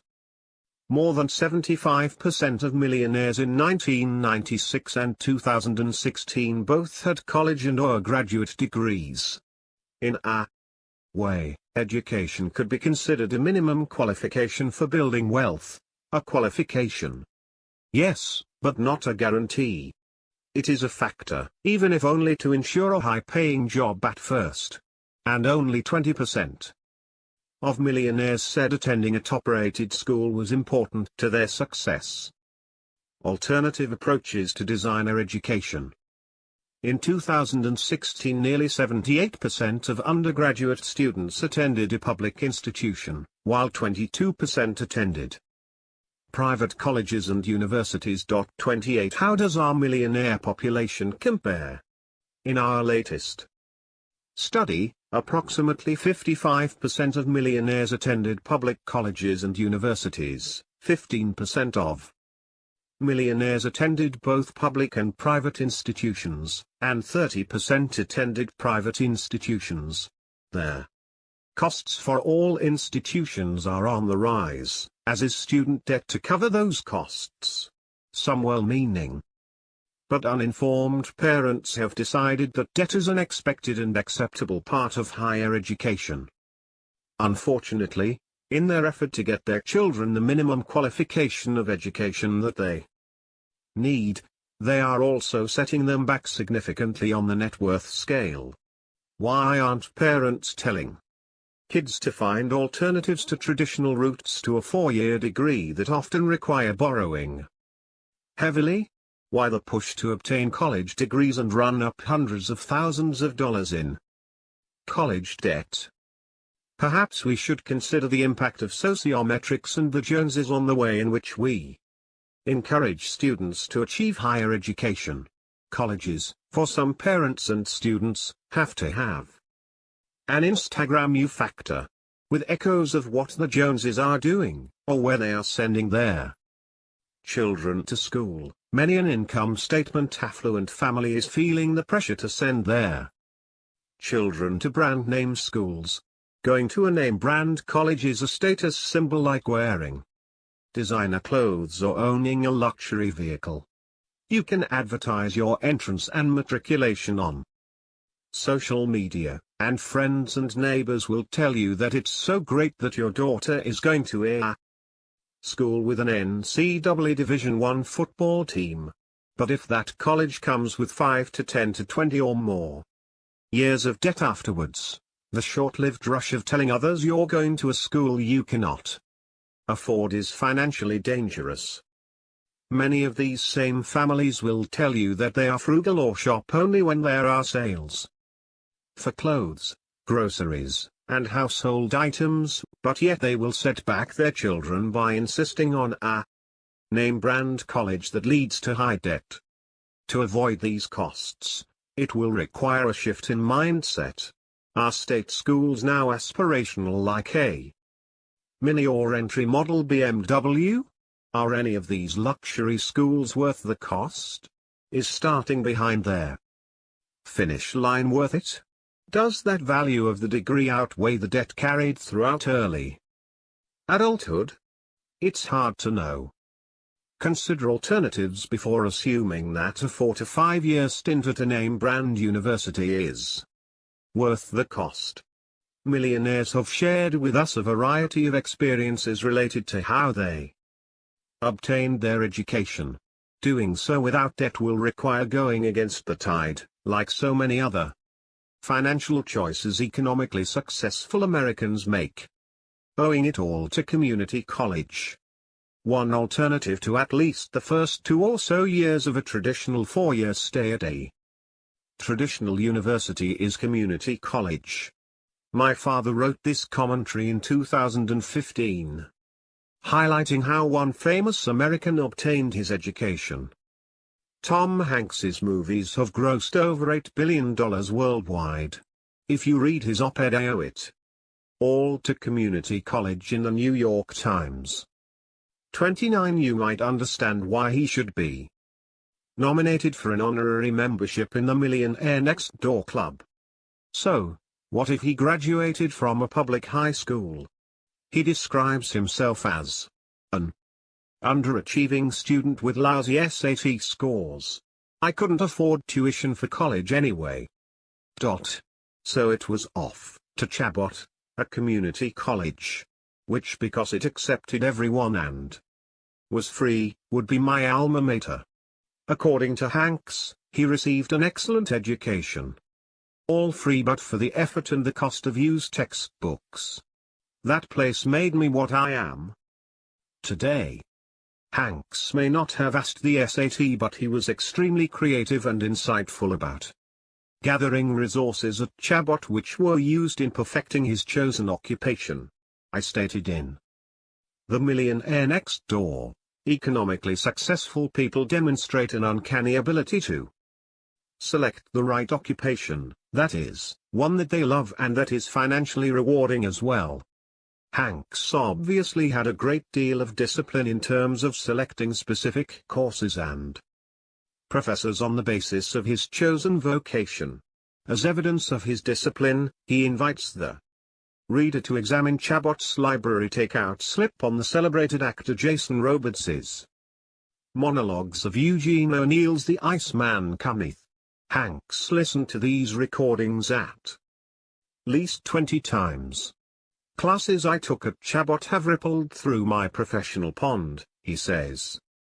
In fact, Hanks gives credit to his history professor whose lectures were riveting for the outline format he adopted for his HBO miniseries, John Adams. If you follow Hanks's lead in taking advantage of the resources available at the majority of community colleges and four-year colleges and universities in America, you can get an excellent education. Subject matter experts, millionaires. When we group some of these wealth competencies from current and past surveys as well as other research, we see similarities between what it takes to build wealth, which could be considered a job, and how successful someone may be in a traditional job. Being aware of our own competencies not only allows us to pursue the right type of occupation, which we'll discuss in Chapter 6, but also allows us to capitalize on those strengths when it comes to managing our own household affairs, or, if we have the means to do so, to hire those who can be trusted advisors. While the Millionaire Next Door focused on targeting market opportunities and selecting their right career, the Millionaire Mind focused on the mindset, or psychology, of high net worth and ultra-high net worth individuals. In the chapter on success factors, 7 different categories of what we might call wealth competencies are featured.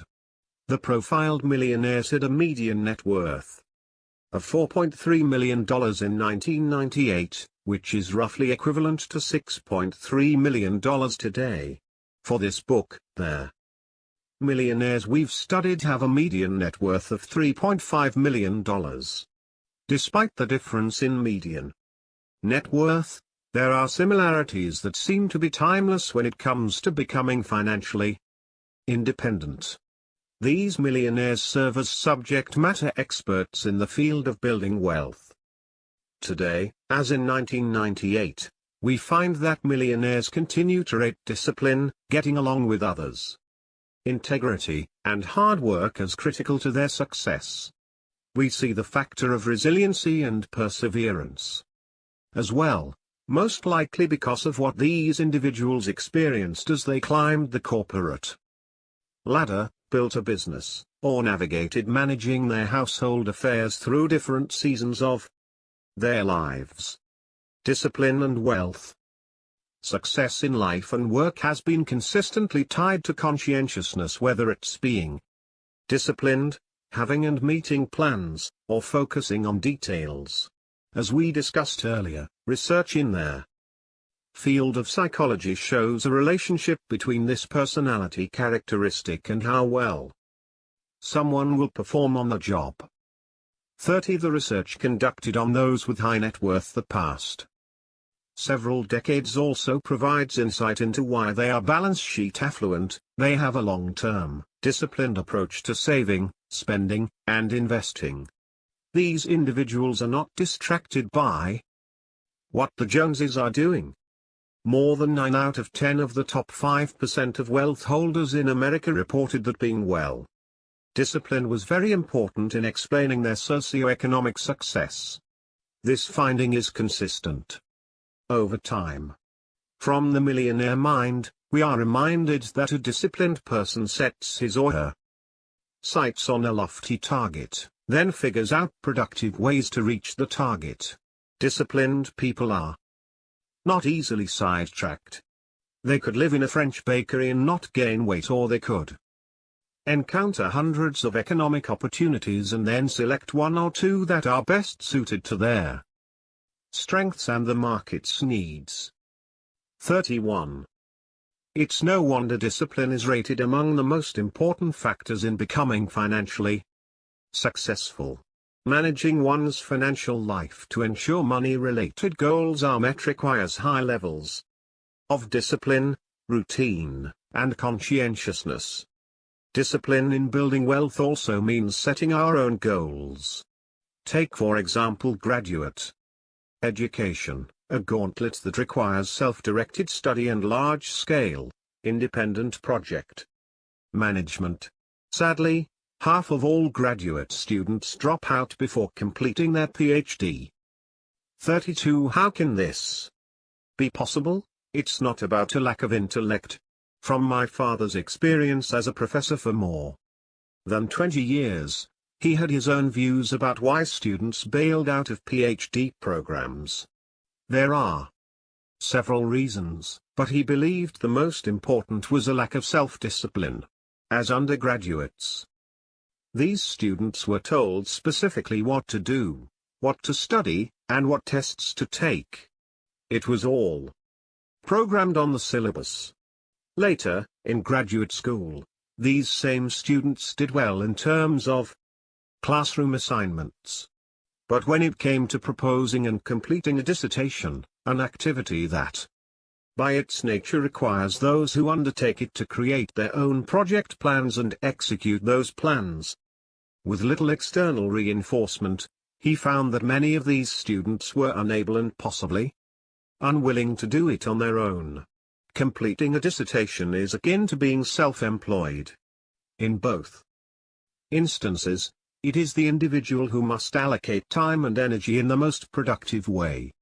There is no job description or curriculum given by the employer. Most of the Millionaire Next Door types we've interviewed would not qualify for entrance into the typical PhD program. They did not have A averages as undergraduates, nor did they score high on standardized tests. Yet they had a great deal of self-discipline, which along with integrity is one of their most important ingredients in becoming economically successful. Resiliency and perseverance. Another component consistently cited by financially successful individuals is resiliency. To build wealth, to build one's own business, to ignore critics and media and neighbors, you must have their resolve to keep pursuing your goals past rejection and pain.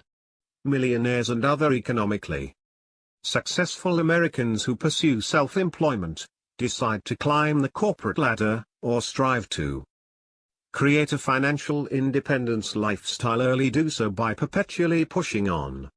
It's not for the faint of heart. We see this resiliency illustrated in those who pursue the early retirement, financial independence path, FI/RE as we alluded to earlier. Those who pursue this path to economic freedom meet daily hurdles to becoming so thanks in part to their neighbors, community, both in person and virtual, and companies pursuing them for their financial and cognitive resources. Alan DeMarcus had the resiliency to build a successful refrigerant recovery business, sell that business, and then become a millionaire 8 times over. He is now worth between $8 and $10 million. Starting in his uncle's vac business when he was 14 years old, Alan learned the trade and what it meant to work hard. During college, he returned to his uncle's business, landed a sales role, and ultimately quit school after 2.5 years. From that point on, Alan's track to becoming successful took some unanticipated twists. After 2 years working in the sales role, my uncle sold the business to a publicly traded company, sold it under condition of an earn-out. I got a job offer but decided not to take it. In early 2000, that company went bankrupt, and my uncle lost everything. I decided to start my own business, pooling money together and partnering with my uncle. We started with $180,000 that we had to borrow from friends and family members. I made a promise to honor each loan. It was so scary. We grew really fast on paper, but were cash poor. It's an asset-rich business. We were living in a too expensive condo in San Francisco. My wife was making $26,000 a year, and I was making $0. We were starting with nothing. As the business grew fast, it would run out of money all the time. We had to have faith. I'm a believer, and that is interwoven in my business today. But starting out, I was too cocky. Had to rely on prayer to get through. I realized frequently that everything I own could be gone tomorrow. What do you do when you don't have cash and you own their business? You dump your own money in. We would use our personal emergency fund to fund the business and pay employees. While the world of business was crashing in 2008 to 2009, Alan's prudent business practices ensured his business was successful despite the industry trends. The entire industry, the tech industry, had a 65% decline in 2008. Our total gross revenue was down 18%. We had to borrow some money, but we had good advisors, including good legal advice and accountants. We're now in 43 markets, with 165 employees. His prudent practices were also reflected at home, and his wife had much to do with Alan's perseverance and success. My wife and I were a team. I could never have done this without my wife. She is my sanity, rock star. We had a solid home life. I believe that chaos at home is reflected in chaos at work. We spend less than we make. Consistent. But cash flow doesn't always match. So, we'd fund the business with our personal emergency cash. Started once with $150,000. The business cash flow problems became our problems. We never had to sell assets or anything but had to deplete our savings regularly. Having left college after 2.5 years, Alan's perspective on education and feedback from a wise CEO give us an interesting perspective on the importance of building wealth and leadership. Our society places a lot of emphasis on education. But people are still so rudderless when they come out of school, just like when they went into school, but now they have tons of debt, too. This is fine if you want a corporate America job. It's a prerequisite. But learning more knowledge is needed for a business. Trying more things helps you find a sweet spot in the market. You don't have to have a degree. There's too much emphasis on the degree. You just need to try more things. People who have money don't care about your degree. Investors don't care, they care if you can do it. I know way too many Harvard MBAs with luxury cars and tons of debt. Hard work in academia, lots of wealth with lots of discipline. Teaching at a research-focused, higher-level institution requires consistent production of peer-reviewed journal articles, which is the reason for the common phrase publish or perish. My father spent the first half of his professional career in this environment and knew well the personalities and pressure of this type of culture. He wrote about this in 2013. After a former professor wrote him to share his experiences. As stated in The Millionaire Mind, a distinguished scholar once told me, if you don't publish, you may not get tenure at a good school. But you will have a lot of friends. Publish a lot and you will not be really popular among your colleagues. I received an email from a former college professor we'll call Dr. F. Oh, in it, he told me. Just a few years after I resigned a full professor position at the university to begin my own business. I was 51 years old and virtually all of my colleagues thought I had lost my mind to give up the security of tenured university life, but it turned out to be the best thing I have ever done. 9 years after he started his own business he reached near-decade millionaire status. He is now retired and has had the time to reread The Millionaire Mind and shared some of his experiences related to discipline in the pursuit of financial freedom. Many things in the book. He said, describe my experiences from the living beneath our means. I was worth more than $1 million before the business, to taking risks, the frustrations of working for others, in this case university administrators and tenured colleagues, to a supportive wife of 42 years, to my religious beliefs, to believing in myself, to finding a business niche. Some of his friends told Dr. F. O that he was just lucky, and he pointed out that he was very insulted by their comments. In the survey of 733 multimillionaires that was the base for The Millionaire Mind, luck was rated among the least important success factors, while being well-disciplined was at the very top along with integrity. Discipline and integrity continue to top the list of critical success factors in our latest survey. Dr. F. O explained his path to success in this manner. I come from very humble beginnings, and from educational institutions at the bottom of their university food chain. Like the findings in the book, The Millionaire Mind, I was rejected by top-tier institutions, but out-published all of my colleagues. The idea of luck denigrates the hard work and preparation I put into everything I have ever done. Even though many of them, his colleagues, come from elite educational institutions, none of them ever worked as hard or as smart as I did for many years, and they would never have jumped at the opportunity like I did if it came their way. In fact, they never even looked for any such opportunities. I have been blessed in many ways, but luck had very little to do with my success. I want you to know just how true I think your research findings are. I made this money in my 50s. It can still be done in America with the right attitudes, beliefs, and hard work.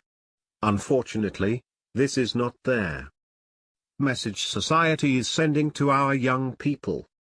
After 9 years in business on my own, I have more money than I ever dreamed of and loved the experience of running my own business. I love a comfortable retirement even more. Since retiring a few years ago, I have had time to reflect on my university and business experiences, and this reflection included rereading The Millionaire Mind over the last few days. It resonates with me now more than ever. I have not had 1 cent of debt for 15 years and I now have a net worth of $89 M. I have never revealed this amount to anyone before this moment. I don't think any of our friends have any idea we have this much money. Other than considerable overseas travel the last few years, we don't live appreciably different than we did previously. Costco and Walmart are our favorite stores. Dr. F. O used his prolific publishing in academia to create his own business. Like building wealth, publishing in academia or creating a business has metrics by which you can judge success and work toward. Hard work pushed him over the finish line of economic success. Allen had created margin in his business by building up cash over time and not following each must-do idea. He made sure that each decision was made with calmness. The more economically successful you become, the more critics you will attract. A Marine's life. Are the personal characteristics of millionaires next door the same today as they were more than 2 decades ago? Have the significant changes in technology and increases in the cost of education and healthcare had a significant effect on what it takes for individuals to build real wealth on their own? In our 2 major samples of the top 5% of wealth holders in the United States from 1998, their study featured in The Millionaire Mind, and 2016, integrity and discipline were consistently ranked among the top of the 30 success factors they rated. These factors play into a full range of areas related to managing one's household finances, from making investment decisions to simply paying bills. A Millionaire Next Door consistently applies discipline to building wealth, regardless of their times, the economic conditions of the day, or technologies available. As described in The Millionaire Mind, It is hard to overemphasize the importance of discipline in accounting for variations in economic success. If you lack discipline, the chances of you ever accumulating wealth are very, very small. Yes, you can win the lotto. But in most cases, you have a better chance of contracting leprosy. 33. Interestingly, the three success components that come under the heading of intellectual orientation are nowhere near as important as discipline in explaining one's socioeconomic success. Having a high IQ or superior intellect, graduating from a top college, and graduating near or at the top of the class were consistently at the bottom of success factors. Congruent with these findings is a recent case study we received from a lawyer who had benefited greatly from his Marine Corps training.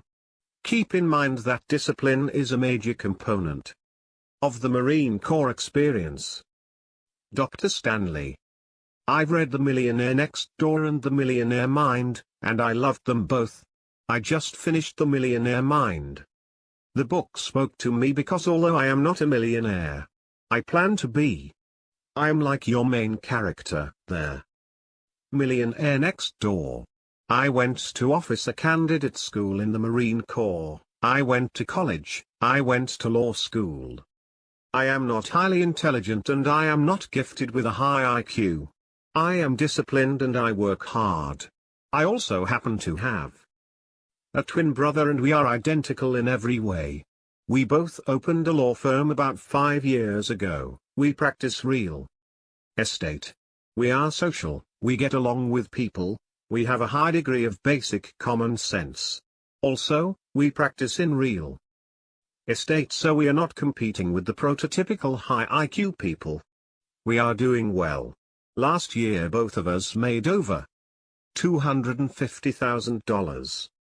As far as personal consumption, I follow the Dave Ramsey plan and maintain a cash budget. I drive a '98 Honda Accord with 247,000 miles on it. Every time I get behind the wheel, I smile as I drive the beast as a badge of honor. All my friends are buying big homes they cannot afford and luxury cars that they lease or purchased with loans.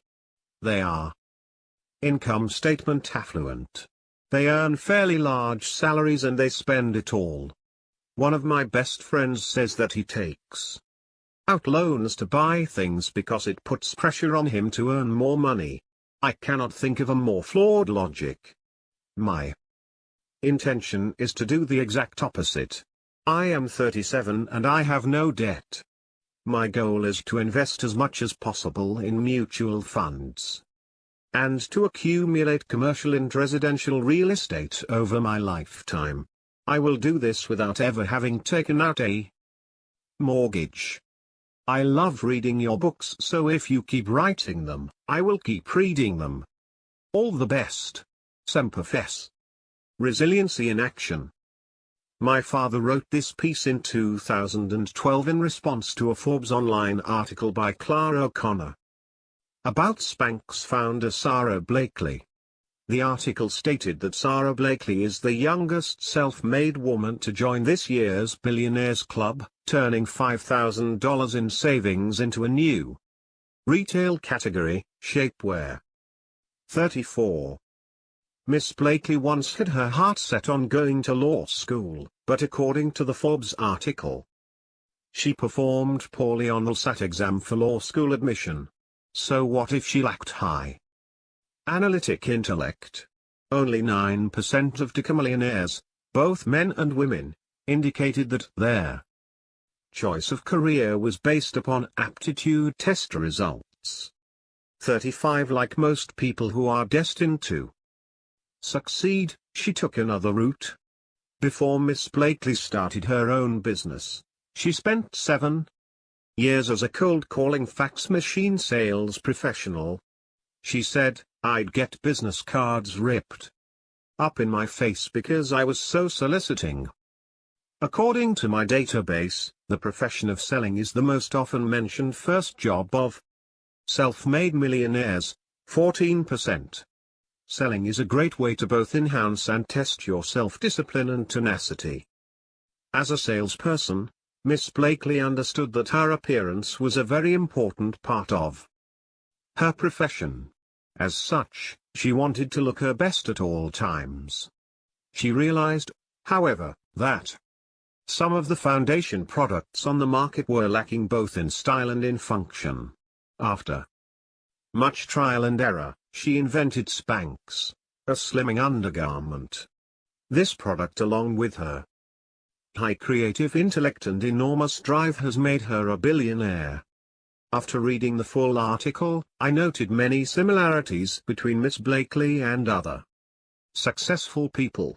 As part of my research for Millionaire Women Next Door, 313 women nationwide who own and operate successful businesses wrote an essay, at my request.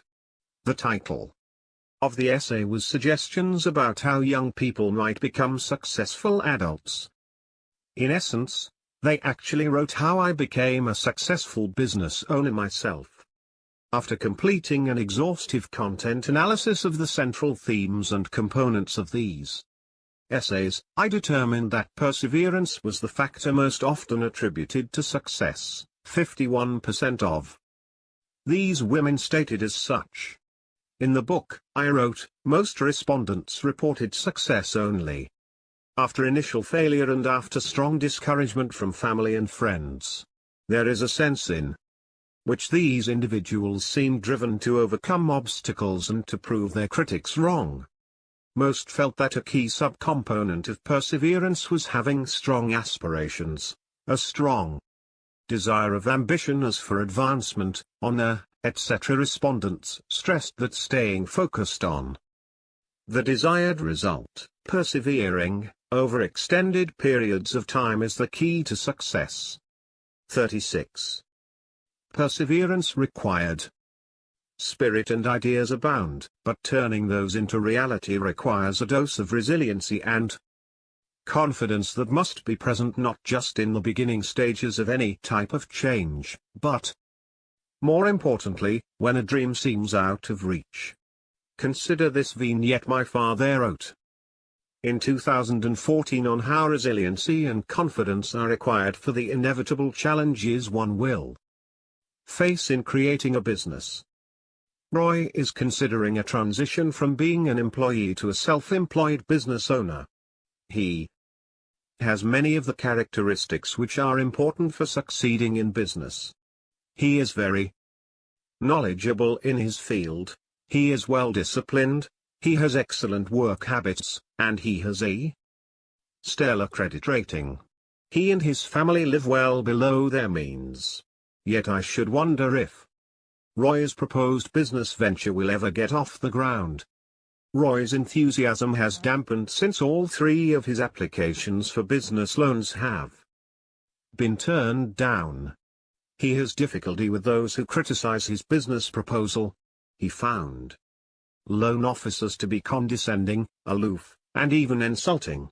Even his in-laws have no desire to lend him money. They told him that it was much too risky and that he lacked business aptitude. I suggested that Roy reread the topic of dealing with critics in the millionaire mind. Here are just a few quotes that I hope Roy will find comforting.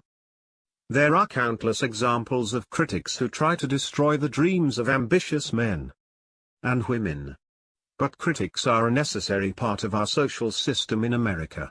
They screen out those who lack the courage and resolve to take criticisms and triumph despite them. Even steel cannot be hardened unless it's hammered, and it's no different with people.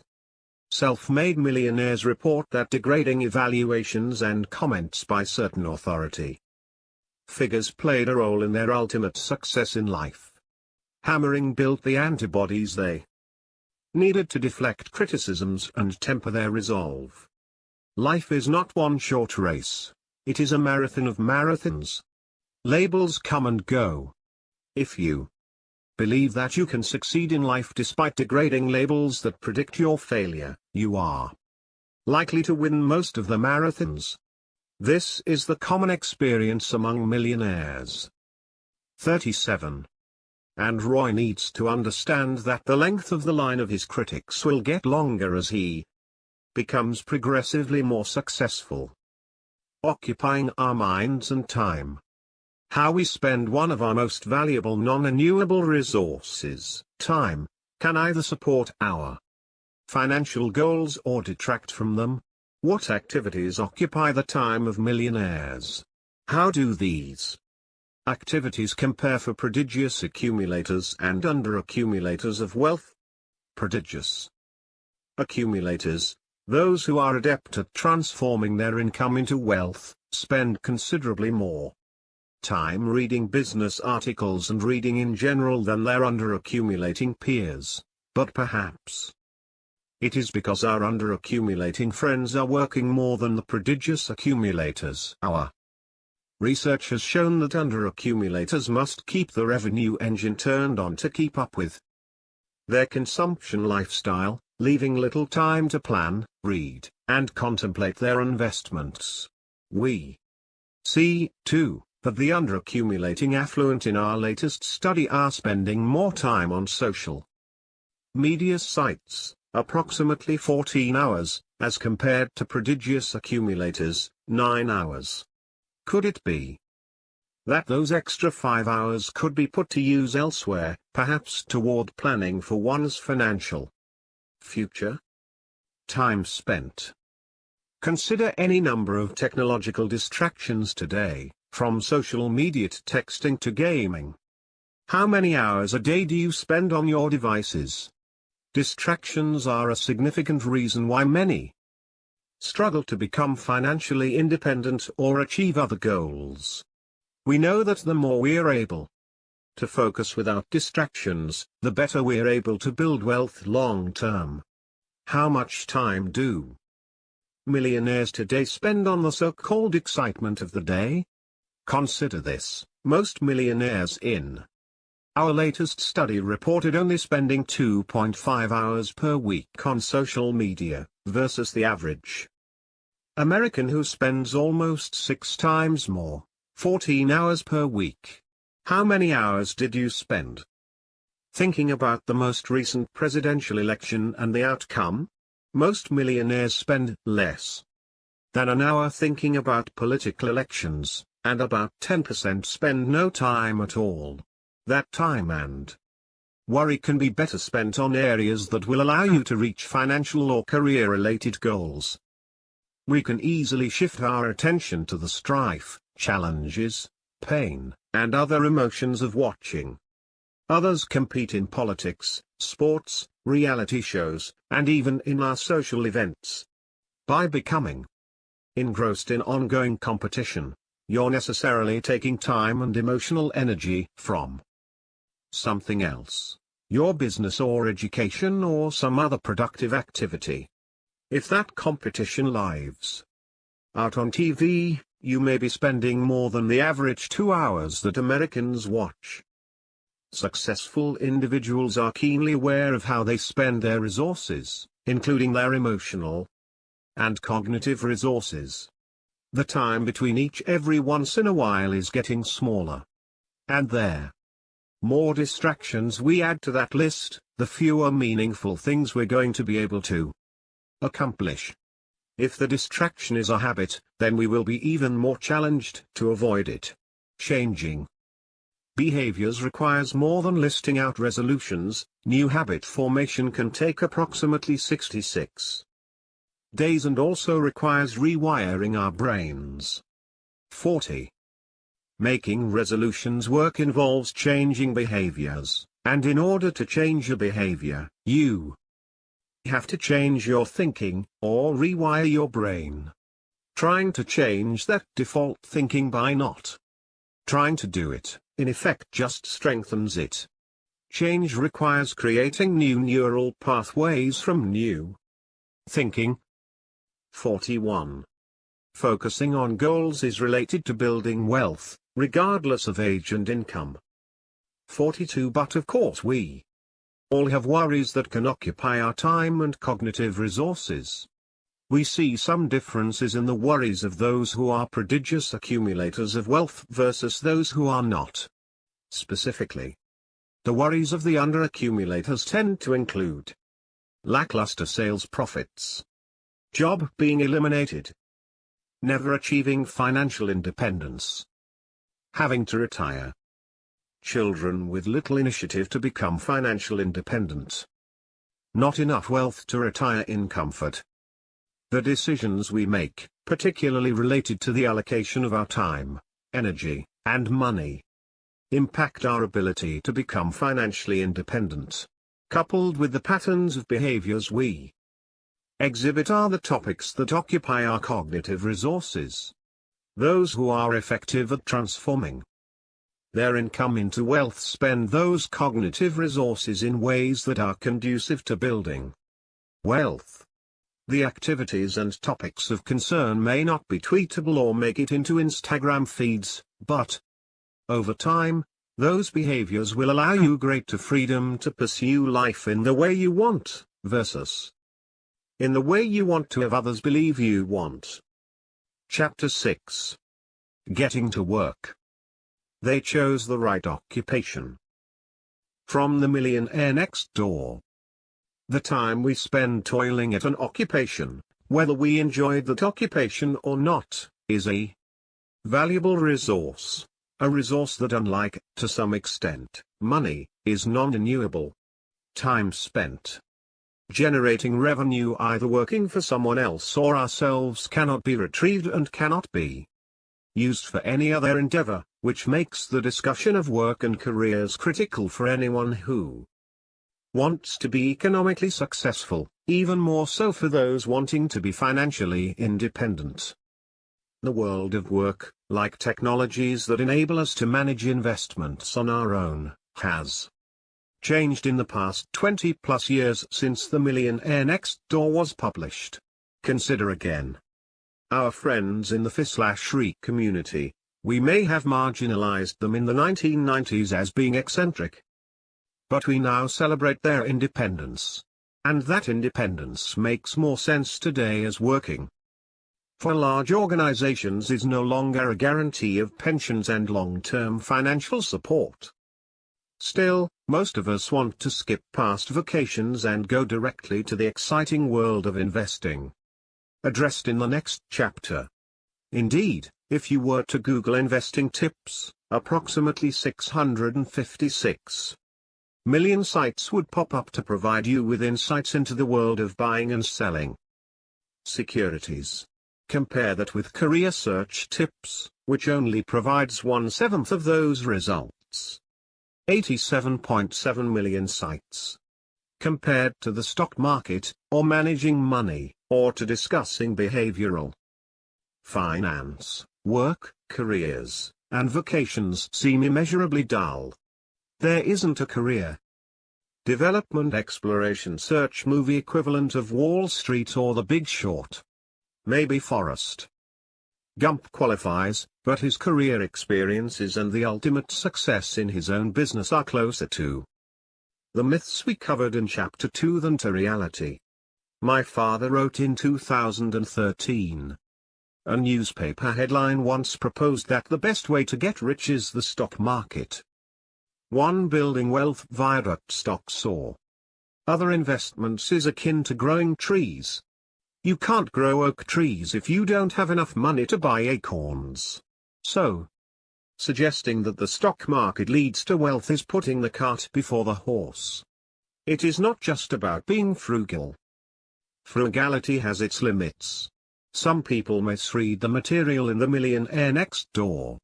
In the book, I mention that most Americans are not wealthy. This is especially interesting among those who earn incomes in the good to great categories. Many of these people live from paycheck to paycheck. These are the people who will benefit the most from this book. So in essence, the book is designed to help those who make a better than average living. At some point, without windfalls and rich uncles, without lottery winnings or discovering a Liberty Head v nickel in vending machine change, we all must work to generate revenue that then allows us to live, and consume, and ultimately provides for savings, which in turn provides additional revenue over time. even for those who choose an early, purposeful retirement. Generating revenue is a requirement at the early stages of one's economic path. Fortunately, we have great freedoms and opportunities in the United States and other parts of the free world to pick and choose our careers or jobs. In that effort, good defense, how we refer to managing spending and consumption, stable surroundings, and a loving childhood can only go so far. Recognizing our strengths and creating goals can only serve as a starting point. We must use these strengths in ways that allow us to generate income in order to have the seeds of wealth that can then be planted. How do economically successful individuals do this? When we hear from readers and critics of The Millionaire Next Door, The Millionaire Mind, and other works, frequently we see some confusion over the possible paths to wealth and/or financial independence. Many assume that only three paths exist: 1. The frugal, steady-as-she-goes journey; 2.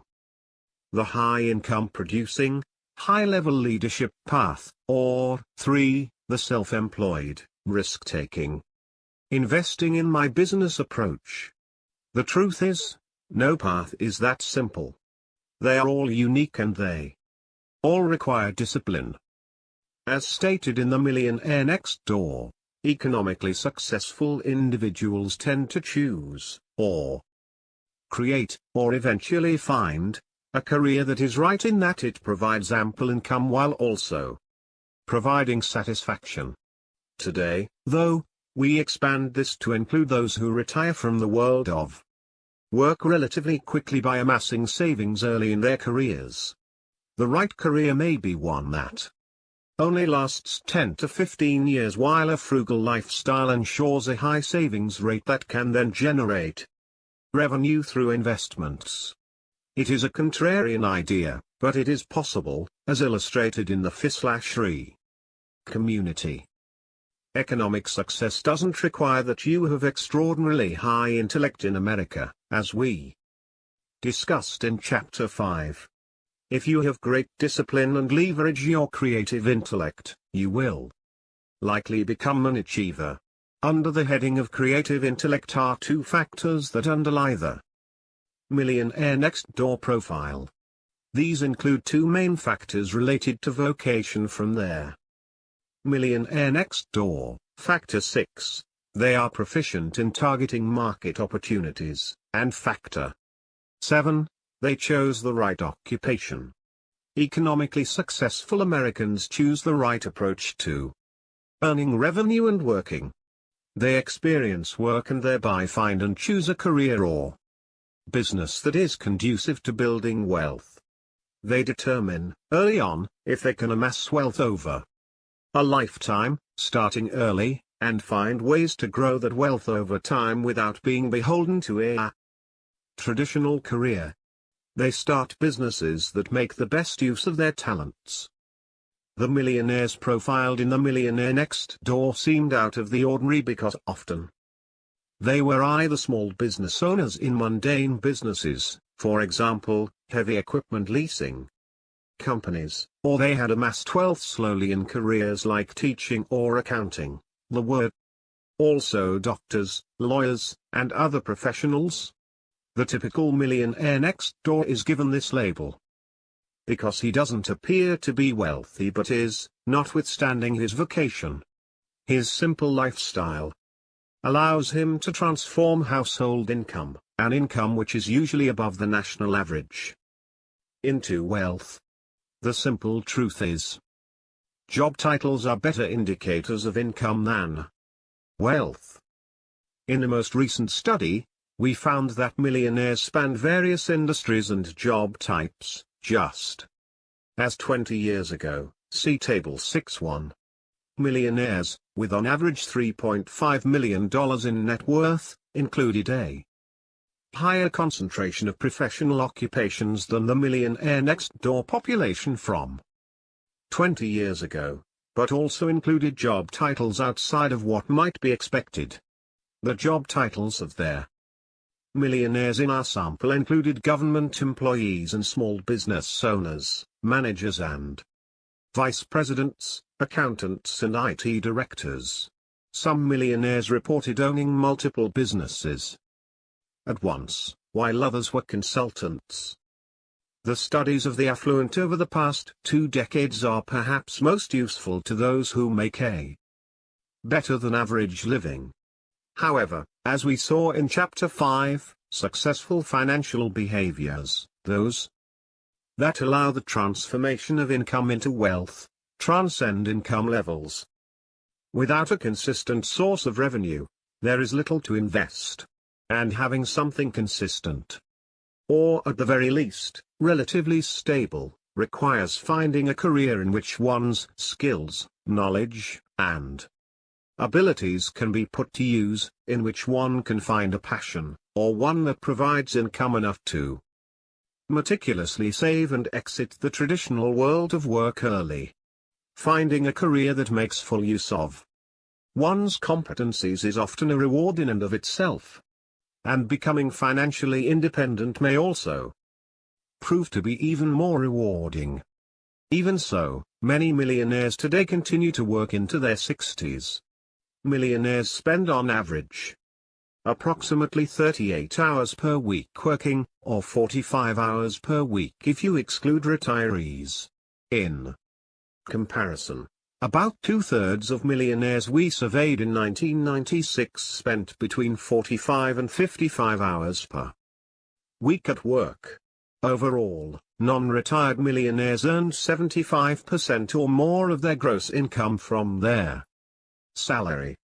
In 1996, 20% of affluent households were headed by retirees, and this number has not deviated much. 19% of millionaire households are headed by retirees today. Of the remaining 81%, just over 42% of these millionaires are self-employed. In 1996, 2/3 of affluent households not headed by a retiree were headed by a self-employed business owner. This difference, 66% in 1996 compared to 42% in 2016, is similar to changes in self-employment in general. In 1996, about 18% of American heads of households were self-employed. In 2015, that number was 10%. This number has been on the decline, partially due to decreases in agricultural self-employment. As we discussed earlier, this is only one path to financial success. If you love your job, if it provides you with the lifestyle and level of freedom you desire, then working is less a chore and more of a pastime. If this doesn't describe you, Millionaires Next Door before you, and today, have alternatives to suggest. Benefits of early experiences. The challenge of careers, and for those in the field of career development, is that rarely do we know everything required to make perfect career choices when we begin working. Many millionaires shared with us that their parents provided them with early and frequent realistic previews of the world of work. The parental emphasis on career exploration in financially successful individuals hasn't changed since The Millionaire Next Door was first published. Early experiences continue to allow self-made Americans to hone their ability to target opportunities and find careers and jobs that give great satisfaction.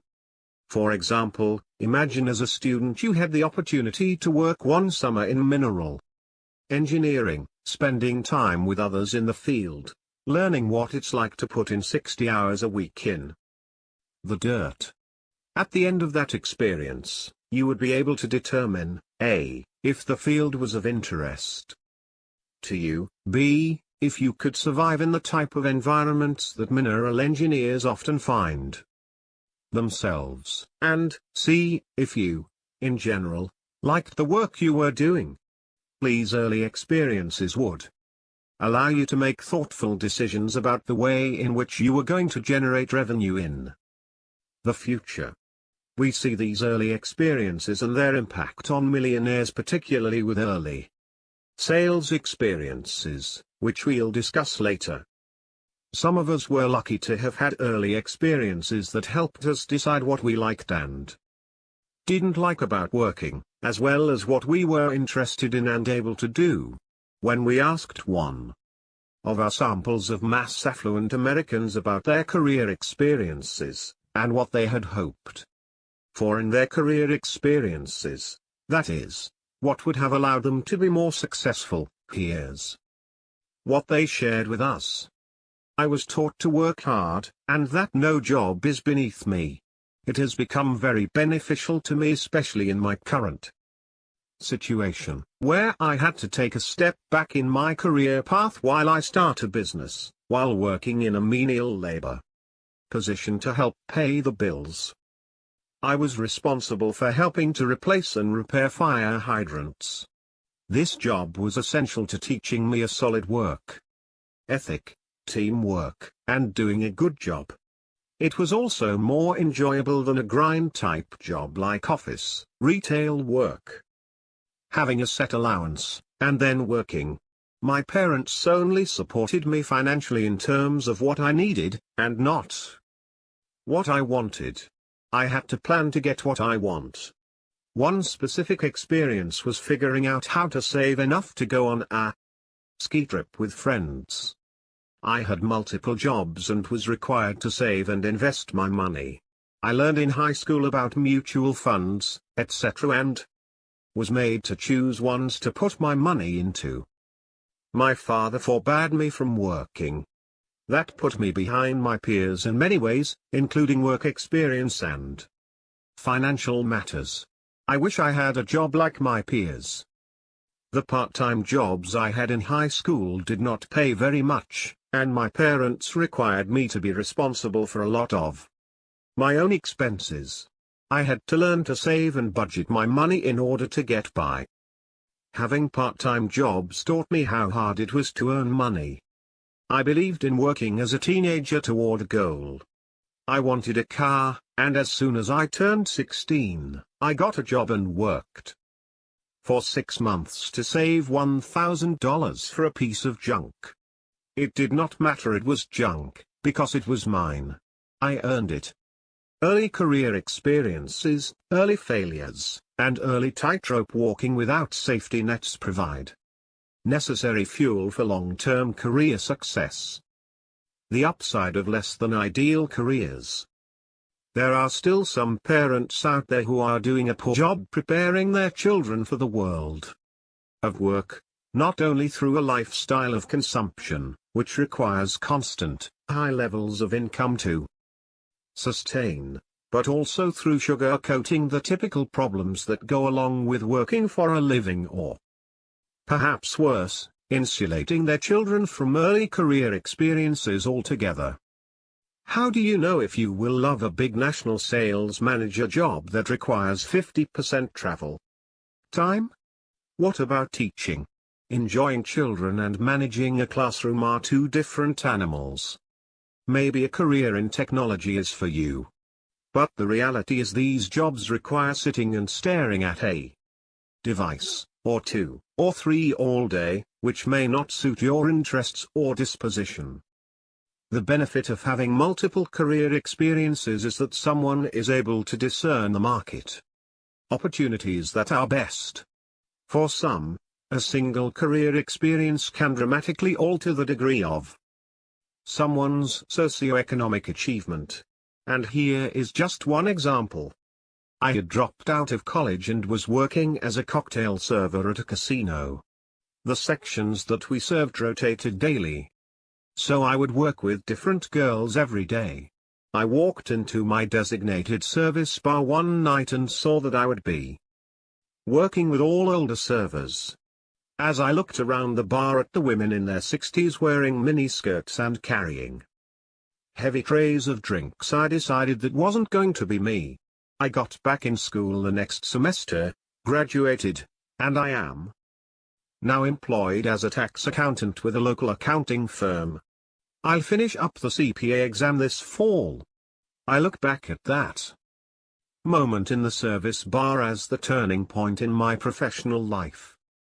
For this young woman, even the rigorous requirements of studying accounting somehow seemed less demanding when compared to a job that didn't match her interests or desires for long-term employment. Influenced out of real work. Consistent over time, millionaires tend to be a satisfied group, a full 90% of millionaires an hour. Sample reported being extremely satisfied with life, which typically correlates at some level with job satisfaction. How many Americans are satisfied with their jobs? The Conference Board 3 suggests that less than 50% of Americans are very satisfied with their jobs, and the Pew Research Center 4 says it's about 52%. The Society for Human Resources Management suggests the number is higher, reporting that 86% of workers are satisfied, although this number includes those who indicate they are somewhat satisfied. 5. We would argue the practical difference of someone being very satisfied and somewhat satisfied with their job is fairly significant. A 2017 Gallup poll on the state of the U.S. workforce included this finding, while 37% of engaged employees are looking for jobs or watching for opportunities. Higher numbers of not engaged and actively disengaged employees are doing their same, 56% and 73%, respectively. Actively disengaged employees are almost twice as likely as engaged employees to seek new jobs. 6. Maybe our expectations about work are too high, especially for those of us who have never experienced real work, or hardship, or been required to be disciplined to reach a goal. As with spending, we are guided by what those around us are doing. Many Americans are indoctrinated into a casual, or carefree, version of the world of work, courtesy of the media. As an example, my father once asked readers to consider how sitcoms often portray the world of work. From 2003 to 2015, their television series 2.5 Men had its share of controversies, primarily due to its original star, and its share of awards and accolades for its cast and production team. Required for career success, sell something. The early part of my father's career studying the affluent involved helping financial institutions and other related companies target wealthy Americans for their services and products. Part of this research focused on extraordinary sales professionals, individuals with seemingly endless resilient passion and assertiveness, coupled with respect for those to whom they were soliciting, particularly the affluent. The excerpt below combines material from 2 essays, one written in 2010, one in 2013. He wrote on the benefits of sales experience. I recently asked nearly 1,000 millionaires nationwide what was your first full-time job. Out of those 1,000 respondents, 137 answered, sales, marketing professional. In fact, this proportion places the sales, marketing vocation as the #1 first full-time job. Does this mean that people in this profession have a significantly higher probability than those in other jobs of becoming wealthy? No. There is a smaller proportion of millionaires who are sales professionals than would be expected given the large size of the sales professionals category in general employed in America. Only about 1/2 of those millionaires who started with a career in sales remain in that profession today. Those who moved on are highly concentrated in 2 areas. They are either owners, managers of successful businesses, or they are senior executives of public corporations. This in no way should discourage people from entering the sales profession. For this vocation is often the incubator for future corporate leaders and entrepreneurs. Given the right Sales position, you may be given the opportunity to interact with possibly thousands of key people in other corporations and businesses. This often stimulates one's creative side in finding opportunities that have not been exploited. One of those opportunities is to be hired by one of the organizations that are among your customer base. If you are successful in selling for others, you may be able to sell your own product via your own company someday. Most millionaires are leaders. And most leaders must sell their ideas to their troops. When considering career paths, one should look at the trade-offs between income and other factors such as responsibilities and growth opportunities. But understand that building wealth is highly correlated with the size of one's income. Ideally, you will find a job that pays well and has great opportunities. I mentioned that the profession of selling was the most frequently cited first job after college by millionaires. And today many are either senior corporate executives or successful self-employed business owners. In fact, according to my calculations, there are more sales professionals with annual incomes of $200,000 or more than there are physicians and surgeons who generate this high level of income. Too many people shy away from the opportunities that are provided by selling. Some fear they will not be able to produce at a level that is required in the job description. No sales, no pay. However, if you can succeed in sales, you are likely to be able to succeed among the ranks of the self-employed. Look at the profession of selling in another way. Some sales positions actually pay you for constantly enhancing your image. In essence, your description is to contact people who may ultimately offer you a great position and or become patrons of the business that you may start one day. The benefits of experiencing and developing skills in sales transcend a sales job, and prepare the economically successful small business owner for selling his own ideas, services, and products in the future. Over the past 40 years, what have millionaires shared with us about the benefits of sales? Sales roles are unique in their compensation structure. There is no upper limit to what you can make. Sales roles are the ultimate in pay for performance. There are few politics, and numbers don't lie. Pay for performance allows for proof in the pudding. Extraordinary sales professionals are always in demand since they pay for themselves many times over. Sales gets you great exposure. You are getting paid for doing interviews for jobs you may have in the future. Sales roles allow great freedom. In some ways, a sales role is the closest role to that of an entrepreneur. Great sales numbers cover most all other metrics and demographics. With excellent sales numbers, your employer will give little attention to your college GPA, SAT scores, or even if you graduated. Sales roles require less education than becoming a doctor, lawyer, or other professional, but still can provide a high level of income. In sales, you are really an intelligence officer looking for great strategic opportunities. The show, still in syndication, featured a character named Charlie, whose lifestyle suggested that he could afford to hyper-consume without working very hard or at all.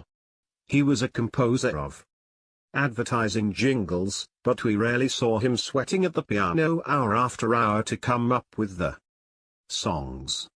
Somehow, he supported a multi-million-dollar beach house in Malibu, his brother and his nephew, and a housekeeper. Most of the time he could be seen at home entertaining guests and distributing one-liners.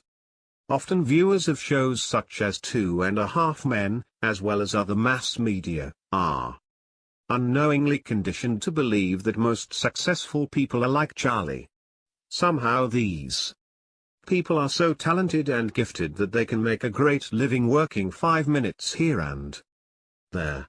It is easy to become discouraged if you think that Charlie's method is the formula for success in America. Clearly it is not. Feel-good television, and now social media, is filled with depictions of people who succeed without really working. This, of course, is fantasy land. Excluding heirs, lottery winners, and other folks who receive windfalls, building wealth typically requires that someone starts with a self-generated source of income. Our research on economically successful people differs widely from dramatic fantasy. Most people in America must hunt and gather every day. Without an alternative form of income, which most in America do not have, they rely on their jobs, day in and day out, to provide income to survive, as 78% of American workers live paycheck to paycheck. Even most millionaires we have interviewed or surveyed work nearly 40 hours a week.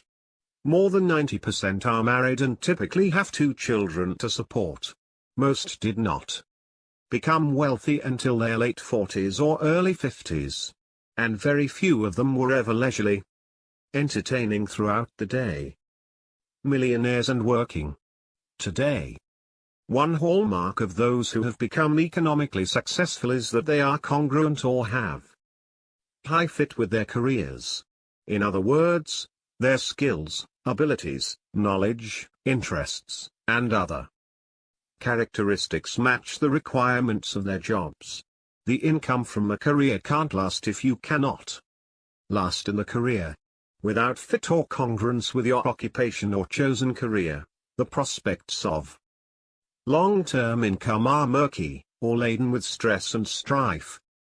Today's Millionaire Next Door continues to find opportunities, despite the governmental, social, and economic conditions of the day. Awareness of one's own skills and the corresponding market for those skills is still required. Millionaires and those who become economically independent and successful on their own are able to A. Assess their own skills, abilities, and characteristics and their environment, market, and B. Choose an occupation that makes the most of both. The 733 millionaires surveyed in 1998 nationwide for the Millionaire Mind were asked about their important choice factors regarding their selection of vocation. 4 out of 5, or 81%, indicated that they chose their vocation because it allowed full use of their abilities and aptitudes. 70% of millionaires in 2016 stated that loving their career or chosen business was important in their economic success. For small business owners, 3 out of 4 stated it was important. The experience of jumping out of bed each morning and loving your job requires alignment. Millionaires in a regular job. Just as in 1996, it is possible today, with an average to higher than average income, to become a millionaire through steady, prudent, disciplined financial management and regular income. Regular meaning not extraordinary commissions from sales roles or extremely high salaries like those of attorneys, doctors, and CEOs. How can this be? This is the most pressing question for those who cannot imagine or want to challenge the idea of building wealth with a slow and steady career. From the research conducted for Stop Acting Rich, we know the typical balance sheet affluent millionaire had an annual realized median household income of $89,167 when he first became a millionaire. In other words, 1/2 of the balance sheet affluent had incomes that were less than this figure. What does this tell us about building wealth and becoming financially secure? For most Americans, one's desire, discipline, and intellect are more important factors in accumulating wealth than earning a high income. The problem today among many high-income earners is that they think that money, income, is the most easily renewable resource. Consequently, they act according to the principles found in the Handbook for Hyper-Consumers. But not all Americans follow these principles or the path taken by the modal crowd, that is, their group we see around us most frequently, in America. They think for themselves. And most rich people in this country become rich and remain that way because they receive much more satisfaction from building wealth and financial security than displaying expensive store-bought badges. So it is with Mrs. CC, who was kind enough to share some of her thoughts in a letter to my father about becoming financially independent without ever earning a high income. Dear Dr. Stanley, when my friends read your millionaire books they always say, CC, it's you he's writing about. I attended public schools where the teachers were role models and mentors. I have had the benefit of knowing many strong women, some who did well financially. From them, I learned to rely on myself and not wait for Mr. Right to support me. I was a scholarship student at a small liberal arts college. I had many mentors whose examples shaped my life. While my net worth can be attributed to frugality and canny investing, my lifestyle is shaped by an excellent education. I have always tended to wander away from the herd in my thinking, but my education taught me self-discipline, independence of thought, and strong ethics. I am the child of a single, working mother, and my early years were fraught with financial uncertainty. I learned by watching my mother that women have to work harder and longer to achieve financial success. While I am not as wealthy as most of your subjects, my net worth is above $1 million, and like most of your subjects, I started with nothing more than a college scholarship and a good mother. The thing that you may find interesting about me is that I have never earned more than $60,000. I have worked in middle management in state government most of my career. I have accumulated most of my net worth by living below my means. I have everything I want, but I have learned not to want too much. Also, I avoid debt. Midway through my career the state government was being downsized and I was in danger of losing my job. I told myself I wanted to get into a position where I would never again be faced with that uncertainty. First, I stopped giving myself raises. All new money went into investments. Then I paid off my house loan. And the house payments could go into investments. I am fairly conservative in my investment but not afraid of risk. Most years, I saved 30% of my income, if not more. My net worth is my own, separate from my husband's, and I manage it myself. Recently, I semi-retired. It was satisfying to know I could afford the pay cut. While I have no biological children, I have had many foster children. I notice that they have learned from me the ability to manage money well, as I learned from my mother. Sincerely, Mrs. CC. Mrs. CC's story highlights how one can succeed in the creation of wealth despite an income that isn't in the six figures. Her steady source of revenue was transformed into wealth via disciplined saving and investing, and living below her means. If this is the path you're taking, one that is connected to an employer, then transforming income, which is relatively consistent, except in a few cases, into wealth requires heavy doses of discipline and restraint. Enjoy the safety. And always be looking. Working for someone else provides benefits beyond career experiences and income. It affords some level of safety, an office, maybe collegial co-workers, and a 401k. This safety might also include leaders to guide you, equipment paid for with someone else's money, and office Christmas parties flowing with gift cards. Safety is ping pong tables, healthcare, wellness benefits, and on-site gyms.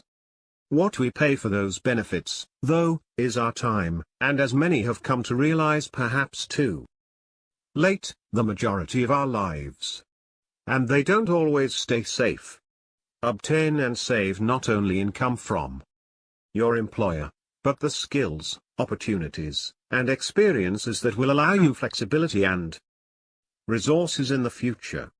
It's still the case that transportable skills and experiences set up a good defense against job elimination, economic woes, and even geopolitical upheavals. When catastrophe strikes, their knowledge, skills, abilities, and other characteristics that someone has can be transferred to new industries, countries, and opportunities. While perhaps the millionaires from a few decades ago knew this well, many having lived through the upheaval and horrors of World War II, even economically successful individuals today recognize the need to prepare regardless of the times. For those who experienced job loss, those memories last, but the experiences can be used to compel action. Consider this Minnesota millionaire next door's experience during college and his attitude toward it. I was laid off from my part-time job working as a blackjack dealer while attending college. It was a large publicly traded company back in 1989. I needed the job to pay for rent, tuition, etc. I asked my supervisor why I was being let go. Since I always volunteered to work overtime, received excellent reviews from customers, and was considered a solid employee based upon my employment reviews. He basically said the other people had families and I was young and could find something else. This was the best thing that ever happened to me. As a result of being laid off, even though I was considered a solid employee, I learned at an early age that you cannot depend on a company to take care of you, no matter how hard you work your job. Since that experience, I have structured my life so that I never have to depend on an employer ever again. I've always been self-employed and could retire today, at age 49, if I didn't have so much fun working on my business. Economically successful individuals use challenges and career setbacks as springboards for greater experiences in the future. They spend little time blaming others. That valuable resource, time, is used to contemplate, plan, and execute their next career move, be it self-employment or employment in some other capacity, or, as we've seen, early retirement along with a less consumer-focused lifestyle. 3 components for escaping the trap. After years of education, and perhaps years working in a career, what if you find yourself trapped by the time and effort you've spent building, networking, and climbing within an organization in which you no longer want to work? Particularly, if you're relying on paychecks, this is a source of dissatisfaction and stress that can permeate the rest of your life. Or what if you decide you want to join the ranks of the self-employed? Being in the business of studying the wealthy, we talk to many individuals who ask us about our research and data, about the books, stories, and survey responses. Many times, the first part of their conversation sounds a bit like this: I loved reading The Millionaire Next Door. I love reading those stories, especially the stories of business owners doing it all on their own. You know, I've thought a lot about going out on my own. But the end of the conversation usually sounds like this: I don't want all that responsibility of owning my own business, or I need the security of a full-time job and benefits. Millionaires have shared 3 themes related to removing yourself from the trap of working to live, creating margin in their lifestyle to allow for career moves, particularly significant ones, for example, living off of savings while starting a business, exploring career opportunities while generating revenue from a traditional job, that is, moonlighting, and making a move to self-employment. Margin required. Most millionaires we interviewed highlighted the great freedom that comes from spending below their means. The freedom translates into opportunities to make career changes that provide either A. more time and flexibility to pursue efforts outside of work, and or B. the potential for increase in revenue. Of course, it's hard to see the future, particularly when you're starting out and your lifestyle and choices about spending have been affected by a high income. A millionaire biology instructor from California told us, "When I got my first teaching job at the community college, I was hired on a part-time basis. One older and seasoned instructor said I needed to learn to save and invest my money. Because one day you may decide you don't want to teach anymore. That money will give you their independence and, more importantly, options to choose, rather than to continue working. Money isn't about being rich. Money is about giving you choices. You are young and may not be able to see this now, but someday you will." It has been 25 years since that day, and I can say that I took his advice to heart, and I have both the money and choices. Others realize this later. But if it's later, and there isn't any margin, what happens then? Mr. Lionel's lack of margin. As in the case of where you live, one's vocation can have a significant impact on lifestyle and their freedom or flexibility you and your household have in making significant career-focused changes. Consider for a moment the lifestyle of a former high-level senior sales executive at a mid-sized business, Mr. Barry Lionel. His parents were government employees, but he generally had a loving and warm home life, armed with an excellent college education and scrappy early career experiences. Mr. Lionel began climbing the ladder. As the business he worked for succeeded and his income rose, so did his and his family's consumption. From a small, 3-bedroom home in a middle-class neighborhood, Mrs. Lionel decided the family needed a house to reflect her husband's success. Once his income went into the solid six figures, $180,000 a year, the Lionel family moved to a $935,000 home in a luxury neighborhood, a home they purchased that was more than 5 times Mr. Lionel's income at the time. But it was similar to the homes of the other chiefs in his company.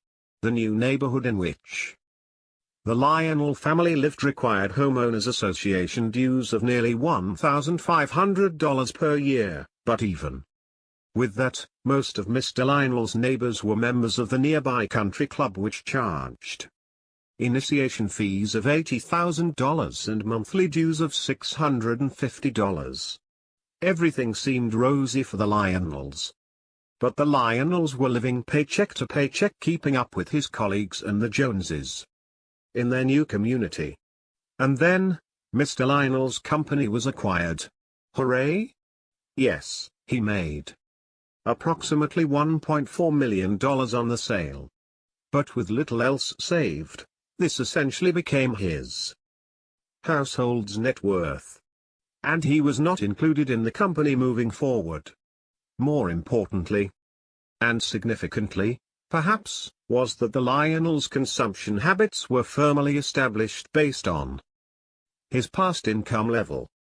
Now, the dust has settled, and after a few failed attempts at going out on his own, Mr. Lionel's skills have atrophied, while his family's consumption habits, including those of his adult children, who are starting high-consumption households of their own, have only increased.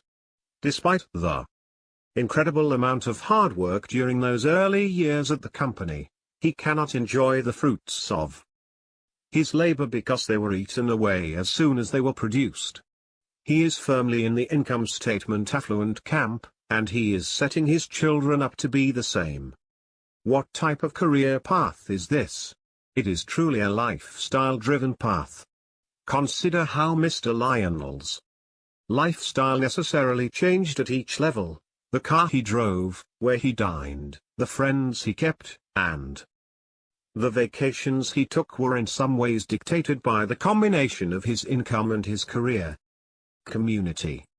So if you do not like to deprive yourself of whatever consumer good is available, that is your choice, but simple and immutable math dictates the result. Spending above your means, spending. Instead of saving for retirement, spending in anticipation of becoming wealthy makes you a slave to the paycheck, even with a stellar level of income and a once-in-a-lifetime opportunity like the sale of a company. The hyperconsumption lifestyle of this once young executive wasn't detected until his options ran out, as did time. Ratcheting up spending along the way isn't noticed or as easily dismissed because of the time saved or the necessity of having it. Can you last in this role? What else will you need to survive? Do you want this path for yourself? Are you strong enough to create a path where there is none today? Or can you continue working for someone else and maintain your own sense of self and goals? Learning the answers to these questions early in one's career can help to ensure satisfaction later in life. Some of this goes back to an understanding of our own strengths and weaknesses. But most of it relies on being disciplined throughout our lives, regardless of our income level or success in careers, or what our neighbors, family, and co-workers are doing. Indeed, financial margin is required for freedom in career choice. Changing your work-family balance. Having margin, or creating it through prudent saving, is often required when our work life begins to interfere with more critical aspects of our lives, including our families. Consider the following example from this North Carolina millionaire next door with a net worth of between $1 million and $1.5 million, who shared her experience of breaking free of a trap of a high income and requisite lifestyle. I was working for a very large global company, managing a large group of people across 7 countries and 3 continents. My children and husband were top priority, but I kept hearing myself say, I have to work on their weekends, in the early morning, in the late evening. I realized one day that the company was becoming too demanding. When I was on a 7 a.m. conference call, one organized by my executive team, one that I had to take, my 3-year-old was crying on my lap, my 5-year-old was knocking on the door, and my husband was running out of the house to work for a meeting of his own. I realized that morning that there is more to life than work. After that we got serious about the idea of me staying home with our kids full time. This meant giving up the executive training program I was in and their financial security that we have always known. We sold stock to pay off our house, so we are officially 100% debt-free. And then I quit. Life is different now. We live on a budget and can't do whatever we want to do whenever we want to do it. But our priorities for saving haven't changed. Our kids are happier, we are happier and much less stressed. Life is only lived once, and I wasn't going to let my job tell me how to live it. Moonlighting and Millionaires Next Door. There is one way to explore options while remaining employed full-time: moonlighting. Nearly a third of all employed Americans moonlight in some way, some because they must supplement their incomes, but others because they are continually looking for opportunities to expand revenue generation and a setup for a future career move. These side hustles can be small or large, but as with most endeavors taken on by economically successful Americans, creating a successful one, or even a moderately successful one, requires resources, both time and money, to develop and maintain. Their hours spent per week you might spend looking at Instagram feeds or gaming could allow you to pursue other interests that could ultimately lead to a new career or your own business. Generating multiple sources of revenue has been part of the strategy for many millionaires next door throughout the years. Those who are able to create multiple opportunities to generate revenue, who can translate hobbies into income-producing activities, will be successful at becoming millionaires next door in the future. Technology enables more of this, but it requires more of their factors of wealth, such as discipline, perseverance, and resiliency, than many are willing to give. It requires more discipline than simply holding one job and living below your means. It requires perseverance beyond being rejected while working in sales, but also having a company behind you for support. For those who can make it work, it provides an opportunity to experience a job and all that comes with it prior to quitting a current one, with the added benefit of an additional source of revenue. Economically successful millionaires who have shared their stories have a few commonalities about what makes moonlighting work. They have courage. They recognized the need for a moonlighting career and risked any free time they hadn't capital to pursue it outside of their safe job. They gained access to market data. Nearly all of them interacted or at least had access to ad hoc samples of potential customers for their prospective products or services. Even before they launched their businesses, many moonlighters demonstrated considerable empathy for the needs of their future customers. They did so by constantly asking them, "What do you need and what are your problems with current products?" They are proud and confident in their business. From painting houses to being virtual assistants, to advertising their services on freelancing sites, like Upwork, or reaching out to former classmates, successful moonlighters care little about what others think of their on-the-side profession. Moonlighting benefits: access to market data. A good example of the importance of customer access is highlighted in a profile of Paula Kent Meehan, who co-founded the Redken hair care products company. Miss Meehan was an aspiring actress during the late 1950s, stuck mainly doing commercials and grabbing at small parts. But something else also discouraged this beauty pageant winner from pursuing an acting career. All the cosmetics and hair care products to which actors are subjected irritated her skin mightily. Miss Meehan's moonlighting venture began shortly after she told her Beverly Hills hairdresser, Jerry Redding, about her severe allergic reactions to shampoos. Many of Mr. Redding's customers, his market research sample, reported having the same problems. It just so happened that he was also a moonlighting chemist on the side. Mr. Redding and Ms. Meehan became partners in what is known today as Redken Laboratories. Mr. Redding eventually sold his equity in Redken to Miss Meehan. From the start, Miss Meehan and Mr. Redding were well aware of the allergic reactions many women encountered with traditional shampoos and related beauty products. Many other people realized this too, yet only Miss Meehan and Mr. Redding saw this as a significant market opportunity. Both obviously had entrepreneurial vision or, alternatively, what some call creative intelligence. Plus, they had the courage to launch a line of products that addressed allergy-related problems of women in 35 countries. Distributing Redken products exclusively through salons was a brilliant and novel strategy at their time. In essence, Miss Meehan had a sales force of tens of thousands of high-end hairdressers, promoting Redken products to clients who were a captive audience while sitting in the chair. Miss Meehan was the marketing force behind Redken. She had the enormous energy that was required to aggressively build a business, sell products, and work as an actress.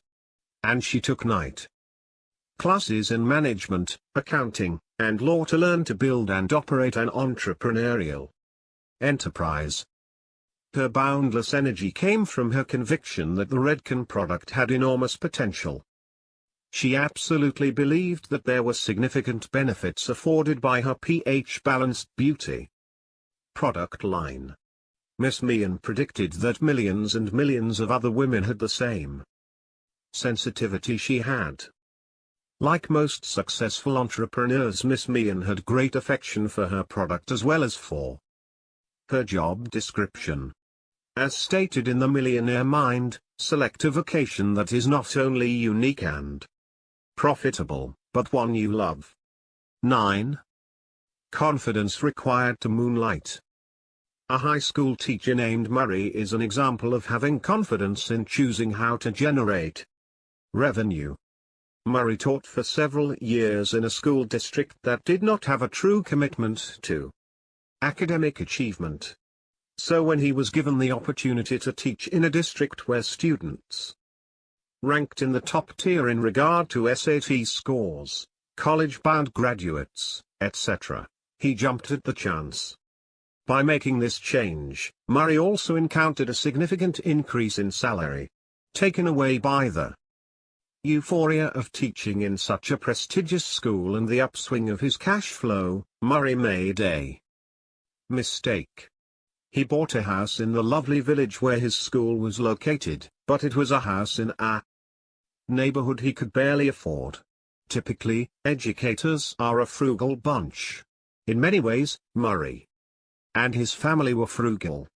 But when you live in an affluent village, everything costs more. It did not matter that Murray ate peanut butter sandwiches out of a brown bag every day or that he did all of his own home maintenance and repairs. Great defense was not enough. And when Murray's third child was born, his wife stopped working to be a full-time homemaker. Given these circumstances, the family was not able to contribute to a college fund for their children or to save meaningful amounts of money. These are some of the same problems that millions of people are facing today. One summer day while Murray was painting his house, his next-door neighbor stopped by to chat. "I wish I could paint my own house like you are doing, but I just don't have the time. I travel so much with my job.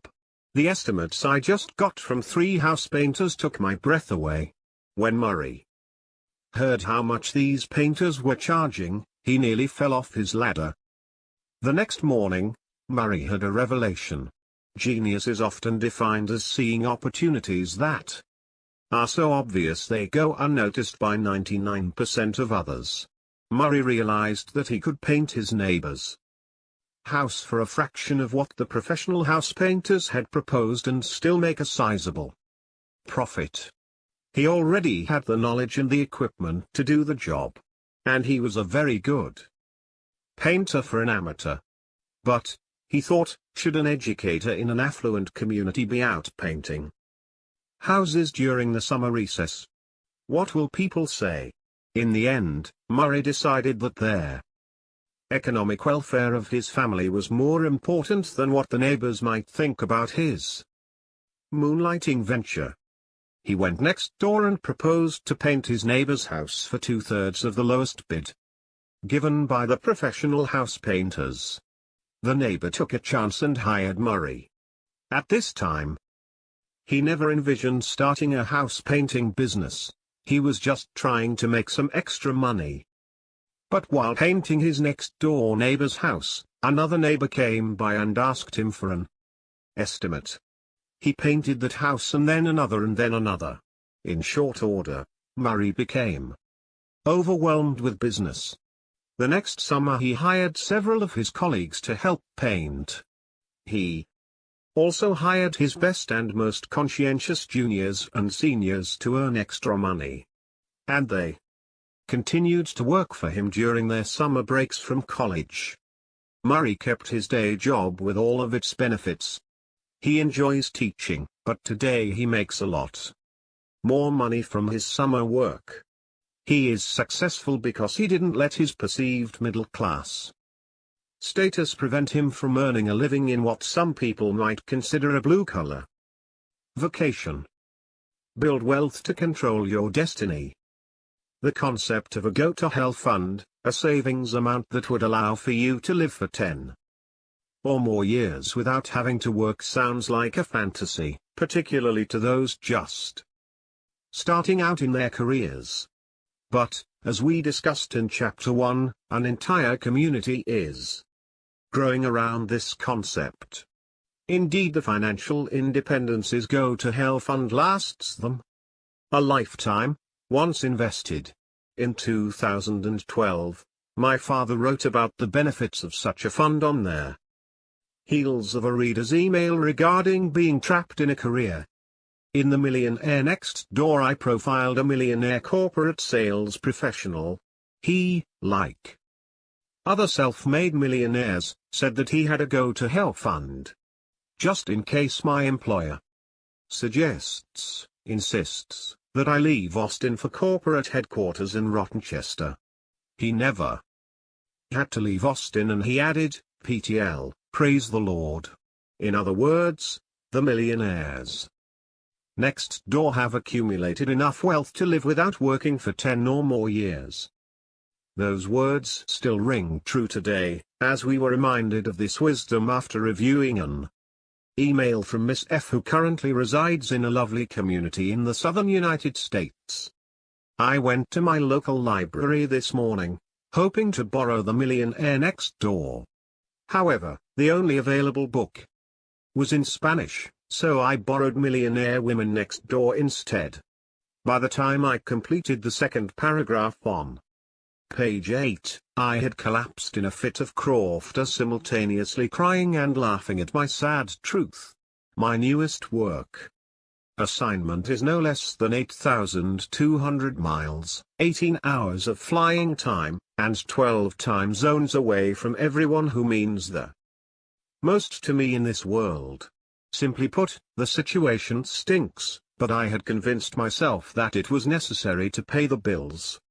Suffice it to say that I have renewed my concerted efforts to become a cultivator of wealth, and I plan to share my transformation with you soon. Thank you for creating this compilation of evidence-based encouragement. What precipitated Miss F's laughter? Consider the words I wrote in Millionaire Women Next Door. Aren't you growing tired of being among the ranks of hunter-gatherers? Do you enjoy your hyper-consumption lifestyle so much that you must fly out of town every week to earn a paycheck to pay your bills? Begin making their transformation to a cultivator of wealth. Think about that the next time you are 10,000 miles from home, surrounded by strangers, and flying in dreadful weather. It is up to you. Those financially independent folks make their own decisions about their next destination. Right now, you and your career are essentially corporate property. Neither one of you has the luxury of self-determination. I also wrote, the millionaire business women profiled herein will not tolerate such an existence. They are free.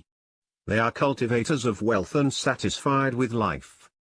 They are in control of their own destiny. 10. Case studies and moonlighting. The benefits of moonlighting include the ability to transfer one set of experiences and knowledge gained in a regular, full-time job to a new way in which to approach problems within your same field or industry. Appendix C includes some of the job titles of moonlighters from our research with the mass affluent, high net worth samples. While being paid in your current role, you can catalog the knowledge of your industry and field, using it to apply to a new and potentially more profitable endeavor. Consider these examples my father shared a few years ago. Seeing opportunities in the dental office. The Atlanta Journal-Constitution once profiled a woman named Tonya Lanthea who was trained as a dental hygienist, one of 192,330 in this country, and built a multi-million-dollar business based upon what I believe is her extraordinary creative intellect.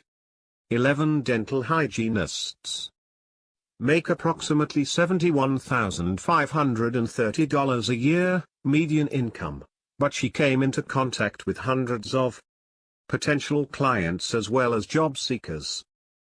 Dentists with jobs to fill constantly asked her to recommend good workers. They knew.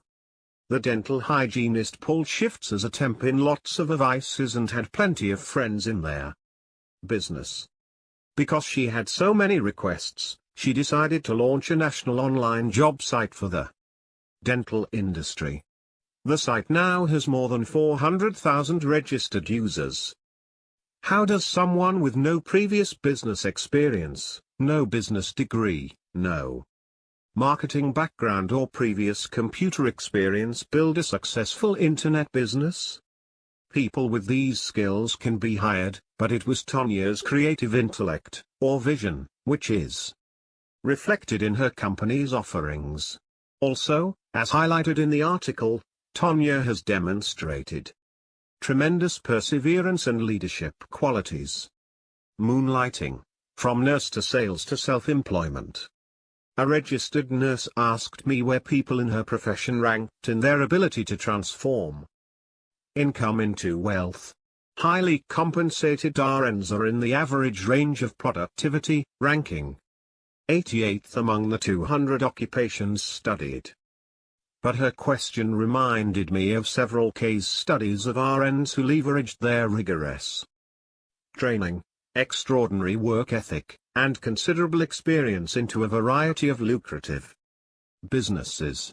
Plus, all of them ranked high on Factor 6, a key characteristic of the Millionaire Next Door.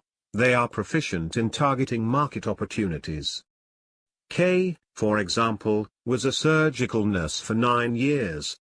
Then she took a job selling surgical equipment. While in sales, Kay found that she spent a lot of time in one particular activity that was not part of her traditional job description. She became an amateur headhunter for hospitals and medical practices that were in need of physicians, nurses, and medical technicians. This fringe benefit provided for free to her many clients had much to do with Kay's designation as a top producer. Eventually she recognized an opportunity to fill a market need. Plus, she had much goodwill and many contacts in the medical field. Accordingly, as I wrote in there, Millionaire Next Door, most successful business owners had some knowledge or experience with their chosen industry before they ever opened their own business. Kay left her sales job and began her own employment agency specializing in the medical field. Much of her motivation to go out on her own was the need to be self-employed. She previously had high job satisfaction being a nurse, but she found that being self-employed did not require any more hard work or responsibility than being an RN had. Other former RNs have also opted for self-employment. Among the types of businesses they chose are management consulting, medical science administration, in-home healthcare services, employment agencies for home healthcare professionals, owners, managers of nursing, rehabilitation facilities, and owners, managers of mental health facilities, daycare centers and preschool facilities. Making the move to self-employment. The Millionaire Next Door of tomorrow can play it safe while playing good defense. The self-employed Millionaire Next Door of tomorrow will take considerable risks, working to create something of value from the extraordinary resources given to him or her. Nearly 30% of self-employed millionaires say most of their career decisions throughout their lives were risky or very risky. Contrasting that with all other millionaires, only 15% said the same. As an Austin millionaire's wife shared with us, my husband decided to start his own business. I was nervous, but we made a plan. We downgraded, scrimped, saved, and sacrificed for several years to prepare for him to leave his salary job and go out on his own. We lived on my income. And banked all of his. It paid off nicely for us. While it is not the case that all millionaires are self-employed business owners, 42% of millionaires in our sample are, it is the case that extraordinary success in terms of revenue, and reinvesting in one's business, can be found in being a business owner. As my father wrote in their Millionaire Next Door, fear abounds in America. But, according to our research, who has less fear and worry? Would you guess it's the person with the $5 million trust account, or the self-made entrepreneur worth several $1 million? Typically, it's the entrepreneur, the person who deals with risk every day, who tests his or her courage every day. In this way, he learns to conquer fear. 12.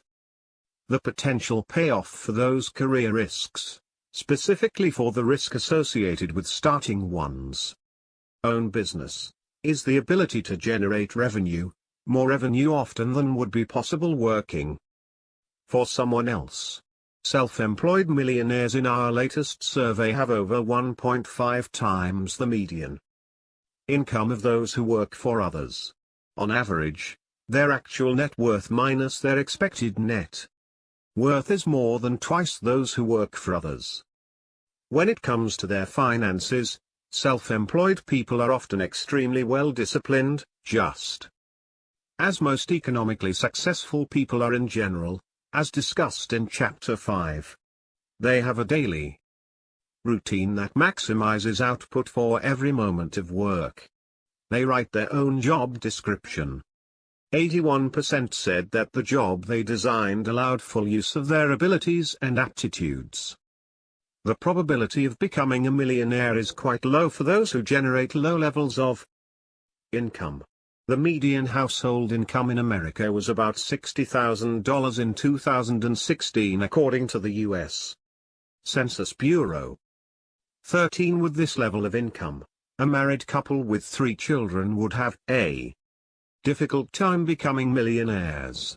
Of the thousands of interviews that my father pored over during his career, one of the most interesting involves a multi-decamillionaire who expressed how most Millionaire Next Door types feel. He described making money in stocks, commercial real estate, cattle, oil fields, even high-grade antiques and precious metals. Yet he eloquently summed up what most Millionaire Next Door types believe: it is hard to be knowledgeable on a great many investment topics. The best thing that I have done has been my own business and to be as good as I can in that. That's the motherlode that supports everything else. In other words, the major league revenue generated from his business funded all his other investments, as in the acorn analogy earlier. But self-employment does not automatically translate into big income and wealth. Consider the following: of the more than 23 million small business owners who are self-employed sole proprietors in 2015, their average annual net income was only $11,637. Investing in one's own business has been one of the hallmarks of those who have become economically successful, provided they have the strengths, including perseverance, resiliency, and discipline, to get through the inevitable highs and lows of the business. The ease with which you can start a business today is unfathomable to those who grew up 20 or more years ago. Starting a business just by spending a few hours on a laptop was not possible in 1996, and certainly not in 1976 when their average millionaire in our sample was 17 years old. None of these individuals were being told by their parents, mentors, coaches, teachers, or guidance counselors that the way in which they could generate income and make a mark in this world was entirely up to them, and there were resources literally at their fingertips. But today, in just a few hours, or even minutes, you can create a business online and run it with little overhead.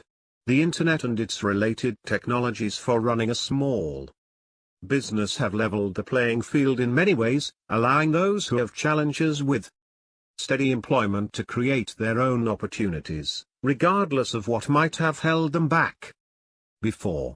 For example, among the self-employed there is a greater percentage of disabled Americans, 11%, than the regular population, 6%. 14, in part due to the accessibility that technology brings. See and create value. Of course, income from small businesses varies considerably across industries and over time. Not all types of businesses are equally profitable.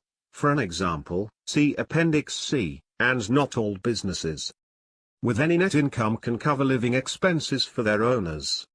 Take dentist offices, where 89% of the offices are profitable, and restaurants, where 66% of them are profitable. For the 69,364 dentist offices that were profitable in 2015, that income was on average $118,676. Contrast this with their over 400,000 people who own restaurants and/or drinking establishments. Their net income was just above $7,000 from a gross of $129,304.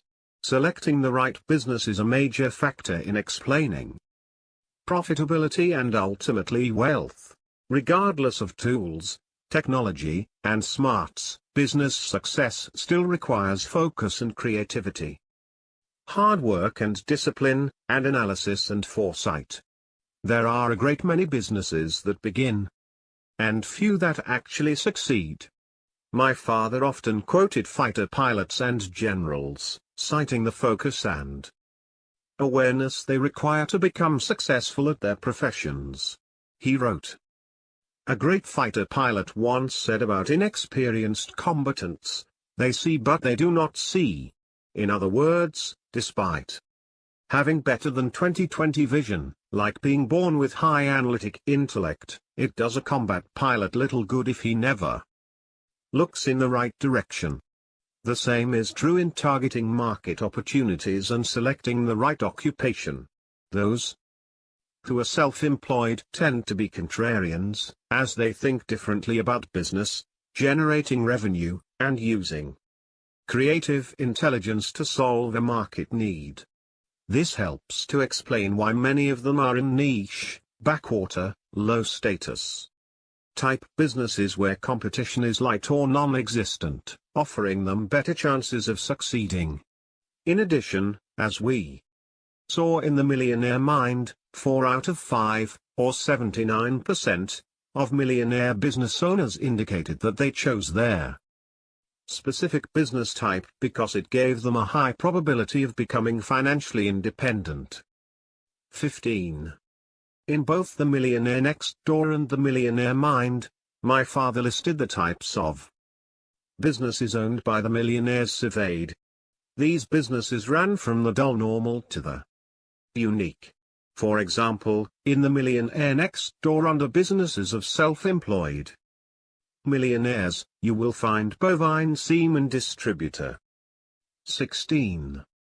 Interestingly, a 2013 Wall Street Journal article mentioned, Julio Moreno, of Oakdale, California, has a freezer full of the bull's semen that sells for at least $3,000 per unit. 17.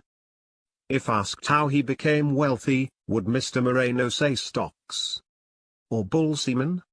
Of course, the failure rate for small businesses is roughly 80%. 18, and, as also mentioned in their Millionaire Next Door, there are certain types of sole proprietorships and small businesses that are extremely low on the success ratio. Not for the faint of heart, or those who are unwilling to roll up their sleeves. Owning your own business can lead to autonomy and independence. The key differentiators of those who can become successful in these endeavors include a combination of creativity, hard work, and perseverance.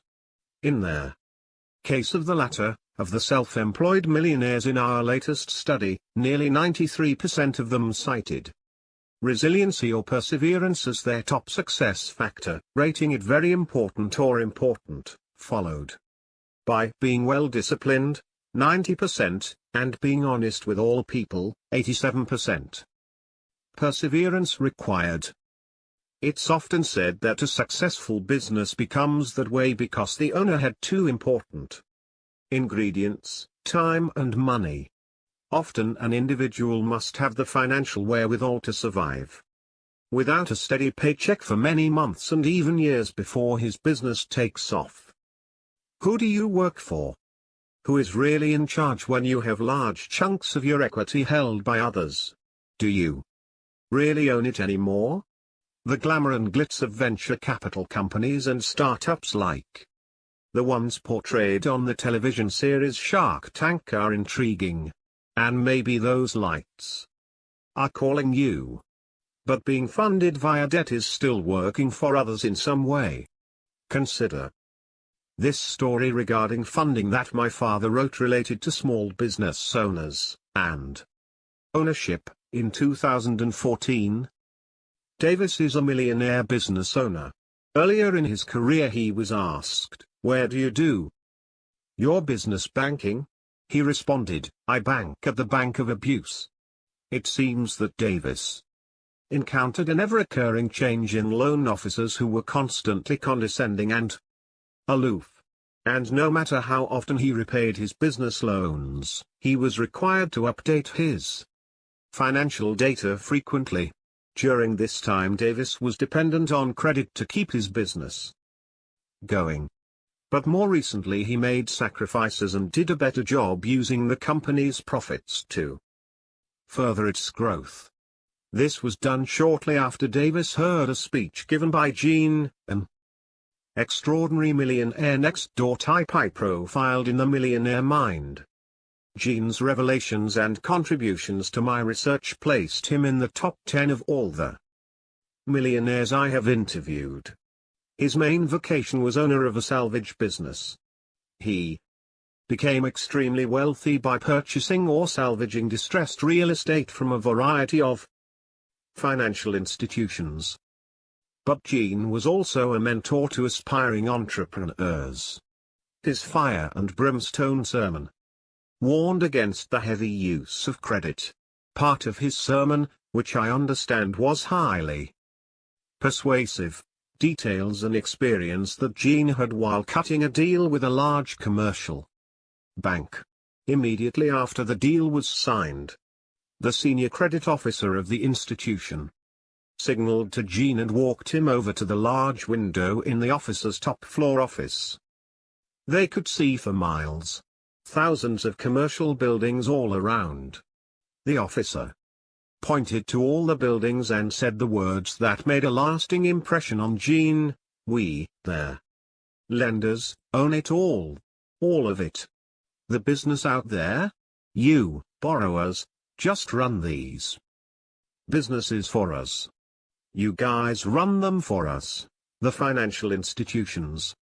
Gene told me how angry he was and couldn't see straight after hearing those words. He used this scenario in his sermon to emphasize that if one is addicted to credit he has little or no control over his own business. Bankers don't respect you. Why should they? They've got you trained like a seal act in a circus. One of the main reasons that people become self-employed or entrepreneurs is that they want to become independent, to run their own ship. Going solo takes a lot of courage and initiative. Yet according to the senior bank executive above, business owners don't really own their own businesses. They are controlled by lenders. Certainly, credit has a place in the world of business ownership. But over time business owners should strive to be less and less dependent on financial institutions for their existence. We suggest, as research has shown and the millionaire business owners in our studies have suggested, that perseverance is the third necessary ingredient. Success in any meaningful endeavor, but particularly in creating a business, is more akin to a long-term journey than a leisurely night out. That long journey requires time, resources, and the ability to manage the inevitable pits of despair and highs of running a business and presenting one's ideas to the marketplace. In fact, for many, success only emerged after they were able to negotiate their way through a series of gauntlets of adversity. A 2014 article in the Wall Street Journal outlined how adversity can be overcome to create a successful business. 19. The article profiled the trials and tribulations of Kevin Hartford. After his once successful consulting business went belly up, Mr. Hartford began searching for a white-collar corporate job. During years of searching he never found one. He maintained that prospective employers were turned off because of his stuttering problem. The article reported, for several years he did odd jobs, delivering packages, gluing together medical supplies, sorting mail, and mowing lawns. He and a partner took over a struggling small business that made metal parts. Today the business is thriving. Sales in 2013 were $6 million. Mr. Hartford overcame adversity including an early business failure and a speech disability. And according to the article, it cites Labor Department data. Workers with a disability are nearly twice as likely to be self-employed than those without disabilities. Many self-made millionaires who own businesses report that they selected self-employment because it allowed them to capitalize fully on the abilities and aptitudes that they possessed, that is, 83% of millionaires in the Millionaire Mind. Mr. Warren, a self-made millionaire profiled in the Millionaire Mind, eloquently stated, "Frankly, had I been able to get a decent job, I would have never gone into business for myself. I was forced into self-employment. I didn't opt for self-employment. If I had the credentials to be an executive employee, I would have accepted mediocrity." Making your own destiny? Consider this case study, first presented in the Millionaire Mind. Given his less than stellar academic background, WK's job prospects were limited. Consequently, he realized that he would have to become his own employer. In that way, he would be evaluating his own job application. Today he is quite successful as a self-employed mortgage broker. According to WK, age 43, not one of his $1.7 million net worth clients ever asked him about his SAT scores or class. In other words, his reputation for his work was the reason he was sought out, rather than a score or grade or fact about his family. People who seek mortgages want mortgages. They are not interested in the fact that he was raised by a single mom who immigrated to America at age 16 carrying a plastic bag. She worked 80 hours a week while raising 5 children. As he puts it, she did a great job in raising her kids. The greatest lessons I have learned from her: hard work, live within your means, and treat people right. With my SAT scores in the 800s, combined, I'm telling you that anyone can make it. My theory is most people don't get it. They live for the wrong reasons: the big house, their fanciest cars, and consume as much as possible. My number one goal is to be the best dad.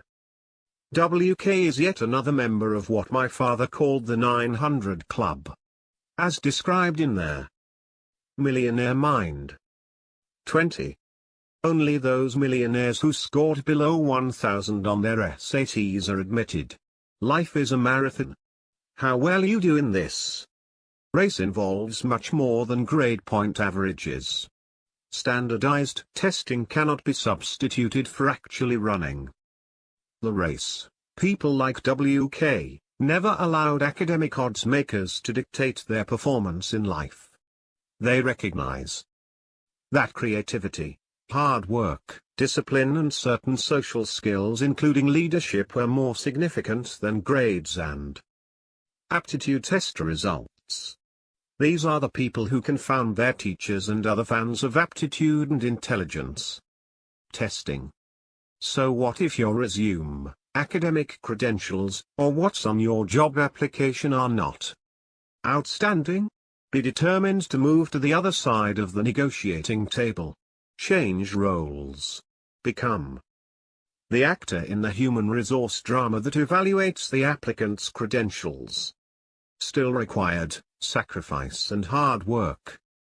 Research from Tufts and Stanford's Young Entrepreneurs Study found 4 common traits in founders: innovative thinking, drive and control, business focus, and having business-focused mentors in their lives. 21. The study's authors stress that entrepreneurs are made, not born, and that parents, mentors, and teachers can support these traits, but that as a country we are often missing the opportunity to do so. Every time we as parents complete the long-term project, fulfill orders for cookie or popcorn sales, or bring forgotten items to school, we're demonstrating that our children have security, yes, but that also something or someone will be there to catch them when they fall to prevent failure. This denies them the chance for learning self-reliance and perseverance in the face of adversity. Entrepreneurial lessons from the Rolling Stones. Coming of age in the 1960s, my father was a huge fan of the rock that came out of that era. Whether it was Led Zeppelin, the Rolling Stones, or Derek and the Dominoes. While he loved the music, it was often the stories behind the artists that he found even more compelling. He especially loved the Rolling Stones and often commented on the history of Mick Jagger and Keith Richards as they navigated becoming essentially small business owners, which my father described in 2011. Are you contemplating a career as a small business owner? If so, you may wish to read Keith Richards's book, Life. 22. I believe that the Rolling Stones band is the single most productive small business in the free world. Often public corporations brag about their average revenue per employee, in the hundreds of thousands of dollars. For the 4 full-time employees of their Rolling Stones, it is in the hundreds of millions. Let's cut away the bad boy personas, including bad hair, bad behavior, bad outfits. These personas sell records and concert tickets. Yet there is an explanation for how this group has produced major hit after major hit and generated billions of dollars in revenue, an explanation that goes beyond having extraordinary creative intellect and talent. Consider this: after completing their first grueling 1,000-gig tour, Mick Jagger and Keith Richards made one of the best business decisions of their short careers. They hired a manager, Andrew Oldham, for the Rolling Stones. Mr. Oldham informed them that musicians, no matter how talented, are a dime a dozen, and unless they begin to write their own songs they will soon be out of business. He even locked them in a kitchen and told them not to come out without a song. Jagger and Richards became cultivators of wealth by composing their own songs starting in their early 20s. These new songs acted as the base generator for all other revenues, including the tours by the Rolling Stones. The royalties earned from these songs are a perpetual source of income for the composers and eventually their heirs. Of course, not everyone has the creative talent of the Rolling Stones. But most people have the ability to start building their own royalties for the future. Consider some of the cases I have written about in the past, like JT, the Texas forest farmer. He started with just a few acres and then kept adding to this inventory. Today he plants 3.5 million trees a year and is worth over $30 million.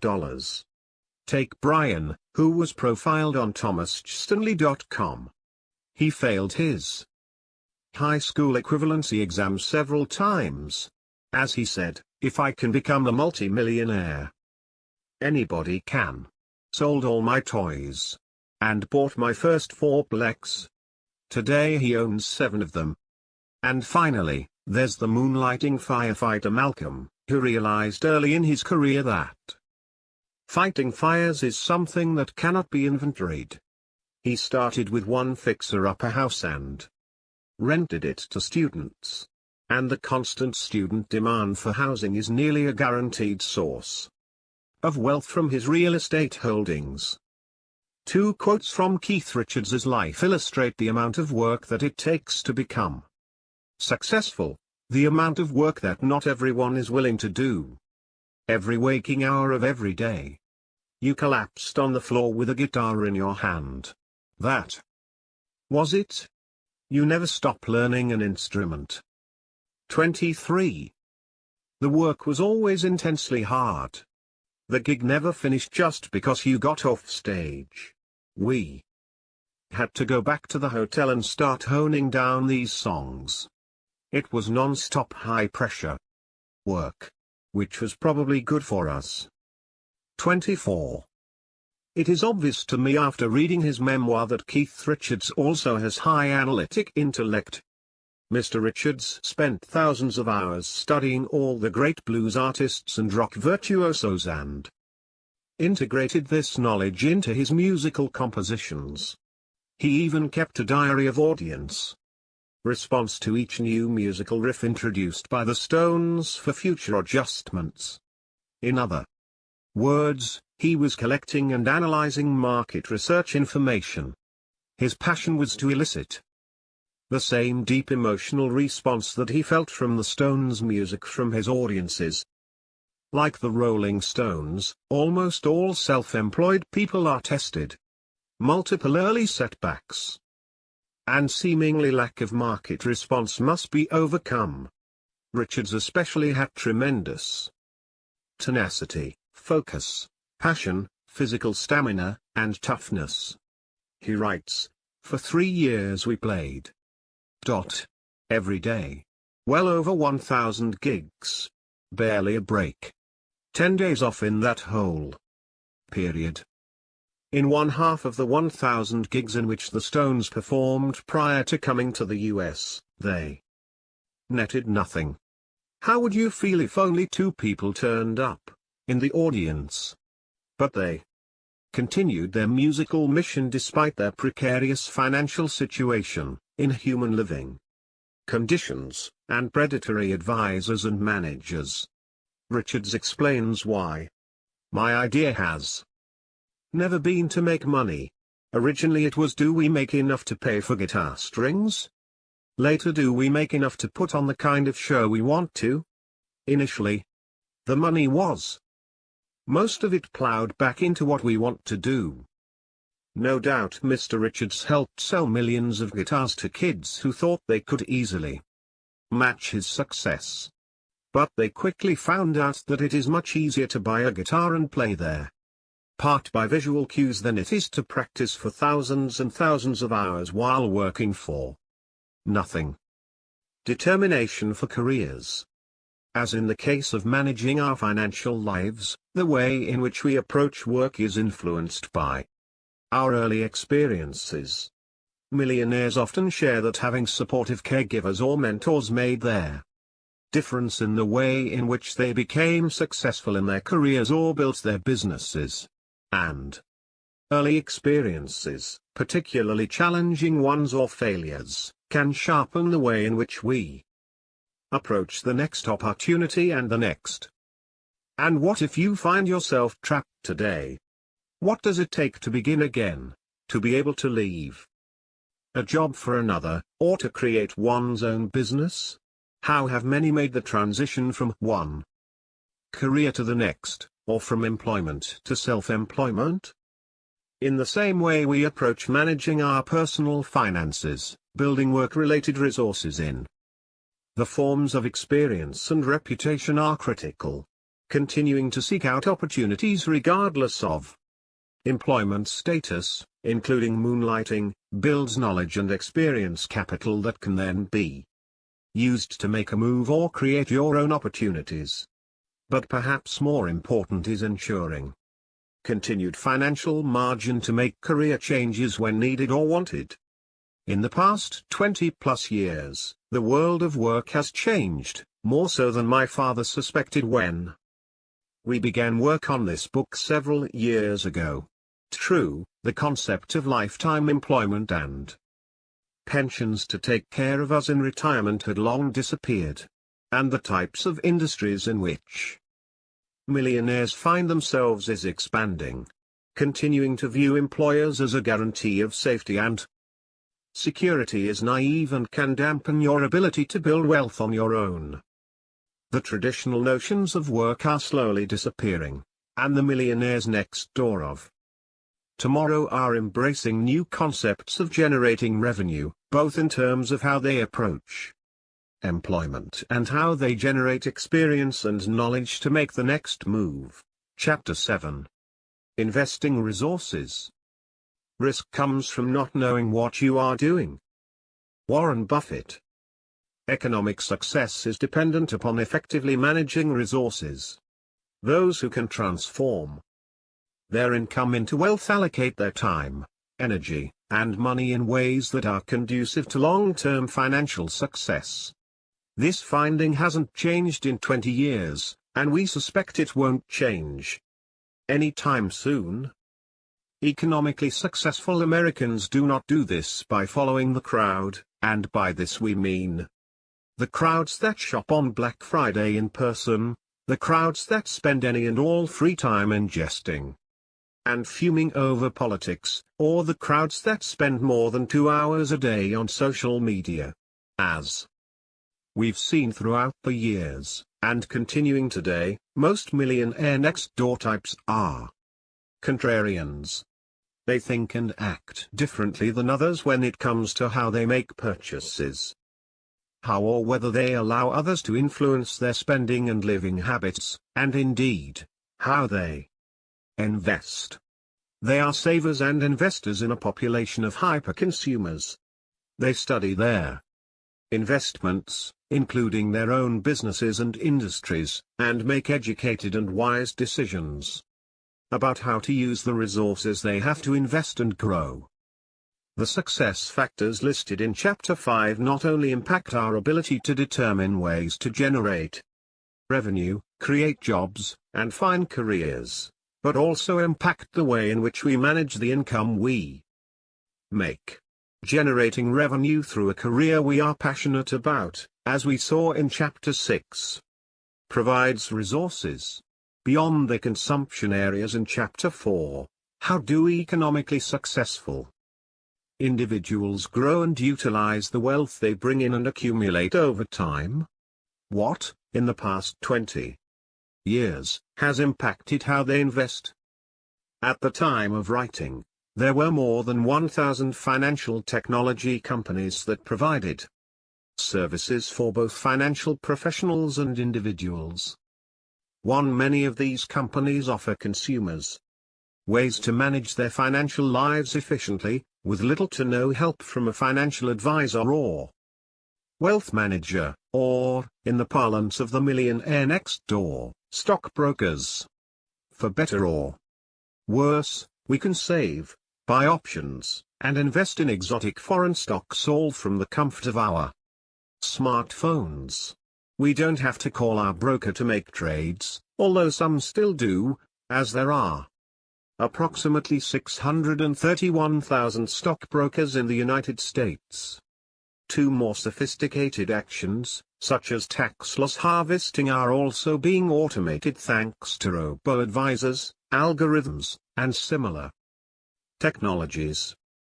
But in the face of these advances in technology and a tide of changes in how advice is provided, for example, the rise of the fiduciary standard, the hallmarks of prudent investors haven't changed much in 20 years. Attitudes toward investing shift with the times. 3. But those with a disciplined approach to investing tend to remain steadfast in the face of economic adversity and fluctuations in the market. Whether that prudent behavior comes naturally or is something that investors learn from caregivers, mentors, or advisors, the investing decisions we make can impact our ability to build wealth long term. Where it's invested. Perhaps because of their reliance on self-study and on close examination of markets and investment opportunities, millionaires typically invest in more conventional types of investments, see Table 7.1. More than 60% of millionaires have 30% or more invested in retirement accounts. Nearly 33% of millionaires have some investment in real estate. Millionaires in our latest study rarely invested in exotic or unusual investment products.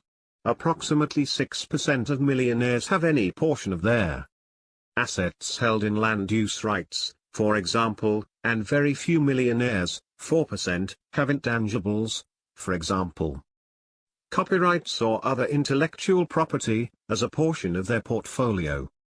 Here are some points of interest in this data that compare the composition of gross estates of various sizes in 2016 versus 1996.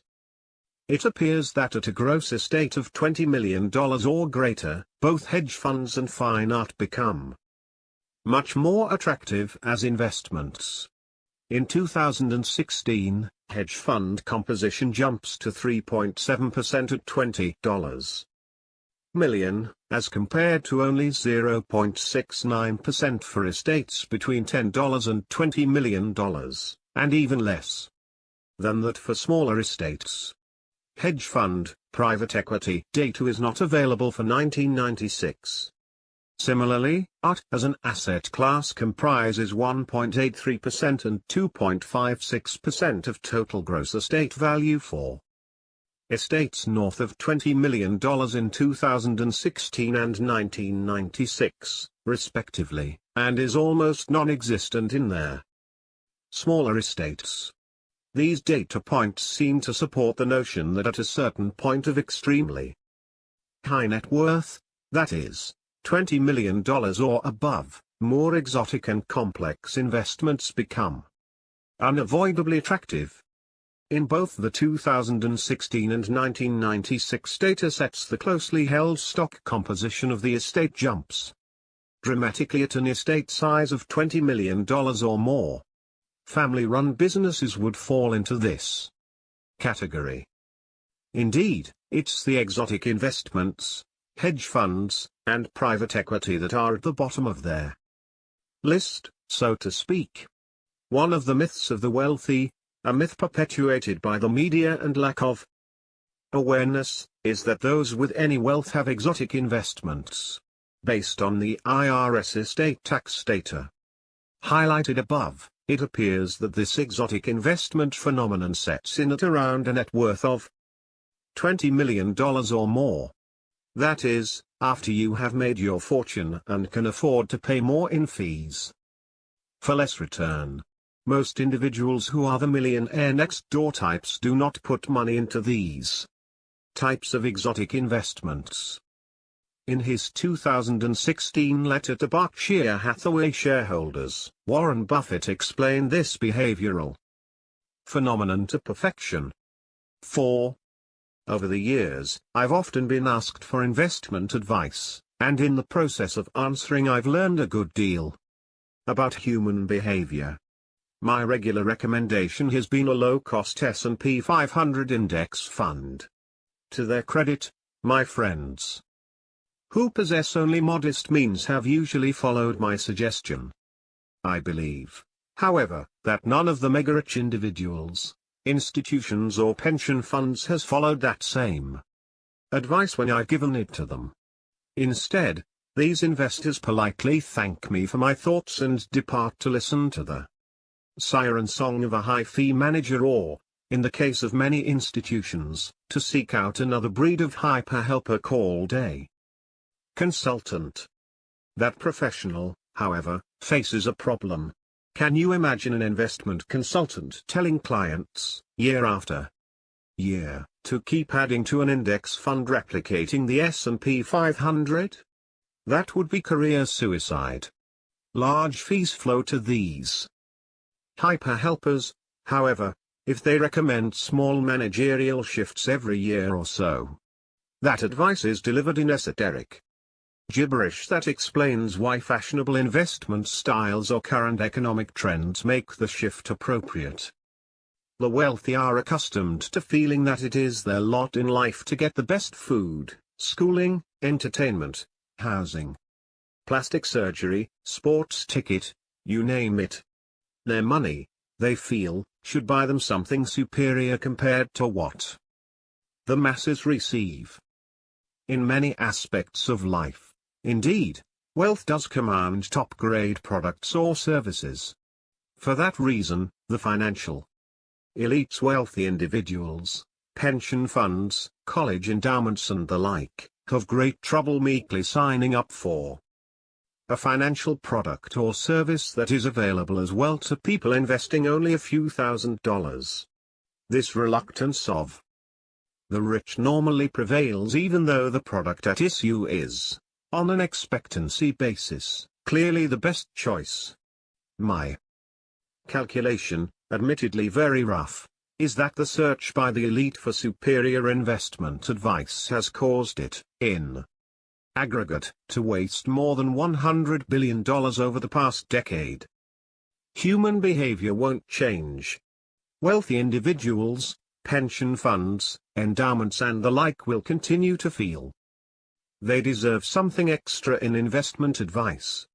Those advisors who cleverly play to this expectation will get very rich. This year the magic potion may be hedge funds, next year something else. The likely result from this parade of promises is predicted in an adage: when a person with money meets a person with experience, the one with experience ends up with the money and the one with money leaves with experience. Compare this exotic investment mindset that Buffett describes to the approach employed by the famed Fidelity stock picker, Peter Lynch. Mr. Lynch's axioms about companies whose stocks he bought are congruent with the philosophies held by many of the millionaire business owners we've studied over the years. Much of Mr. Lynch's success in selecting stocks was predicated on their enormous number of personal interviews he conducted with key players and the visits he made to corporate headquarters. Some of his most colorful conclusions or Lynchisms included: 5. One way to judge a company's commitment to frugality is by visiting the headquarters. The extravagance of any corporate office is directly proportional to management's reluctance to reward the shareholders. If you could tell the future performance of a stock from a balance sheet, then mathematicians and accountants would be the richest people in the world. The amateur investor can beat the market by ignoring the herd. All else being equal, invest in the company with the fewest color photographs in the annual report. Especially noteworthy are some of Mr. Lynch's observations about several companies that he correctly predicted would become winners. At corporate headquarters, no executive dining room, no limos in the parking lot, no corporate jet at the airport. Avoid spending money on a Greek temple for the main office, Queen Anne furniture for the lobby, blimps, billboards, celebrity sponsors, and original artwork for the walls. Travel posters suffice. Executives get no bonuses unless the company does well in a particular year. Success and not occupational status is the basis for awards. This last Lynchism is in close harmony with Factor 3 from the Millionaire Next Door that underlies the lifestyle of millionaires next door. They believe that financial independence is more important than displaying high social status. But more often than not, the income statement affluent equate exotic or expensive with better, maybe consciously or subconsciously, because putting money into these types of investments implies a certain status. the income statement affluent types may presume that they need. These exotic and expensive investments because they are consistent with their income levels, their other status purchases, expensive houses and cars, and their economic status. But the hard data shows that most of them would fare better by implementing a simple and solid investment plan that was diversified, covered the market, and kept costs low. But that may be too much like buying a Toyota instead of a Lexus. A recent prominent example of the exotic investment philosophy trap is the performance of university endowment funds. The missteps of the Harvard University endowment, the largest of its kind, have been well publicized. In fiscal 2016, the endowment fund returned a loss of 2% during a period when the S&P 500 index was flat, no gain or loss. And while Harvard may be the most famous endowment falling victim to what Ben Carlson at A Wealth of Common Sense blog has dubbed an ego premium, it is certainly not alone. In 2017, Mr. Carlson wrote a piece that compared the annualized returns of a simple three-fund portfolio of Vanguard funds, that he calls the Bogle model, to the average annualized returns of the nation's college endowment funds.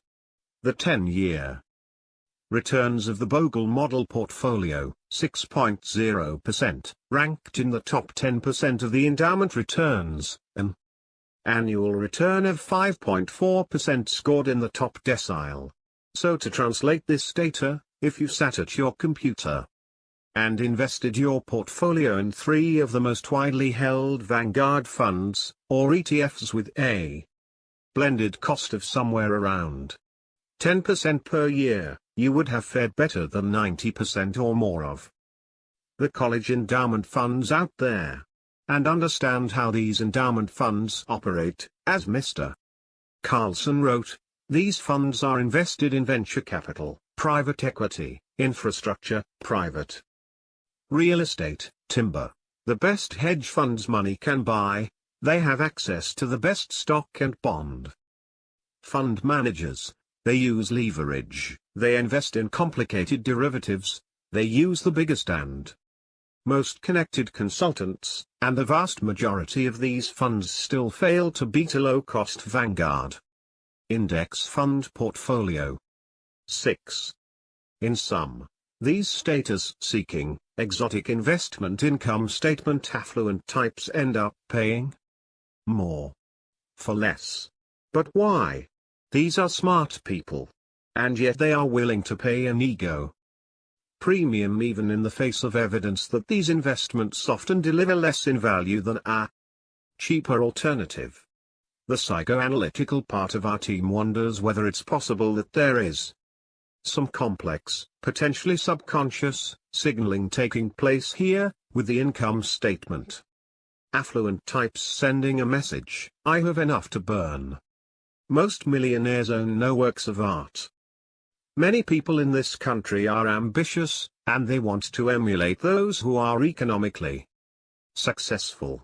Marketers spend billions of dollars trying to convince people that most successful and rich people own a large portfolio of so-called upscale artifacts. This is as much a myth today as it has been throughout the history of our economy. High-income producing households may view art as a way to signal to others they are rich, however, only their income levels are above average. Their net worth typically tells a different story. Art comes under the broad heading of tangibles or collectibles.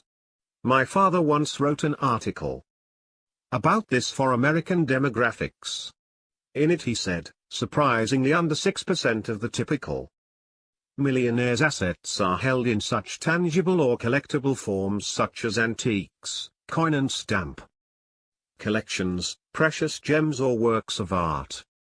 7. But he wrote this article more than 30 years ago.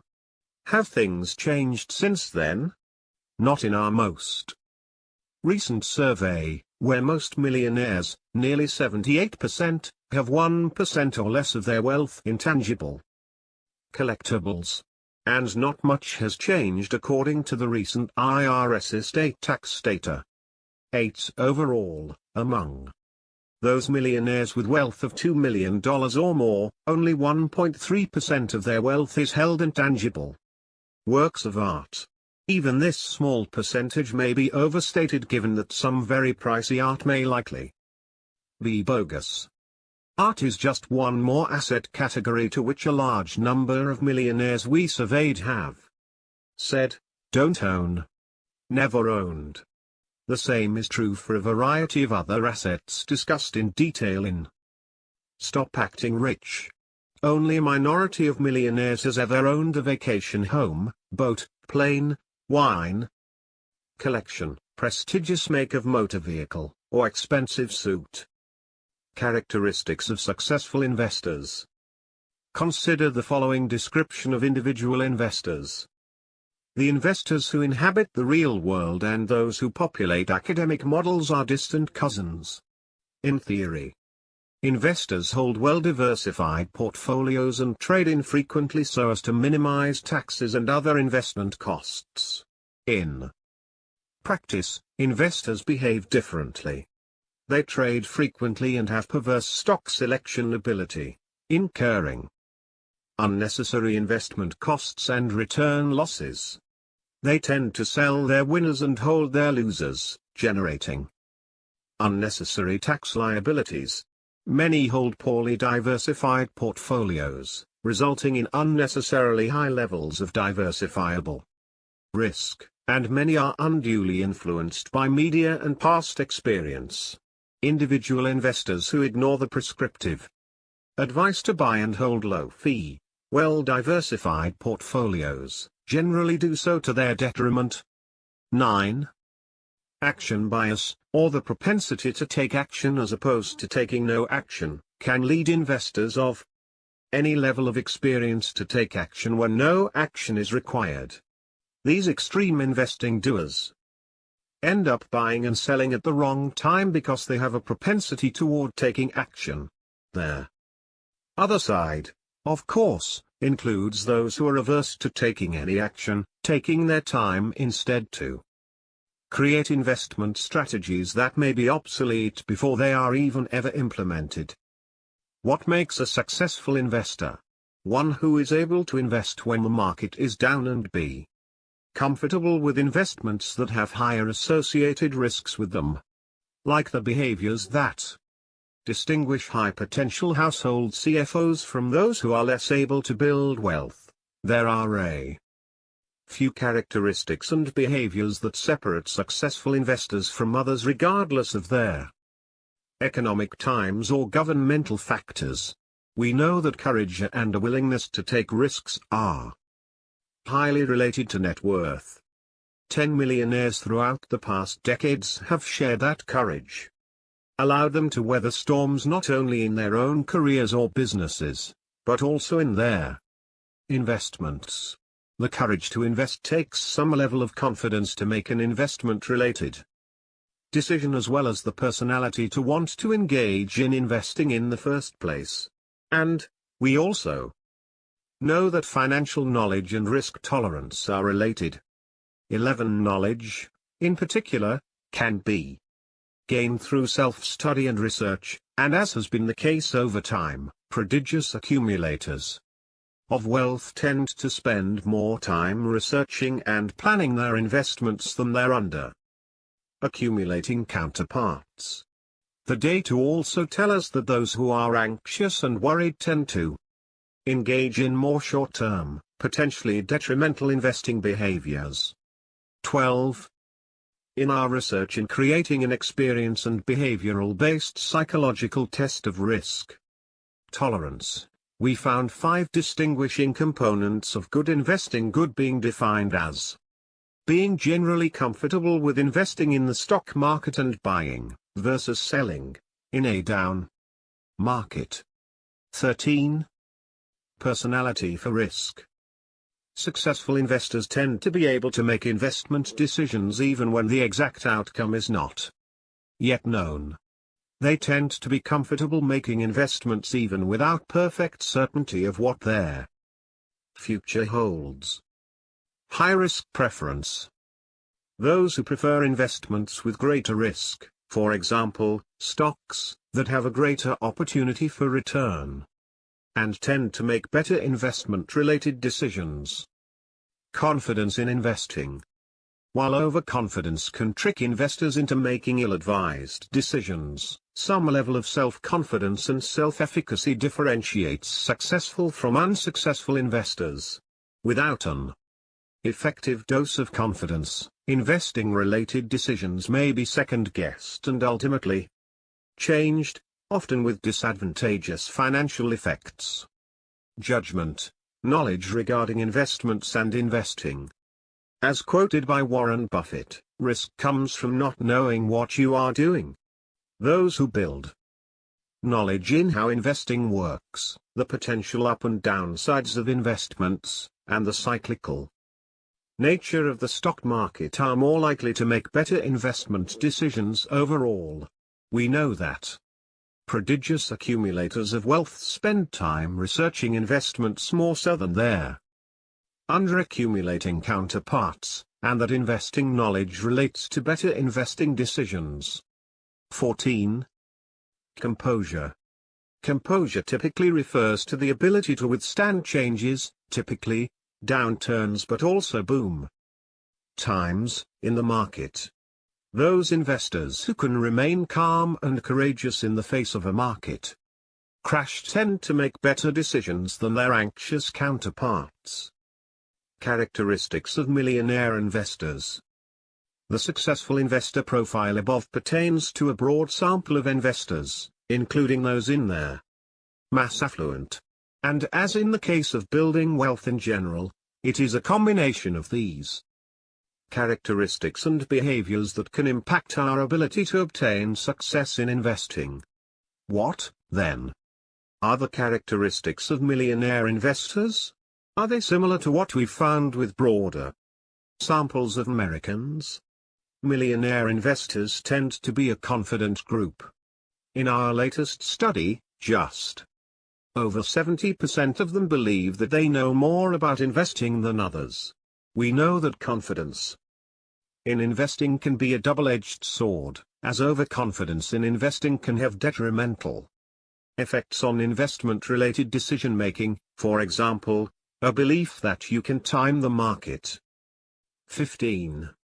In some ways, though, the investment-related decisions, and decisions about how to use resources in general, come back to the success factor of discipline. Nearly 60% of millionaires, or 3 out of 5, have clear short and long-term goals, and nearly 55% rarely get distracted when working on a project. Just over 60% say that they spend time planning for their future financial situation. When it comes to how they invest, nearly 55% of millionaires believe that investing success is due more to their own efforts in studying and becoming educated than advice they receive from professionals. Similarly, just under 1/3 of millionaires reports relying on a financial professional to make investment-related decisions. We see, too, in research conducted with mass affluent investors, that those who have the best investing-related behaviors also tend to be more likely to fire an advisor or other professional they deem to be less than valuable.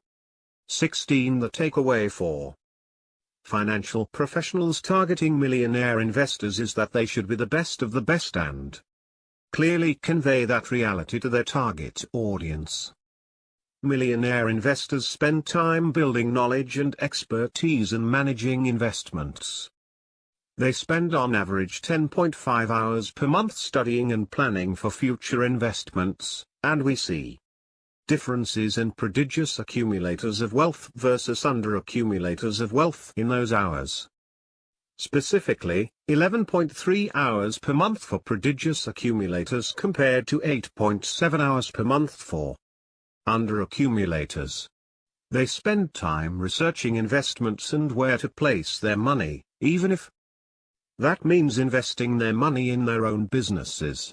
We know that their literacy in financial matters means that they are more tolerant of taking investment-related risks.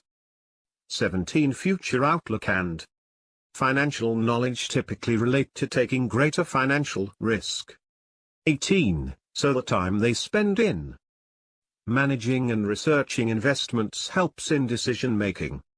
Investors who have a bias toward taking action, any action, in the face of new, seemingly relevant information, tend to perform worse over the long haul. Millionaire investors do take some action in managing their investments. On average, in 2016, millionaires made 17 investment-related transactions throughout the year. About 1 in 5 millionaires holds his investments for less than 3 years. The importance here is in whether the decision to take action was prudent and well thought out, or if it was rash, and the result of action bias.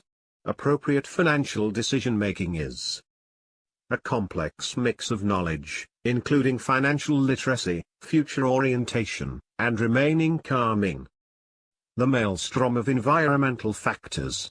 We tend to make better decisions about our finances when we have both a long-term and future-oriented outlook, when we have the knowledge required to make appropriate financial decisions, and when we're calm. These factors have been found both in their laboratory and in the field. Risks required. What other characteristic defines millionaire investors? They are willing to take risks and are future-oriented. Consider the opposite, as one millionaire next door from Florida told us, "My spouse has a fear of investing. Only wants a low-interest savings account. My mutual fund investing has been criticized as reckless for 2 decades now, yet it accounts for a huge portion of our wealth." Many millionaires are entrepreneurs, and entrepreneurs tend to be less risk-averse. 20. Civil servants are less risky than those in the private sector. Risk avoiders have lower satisfaction, too. 21. Regardless of mistakes made, or perceived to have been made, successful investors, and economically successful Americans, take risks in investing. Generally, high net worth, affluent households report engaging in different types of investing-related behaviors from their mass affluent or mass-market counterparts. Affluent households report taking above-average risks in investing. Understanding the nature of investing in general, and understanding the appropriate level of risk to engage in within their portfolio more frequently than do their non-affluent counterparts.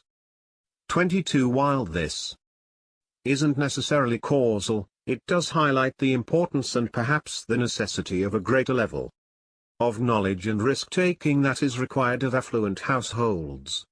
Millionaires in our current study reported taking more investment risks earlier in their careers than they currently do today, perhaps mirroring the age of our sample where the average age is 61. Every dollar that you save loses some of its purchasing power every year because of inflation. Prodigious accumulators of wealth understand that money must be productively invested to avoid this loss of purchasing power from inflation and to grow the money to meet future needs and wants. Their data here indicates that prodigious accumulators of wealth most typically take a risky or very risky approach to investing early in their careers, and then balance out that approach to a more moderate and conservative investing style as they accumulate more assets and their time horizon for needing the money shortens. One of our readers shares a story that is a tale of 2 savers and how they invested. "My parents played great defense and faithfully managed and saved their hard-earned salaries over the years. But their hard-earned savings went into a coffee can each month and year, literally or figuratively. My wife's father, on the other hand, did not save quite as much each year. but he was a more savvy, or maybe lucky, investor and plowed all these saved dollars into the Fidelity Magellan Fund each year.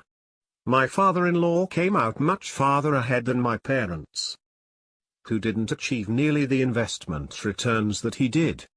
Prodigious accumulators of wealth regularly help themselves on both of these fronts. They are committed to saving chunks of their earnings and successful at investing those savings in productive assets that allow for long-term growth.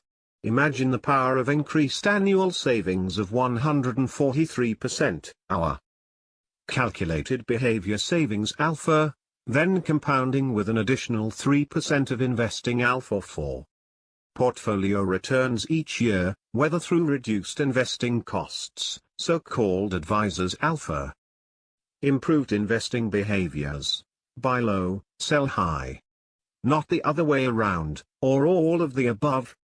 Prodigious accumulators of wealth find a way to employ most, or all, of these advantages to their long-term benefit. Investing mistakes: learning on the job. In the prediction of net worth and making sound investment decisions, for example, buying low and selling high, confidence plays an important role, but it is often confidence with a touch of humility and realism about one's abilities and skills as they relate to investing and managing finances in general. As Warren Buffett once said, investors should remember that excitement and expenses are their enemies. And if they insist on trying to time their participation in equities, they should try to be fearful when others are greedy and greedy only when others are fearful. A consistent pattern of behaviors and life experiences that demonstrates a moderate level of confidence about one's ability and skills related to investing is related to net worth, regardless of one's age, income, and percentage of inherited wealth. 23. In the investing arena, overconfidence can be detrimental. Investing overconfidence has been shown to be related to unsuccessful decisions regarding one's investments, including frequent trading, overestimates in a security's value, and poor selection of mutual funds. In fact, in one large-scale study regarding investor overconfidence, the researchers concluded, "We believe that there is a simple and powerful explanation for the high levels of counterproductive trading in financial markets. Overconfidence." 24. Since 1996, one of the trends in investing psychology is the emphasis in academia and elsewhere, including the halls of the major brokerages, on behavioral finance, a term describing the underlying psychological and cognitive biases that can impact the way in which individual investors make decisions about buying and selling securities, among other things. Richard Thaler, who won the 2017 Nobel Prize for his work in behavioral economics, demonstrated empirically what savvy investors knew, that biases in investing, and relying on emotions, can negatively impact one's ability to make sound financially related decisions. The practical application of behavioral finance is that if investors are aware of these biases, or if their advisor is aware, then they can prevent the individual from making disadvantageous investment-related decisions based on irrational beliefs or biases about their market. Successful investors become more risk-tolerant and have better attitudes toward financial risks, because they have experiences, good and bad, with investing. 25. And they undoubtedly have made some mistakes along the way. Typically what makes a better investor is dedication to learning over time. The typical mistakes of millionaire investors, reported by more than one-half of our millionaire sample, included market timing mistakes, specifically selling too late or too early, or waiting on highs and lows of the market to sell or buy. Those mistakes, of course, are easy to see in hindsight. millionaires have shared that some of their most fantastic mistakes in investing led to their current perspective and behaviors on how to make money grow. Overconfidence was often the culprit. Other types of investing mistakes included trying to balance a portfolio between more reliable or safe investments with investments that are more exotic or speculative. Improving on these behaviors takes either self-study and discipline or the advice and counsel of advisors who are dedicated to their clients' best interests, rather than their own. Mistakes with specific investment types or in certain companies is typically in the eye of the beholder. There isn't a secret stock or set of investments that millionaires listed as the best or worst. As we've been asked multiple times over the years for a best and worst list of stocks as rated or ranked by millionaire investors, we decided to ask this question in our latest survey, as most wise investors and millionaires have shared with us. Indeed, those best and worst stocks are in the eye of the stockholder. A discussion of individual stocks, while perhaps headline-worthy, is not worthwhile, with the exception of some themes garnered from the lists. Hot internet stocks were often listed as the worst stock ever invested in. Headline-worthy stocks that collapsed were also listed as the worst stock ever invested in, for example, WorldCom, Enron. Solid blue-chip stocks were often cited as the best, for example, 3M, IBM. Employer-related stocks were a mixed bag. Some of the best investments included, some tongue-in-cheek, my wife, my business, and my education. Paying for advice. Millionaires select their advisors and technologies wisely. While many rely on their own skills, a significant portion of millionaires continue to work with financial advisors. In 1996, there were 246,000 investment managers and stockbrokers in the United States. 27. In 2014, that number was 341,500. 28 More than 70% of millionaires in our sample reported having accounts with full-service investment companies, and just 15% reported having accounts with a trust department. But they pay little, relatively, for the service they're receiving. 1/3 of millionaires allocated 0% of their income to investment advice-related fees. 56% of millionaires allocated 1%. But regardless of how many millionaires use financial institutions or advisors in some capacity, the majority does not rely on their advice. As we mentioned before, less than 1/3 of millionaire investors rely heavily on an investment advisor, and 70% say they know more about investing than most advisors. More than half of millionaires reported saying that appreciation in their investment portfolios is due more to self-study than to professional advice. This sentiment is consistent with research demonstrating that even experts don't often outperform non-experts when it comes to portfolio creation and returns. 29. At the very least, financial professionals working with millionaires should be focused on preventing the top investment-related mistakes.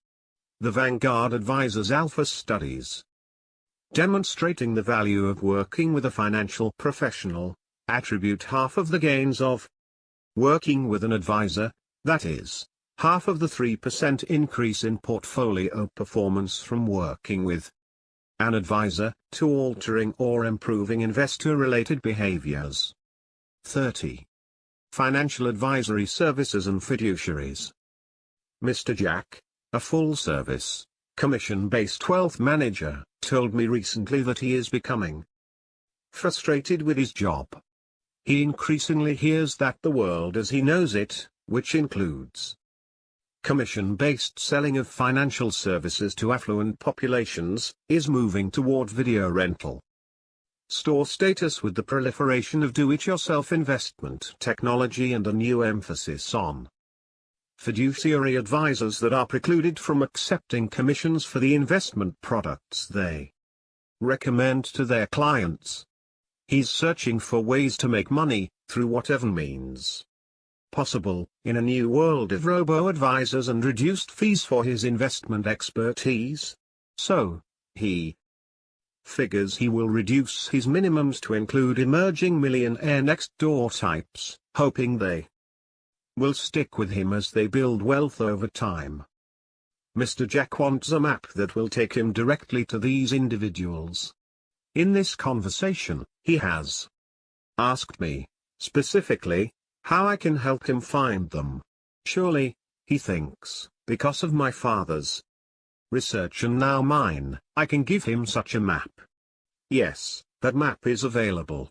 Examining their behavioral patterns and financial experiences of prospective clients will help him understand if he's dealing with a potential millionaire next door. What Mr. Jack fails to understand, though, is that even if he can find them, emerging millionaires will most likely not be interested in what he's selling. Technology has allowed them to become savvy consumers of financial services and typically demand high quality at low cost, whether they are a DIY type or looking for professional assistance. And those who desire to work with a financial professional now have a myriad of options, including a new generation of fee-only financial planners who operate under a fiduciary oath that previously had only been found in trust departments. In this environment, Mr. Jack will have to put on quite a show to demonstrate his value to individuals who are self-made, emerging millionaires next door. The trouble for Mr. Jack's business is it does not include the key value of working directly with a financial professional, guidance on behaviors related to all things financial. Mr. Jack is uninterested in any type of deep commitment to help his clients become more confident in their financial or investment-related decisions. But the real value to be provided by financial advisors today is in helping their clients evolve from under-accumulator to prodigious accumulator status. That comes from changing financial behaviors more so than altering portfolio compositions. So, unfortunately for Mr. Jack, whether he knows it or not, what he's really looking for is a client who believes he's the millionaire next door, but behaves as most pseudo-affluent do by overpaying for nearly every consumer good, equating income with wealth, and spending in anticipation of being rich. The clients that would fit him best are not interested in hearing anything related to behavioral change or employing any self-reflection. They want Mr. Jack to beat the market. These are Mr. Jack's ideal clients, and they will gladly pay Mr. Jack additional fees on investment-related transactions for the privilege of working with him. The millionaire next door finds you. Let's contrast Mr. Jack's approach to searching for prospective millionaires next door with that of Miss Jenkins, a fee-only financial advisor who operates under a fiduciary standard. Her advice and counsel must be in her client's best interest and cannot be conflicted as a result of a potential commission for a particular product. At the end of the day, while Mr. Jack is selling products, Miss Jenkins is demonstrating to her target market that she is focused on working with individuals to increase their chances of being successful long-term, instead of selling to the millionaire next door. Success for her is measured by being a trusted advisor and guiding her clients toward better decisions and behaviors related to investments. She states clearly what she can or cannot do for clients, and those she can or cannot help. Her transparency helps her find and attract those people who want to do what is sometimes the hard work of becoming more aware and disciplined about wealth. She educates prospective clients and visitors through her writings on blogs and in articles, demonstrating her expertise and approach. She coaches her clients to become savvy investors. For this valued service, Millionaire Next Door types seek her out. Everything from her branding, "I can't help you if you want to beat the market," to the way she charges clients for her advice highlights the behaviors she wants her clients to adopt. Miss Jenkins bases her success on how she can help her clients improve their wealth trajectory. By comparison, Mr. Jack views his success as the next commission check coming in from the high-load mutual fund he just sold to an unwitting target.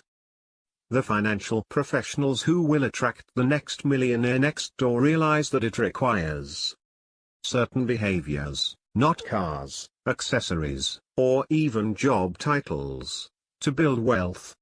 Those who want to succeed in the long-term game of wealth building will seek out advisors who view themselves more as coaches in the long-term game of economic success. Selling financial products. In 1996, a key focus of any financial professional was that of an investment manager, like Mr. Jack. Someone who could buy and sell securities on your behalf, meanwhile taking a hefty commission for doing so. Presumably the investment manager would also be suggesting rebalancing, taking advantage of tax loss harvesting, and making other strategic decisions that benefited the client or investor. Millionaires in the 1980s and 1990s required someone else to trade on their behalf. Building wealth revisited. With all of the advances in technology, the trend in the financial services industry has not been a full-scale, or even moderately large-scale, abandonment of financial professionals by the affluent or even emerging affluent. What has been interesting over time is the trend by some to indulge in consumer products but neglect advice and services on the investing and retirement planning side. This was highlighted by my father in 2014. For purposes of building wealth.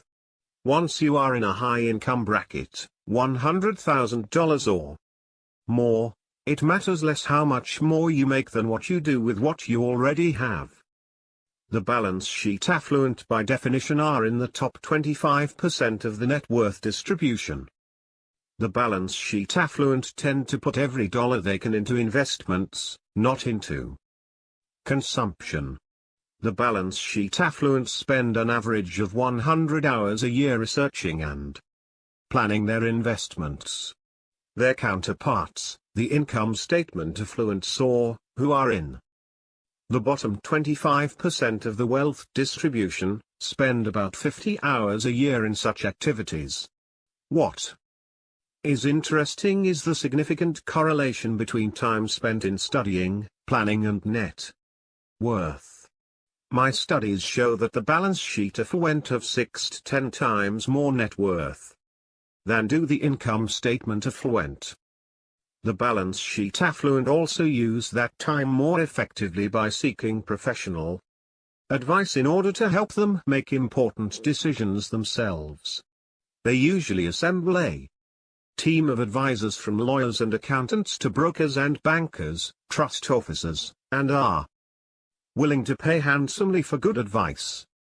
It's a startling irony that there's an inverse relationship between the willingness to pay for luxury items and the willingness to buy investment advice. The income statement affluents spend heavily on cars, boats, and houses and tend to skimp on investment advice.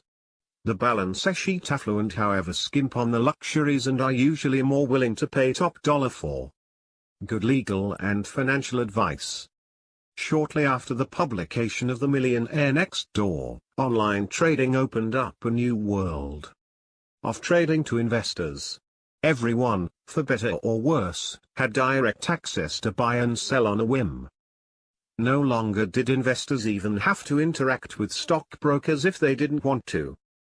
But as with any job or profession, successful investment managers have certain knowledge, skills, abilities, and other competencies that allow them to be successful in this endeavor. Most often, it's a function of the time and effort put into research investments, for example, intense study of their company itself, the industry, and market. Like the investment managers of the 1990s, the typical understanding of success in stock picking is that only 7% can do so effectively. What does that mean for the millionaire next door? For the self-made, self-reliant American? In 1996, the advice was to go to a trust department to help manage wealth. At the time, it was the source for individuals who would operate under a fiduciary standard, as opposed to a suitability standard, connected primarily to those who make commissions off of sales. Today, there is an entire sub-industry that adheres to a fiduciary standard of counsel in the world of financial services that is more accessible at a broader range of income and wealth levels than before. These are the individuals who will act in your best interest. Awareness of the financial services space. In 2002, researchers from American University and Washington State University concluded their research article with recommendations for individuals hoping to invest in a way that would avoid typical investing mistakes. 31 these included behaviors that were already apparent to those seeking economic independence. Understand biases in investing. Many of the biases and behaviors reported by millionaires fall into common investing bias categories. Identify investment objectives and constraints in investing. What are the goals, and how can they be reached given the risks? Develop quantitative decision-making guidelines. Guidelines that avoid emotion. Diversify investments. Review investments and reallocate as needed. Today, many of the recommendations can be achieved through technologies, in other words, setting and forgetting investments via an automated investment service, aka robo-advisors, thus taking much of the emotional aspect out of the investing process. It allows for diversification and reallocation based on investment-related goals and uses algorithms that take out the emotions from many types of decision-making. With that, why would individual investors need advisors? We continue to see a shift from what might traditionally be thought of as stockbrokers, individuals selling investments, to those who engage in investment management or in financial planning specifically. Consistent with the data and findings reported here and in my father's prior books, he suspected that financial advice would move more in the direction of behavioral management and away from portfolio management. Because of the vanguard effect, asset management is in the process of being commoditized. After all, if your portfolio can achieve returns that are better than 90% of the well-yield, big-dollar college endowment funds at the cost of a couple of hours at your personal computer and 10 basis points a year, why pay more for less? But what our data also shows is that there are large gains to be had for the individual in the arena of behavioral management. Over the decades, we have certainly encountered a large number of individuals for whom our behavioral data produced a dull reaction. Even for this group our work was valuable because they all had someone close to them who didn't get it, and the data served as an unbiased third party to echo their arguments in support of a frugal lifestyle. But the majority of the feedback we received from readers fell into the camp for which these behavioral insights were a true eureka moment. Some of these people shared stories of being able to change their behaviors on a dime and move in the prodigious accumulator of wealth direction almost immediately. But most described the process as a difficult one that did not come naturally, and that required a lot of work to overcome years of contrary programming. Indeed, in many cases they were seeking support and guidance on this journey. Our data indicates that financial advisors are spending more and more time discussing non-financial matters with their clients. As technical platforms, the robo-advisors, continue to penetrate the market for purely technical assistance in the areas such as portfolio selection, rebalancing, and tax loss harvesting. Behavioral management and coaching may be the last and best arena for in-person financial advisors to survive and thrive. Should you listen to the financial analyst? Successful wealth accumulators excel at assessing the quality of financial information that they receive and therefore what they decide to rely on, and don't blindly accept the advice of someone carrying a professional title. My father wrote this about financial analysts in 2011. Out of the 200 top high-income job categories, financial analysts consistently rank among their top 10 in the proportion of those who have annual realized incomes of $200,000 or more. But are they wealthy? Many of them are. The financial analysts group ranks number 1 in terms of their percent of its members with $1 million net or more in investments. But be selective in listening to analysts. Not all of them have a great track record. And not all are excellent at transforming income into wealth. According to my estimate, they rank 116th in this regard. It takes the equivalent of 154 high-income analysts to produce 100 millionaires. In a 2011 USA Today article, a study by Edward Swanson, a finance professor at Texas A&M, was cited that analyzed the recommendations of investment analysts. The study was first published in the Accounting Review.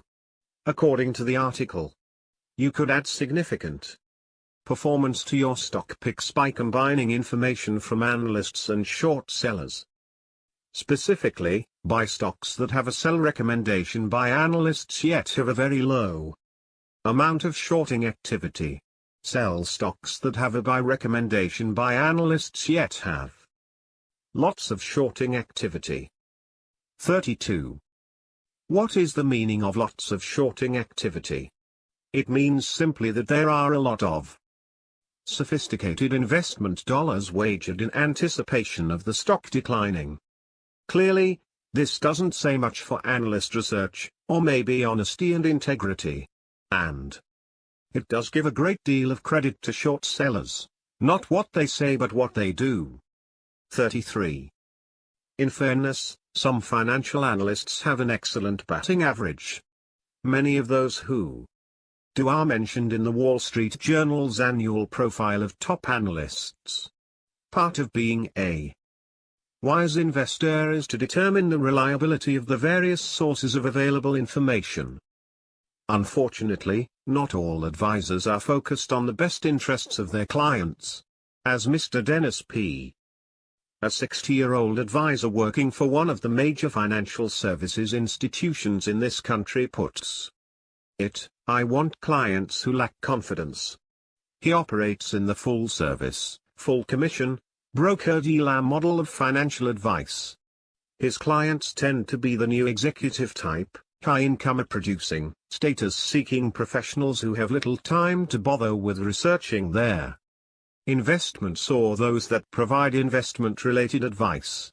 They enjoy hot stock tips and game-like investment strategies. They have little time to manage their own investments, tend to be into playing the game of investing and want the latest hot stock, and enjoy the prestige of using a name-brand financial services firm. It's easy to say I work with X, insert name of a name brand brokerage, and feel good around other equally time-strapped, income statement affluent social climbers. The cost of this convenient privilege is a cool 2% of assets Mr. P manages each year for doing very little. Perhaps our Mr. Jack needs a different strategy, one targeting this group. While executive-level leaders may be the majority of his clients, Mr. P also has in his book clients who lack self-esteem or self-efficacy when it comes to investing. This advisor prefers that his clients be totally dependent upon his counsel and expertise.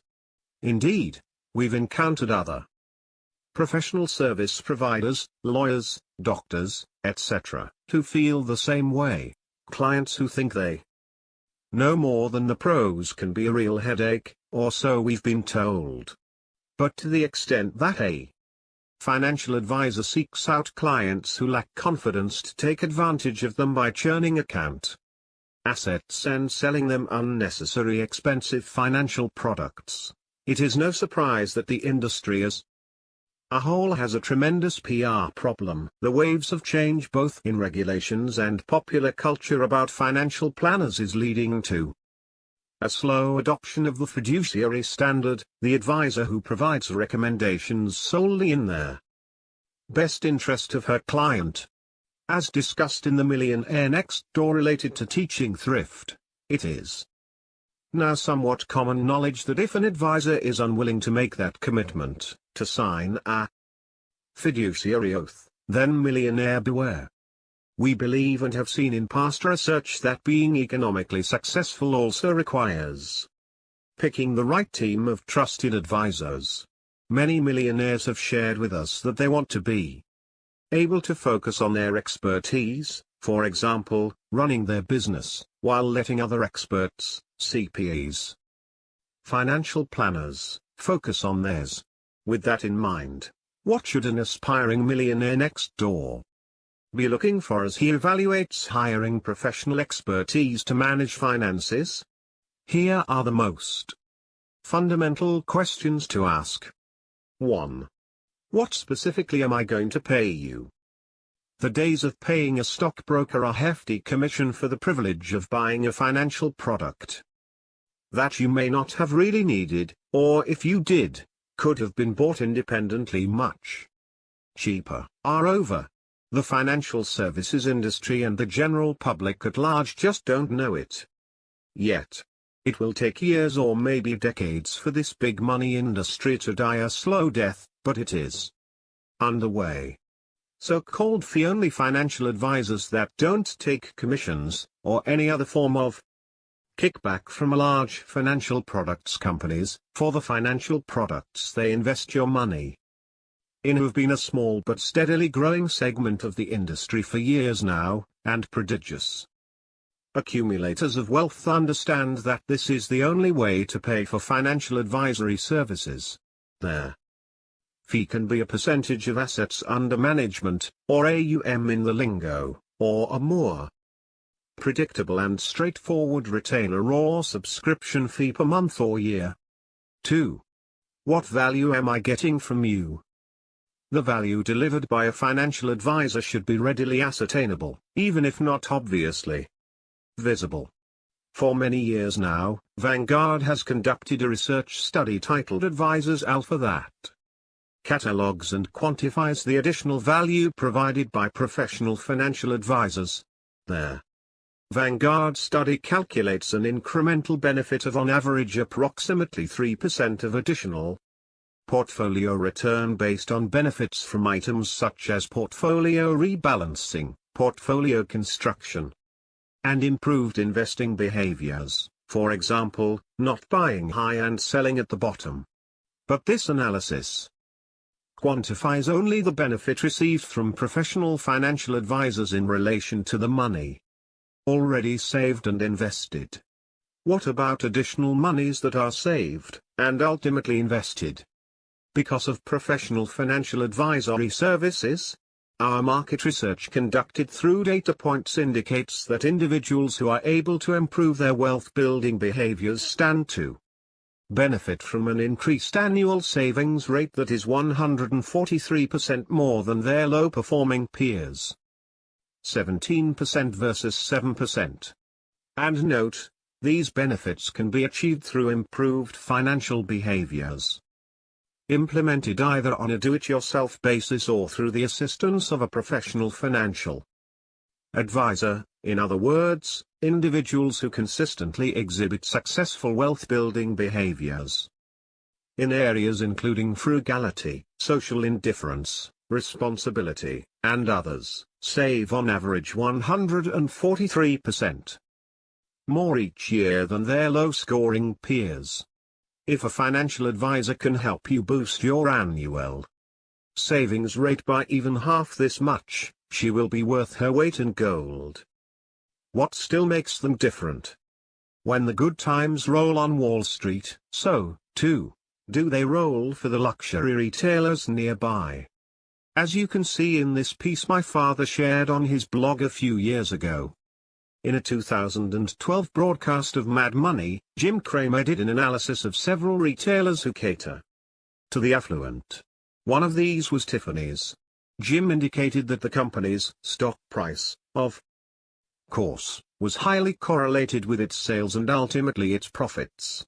Further, he proposed that the performance of this upscale retailer is highly correlated with the performance of financial products and services and the organizations that sell them. In English, this means that when Wall Street types get big bonuses, they spend heavily on the products offered by Tiffany's. My own data suggest that marketers of investment products and services are more likely to be of the income statement affluent variety than of the balance sheet type.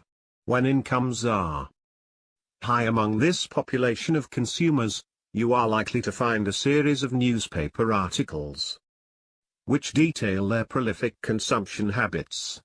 Conversely, when payouts are reduced, conspicuous consumption is reduced and upscale retailers worry about their future. In a New York Times article, Kevin Roos stated, securities firms in New York made $13.50 billion in 2011, down sharply from $27.6 billion in 2010. Feeling the pinch of lower Wall Street pay, luxury goods stores in New York stand to suffer. 34. What impact will this have on Tiffany's sales? You know the answer. The income statement affluent. When they encounter a significant upswing in income, they are inclined to go into hyperconsumption mode. Contrast the Wall Street affluent with a different segment. Recently, farmers in this country encountered a major upswing in their incomes. Net income for U.S. farmers was a record $98.1 billion in 2011, up 24% over their prior year. Most farmers are balance sheet affluent types. They tend to allocate windfall profits to capital improvements and quality stocks and bonds rather than to trophies of diamonds and silver. New silos and tractors are the status symbols in farm country. As reported in the Wall Street Journal, there is a tight relationship between John Deere's stock and corn's price per bushel. When farm income is high, farmers are motivated to invest in Deere's big green and yellow machines, tractors, etc. 35. In Stop Acting Rich, I profiled farmers in terms of their productivity in transforming income into wealth. They rank 8th along this dimension among the top 200 high-income occupational groups in America. What about the other group, marketers of investment services? My acid test in this context is the proportion of millionaires produced as a function of high income generators within this segment. They rank well below farmers, in between high income physicians and lawyers. But in terms of the proportion generating high incomes, $200,000 or more, they rank in the top 10. 3. Are you acting in my best interest? That is, can I trust you?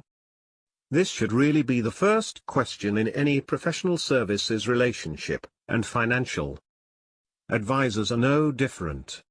We are always looking to assess this issue in the people we do business with and seek counsel from, and in the arena of managing our money it is critically important.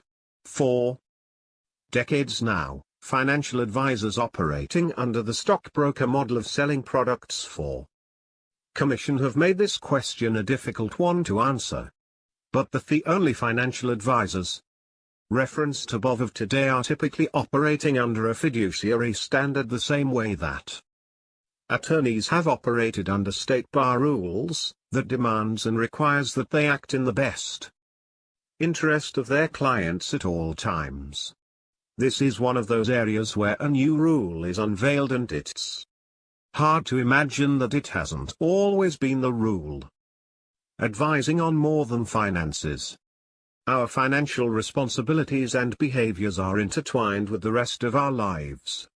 That's partially why those in the financial service industry who are focusing on a holistic approach to working with individuals are finding success. We bring to the financial management job, as we discussed earlier, all the other characteristics, experiences, challenges, family relationships that permeate the rest of our lives. What does this mean for the financial services industry? The expertise needed is a true blend of financial planning, psychology, counseling, and life planning. Family, health, and marital issues, as well as grief and religion, are just a few of the non-financial topics that financial advisors work through with their clients. A few years ago, a large-scale study of advisors yielded a wealth of information on the evolving role of financial advisors as coaches. 36. The research, which included approximately 1,400 advisors associated with either the Financial Planning Association or the Certified Financial Planner Board of Standards, highlighted the topics, challenges, and critical incidents faced by advisors related to non-financial issues. Nearly 90% of advisors reported engaging in non-financial coaching or counseling, and 25% of the advisors' contact with clients consisted of non-financial issues. 3/4 of those surveyed estimated that time has increased in the past 5 years. Some of the non-financial issues discussed included personal life goals, 64%. Physical health, 52%. Career-related issues, 50%. Death of family members or friends, conflicts or disagreements with children, and marital problems were also listed as top areas discussed. In terms of amount of time spent, advisors reported that personal life goals, a client's career or job, and physical health took up the most time. The evolution of financial advisory services, from transaction-focused to relationship-focused. 37. From sales-based advisement to holistic practice, is also challenging the distinctions between financial coaches, counselors, and advisors often used by academics and practitioners today. These blurred lines give advisors who are focused on the well-being of their clients the opportunity to build expertise in this area, and also communicate that offering to potential clients. The study's authors concluded divorce, family strife, suicide, drugs, mental health, religion and spirituality, illness, and death. This reads like a list of issues that would and should be managed by a member of the clergy, social worker, psychologist, or physician. Our research reveals that financial planners often face these issues. Knowledge about investments and insurance will not solve these problems. Possessing advanced degrees in accounting, taxation, finance, or investments will serve planners well, but will not be sufficient. To the extent that financial planning is designed to help a client meet personal life goals, coaching and life planning skills will become requisite skills for financial planners. 38. These kinds of topics are almost too much for Mr. Jack or Mr. P, but as we're now seeing more and more, ignoring the interwoven nature of financial management and life management is going out of style. Miss Jenkins's approach may prove to win out in the long term. Investing in knowledge.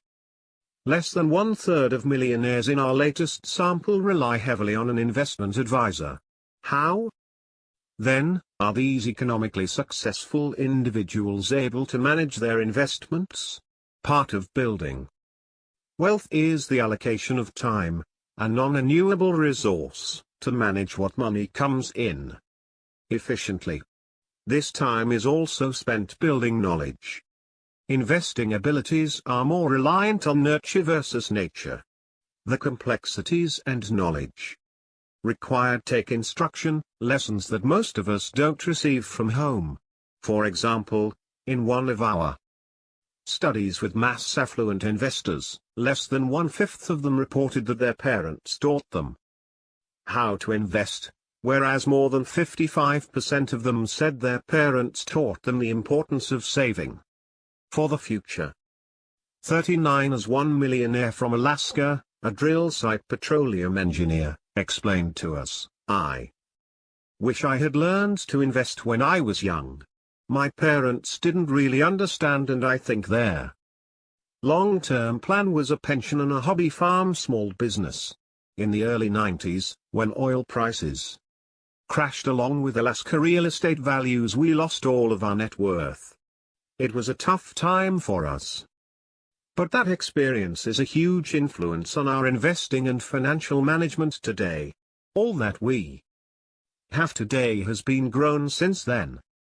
Whereas most millionaire investors in our most recent sample agreed that they spent a considerable amount of time on their investments, we also see a consistent pattern among our accumulator of wealth groups. Specifically, PAWs consistently spend more time studying investments and planning for future investment decisions than UORs, although the differences between these two groups have decreased since 1996. In the 1996 survey data, UORs reported spending 55% of the time that PAWs spent each month studying and planning for future investment decisions. In the 2016 data, UORs reported spending nearly 77% of the time that PAWs put in. The reason for this change is not clear, but we suspect that it is at least partially due to the increased availability of quality investment-related news and commentary online. In 1996, to access this type of objective information, an investor would have needed to subscribe to, often expensive, publications like private newsletters or periodicals such as Barron's. In 2016 those sources are still available, for a price, but there is also a universe of quality, free sources of information in the form of websites, blogs, podcasts, etc. Investing has thus been democratized not only through the proliferation of index funds and their dramatic reduction of fees, but also through the spread of free content and information. Time spent managing investments and planning for future investment-related decisions is positively related to net worth, regardless of, or, in statistical speak, controlling for, age and income. Is it any wonder, then, that those who are economically successful, that is, successful at transforming income into wealth, spend more time than their under-accumulating peers on investing research? Conclusion. Believe in yourself. Have faith in your abilities. Without a humble but reasonable confidence in your own powers you cannot be successful or happy. Norman Vincent Peale. If there is a playbook for who will become the next millionaire next door, it's not to be found in a specific zip code, in the driver's seat of a particular automobile, on with a certain watch or type of portfolio. Instead, the formula to help find, or more importantly, to become, the next millionaire next Door belongs in the patterns of wealth-related behaviors and experiences that make up our daily lives. Unless you want to simply allow demographics to set your course, you'll have to rely on what you do day in and day out. That is why self-made millionaires are wealthy. They allocate their time, energy, and money in ways that allow them to build wealth. They are disciplined savers, spenders, and investors in a world of professional consumers, and they are aware of both their own strengths and the market, economic, and close-to-home conditions that might trip them up in the future. Today and in the future, those who wish to build wealth without an excessively high income or substantial windfall will have to change both lifestyle and behaviors. Indeed, many of us aren't willing to do it. And because we don't like what we need to do, some will declare that there's no way to become financially independent on your own. Whether we're looking at consumer purchases or investing, home purchases or other financial worries, we have seen throughout the years that those who are adept at transforming income into wealth continue to be contrarians.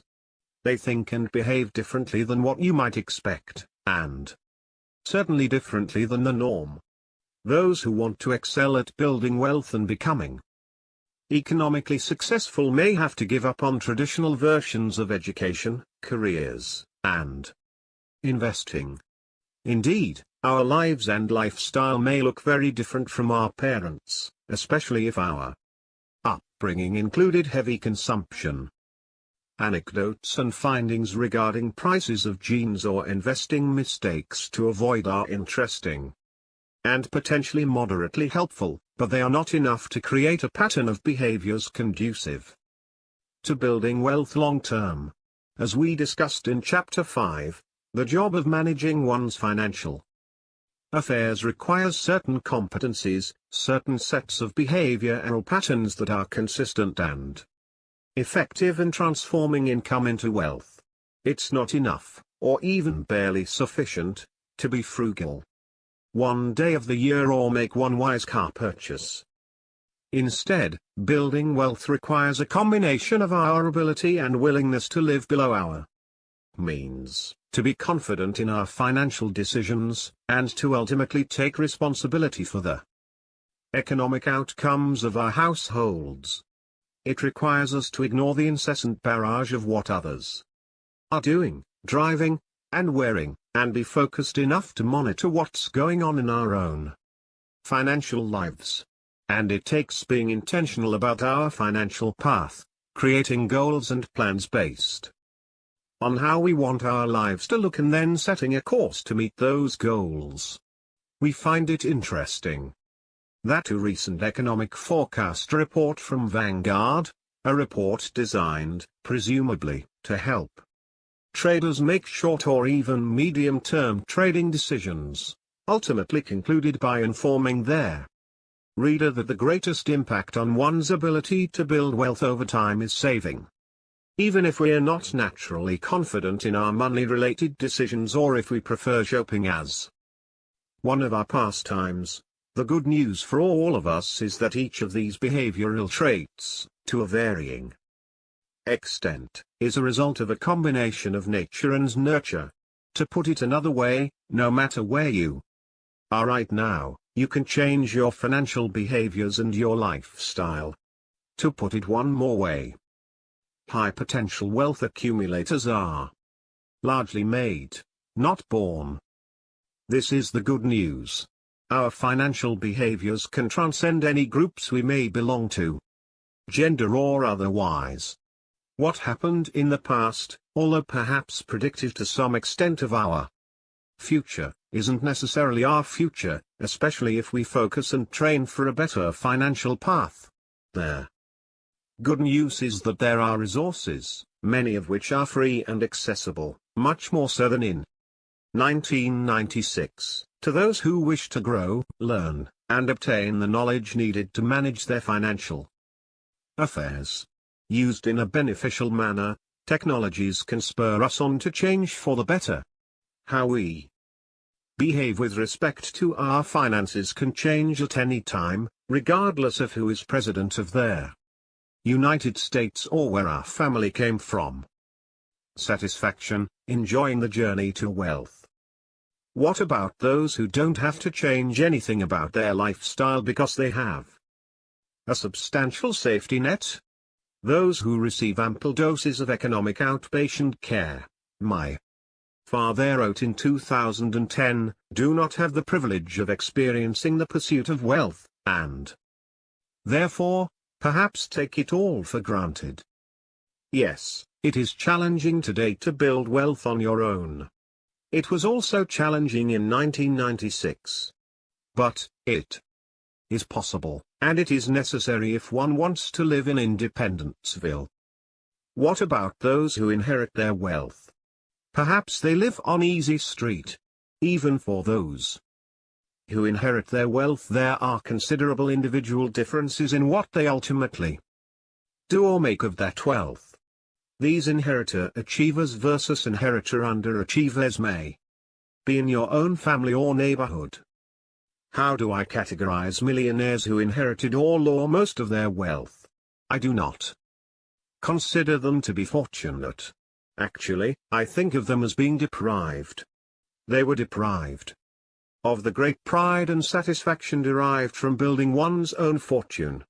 Countless millionaires have told me that it is the journey to wealth which is much more satisfying than their destination. When they look back over their history of building wealth, they recall constantly setting economic goals and the great satisfaction gained from achieving them. Yes, in the context of economic achievement, it is the trip, the journey to Independenceville about which they most often boast. One should never envy those who inherited their destination. Most trips to financial independence begin with the first dollar saved. Next time you see an acorn lying about, take it home and put it on your desk. It will be there to remind you that even the most gigantic oak tree, like fortunes, began with a simple acorn. If you have read The Millionaire Next Door, you may recall the excerpts of an interview I conducted with Dr. Dave North. One Dave was just elected to the Millionaire Next Door Hall of Fame on his first nomination.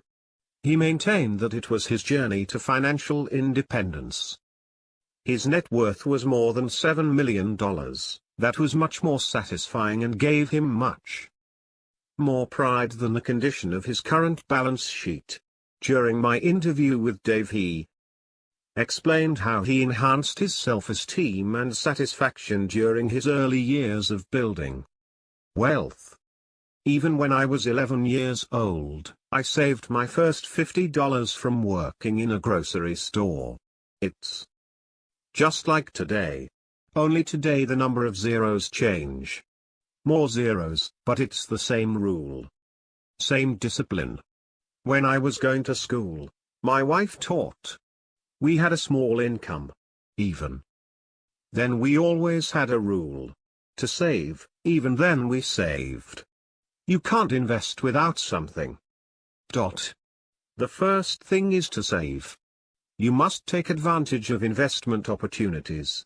You should have something to take advantage of excellent opportunities. It's part of my background. You don't have to be a highly compensated professional or executive like Dave to become financially independent. 4 out of 5 millionaires in America are self-made. Fully 42% of the 944 millionaires profiled in Stop Acting Rich had a net worth of 0 or less when they first began working full-time. Learn to derive happiness from the journey to wealth, not their appearance of wealth. Experience the constant joy of being in control of your life and not allowing consumption to control you. So where is the Millionaire Next Door today? In all his various forms, the Millionaire Next Door will continue to exist and thrive as long as this country continues to afford its unique freedoms and rewards for enterprise, discipline, and hard work. Below is a summary of what will continue to be required by those who seek financial success. Ignoring the myths of wealth, including the confusion between income and net worth, and their barriers for creating self-made wealth. Recognizing the influences others may have on financial attitudes and behaviors, and learning from those who are equally committed to financial success over and above appearing to be rich. Making consistently good consumer decisions, starting with neighborhood, understanding its potential effect on reaching financial goals. Assessing strengths and weaknesses related to finances to improve where possible in areas such as frugality, owning responsibility for financial outcomes, and confidence to make decisions based on knowledge. Deciding early on a philosophy for work and careers and not assuming that the traditional view of work, one that seems to dictate an 8 a.m. to 6 p.m. existence from ages 25 to 67, is the only path. Recognizing that successful investing behaviors can be learned and improved and that the fruits of effectively investing what is saved over time provide security for the more important aspects of one's life. Perhaps in 20 years' time, researchers will find a secret formula or pill that will reliably and effortlessly transform earned income into wealth. When it has been found, we'll stop talking about behaviors and discipline, frugality, resource allocation, and perseverance. Until then, those who wish to pursue a path of economic success have at their fingertips a map for the challenging and rewarding journey ahead. The end. Thank you for listening to this audiobook.